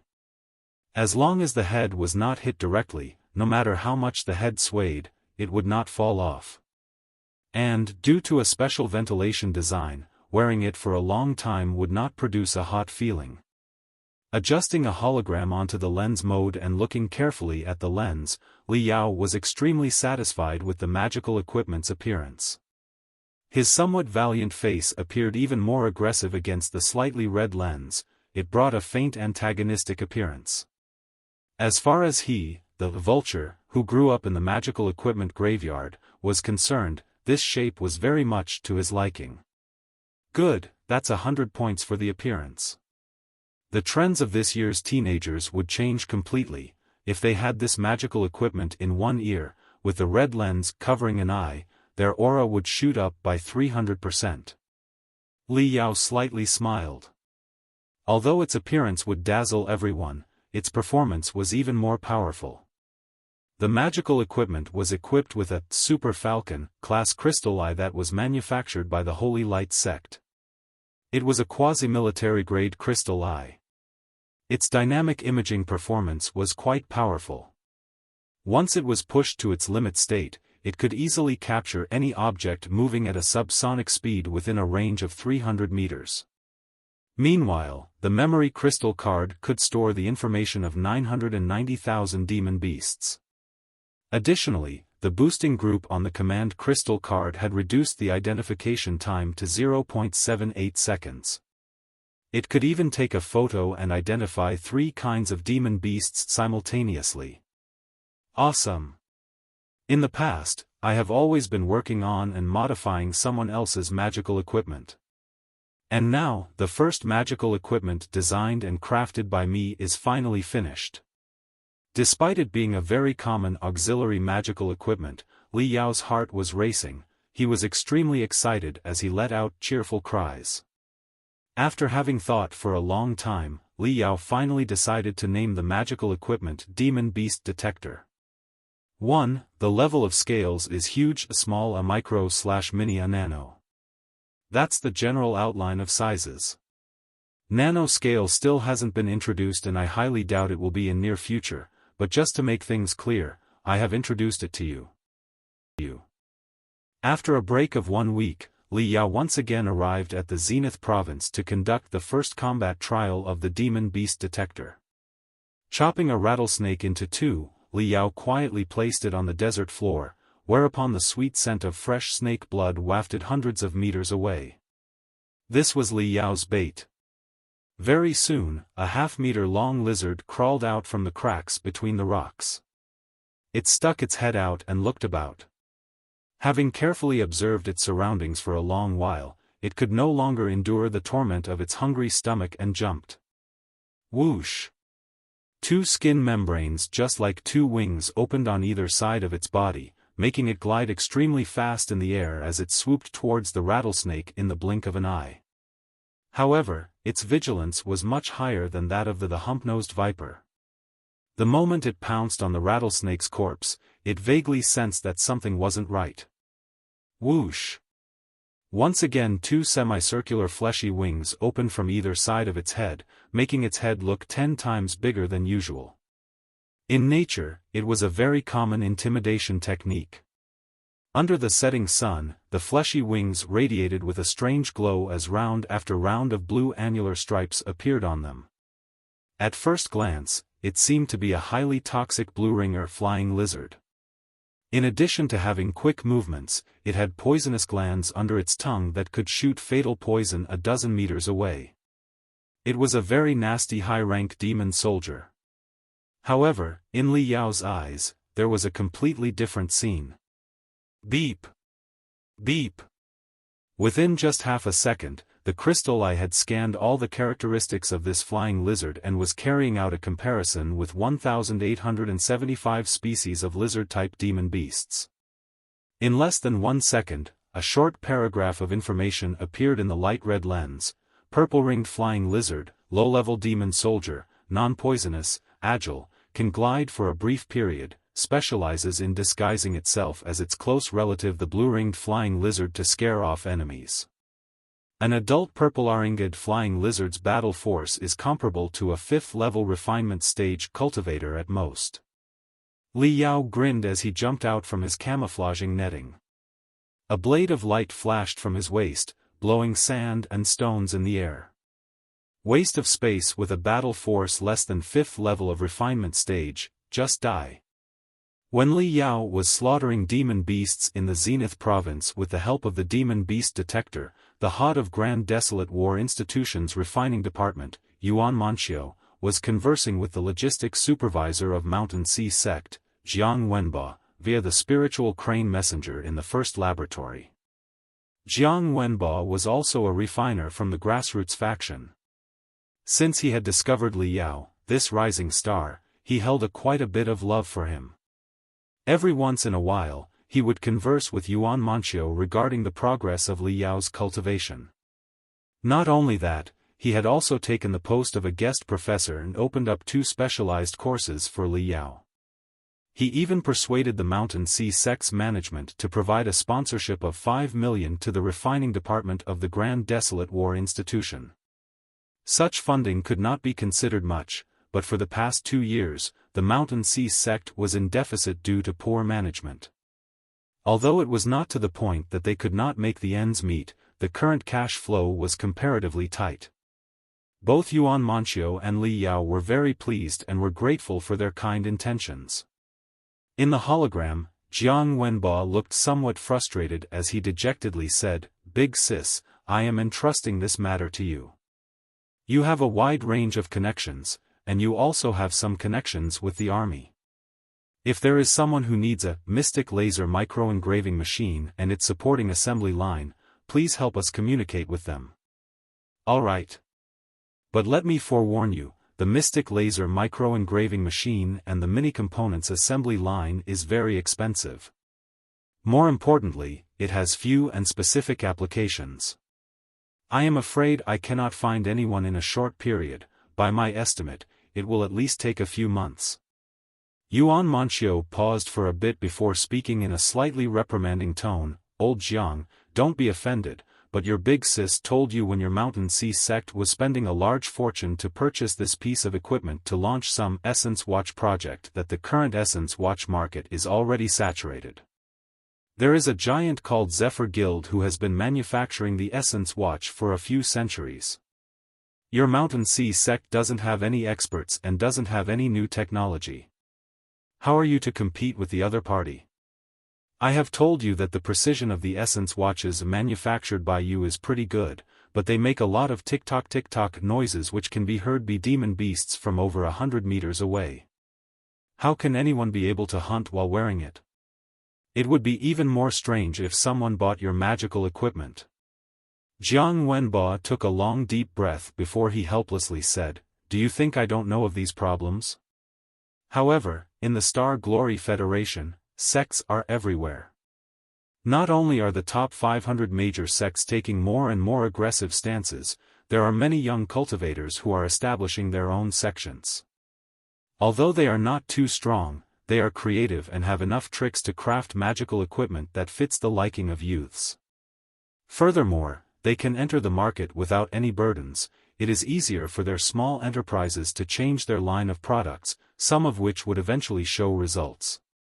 Our Mountain Sea sect is a second-grade sect and is out of luck.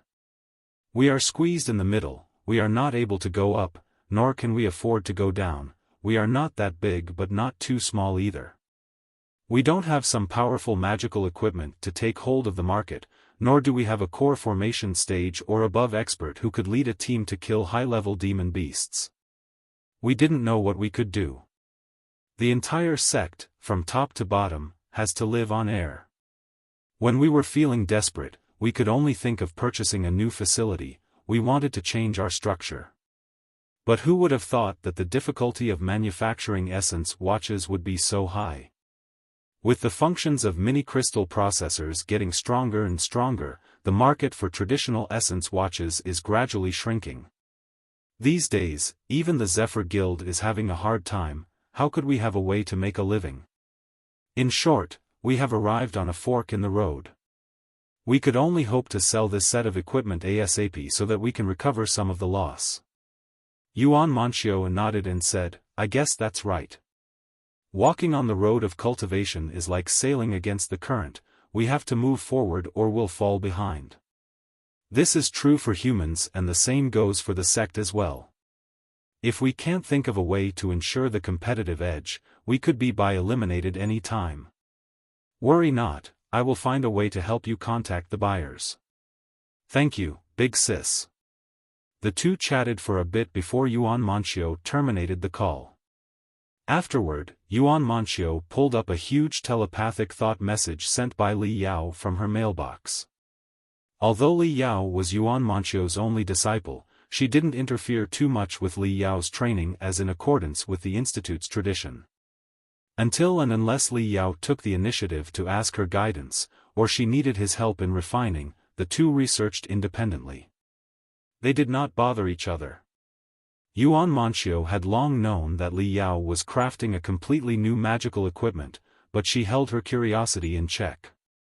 She did not ask until now. What the hell is that kid refining? Is it an incomparably powerful saber? Yuan Manxiu knew Li Yao was studying saber-type magical equipment and his progress was amazingly fast. His understanding of many sabers had already surpassed hers and he could even draw dozens of blueprints of rare ancient sabers. As she opened the message, instead of finding some Saber, all she saw was an auxiliary magical equipment. Demon Beast Detector? This is a bit interesting. An auxiliary magical equipment with such a function was rare in the market. Yuan Monchio's interest was piqued. As she turned page after page on the hologram, the look on her face became more and more solemn, the expression in her eyes became hotter as she grew increasingly excited. If this thing can be improved a bit, it has a wide range of applications in combat. Furthermore, its components arena Euro T that complex, aside from the high-precision crystal eye which is relatively expensive, other things don't need any heaven and earth class treasures. This can be mass-produced. Yuan Monchio spent an entire 5 hours studying the report on the Demon Beast Detector. At this moment, Li Yao, with his body wrapped in a bloody aura, returned from the wasteland. He respectfully knocked on the door, waking her up from her stupor. "Why are knocking on the door? It's such a waste of time, quickly come in." Sitting in front of Yuan Monchio, Li Yao was feeling somewhat apprehensive. The results of the first combat trial were pretty good. His hunting efficiency had increased by 500%. Not only had he hunted a dozen relatively weaker low-level demon soldiers that were worth a lot of money, he was able to promptly see through the disguises of high-rank demon soldiers, which allowed him to avoid their fatal traps. He didn't even waste a fraction of a second on a needless fight. What would the opinion of Yuan Monchio, this experienced and knowledgeable deep-sea goddess, be for this piece of magical equipment? "Teacher, what do you think?" Li Yao asked in anticipation. Yuan Monchio carefully observed the demon beast detector on his left eye as she nodded. After having pondered for a moment, she said, "If I approve this magical equipment, what are you going to do next?" Li Yao replied in a natural manner, "Obviously I am going to craft more of them and sell it to the students." Yuan Monchio shook her head and said, "In my opinion, the demon beast detector has a great value in combat, but I am afraid acquiring 40,000 credits by selling them will be pretty difficult." Yuan Monchio paused for a bit before explaining, "First of all, this magical equipment is completely new and most of all, it is invented by a freshman. How can you make everyone believe in the reliability of this magical equipment? Yes, you have once modified some close combat magical equipment and your fundamentals of classic magical equipment have also progressed, but you didn't alter the overall structure of the equipment. Furthermore, close combat magical equipment has always been treated like a consumable, the emergence of some minor failure on the battlefield is pretty normal. However, the demon beast detector is completely different. This is a very sophisticated piece of magical equipment. How can you make others believe that this piece of magical equipment could differentiate between two different species of demon beasts with 100% accuracy? Even if the probability of mistaking a demon general for a demon soldier was 0.1%, it would be disastrous for its user. For matters of life and death, everyone is very cautious. They would rather choose products of a more reliable sect, or choose the products crafted by well-known senior refiners in the industry. They might not completely believe a first-year freshman like you." Li Yao's lips parted, wanting to justify. However, having racked his brain for a long while, he could not say anything. "Second and most important of all, you have used purely your hand to engrave the crystal card. This technique is really superb, even I'm very shocked. But what about the output? Can you even craft 3 or 5 a day?" Li Yao shook his head, "No matter how fast I am, it would take me at least 5 days to craft a demon beast detector." Yuan Monchio said, "So to say, after working tirelessly for 1 month, you can craft 6 demon beast detectors at most. Furthermore, you have used a quasi-military grade crystal eye, and hence, your production cost would not be very low. What kind of price will you set in order to earn more than 10,000 credits in the remaining 2 months? Perhaps even 2,000 to 3,000 credits per piece would not be enough." After having carefully pondered this, Li Yao came to the same conclusion. Furthermore, no one would be willing to spend so many credits just to buy an auxiliary magical equipment. Scratching his head, Liao asked in a perplexed tone, "Teacher, what should I do?" Yuan Manxiu smiled, "Don't you worry, in my opinion, the demon beast detector is pretty important in combat. Its prospects in the market are very broad, it will not just bring you 10,000 or so credits. However, first you have to apply for a patent for the demon beast detector." Apply for a patent? Li Yao blinked his eyes, stupefied for a brief moment. Although the demon beast detector was invented by him, the array glyphs and algorithms it employed were the creation of others.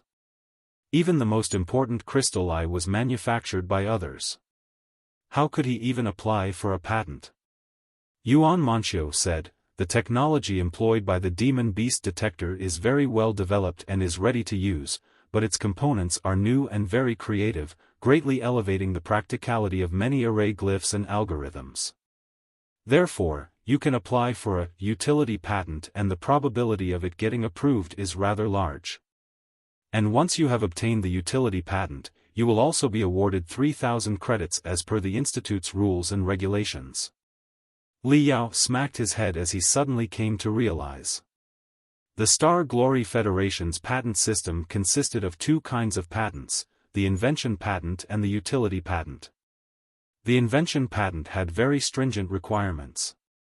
It required that the corresponding array glyphs, algorithms, and technology be completely original. Furthermore, it had to go through a review for a long period of time, and also needed its creator to explain its origin and development clearly.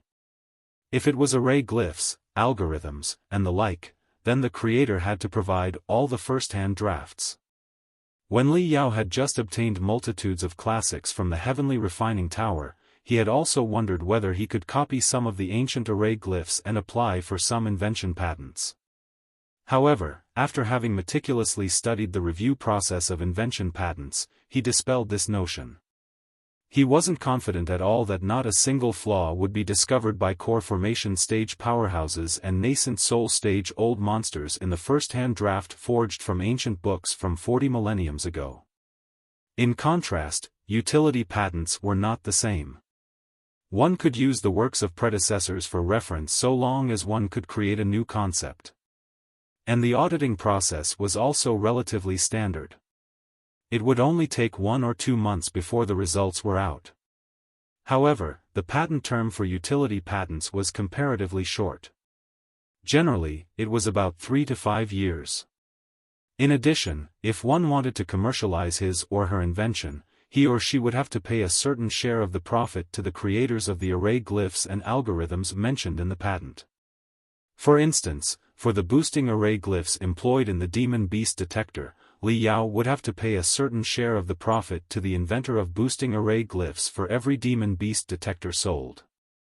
Of course, he could also pay a huge lump sum up front and buy out the utilization rights of boosting array glyphs for several years. In the world of cultivation, all the array glyphs, algorithms, exercises, spiritual powers, and everything else that one could think of were considered intellectual property. To be precise, intellectual property was the foundation of the cultivation world and was sacrosanct. All the mainstream cultivators attached a lot of importance to this very point.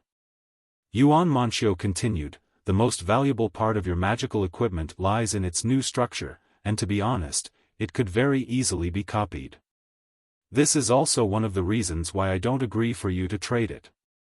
If it is acquired by someone with aspirations once it is out in the market, and he applies for the patent before you, then you can cry all you want but it will do you no good. Only when you have first applied for the patent can you boldly sell it.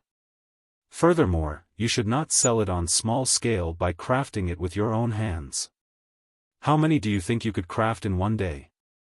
If you mass-produced it through a magical equipment assembly line, you could manufacture hundreds of demon beast detectors a day.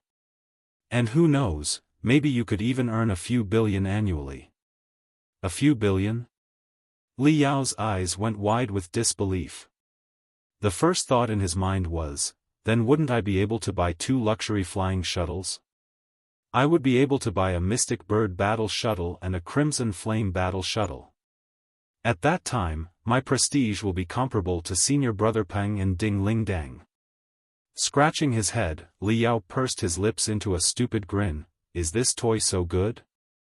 However, it would still be okay if I could earn only a few $100 million. Our refining department has thousands of pending tasks. If we want to restart Project Mystic Skeleton, we also need to throw in a lot of money. If I can earn a few $100 million, it can be used as initial capital. Yuan Manqiu smiled. Silly kid, don't you remember the last failure? Project Mystic Skeleton is a bottomless pit, even the Institute doesn't dare to invest in it. Do you really want to throw in your hard-earned millions into this bottomless hole?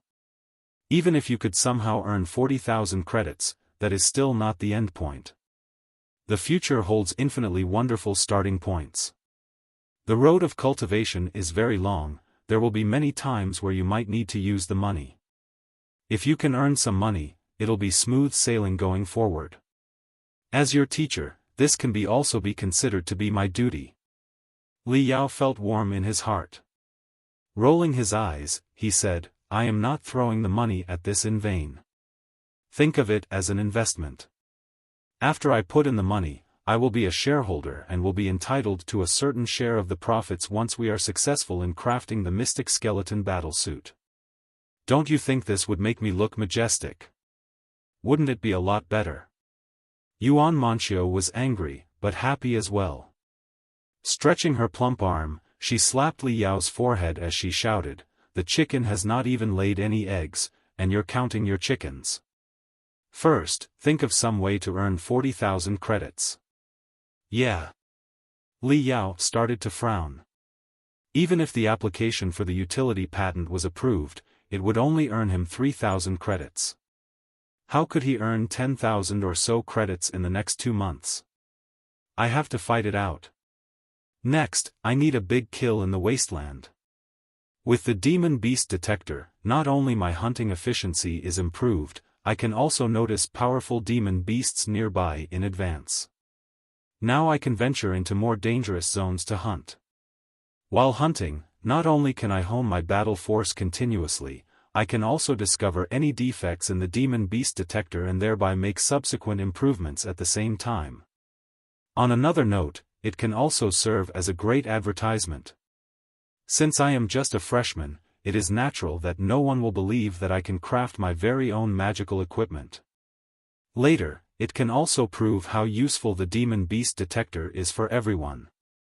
From this day on, Li Yao began to make hunting trips in the wasteland like a madman. Besides occasionally returning to the Institute for some maintenance and recuperation, he would wander in the wasteland day and night. All the low-danger demon beast zones had been swept clean by him just like a hurricane. He avoided the dangerous high-rank demon soldiers as well as the low-level demon soldiers that were somewhat difficult to hunt but were less valuable thanks to the demon beast detector. He particularly hunted the low-level demon soldiers that had lower battle strength but had valuable and precious materials on their bodies. Every time, Li Yao would return with a large haul. He was like a tiger heading down the mountain to hunt. He was no different than a hungry wolf pouncing on sheep. His success rate was 100%. This flabbergasted everyone. On the newcomer ranking list, Li Yao's name was sitting up at the leading position and was followed by a long series of 5 figures. It had not changed much for a month or so. Everyone thought that Li Yao had reached a bottleneck and would have to stop for some time. Even when the amount of credits took a giant leap once in a while, it could all be accredited to luck. Li Yao just so happened to encounter another priceless prey. However, no one had imagined Li Yao's luck to be so scary that his credits would climb at an explosive speed. He was so fast that his earning speed could be compared with Zhao Tianchong and Lu Taizhan combined, who were in second and third place on the list. All of a sudden, Li Yao became the talk of the campus forums. Every day, someone would post a comment, once again, the insanity of Li Yao starts. 27,000 credits. His credits have broken the 27,000 mark. 28,000. What the hell happened? How did he get 1,000 credits? He can't be this fast unless he's cheating. Today, Li Yao hunted 2 very precious silver-striped fragrant foxes. Damn, last time, our team of 17 to 18 people wanted to hunt this thing. In the end, we spent 3 days and 3 nights and somehow caught 2. But when we looked closely, we found out that they were just worthless gray-striped fragrant foxes. Damn it, I'm about to explode. His luck is truly too good. Every time he's been hunting, he hasn't missed, not even once. Moreover, he would return with an amazing haul every time. Just the silver-striped fragrant fox has been captured by him, and twice at that. This is still nothing. Check out some of the missions he has taken, all of them are hunting missions in dangerous zones.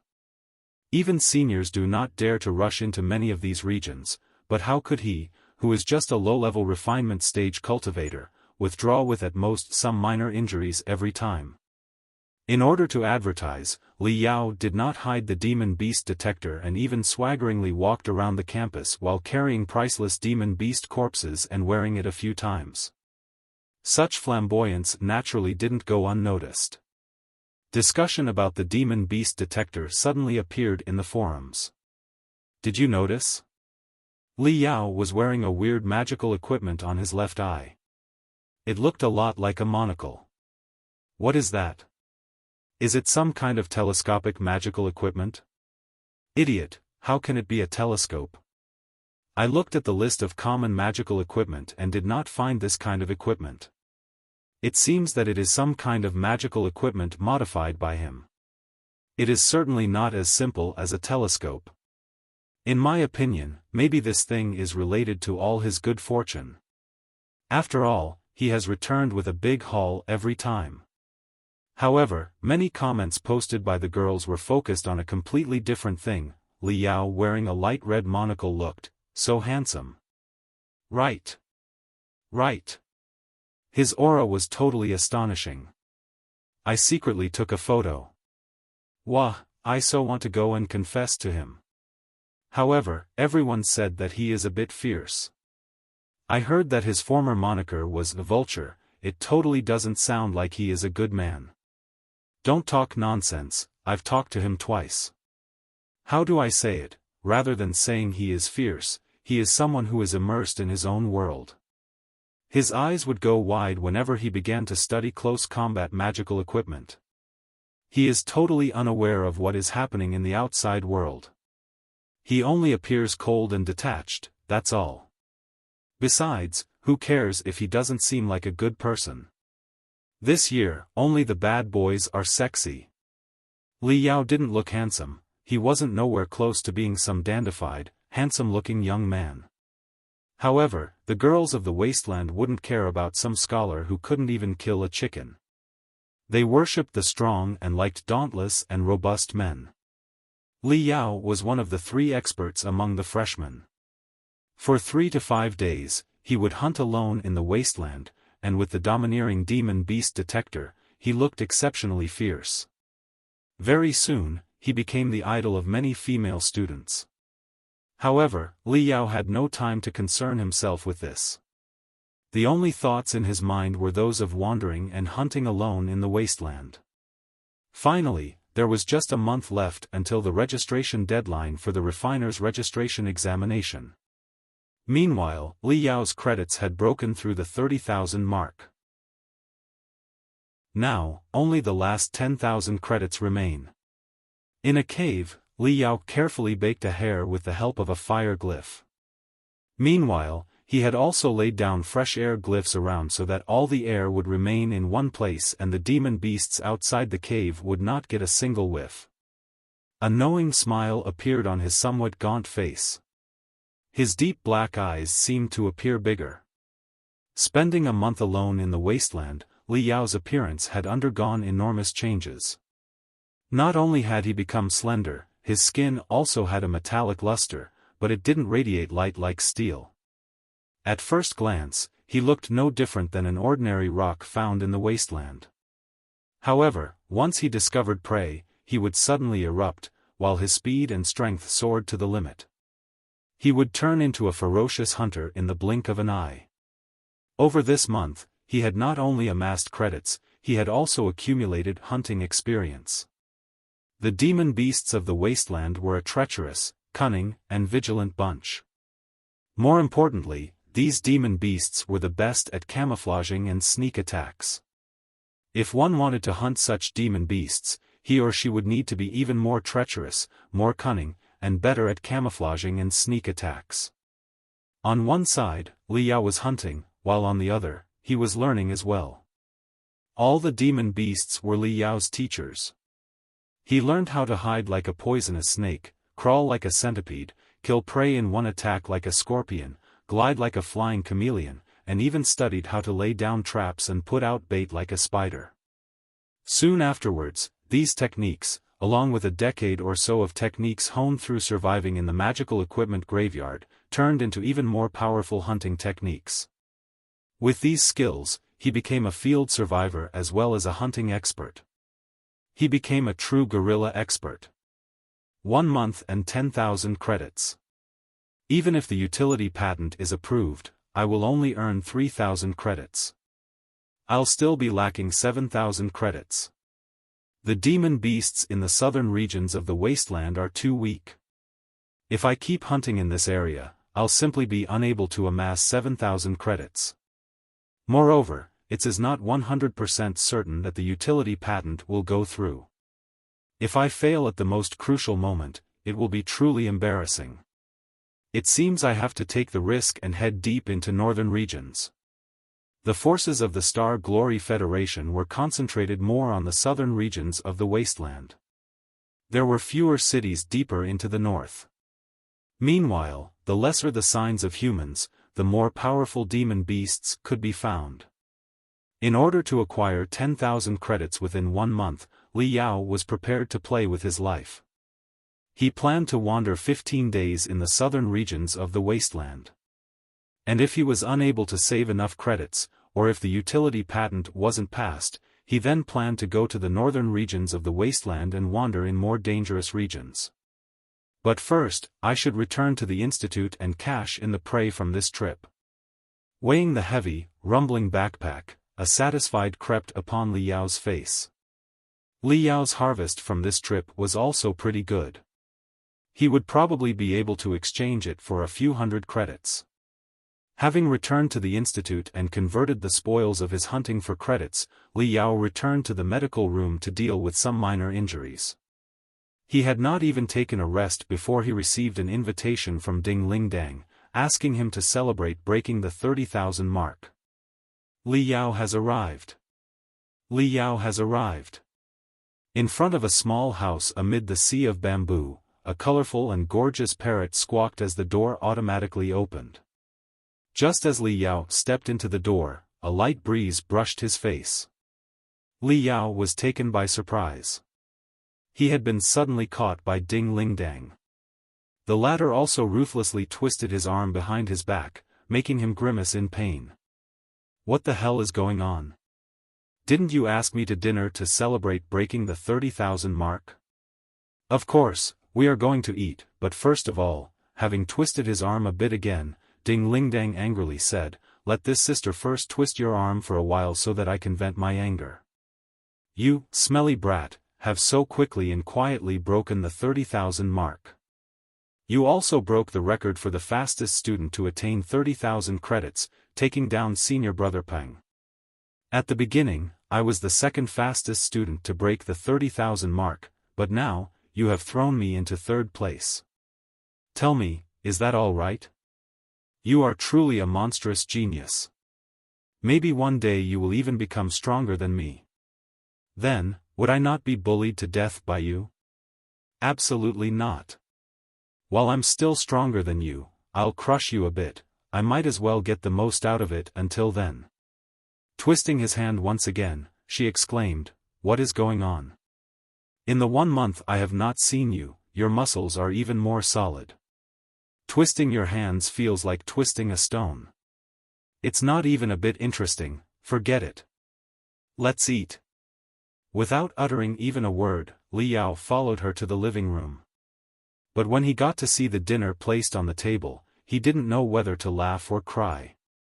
"Didn't you say we were going to celebrate?" So, did you invite me to eat noodles?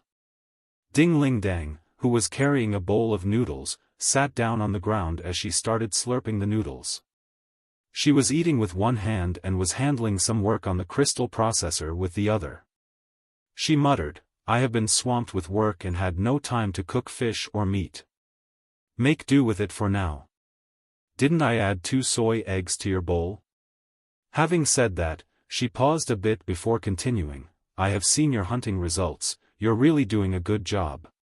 From looking at the wounds, you've attained perfection in the Desert Storm Saber technique.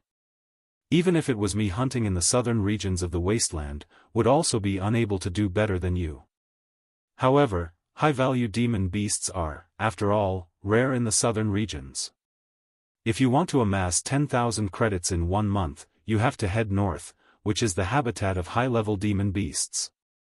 I know that you are quite crazy and like to take risks. Maybe someday you will secretly head north, playing with your life. So, today, I specifically asked you to come to tell you that you don't need to worry. Recently, I have been very busy and could not spare any time. However, I'll be done in 10 to 15 days, after which I have some days off. At that time, I will accompany you to the north and help you hold the line. Li Yao felt warmth in his heart. So this was the real reason why Ding Lingdang asked him to come. With Ding Lingdang, one of the youngest building foundation stage experts in the Federation, holding the line, the danger would drop significantly. He could hunt demon beasts far more easily. Holding the bowl of noodles, Li Yao was at a total loss, he didn't know what to say.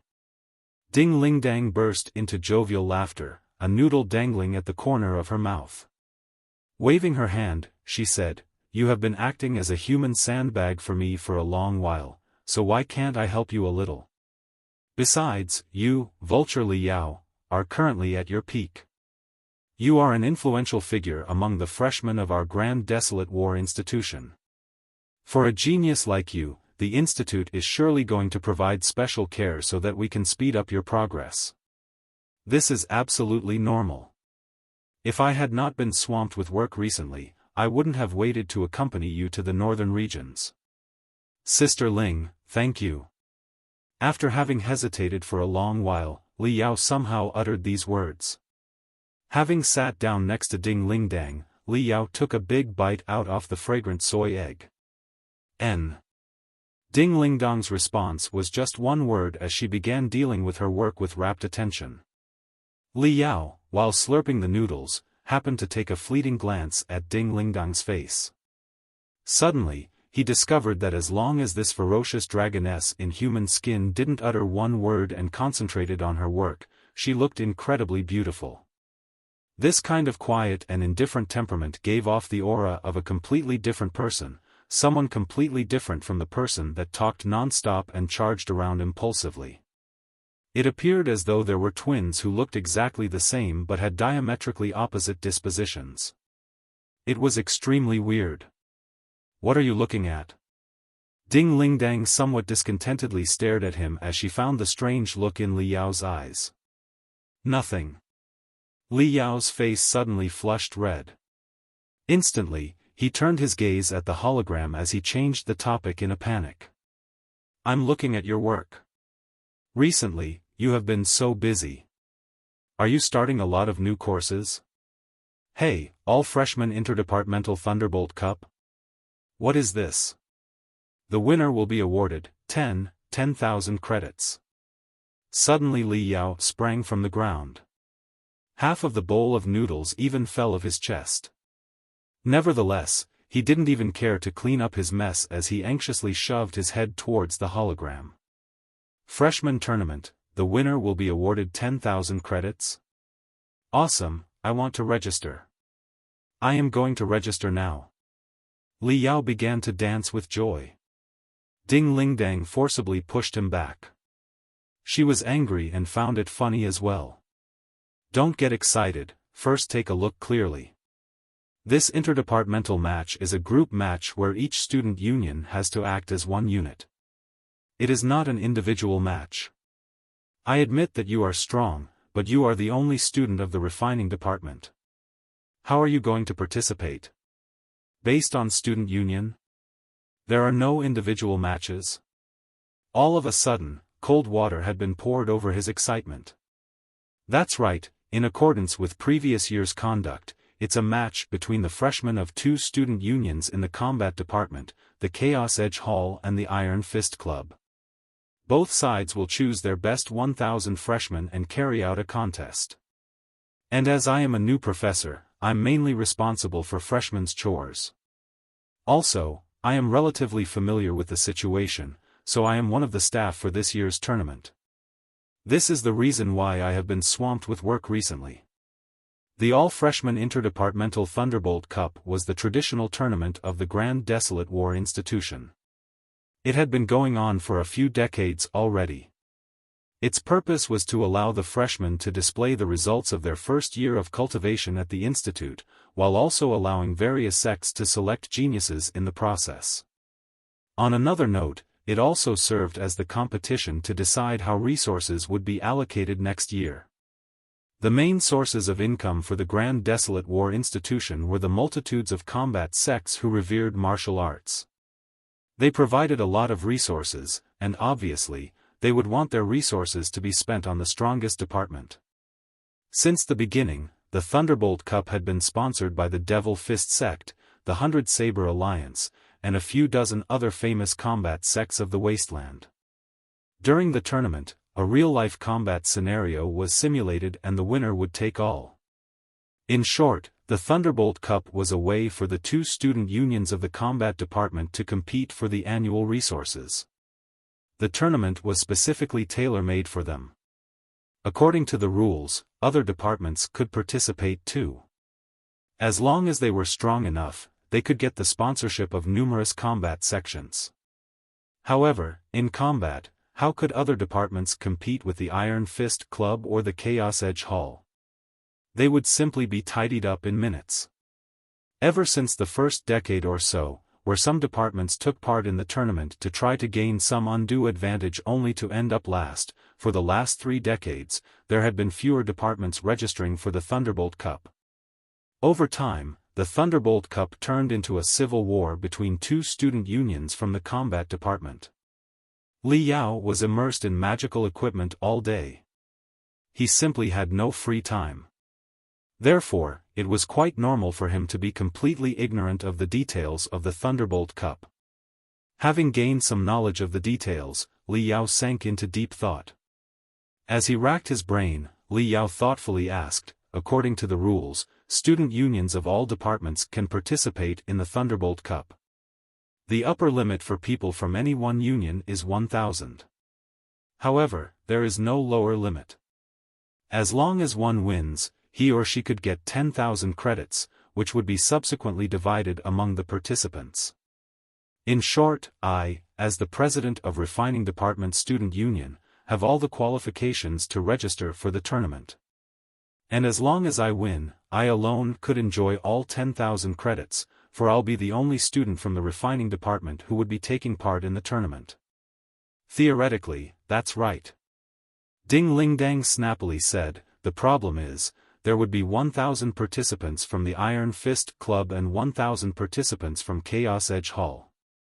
My smart little brother, do tell me, how are you going to compete? How are you going to knock out all 2,000 opponents? 1 versus 2,000? Such a massive difference between the two sides was more than enough to deter the vast majority of people. However, Li Yao wasn't just everyone. His eyes started to squint ever so slightly as though a venomous snake was eyeing prey that was 100 times bigger than itself. Assuming that my Refining Department Student Union can register for the tournament, what kind of match is it gonna be? Will there be 2,000 participants on one side of the ring while I'm on the other side, just fighting directly? And I think that as this tournament relates to the allocation of resources for the next year, the Iron Fist Club and Chaos Edge Hall are going to be true opponents, but I'm sure they are not monolithic. I guess that it will impossible for them to act together to fight me, right? Very calmly, Li Yao shared his thoughts. Having pulled the specific information about this year's tournament from the crystal processor, Ding Ling Dang said, the Grand Desolate War Institution pays more attention to the actual combat. And of course, the competition is not some simple hand-to-hand combat. Each match is equivalent to a small-scale drill. There is a backdrop and victory conditions as well. It's not necessarily enough for one side to eliminate everyone from the other side, but, at present, you are an influential figure of the Grand Desolate War Institution. The illustrious name and fame of Vulture Li Yao have spread throughout Wild Wave City. You, Zhao Tianchong, and Lu Taizhan are known as the top 3 experts of the freshman class. Moreover, you are also in the leading position. Leaving your strength aside for the moment, just wandering around the field while carrying 10 Hellfire-Lightnings was enough for everyone to know your ferocity. If you really do sign up for the tournament, do you think that everyone will not fight you to the death? Do you think that everyone will let you relax in the cool shade? Do you think that everyone is so stupid? Besides, the rules of the tournament would absolutely not let you reap profits without lifting a finger while the rest fight with each other. The victory conditions of the tournament will definitely be set so that it will be highly difficult for you to win. After all, if you won, the credits awarded to you will be 1,000 times more than the others. Therefore, it will be 1,000 times more difficult for you to win, and it's also right and proper. 1,000 times. These 3 words made Li Yao's pupils constrict suddenly. Li Yao didn't utter a single word as he sucked in his lip while carefully looking at the hologram. This year's match would take place after 10 days and would be carried out in a world fragment with a very complex environment using various kinds of terrains. Just as before, only the Iron Fist Club and Chaos Edge Hall would be participating this year at present. Each side would be sending 1,000 freshmen, many of which would have reached the 3rd level of the refinement stage or maybe higher. In order to stick close to the actual combat, each year a theme would be set for the tournament. The winning conditions would be formulated around the theme for both sides. The theme of this year was the Mayhem of Jade Chip. There was also a backdrop around the theme. The Iron Fist Club and Chaos Edge Hall are 2 contradictory cultivation sections. There have been many conflicts in order to compete for their commercial interests and military contracts. According to the legend, both sides have fought in the dark many times already and have even lost many experts. An endless blood feud has been forged in between them. The Chaos Edge Hall, in order to completely disintegrate the Iron Fist Club, had sent a spy who had infiltrated the Iron Fist Club for 2 decades and had been scheming day and night to get a hold of concrete information. Finally, he stole highly confidential secrets, including a variety of secret array glyphs, exercises, and even commercial secrets of the Iron Fist Club, all of which are stored inside a jade chip. Now he is preparing to flee to the Chaos Edge Hall. Unexpectedly, his escape has been discovered and 1,000 clansmen from the Iron Fist Club are on his tail. Meanwhile, a reinforcement of 999 clansmen from the Chaos Edge Hall is also in front. A great battle between 2,000 people to seize this jade chip is imminent. Li Yao frowned. What nonsense is this? Ding Ling Dang pursed her lips, a backdrop setting. This is done in order to increase the sense of competition between the students and also make the competition interesting. In short, the theme of this year is a jade chip battle. This kind of theme, rather than asking one side to completely decimate the other side, asks the participants to bring the jade chip to their base and insert it in a huge crystal processor for a certain amount of time. If the opponent has not been able to grab it back in that stipulated amount of time, they would win. In fact, in order to foster a combative atmosphere among the students, the Institute very much wants to encourage other departments to participate in the tournament. The winning condition will also be made a bit more flexible. 27 years ago, the student union of the medical department, the Lancets, participated in the tournament. The theme at that time was The Great Escape. As long as the members of the Lancets could flee from the Iron Fist Club and Chao Edge Hall, they would win. However, no matter how flexible the conditions were, at the end of the day, fists and swords had to be used to decide the outcome. 500 Lancets members were wrapped up in just 3 minutes. All of them were captured and they became a big joke. Since then, there have been no other departments willing to register for the tournament. If you do register, I think, the Institute will probably set an escape-like winning condition for you. In other words, as long as you can escape from the combined assault of 2,000 members of the Iron Fist Club and Chaos Edge Hall, you will win. However, like I said, you are a well-known dangerous figure. If you took part in the competition, others would definitely crucify you first. They would absolutely not let you have an opportunity to sit back atop the mountain to watch the tigers fight. So save your breath. Li Yao's eyes spun in circles before they burst forth with a sharp gleam. Escape-type mission? If I can escape from the encirclement of 2,000 participants, I will have the opportunity to win 10,000 credits? 2,000 participants, among which a vast majority are cultivators. And there are experts like Zhao Tianchong and Lu Taizhan as well. Since the two have been cultivating for so long, they might have also reached 5th level of the refinement stage, yeah? Plus, there will also be hundreds of 3rd and 4th level refinement stage experts. It will be really frightening. However, at the end of the day, they are still not monolithic. As long as I could find a gap between them, I do have the opportunity. Having thought of this, Li Yao's eyelashes shook as he said while gnashing his teeth, I am going to represent the Refining Department Student Union, the Starfire Union, and sign up for the All-Freshman Interdepartmental Thunderbolt Cup. Ding Ling Dang pursed her lips, I knew it, you brat. There's no way you would not give up on your sinister designs. You can fill out your details on the Battle Network. Well then, I'll give you this soy egg. Grabbing a soy egg from her bowl, Ding Ling Dang stuffed it into Li Yao's mouth. Why? Li Yao was dumbfounded. Ding Ling Dang rolled up her eyes. If you are going to eat so little, how will you have the strength to take the beating of 2,000 robust fellows? The news of Li Yao's participation in the tournament spread like wildfire, setting off a huge uproar in the campus. After a lapse of 27 years, a group other than the student unions of the combat department was going to sign up for the Thunderbolt Cup for the first time. And the group participating turned out to be just a single student from a tiny student union. Li Yao would be competing alone, challenging 2,000 stocky and murderous students from the combat department. In a moment, the entire institute was in an uproar. Half of the forum's posts were discussing Li Yao's suicidal and crazed behavior. Oh, no. Li Yao is actually going to represent the Starfire Union and will be challenging the Iron Fist Club and Chaos Edge Hall? Each side will be sending 1,000 members, while he is just one man. This is too reckless, right?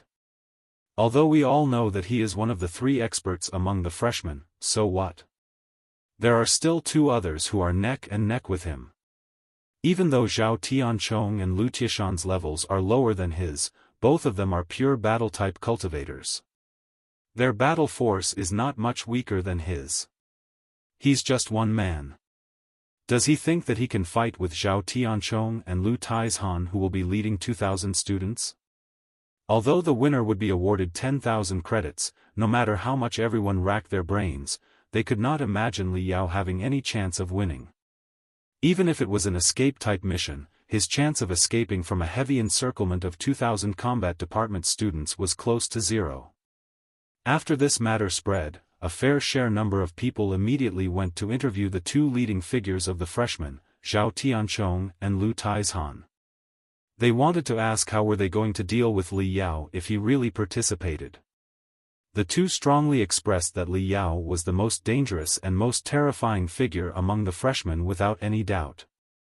If he did participate, the Iron Fist Club and Chaos Edge Hall would first eliminate him before they confronted each other.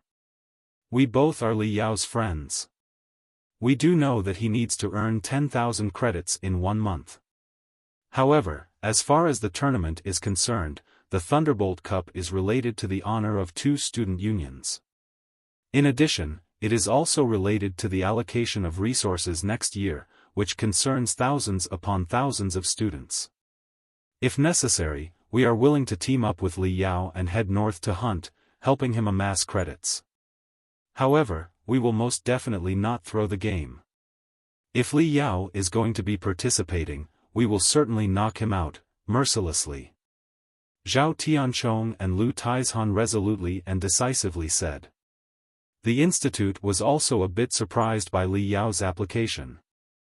Although the match each year had turned into a civil war between the two major student unions of the combat department and become a bit boring since the last 2 decades or so, the institute very much hoped that even more student unions would participate and add some unknown variables to the tournament. They might even give a bit of trouble to the Iron Fist Club and Chaos Edge Hall, which would help the institute assess their ability to adapt to chaos. However, the Starfire Union was the smallest student union in the history of the Grand Desolate War Institute. It had only 1 student. Even if it did participate, what would be the use? He was no different than a tiny mouse sandwiched in between 2 colliding crystal battleships which could barely make a squeak before being crushed to death. However, Li Yao turned a deaf ear to all these criticisms. After having set off a huge uproar, it was as though it was of no concern to him. He was still wandering and hunting alone in the wasteland. However, no one was aware that he had consciously increased the training of his camouflaging and escaping techniques. The most common method he used was swaggeringly appearing under the eyes of a group of middle-rank demon soldiers. Occasionally, he would even cut his finger and bleed some blood to increase the appetite of demon beasts. After attracting their attention, he would escape from the chasing group of demon soldiers at lightning-fast speed. He would flee like crazy. After 5 days, Li Yao received the reply of the institute. His application had been approved. In this year's all-freshman interdepartmental tournament, the Starfire Union, Iron Fist Club, and the Chaos Edge Hall would be participating together, vying for the Thunderbolt Cup. The theme of the match remained the same. It was still the mayhem of Jade Chip, but they changed the corresponding backdrop slightly. It read, "The Starfire Union is the most secretive, evil sect in the world of cultivation. Li Yao, who is an evil expert from the Starfire Union, has infiltrated and spied on the Iron Fist Club for years. Finally, he has stolen the core secrets of the Iron Fist Club, which are stored inside a jade chip. Right as he left, his identity was discovered and now 1,000 clansmen of the Iron Fist Club are on his tail." On another side, the Chaos Edge Hall, which was hostile to the Iron Fist Club, also came to know of this matter. They too sent 1,000 elites and set up an ambush along the route Li Yao had to take in order to return to the Starfire Union. They want to kill Li Yao and grab the Jade Chip. And although the hatred between the Iron Fist Club and Chaos Edge Hall runs as deep as the seas, they are determined above all else to win the Jade Chip. After having learned of Li Yao's identity as an evil expert, they will stop at nothing to capture him and satisfy their vengeful desires. Once they encounter him, Li Yao will be the priority target. Although they may experience intermittent skirmishes, only after they have captured the Jade Chip will the large armies fight each other all out. Li Yao will face pursuit by 1,000 students from the back and a blockade of 1,000 students in the front. If he can cut through the entire battlefield and reach the designated Starfire Union's point of contact while in possession of the Jade Chip, he will be the final winner and claim the Thunderbolt Cup. He will also get to enjoy 10,000 credits alone. Whoosh! Included in the instruction manual was a 3-dimensional map, which introduced the site of the competition, the Yellow Wind Ridge. The Yellow Wind Ridge was a world fragment which was no different than the Heaven Origin sector. It was not suitable for cultivation, but it was the best place for combat drills. From south to north, it measured roughly 20 kilometers long and was successively divided into flatland, jungle and canyon regions. Among which, the jungle region, which was the centermost region of the whole world fragment, was filled with swamps, hills, shrubs, and caves. It was the largest region among all 3. It was also perennially filled with a light yellow mist. Although it was harmless to human body, it caused some interference with the line of sight, hence the name, Yellow Wind Ridge. It was quite foreseeable that the jungle region would be the main battlefield of this match. Such complex terrain along with the interference of the mist would add a large number of variables to the entire match. The freshmen could quite possibly encounter their foes waiting in ambush at any time, which would subsequently develop into brutal encounters. Such a terrain was a paradise for guerrilla warfare. Nevertheless, Li Yao was anything but pleased. His winning conditions weren't something like surviving in the Yellow Wind Ridge for a few hours or a couple of days. Instead, starting from the southernmost part of the Yellow Mist Ridge, he would have to go through the flatland, the jungle, and the canyon. His goal was the northernmost region of the map, which was the contact point of the Starfire Union. However, the Chaos Edge Hall's base was located in the 2-kilometer-long canyon. The canyon region had steep mountains on either side. There was only a narrow winding pathway in the middle. It was quite conceivable that Chaos Edge Hall's base would certainly be heavily guarded. Even if Li Yao could somehow break through the encirclement in the jungle, he would still have to forcibly rush through the 2-kilometer-long canyon. There was no other way. More importantly, according to the enactment, although the Chaos Edge Hall and Iron Fist Club were rivals who were absolutely irreconcilable, as Li Yao was a notorious evil expert and was also carrying a jade chip for which each side would stop at nothing. Li Yao would become the priority target of 2,000 members from both the Chaos Edge Hall and the Iron Fist Club. Therefore, without acquiring the jade chip first, both sides would not open fire for sure. Maybe they would even collaborate to search for his whereabouts. It is indeed 1,000 times more difficult. Li Yao was having a hell of a headache. Slowly rubbing his temples, Li Yao researched the map over and over again. The layout of Yellow Wind Ridge was shaped like an ellipse. The base of both Iron Fist Club and Chaos Edge Hall were located on the two tapered ends of the ellipse respectively. And according to the victory conditions for them, after having taken the jade chip from Li Yao, they would have to return to their own base while also facing the pursuit of their rivals. They would then have to insert the jade chip into a static-type crystal processor for 1 hour. During this period, if their base camp was attacked by other side and the jade chip was pulled out, then the countdown would start over again. The only advantage for Li Yao was that he was allowed to use magical equipment. However, all magical equipment must be included in the magical equipment list specified by the Institute. He absolutely couldn't use some extremely brutal magical equipment like Hellfire-Lightning.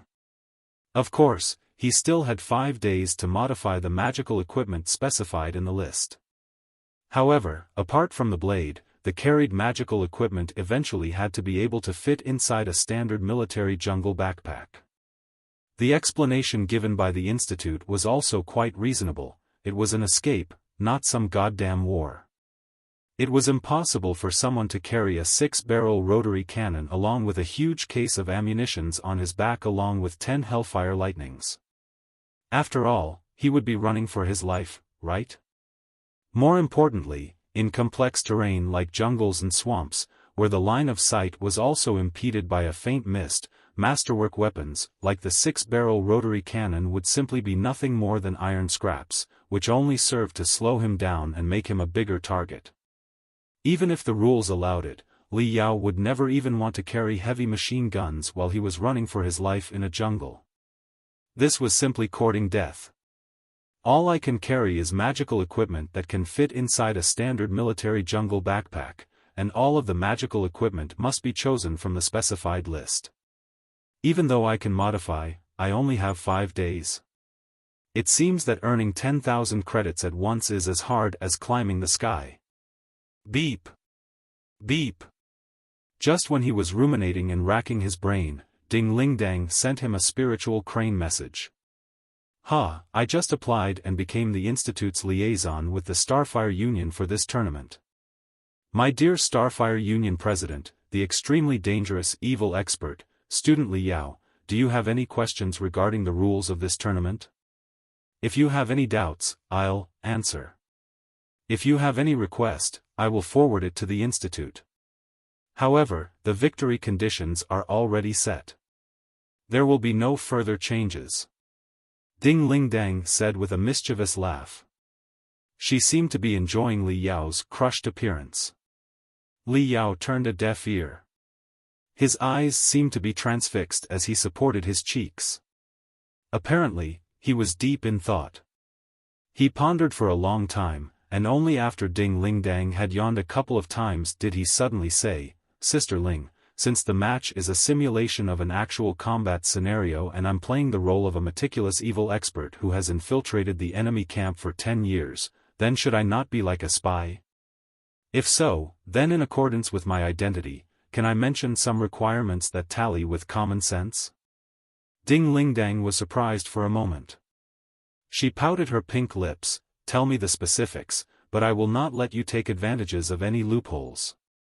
Li Yao slightly smiled as the depths of his eyes twinkled. Stretching a finger, he said, "First of all, since I've used a jade chip to steal the core secrets of Iron Fist Club, then should this jade chip not be provided by me?" Ding Lingdang pursed her lips as she spoke in proud and self-satisfied manner. "Ha, I figured that you would want to mess with the jade chip.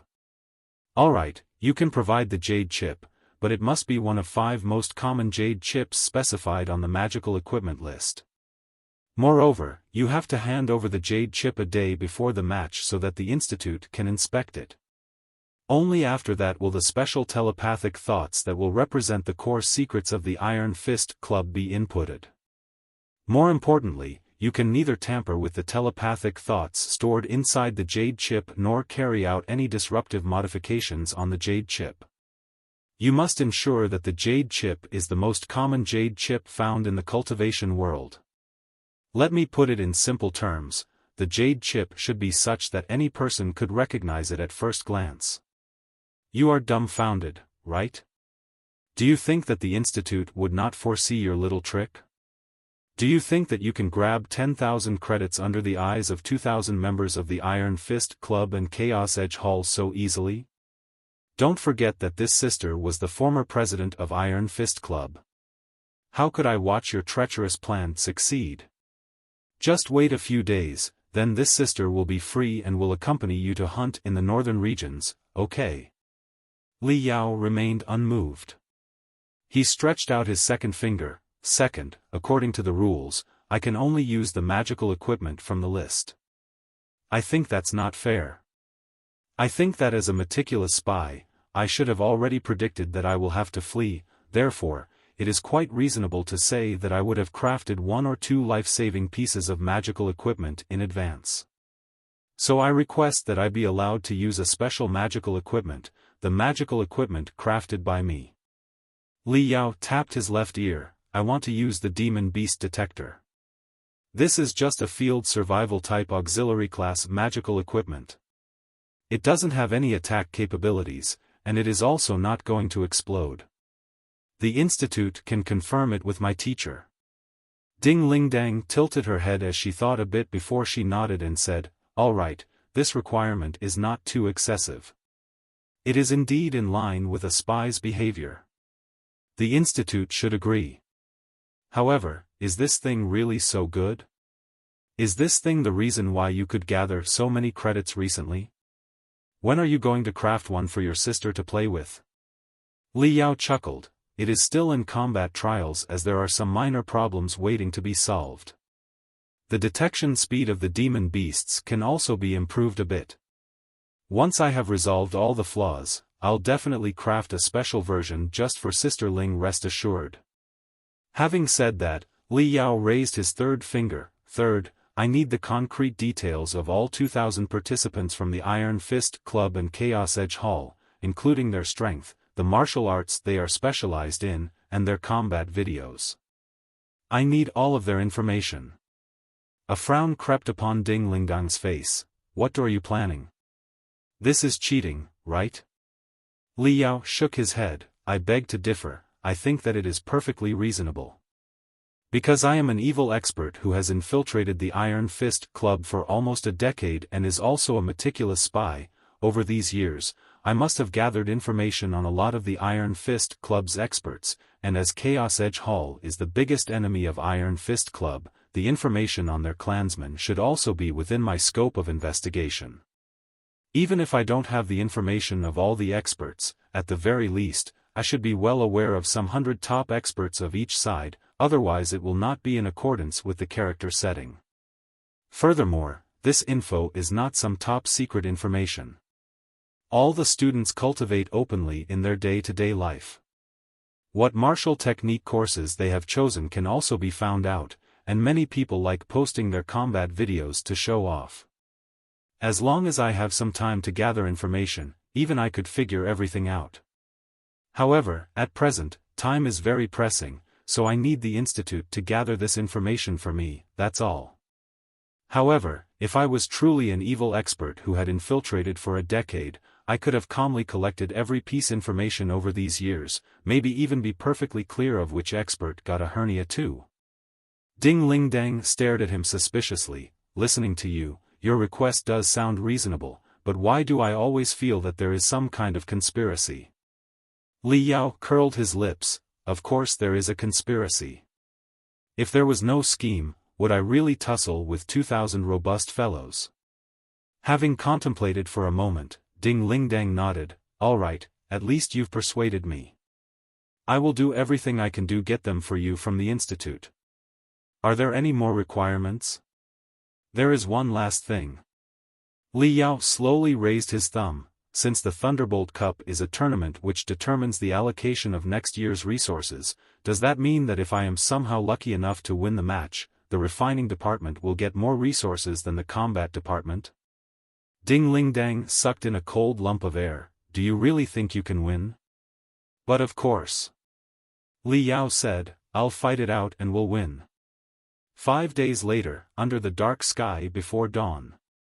The first-generation Tai crafting furnace in the refining room without any light seemed like a pitch-black jungle of steel. Sitting in the Lotus position, Li Yao rested in the deepest part of this seemingly steel jungle. In the darkness, even his fingers that were arms apart weren't visible. All one could see was a weak red light which seemed to be emitted by the demon beast detector. It was operating at high speed, giving his left eye a dangerous appearance. After 5 hours, the all-freshman interdepartmental Thunderbolt Cup would begin. Regarding the conditions proposed by Li Yao, after careful consideration, the Institute had finally agreed to let Li Yao use the demon beast detector as well as give the necessary details of the 2,000 students participating in the match. The Thunderbolt Cup was carried out under the banner of actual combat. In the real world, if there was indeed such a dangerous spy, it would be absolutely impossible for him to know nothing about his opponents. More importantly, the Institute also hoped that Li Yao could hold on for a long while and give some more trouble to the Iron Fist Club and Chaos Edge Hall. He could add some itsy-bitsy bit of variability to the tournament that had been repeated again and again over a few decades. Maybe with these conveniences, Li Yao could hold on for 30 minutes.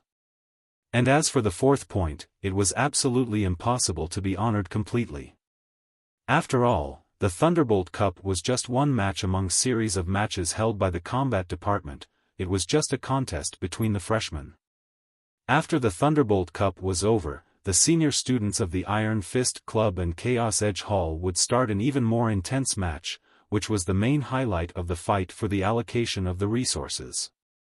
However, after careful rumination, the Institute had made a public announcement. If Li Yao could break through the heavy encirclement and win the Thunderbolt Cup, not only would he alone enjoy the reward of 10,000 credits, the Institute would invest 10 times more resources into the refining department next year. One must bear in mind that the resources invested in the refining department this year were calculated when the department had nearly 1,000 people. And next year, even if the refining department remained, it would be impossible for it to recruit a couple hundred students. The refining department would certainly be taking a small but smart route. Maybe they could recruit 1 or 2 classes, or at most 100 students. In other words, as long as Li Yao won the Thunderbolt Cup, the cultivation resources that the students of the refining department would get to enjoy next year would be 10 to 20 times more than the average amount of resources obtained by the combat department students. This was absolutely a second-to-none treatment in any university in the entirety of the Federation. All this could come true under only one eventuality: Li Yao had to cross tens of kilometers under the encirclement and pursuit of 2,000 stalwart students. He had to fight his way out through them. Beep! Beep! The crystal processor signaled that it was 7 a.m. in the morning. In the dim morning twilight, Li Yao suddenly stood up and slowly walked out from the depths of the steel jungle. Appearance-wise, although he looked a bit haggard, his eyes were as sharp as two flame sabers that could melt and cut everything blocking their path. Last night, he had already prepared all the magical equipment he would need. For the following 12 hours, he had been quietly sitting in the depths of the steel jungle, trying to comprehend the mood of an evil expert in the darkness. He tried to think, feel. If the three cultivation sects, the Starfire Union, the Iron Fist Club, and the Chaos Edge Hall were indeed there, and if there was indeed a spy who was undercover for a decade, what would he do when he had flee, when his life was on the line? The vague outline of a plan that had been circling in his head for past few days gradually began to clarify itself in his head. As for whether it would work, it would become clear after 4 hours.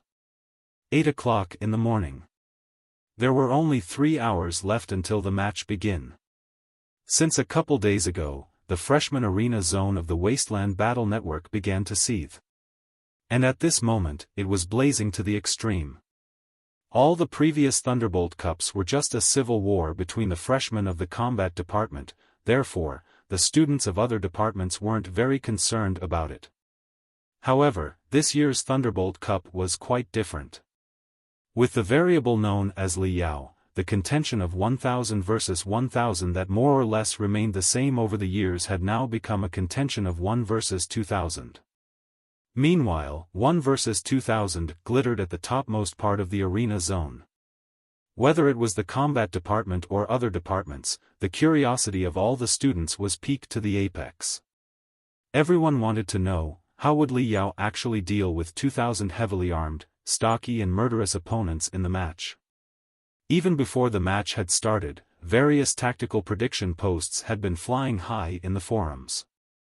All the students were discussing Li Yao's tactics. I'm sure Li Yao will quickly flee into the jungle and deal with the 2,000 opponents with the help of the complex terrain there.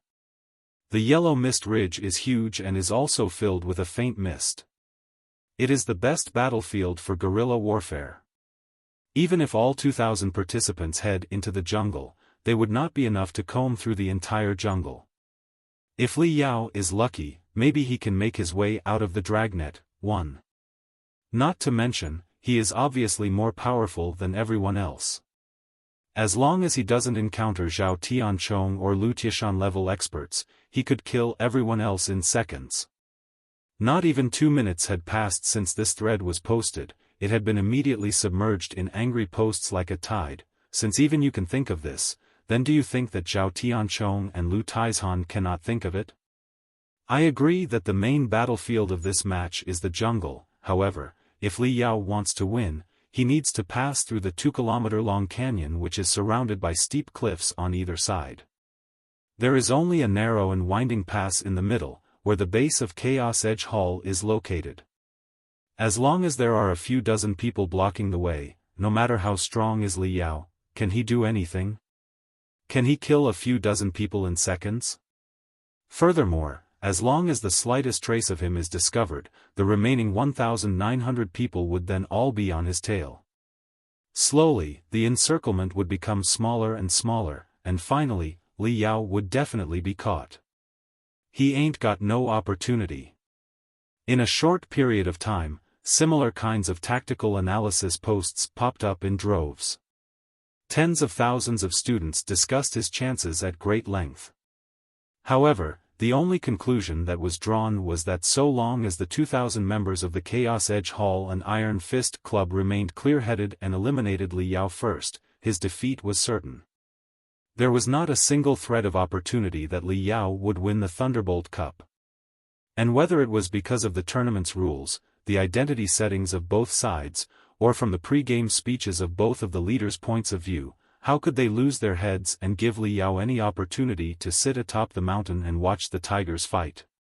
Thus, 2.5 hours before the start of the match, the the topic of discussion changed from what tactics Li Yao would employ to how long he could survive. Because in everyone's opinion, continuing a discussion regarding Li Yao's tactics was meaningless. No matter what tactics he was going to employ, Li Yao was going to lose without a shred of doubt. From the polls with the largest number of respondents, 57% of the respondents believed that Li Yao would surrender within half an hour, 22% of the respondents believed that Li Yao could hold on for 1 hour before he was captured, and 15% of the respondents believed that Li Yao could hold on for 90 minutes. The number of respondents who believed Li Yao could win was 0. There was absolutely no one who believed in Li Yao's victory. 9 a.m.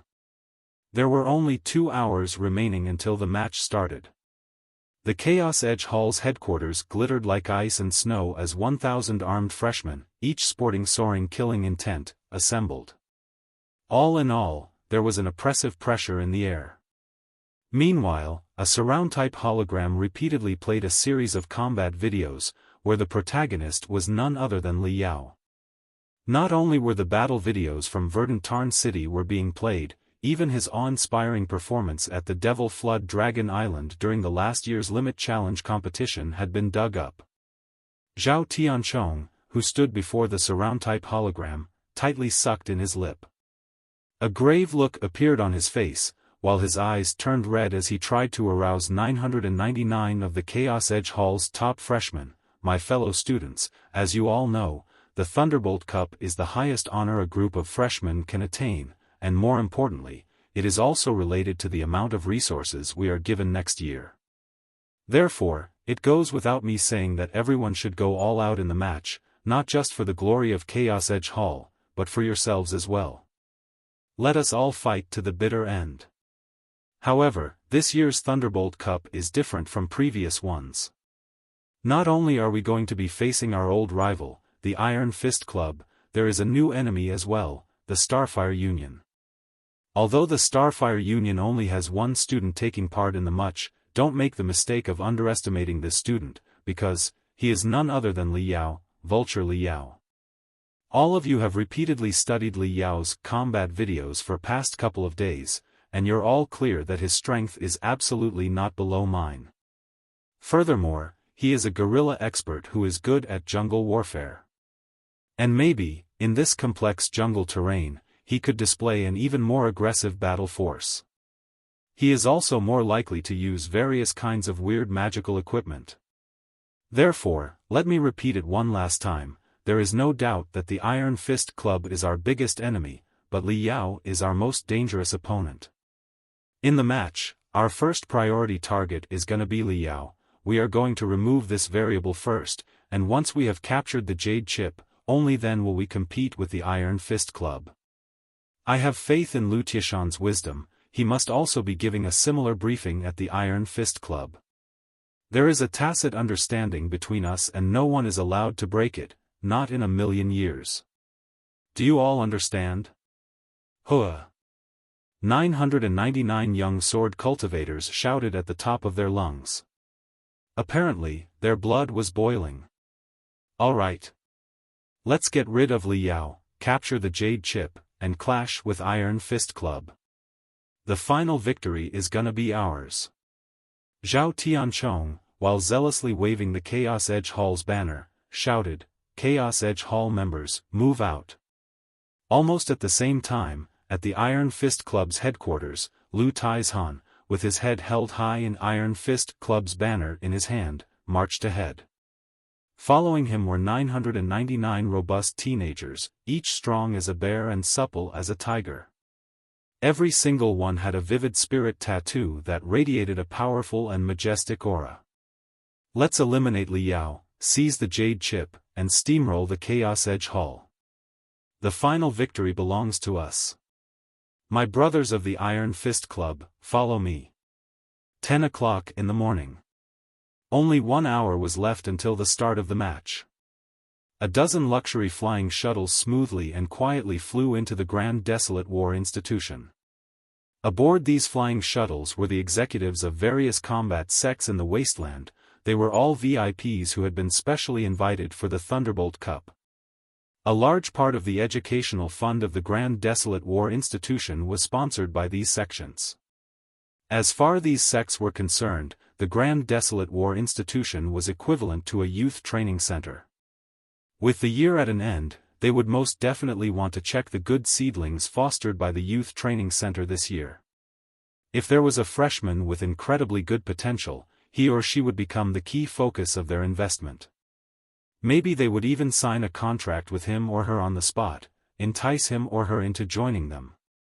It seemed that the news of 3 student unions contending for the first time in 27 years had piqued their interest. This year's VIP list was nothing but exemplary and magnificent. Many sects sent their elder-level executives to participate. The 100 Saber Alliance had sent their vice president, Long Wenhui. The Devil Fist sect had also sent their elder, Bai Mushin. Both of them were illustrious and super fierce people who had roamed the wasteland freely for decades and left mountains of corpses and seas of blood in their wake. Both of them were in the core formation stage. As the matter stood, a total of 4 core formation stage powerhouses, including the dean of the Grand Desolate War Institution, Xiong Bailey, and the head of the combat department, Xia Yanyan, were watching. Several dozen high-level building foundation stage experts were also paying attention to the match at real time inside the VIP hall. 10:55 a.m. Only 5 minutes left before the all-freshman interdepartmental Thunderbolt Cup started. Whoosh! Whoosh! Whoosh! Thousands of crystal eyes hidden in various parts of the yellow wind ridge started up, providing a clear shot of each and every corner. The campus, which used to be hustling and bustling, was now utterly silent. Everyone was logged into the Wasteland Battle Network through the crystal processors to watch the match live. Hurry up, the match is about to start. 1 versus 2000, Li Yao is definitely going to be trampled upon, devastated, hung up and beaten. Whether they were in a dormitory, classroom, canteen, or playground, all of the students on campus had formed groups of 2 or 3 so that their heads were leaning against each as they waited for the match to start with bated breath. Meanwhile, 200 of the strongest experts of the combat department, under the leadership of the Iron Fist Club's president, Hua Tianxiong, and the Chaos Edge Hall's president, Su Gu, were watching their younger brothers compete together in the auditorium of the combat department. After the end of freshman competition, it was the senior Studentseuro turn to compete. I just hope that this year's freshmen of your Chaos Edge Hall are a bit stronger, unlike last year's, who were not even able to hold on for 5 hours and were completely blown away by our Iron Fist Club. It was truly boring. Hua Tianxiong spoke slowly and imperturbably while caressing his fists. Su Gu coldly laughed. The blade hanging on his waist slightly trembled as he retorted. He was reluctant to appear weak. Our Chaz Edge Hall's freshman, Zhao Tianchong, has been pressing your Iron Fist Club's freshman, Lu Taizhan, on the newcomer rankings. This year, it will be you who is going to be blown away for sure. Last 3 minutes. The 2,000 participants of Iron Fist Club and Chaos Edge Hall appeared through their respective large teleportation arrays at the base camps on the either side of the Yellow Wind Ridge. In accordance with the rules of the match, the members of Chaos Edge Hall could only use the mass-produced chainswords, vibrosabers or other close combat magical equipment specified on the list. The members of Iron Fist Club could only utilize the most common 1,300 spirit tattoos. They weren't allowed to utilize powerful secret tattoos. In addition, the contestants weren't allowed to wear their own armor. All they could wear was the gray-colored light armor provided by the Institute. One should not underestimate this armor. Even though it looked quite ordinary, it was top-quality defense-class magical equipment. It was worth a lot. At a critical moment, it could release a powerful spiritual energy shield that could greatly mitigate the enemy attack. As long as the attack did not exceed the full-force attack of a high-level refinement stage cultivator, the light armor would mitigate the damage by 1/3. Its effect was equivalent to the pink gel spouted by the Pudgy critter during the Limit Challenge competition. It would ensure the safety of the contestant. More importantly, it was subtle, convenient, did not need some pudgy critter to fly over one's head, and most of all, there was no need to worry about accidentally damaging the pudgy critter, thereby losing the protection. However, even though the light armor would mitigate the attack, the sensory array glyphs on the light armor would calculate the corresponding damage. When the damage value reached a certain figure, the light armor would automatically apply different magnitudes of electric currents to the wearer, which would correspond to different degrees of injuries. And if it was irreversible, chronic injuries, then the corresponding current would continue all the time. The strongest current could even knock the contestant out, which would mean that the contestant had been killed in a second. Last 2 minutes left until the start of the match. In the VIP room, 4 core formation stage powerhouses and several dozen building foundation stage experts stared at hundreds of constantly flashing holograms with interest. Especially when the crystal eyes swept through the 2,000 well-trained, powerful and grim-looking freshmen of the Chaos Edge Hall and Iron Fist Club, all of them, even more so, burst forth with a series of praises. This year's combat department's freshmen are very good. They are comparable to Peng Hai and Ding Ling Dang. The 100 Saber Alliance's vice president, Long Wenhui, was the core formation stage powerhouse who had captured Demon King Pu. However, at this moment, there wasn't even an iota of murderous aura emanating from him. His amazing cultivation was sealed tight such that not even the slightest trace of energy could escape from his body. He seemed just like a fat, middle-aged businessman. He smiled at an emaciated old man and continued, "It seems to me that the Iron Fist Club's leader, freshman Lu Taizhan, is from the Devil Fist sect, am I right? Old Bai, congratulations. If my insight is right, if this kid is still alive after 10 years, he will definitely be in the building foundation stage." The emaciated old man was none other the Devil Fist sect's elder, and a core formation stage powerhouse, Bai Mushan. When Lu Tieshan's father was still among the living, he was Bai Mushan's favorite direct disciple. And after the death of his father, Bai Mushan directed Lu Taizhan and watched him grow up. In Bai Mushan's eyes, Lu Taizhan was no different than his grandson. Today was Lu Tieshan's most important battle after having entered the university, so Bai Mushan specially came to watch the match. And the results did not let him down. Although the match had yet to start, from Lu Tieshan's subtle movements, it was quite evident that he had advanced by leaps and bounds. As compared to the naive and ignorant juvenile from a year ago, he seemed to have been reborn completely. He had cast off his old self and taken on a new self. However, what made Bai Mushan most gratified was Lu Tieshan's ability to command. Under his leadership, 999 of the Iron Fist Club's freshmen strictly followed orders and prohibitions just like a true army. This kind of leadership was even rarer than battle force. However, Bai Mushan's eyes didn't reveal the slightest bit of smile as he spoke. Chaos Edge Hall's student Zhao Tianchong is also a 1-in-million cultivation genius. In my opinion, he will become an outstanding sword cultivator within 10 years. Zhao Tianchong is pretty good, but his parents are loose cultivators. If I am correct, then he will walk on the path of loose cultivators. Even if he joined some cultivation sect, it would absolutely not be the 100 Saber Alliance as he is a pure sword cultivator. Long Wenhui sighed before smiling again. However, I did not come just for Zhao Tianchong, there is yet another freshman who is also very interesting. He is none other Li Yao, who is taking part in the match on behalf of the refining department. Old Bai, in just a minute, you will need to pay attention to him. I have indeed heard of this Li Yao. He is one of the 3 experts among this year's freshmen. In the Battle of Verdant Tarn City, his performance was shocking, if not crazy.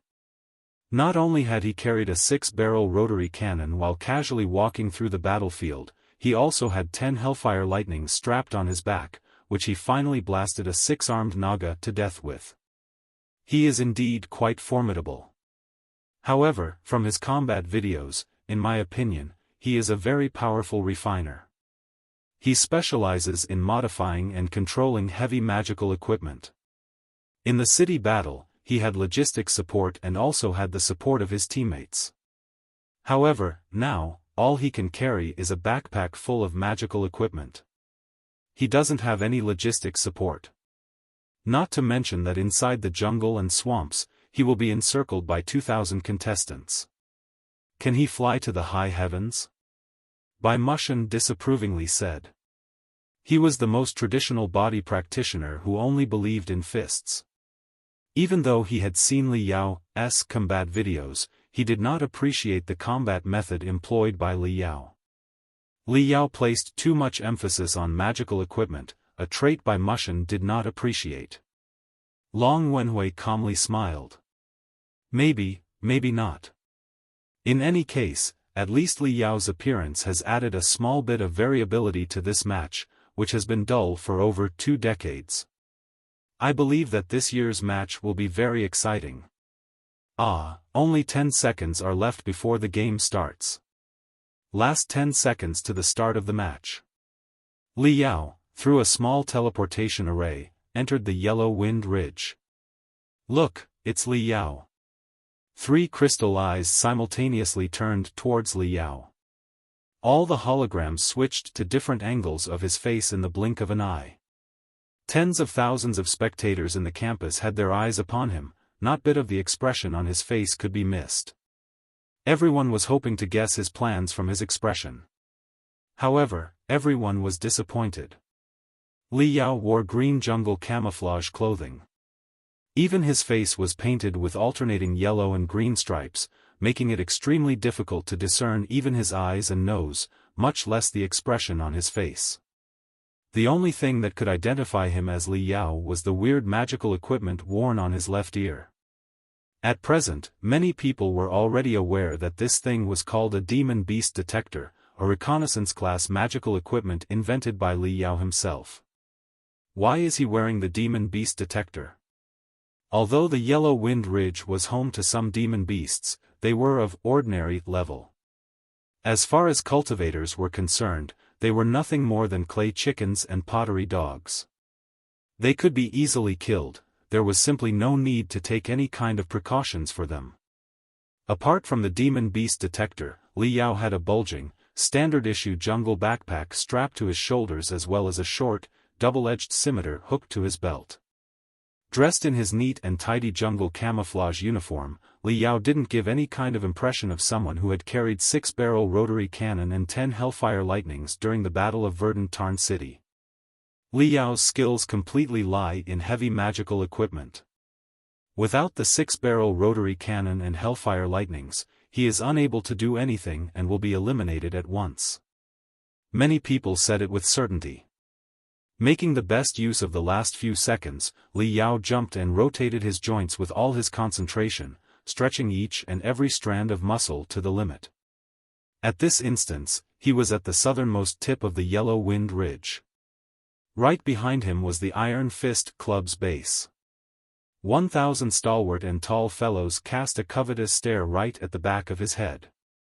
Li Yao could not help but turn his head to take a glance, but all he saw was countless big and bulky fellows with their arms crossed, smiling at him. Fellow student Li Yao, we all admire your spirit and courage, but this is a competition where our Iron Fist Club's honor is on the line, so we will show no mercy. We are gonna treat you just like a true evil expert and a spy, we will not hesitate to blast you away. From the base of Iron Fist Club came a coarse and unrestrained shout. Li Yao pursed his lips before turning his gaze towards the front once again, peering at the mist-filled jungle. In accordance with the rules of the match, Li Yao would be given a 10-minute head start. He would have to cut through the flatlands, jungle, and canyon, breach through the Chaos Edge Hall's base, and reach the northernmost tip, which was the contact point of the Starfire Union. The distance between the starting point and the finishing point was 20.5 kilometers. 5, 4, 3, 2, 1, let the all-freshman interdepartmental Thunderbolt Cup commence. When the starting signal was transmitted from the sky, the fierce group of Iron Fist Club members became even rowdier. As for Li Yao, he turned a deaf ear to everything, took a deep breath, bent his legs, and ran like hell. His attitude was quite strange. It seemed as if he was frightened and fleeing in panic like a centipede, but on the other hand, he was also like a poisonous snake that was quietly moving around as it slowly crawled its way towards its prey. With each step, all the joints in his body would twist, making it difficult to distinguish whether he was running away or attacking.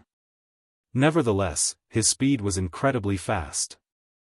In a blink of an eye, he had already cut through the 2-kilometer-long flatlands and made his way into the jungle. His 10-minute head start was quickly over. We don't want to have any kind of conflict with Chaos Edge Hall for now. First of all, we have to find Li Yao, eliminate him and obtain the Jade Chip. 1,000 angry men from the Iron Fist Club madly roared as they ran out, seeming like 1,000 ferocious tigers heading down the mountain as they charged into the jungle. At the northernmost region of the map, Zhao Tianchong ordered 100 members of the Chaos Edge Hall to remain at the base, blocking the canyon so that not even a drop of water could trickle through. And in order to prevent Li Yao using some kind of flying magical equipment to fly over their head, all the contestants left by Zhao Tianchong were flying sword experts. In the event that Li Yao tried to traverse the canyon through the sky, dozens of flying swords would immediately greet him and treat him as a live target. Afterward, Zhao Tianchong led 900 remaining experts from the Chaos Edge Hall to the jungle, pressing towards the center of the map. Before the Iron Fist Club had a chance, they must find Li Yao, eliminate him, and grab the Jade Chip. The first one to seize the initiative would be the one who would take the Jade Chip back to their respective base and insert it into static-type crystal processor. Following which, they would just have to hold the line while facing the fierce attack of the opposition, that's all. A defensive war was always a bit more advantageous. Time is pressing, keep up the pace. There are 1,000 of Iron Fist Club's members behind him and they can only head north. Everyone, please maintain formation, you can't be too scattered. The mist in the jungle is quite dense, so everyone has to make sure that each of you has at least 2 of your companions in your sight. Once you have found Li Yao attacking your companions, do not engage. First, you have to greet with at least 2 of your companions and form a tactical team of 3, only then should you respond to the enemy attack. I repeat, 3, at least 3 people, only then should you go and engage with Li Yao. In any case, we have 100 people posted at the canyon, the sky is also completely blocked. Even if he has wings, he cannot fly through. And most important of all, before anyone has taken the Jade Chip, no one, and I mean no one, is allowed to engage with Iron Fist Club. On the live broadcast system in the Wasteland Battle Network, an enormous hologram displayed a translucent 3-dimensional map of Yellow Wind Ridge. It was spotted with 2001 tiny dots of light. The red dots represented the Iron Fist Club. The blue dots represented the Chaos Edge Hall. While the lone black dot represented the Starfire Union, or to say, Li Yao. After having scurried into the jungle, the black dot seemed to be aimlessly moving around in circles. Li Yao seemed to have qualms regarding the hunters in the front. He dared not proceed forward and tried to find a hiding spot at the center of the jungle. Not long after, a large number of red and blue dots slowly fanned into the jungle, pressing onwards from the both sides towards the center. In order to prevent anyone being left alone and subsequently being attacked by Li Yao, both sides maintained a tight formation. They did not spread throughout the jungle at all, leaving many gaps behind. Nonetheless, it seemed that they were gradually tightening the noose. As they moved back and forth, the room for Li Yao to move was definitely getting smaller and smaller. But they would always get noticed for a short moment. Both sides gradually got closer. Finally, the blue and red dots representing the vanguard teams overlapped. Both sides made the first contact. In the mist-filled jungle, the vague towering trees looked as though they were gigantic beasts that were baring their fangs and brandishing their claws. Amid the shrubs, the croaks and shrieks of unknown demon beasts made the already tense atmosphere even more scorching. Everyone's forehead was drenched in sweat, their nerves highly taut. Meanwhile, their eyes moved here and there, taking precautions against any kind of sneak attack made by Li Yao from each and every direction. From the opposite side of the mist, a tall and stalwart human silhouette gradually revealed itself, its eyes not concealing its hostility. "Slow down and sheath your swords. Now is not the time to fight with the Iron Fist Club," Zhao Tianchong shouted at the top of his lungs. He knew that everyone was a hot-blooded youth. Generally, their relation was already anything but harmonious. In the past, small conflicts had taken place just to compete for training equipment and field space. It was difficult to ensure that no one would do a stupid thing in a moment of hot-headedness. If so, then everything would be finished. Meanwhile, from the opposite side, Lu Tieshan's voice likewise resounded from the mist. Zhao Tianchong was quite pleased. Lu Tieshan's temperament was rather stable. He was not some boorish fellow who had well-developed limbs but a moronic head. Furthermore, during the Battle of Verdant Tarn City, they had also forged a deep friendship. Now that he was found, presumably the scene would not get out of control. "Lu Taizhan, it's me, Zhao Tianchong. Let's have a chat." Soon, Lu Taizhan, along with a few capable and vigorous-looking Iron Fist Club members vigilantly drilled their way out of the mist. Spreading his hands, indicating that he had no malicious intentions, Zhao Tianchong, along with a few core members of the Chaos Edge Hall, walked to the center of the jungle. "Lu Taizhan, although your Iron Fist Club and my Chaos Edge Hall have had many contradictions in the past, at the end of the day, we both belong to righteous factions. At this instance, we're hunting a notorious evil expert. We don't have any reason to seek each other and mutually destroy each other first, do we? I think that you are very clear on the meaning of the saying, fishermen benefit from the tussle between sandpiper and clam." Since it was a simulation of true combat, Zhao Tianchong had also completely entered into the role as he gradually spoke in accordance with his identity. Lu Taizhan nodded and said, "Indeed, I have already informed all brothers that without finding the Jade Chip first, no one is allowed to engage with the Chaos Edge Hall. I just hope that your people do not act on impulse." Zhao Tianchong slightly smiled as he said, "You don't need to worry, over these days, we have repeatedly studied Li Yao's combat videos. His aggressiveness and craftiness have left a deep impression. They will not act rashly and give Li Yao any opportunity to sit atop the mountain and watch the tigers fight. Well, I've got a better idea. How about we divide the jungle between you and me? You will be responsible for the southern part of the jungle and I will be responsible for the northern part of the jungle. We will slowly search inch by inch, leaving no stone unturned. Only after having found Li Yao and the Jade Chip should we resolve our grudges." Lu Tieshan's eyelid dropped down. Just as he was about to nod, a shriek suddenly came from a distance. Both of them happened to have their pupils constrict to the limit at the same time. Cold sweat appeared on their foreheads in anxiousness as both of them coincidentally and simultaneously shouted, "What's going on? Don't do anything." Having said that, each led a dozen core members towards the direction of the scream. At the same time, they also transmitted orders to various members of their respective clubs via the crystal processor telling them to remain calm, relay all of their information, and to not take any action until further notice.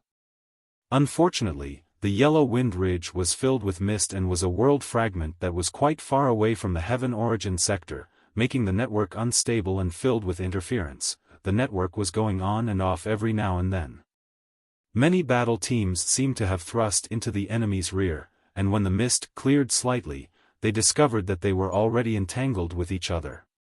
However, everyone did keep in mind that they could not engage, so all they could do was give a black look to each other. When Zhao Tianchong and Lu Taizhan arrived, they discovered a three-man team from the Chaos Edge Hall and a similar team from the Iron Fist Club side in a stalemate. Both sides were poised on a razor's edge. There was a chill in the air, and a conflict could break out at any moment. "What's going on? Haven't I told you that without finding the Jade Chip first, no one is allowed to?" Zhao Tianchong and Lu Taizhan snapped at the same time. However, they were not able to berate them in full. Because at that moment, they noticed a giant tree between the both sides which happened to have its bark peeled out, thereby revealing its white part, upon which two crooked characters were engraved. Jade chip. There was also a small arrow pointing towards a tree hole. Meanwhile, half of the jade chip was sticking out of the tree hole.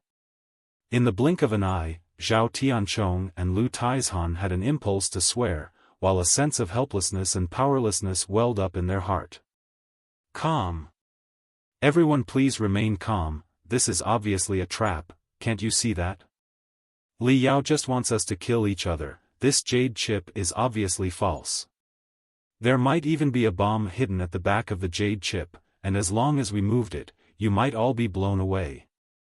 Zhao Tianchong shouted in a strict voice. Having said that, he too was having some doubt in his own speculation. As Li Yao could only a backpack full of magical equipment, which even if it was filled with bombs, no matter how they were arranged, the subsequent explosion would not be that big. Whereas in an open terrain, the explosion would not even be able to blast a few people away. Everyone, retreat, hide behind the trees, I'll check it out. Everyone retreated a dozen meters away and took cover behind the towering trees. Releasing his spirit threads, Zhao Tianchong slowly approached the jade chip. Whoosh! The moment his spirit thread touched the jade chip, mutation occurred as a small paper crane suddenly flew out of the tree hole, dancing in the air. It was the most common magical equipment in the Star Glory Federation, the transmitting paper crane. From the paper crane rang Li Yao's voice, "Friends of the Iron Fist Club and Chaos Edge Hall, hello. Please don't doubt the authenticity of the jade chip in front of you, I am sincerely handing the jade chip over to you."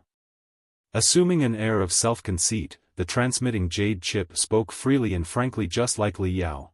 If I don't hand over the jade chip, all 2,000 contestants will treat me as their target. I will be hunted down by all of you. I simply did not have a single shred of opportunity. Therefore, my plan goes like this: first I will hand over the jade chip to you and let all of you fight to the death with each other. In the best case scenario, both sides will be defeated and wounded, then I will swaggeringly come and effortlessly reap the spoils of a contest fought between you two. If you are worried about the authenticity of the jade chip, it's very simple, you can take it to a static-type crystal processor on any of your bases and check it out.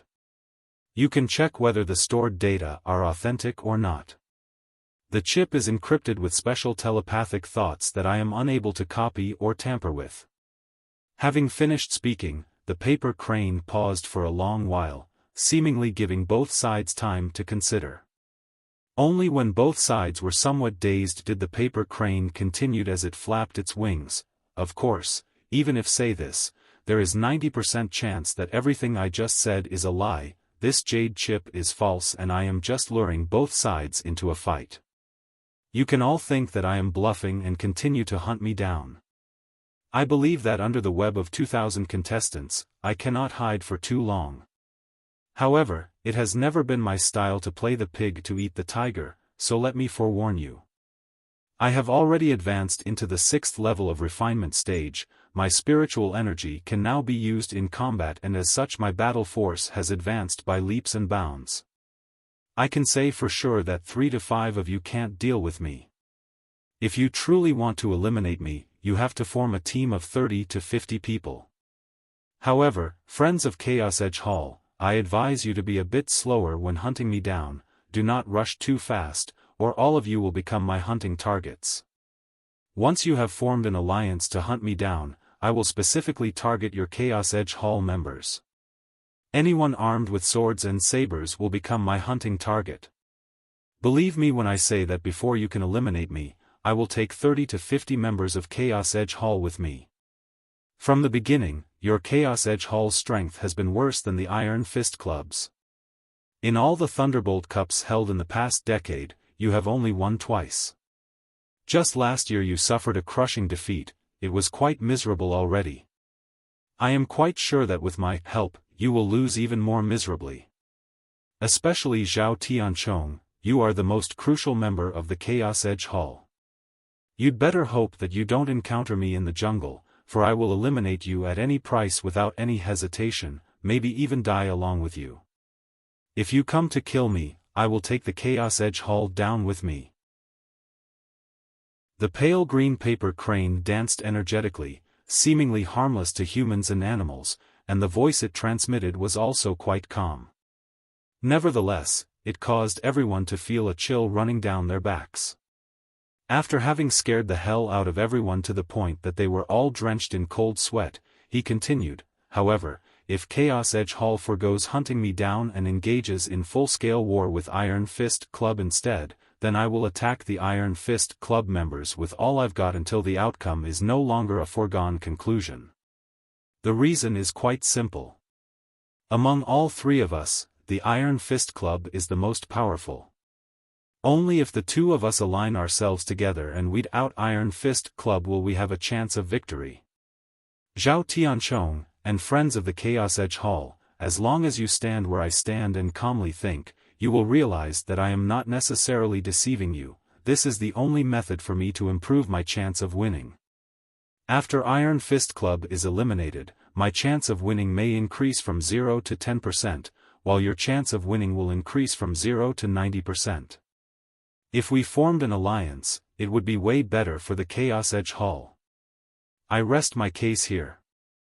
Now the outcome of the match is your hands, ladies and gentlemen.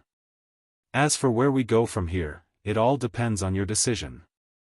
The paper crane slightly shook as it slowly floated down to the ground. In everybody's eyes, it seemed as though a 1,000-kilogram boulder had been smashed onto their hearts, causing a great stir. Whereas at every corner of the campus, everyone watching this scene through the hologram had long since been dumbfounded.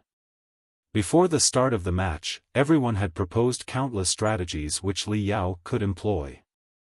Many people believed that the only way for the Li Yao to win was to propagate dissent and discord, setting a spark between the Iron Fist Club and Chaos Edge Hall in advance. However, no one had ever imagined that driving a wedge could be done in such a fair and square way.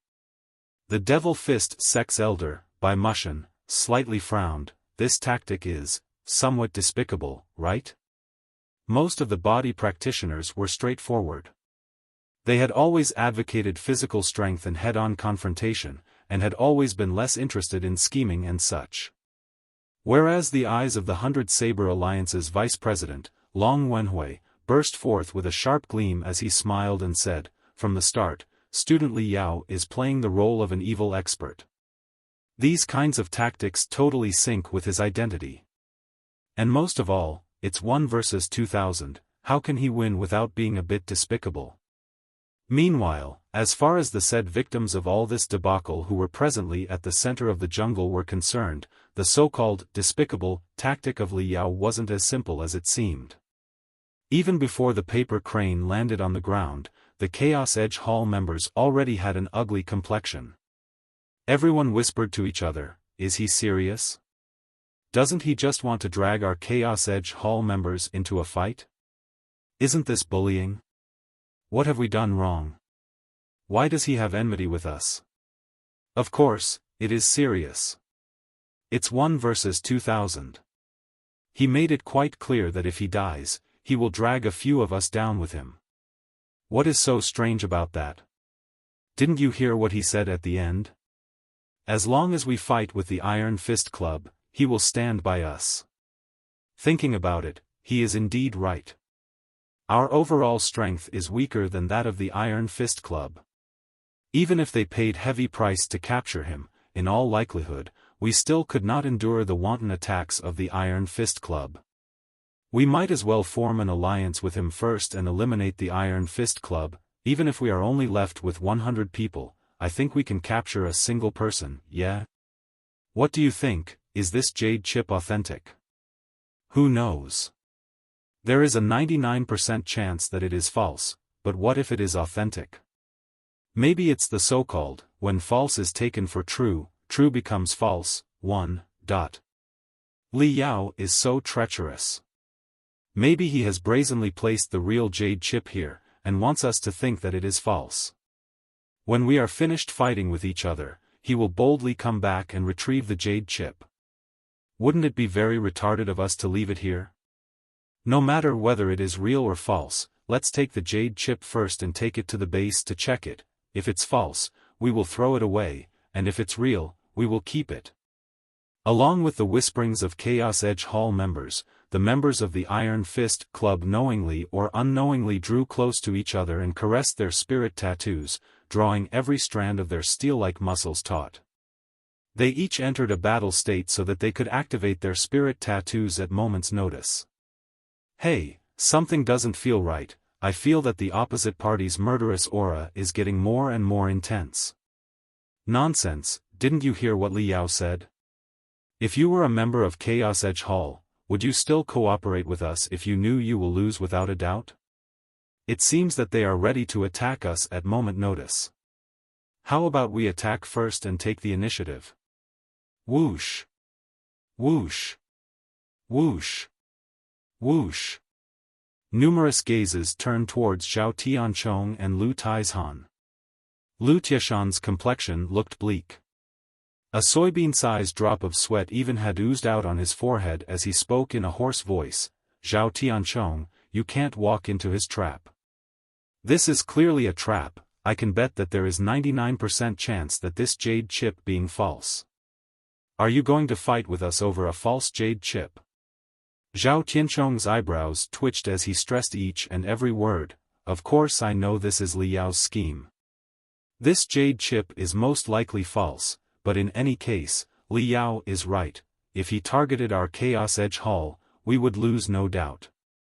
Lu Taizhan, tell me, why should we work together?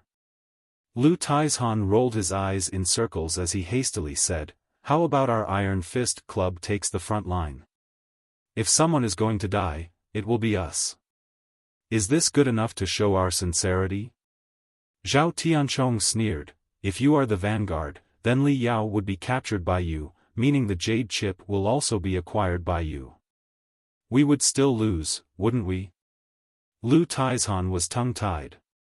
He came to realize that this hand of Li Yao's was quite good. Li Yao was simply unafraid of it being seen through. It was not a conspiracy, but at the same time, it was. Zhao Tianchong coldly said, Lu Taizhan, I have a suggestion. Let's see if you have the courage to go through with it. If you want to work together, we can. However, in order to do so, you have to make up for the losses the Chaos Edge Hall would suffer during the hunt. The Iron Fist Club must choose 100 people and let us strike them down, eliminating them from the tournament. This will balance the overall battle force of both sides. Only then will we continue to cooperate. In addition, this jade chip must be kept by me. I will take it to the Chaos Edge Hall's base to check its authenticity. Lu Taizhan was stupefied. Zhao Tianchong, are you kidding? You want 100 people on my side to suicide, and you want us to hand this jade chip over to you? This is absurd. It is impossible. While remaining expressionless, Zhao Tianchong stressed each word, I know that my request is absurd. However, in all likelihood, Li Yao is hidden somewhere nearby and is ready to perish together with me. If I am finished, the Chaos Edge Hall will lose for sure. Tell me, if you can't satisfy these conditions, why should I cooperate with you? If you don't agree, then even if I clearly know that it's a scheme, I still have to bear with it and cooperate with Li Yao to eliminate you first. This way, at least I will have a better chance of winning. Lu Taizhan remained silent. After Zhao Tianchong finished speaking, he too fell silent while grasping the hilt of his sword, waiting for an answer. The people behind the two discussed in low voices. However, gradually they turned unscrupulously noisy. Both sides' hostility was getting stronger by the second. The sword cultivators all had grabbed their swords, while the spirit tattoos on body practitioners emitted a strange brilliance. Their murderous aura was like two continuously expanding bubbles which were on the verge of colliding with each other. Calm down, for F***'s sake, all of you calm down. The blue veins on Lu Tiashan's neck stood out. In the blink of an eye, his eyes were completely bloodshot. His throat became hoarse as he spoke. Zhao Tianchong, even though your requirements are outrageous, they are not without reason. But give me time to explain them to everyone. It really cannot be done in a short amount of time. Now the most important thing is to restrain our forces. We absolutely cannot have anyone taking any action. Once anyone attacks, everything will turn chaotic. Lu Taizhan was someone who acted decisively. Having mused and gnashed his teeth for a moment, Lu Taizhan was actually ready to accept Zhao Tianchong's conditions. Zhao Tianchong too heaved a sigh of relief as he let go of the hilt and spoke frankly while raising his hands. All right, only you can do it. I will not ask for more. Let's work together to find Li Yao and eliminate him. Even if several dozen experts of my Chaos Edge Hall fall, or I am eliminated, I will accept everything and will not make a fuss. All right, a real man. Lu Taizhan had hardly spoken before sounds of fighting, through the mist around them, came from both far away and nearby. The two had their complexions change at the same time. Both of them started the communication channel and shouted in strict voices, "Who the hell attacked? We have not even finished the negotiations here, don't attack, stand down quickly." Due to the interference from the mist, buzz-buzz noises came from the communication channel, mixed in with shouts and sounds of taking attacks. The communication channel was going on and off continuously, no one responded to their shouts. Only after listening with rapt attention for a while could they make out few words. Jade chip. The jade chip is in his hands, quickly grab it back. Zhao Tianchong and Lu Taizhan looked at each other. Jade chip? Wasn't the jade chip in front of them? Damn it! The two of them simultaneously thought of one possibility. In the blink of an eye, they felt a chill down to their marrows. Back at the institute, tens of thousands of spectators came to know Li Yao's entire plan a few minutes in advance through over 1,000 monitoring crystal eyes. Li Yao had not just placed one jade chip in the jungle, but 100. All 100 jade chips along with 100 transmitting paper cranes were evenly distributed in conspicuous locations at the center of the jungle. Once they received even the slightest bit of disturbance, the transmitting paper crane would dance in the air and lay out Li Yao's entire plan without missing anything. Currently, the contestants from both sides were thrust deep into each other's sides. Almost everyone knew of Li Yao's scheme. They also understood the dilemma they were facing.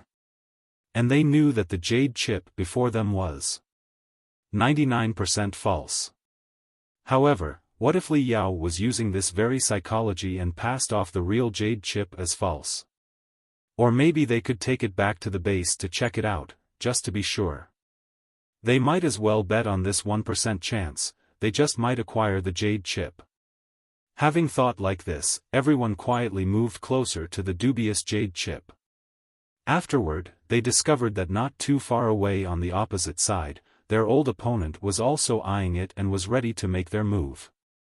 In the blink of an eye, Li Yao's words from a moment ago welled up in their mind. What if the Chaos Edge Hall's guys are thinking of cooperating with Li Yao and attacks our Iron Fist Club?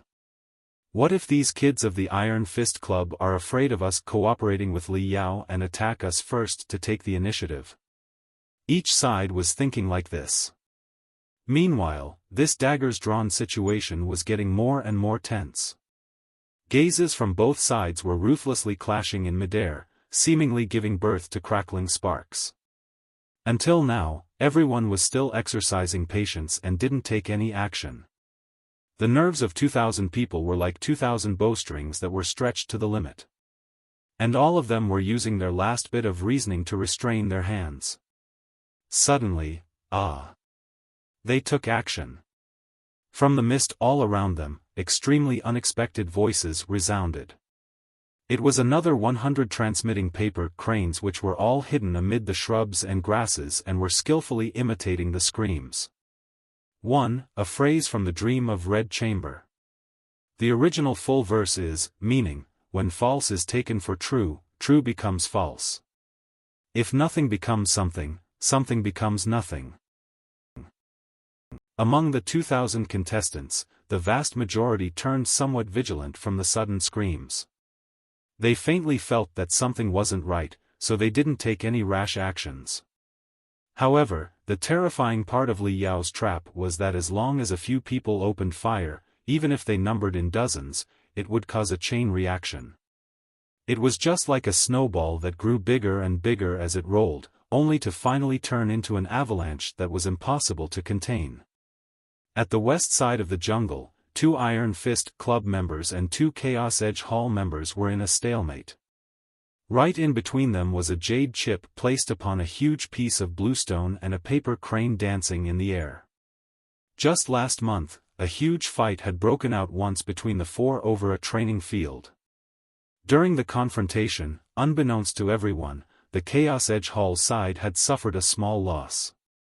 The current situation was the so-called, when enemies come face to face, their eyes blaze with hatred.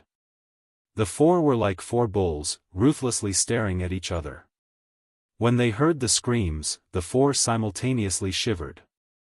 Their pupils constricted to the size of a needle tip. The Chaos Edge Hall members were the first to launch an attack. 2 swords were drawn out of their sheaths and emanated a sharp sword aura akin to that of a poisonous snake. "Attaboy, you have joined hands with Li Yao." The Iron Fist Club member yelled and ruthlessly punched at his own chest, activating his spirit tattoo to the extreme. He was suddenly enveloped in a layer of weak flames and his iron fist directly charged towards the sword aura. At the south side, north side, and east side, flames of war rose in every part of the jungle, turning the jungle into a tempestuous sea of fire in the blink of an eye. Even if many people were pretty clear that the screams at the beginning were all a trap laid down by Li Yao. Since both sides had already begun fighting, they had no choice. All they could do was attack first and seize the initiative. Under a towering tree, just as a member of Iron Fist Club picked up the jade chip, a beam of sword aura thrust right towards his heart from across the tree. The light armor burst forth with dazzling beams of blood-colored brilliance, protecting the wearer. However, although the attack was no longer fatal, the armor released an incomparably painful current, causing its wearer to twitch uncontrollably and foam at the mouth before fainting on the spot. The Chaos Edge Hall member smiled as he came out from behind the tree. Just as he bent down to take the jade chip from the hands of his victim, a howling gale suddenly came crashing down on his head. An Iron Fist Club member with his body covered in a metallic gloss came crashing down as his knee fiercely hammered his opponent's spine. The Chaos Edge Hall member's light armor burst forth with a light red brilliance as an electric current coursed through his spine in the blink of an eye, preventing any damage but causing him a tremendous amount of pain. Although he was not dead, he had suffered an irreversible chronic injury, rendering him immobile. All he could do was lie flat on the ground while waiting to be rescued. The Iron Fist Club member who had jumped down from the tree had not even taken a breath before 2 Chaos Edge Hall members who were enveloped in murderous auras walked out of the mist from the opposite side. All around the jungle, intense small-scale encounters started at the same time. Screams, sounds of fighting, bombardments, and explosions enveloped the whole jungle. And due to the restrictions imposed by the terrain along with the line of sight obstructed by the mist, whenever the contestants from the 2 sides found each other, they would often find themselves very close together. Following which, it would turn into a fight to the death, with only one side making it out alive. There would be no other ending. Therefore, the fatalities in this year's match were way higher compared to previous matches. In a short period of 30 minutes, over 300 contestants had been struck down and 400 contestants had suffered irreversible, chronic injuries and lay incapacitated. Even the 100 members of Chaos Edge Hall who were guarding the base could not hold themselves back. From the beginning, the Chaos Edge Hall's overall strength was inferior to the Iron Fist Club's. If the Chaos Edge Hall was lacking its 100 members, it would simply be a one-sided massacre. Eventually, only 30 people were left to defend the base.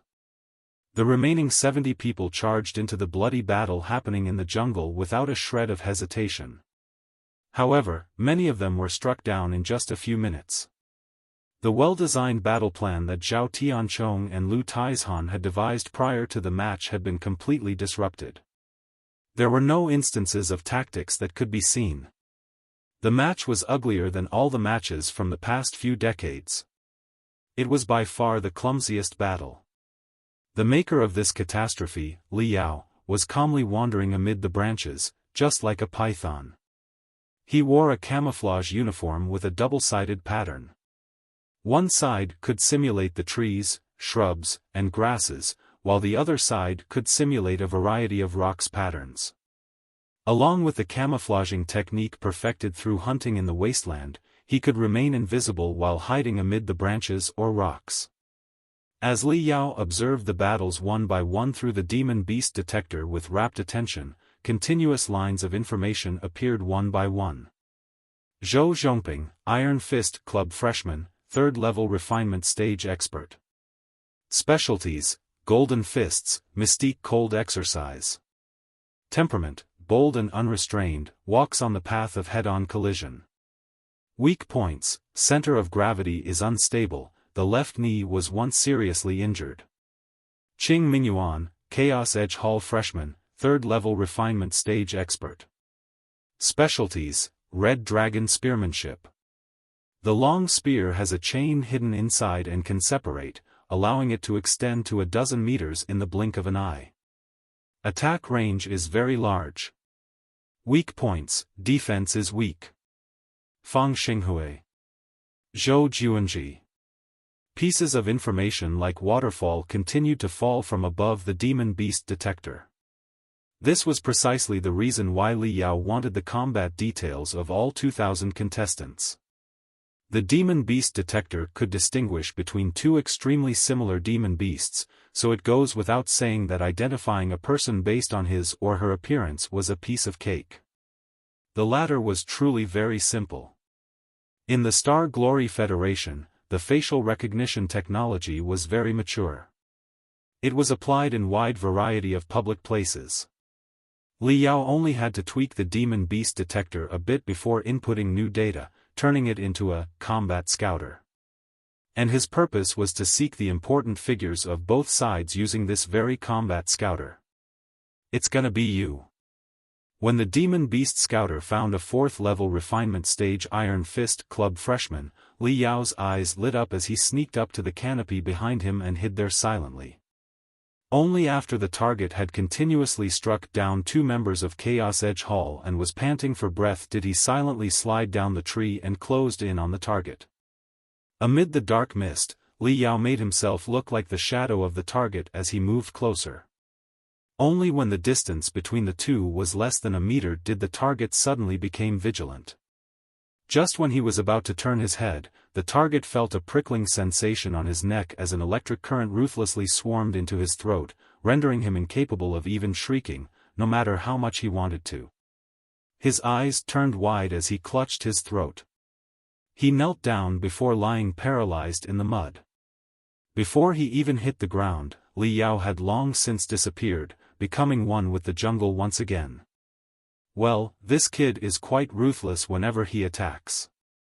He eliminated a 4th level refinement stage cultivator so silently that the target, even in death, didn't get to see so much as his shadow. Sitting in the VIP room, the Devil Fist Sect Elder, by Misson, who found Li Yao unworthy of a single glance a moment ago, straightened up and was somewhat moved. The 100 Saber Alliance Vice President, Long Wenhui, slightly smiled. This is the 3rd 4th level refinement stage freshman eliminated by him. It seems he is trying to level the playing field for both sides so that the Iron Fist Club and Chaos Edge Hall remain in conflict for a longer period of time. This is the best way to inflict heavy casualties on both sides. Look, he is attacking once again. This time, it's a 4th level refinement stage freshman from the Chaos Edge Hall. This freshman is also baffled. Oh, why are you so surprised, huh? He has already eliminated 3 Iron Fist Club experts, so obviously he is going to eliminate 1 or 2 Chaos Edge Hall experts, in order to keep the balance. Or do you truly believe the words of an evil expert? Do you think he will sincerely work with the Chaos Edge Hall? Long Wenhui looked quite self-complacent as he disapprovingly said. Bai Mushan turned solemn as he slowly said, if this keeps on, the conflict between both sides will only grow more and more intense. If their experts aren't killed by the conflict, then they will definitely be assassinated by Li Yao. In the end, maybe he will truly pave a road of blood. Let's see how Zhao Tianchong and Lu Taizhan are going to deal with this. Zhao Tianchong and Lu Taizhan were part of only a few people who remained clear-headed. The moment the sounds of fighting and shouting resounded, they immediately realized that it was all Li Yao's plot. Lu Taizhan burst into shouting, Zhao Tianchong, you've to think clearly. Li Yao will not sincerely team up with you for sure. He will definitely think of ways to weaken our power so that a delicate balance is always maintained between our sides, in order to ensure that we cause maximum fatalities to each other. If you and him team up, I am absolutely sure that at the end of the day, you will definitely be chewed up by him to the point that not even slag would remain. Zhao Tianchong silently pondered this for a moment before his eyes burst forth with a knife-sharp glare as he promptly came to a decision. For the sake of this plan, we can only cut our losses. The conflict has already started, and in the end, we aren't army commanders and our fellow students aren't well-trained soldiers. There's no way we can bring everyone back under control.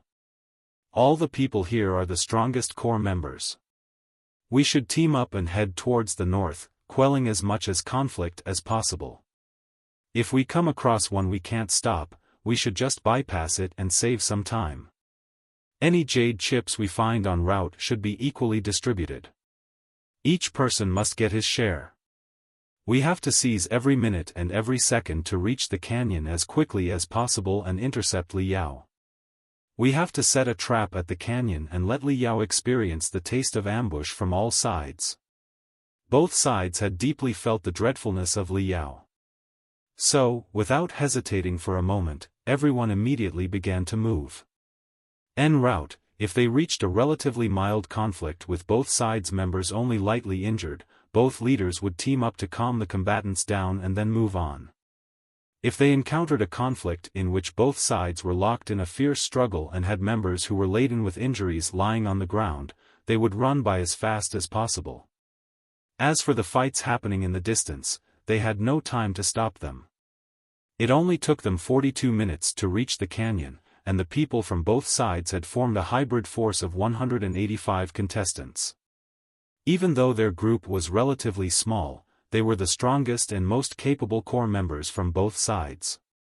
Moreover, they could survive in any kind of chaos. Most of them had relatively stable temperaments, shrewd thinking abilities, and they would not easily fall into a trap. In addition, the smaller the number, the better the leadership Zhao Tianchong and Lu Taizhan could display, decreasing the chances of both sides falling into chaos. Furthermore, the canyon region wasn't obstructed by the mist, the visibility was quite clear, allowing anyone to easily catch everything within a range of 2 kilometers. Li Yao, now we have 200 or so members tightly blockading the canyon. Let's see if you still have some way to sneak past us.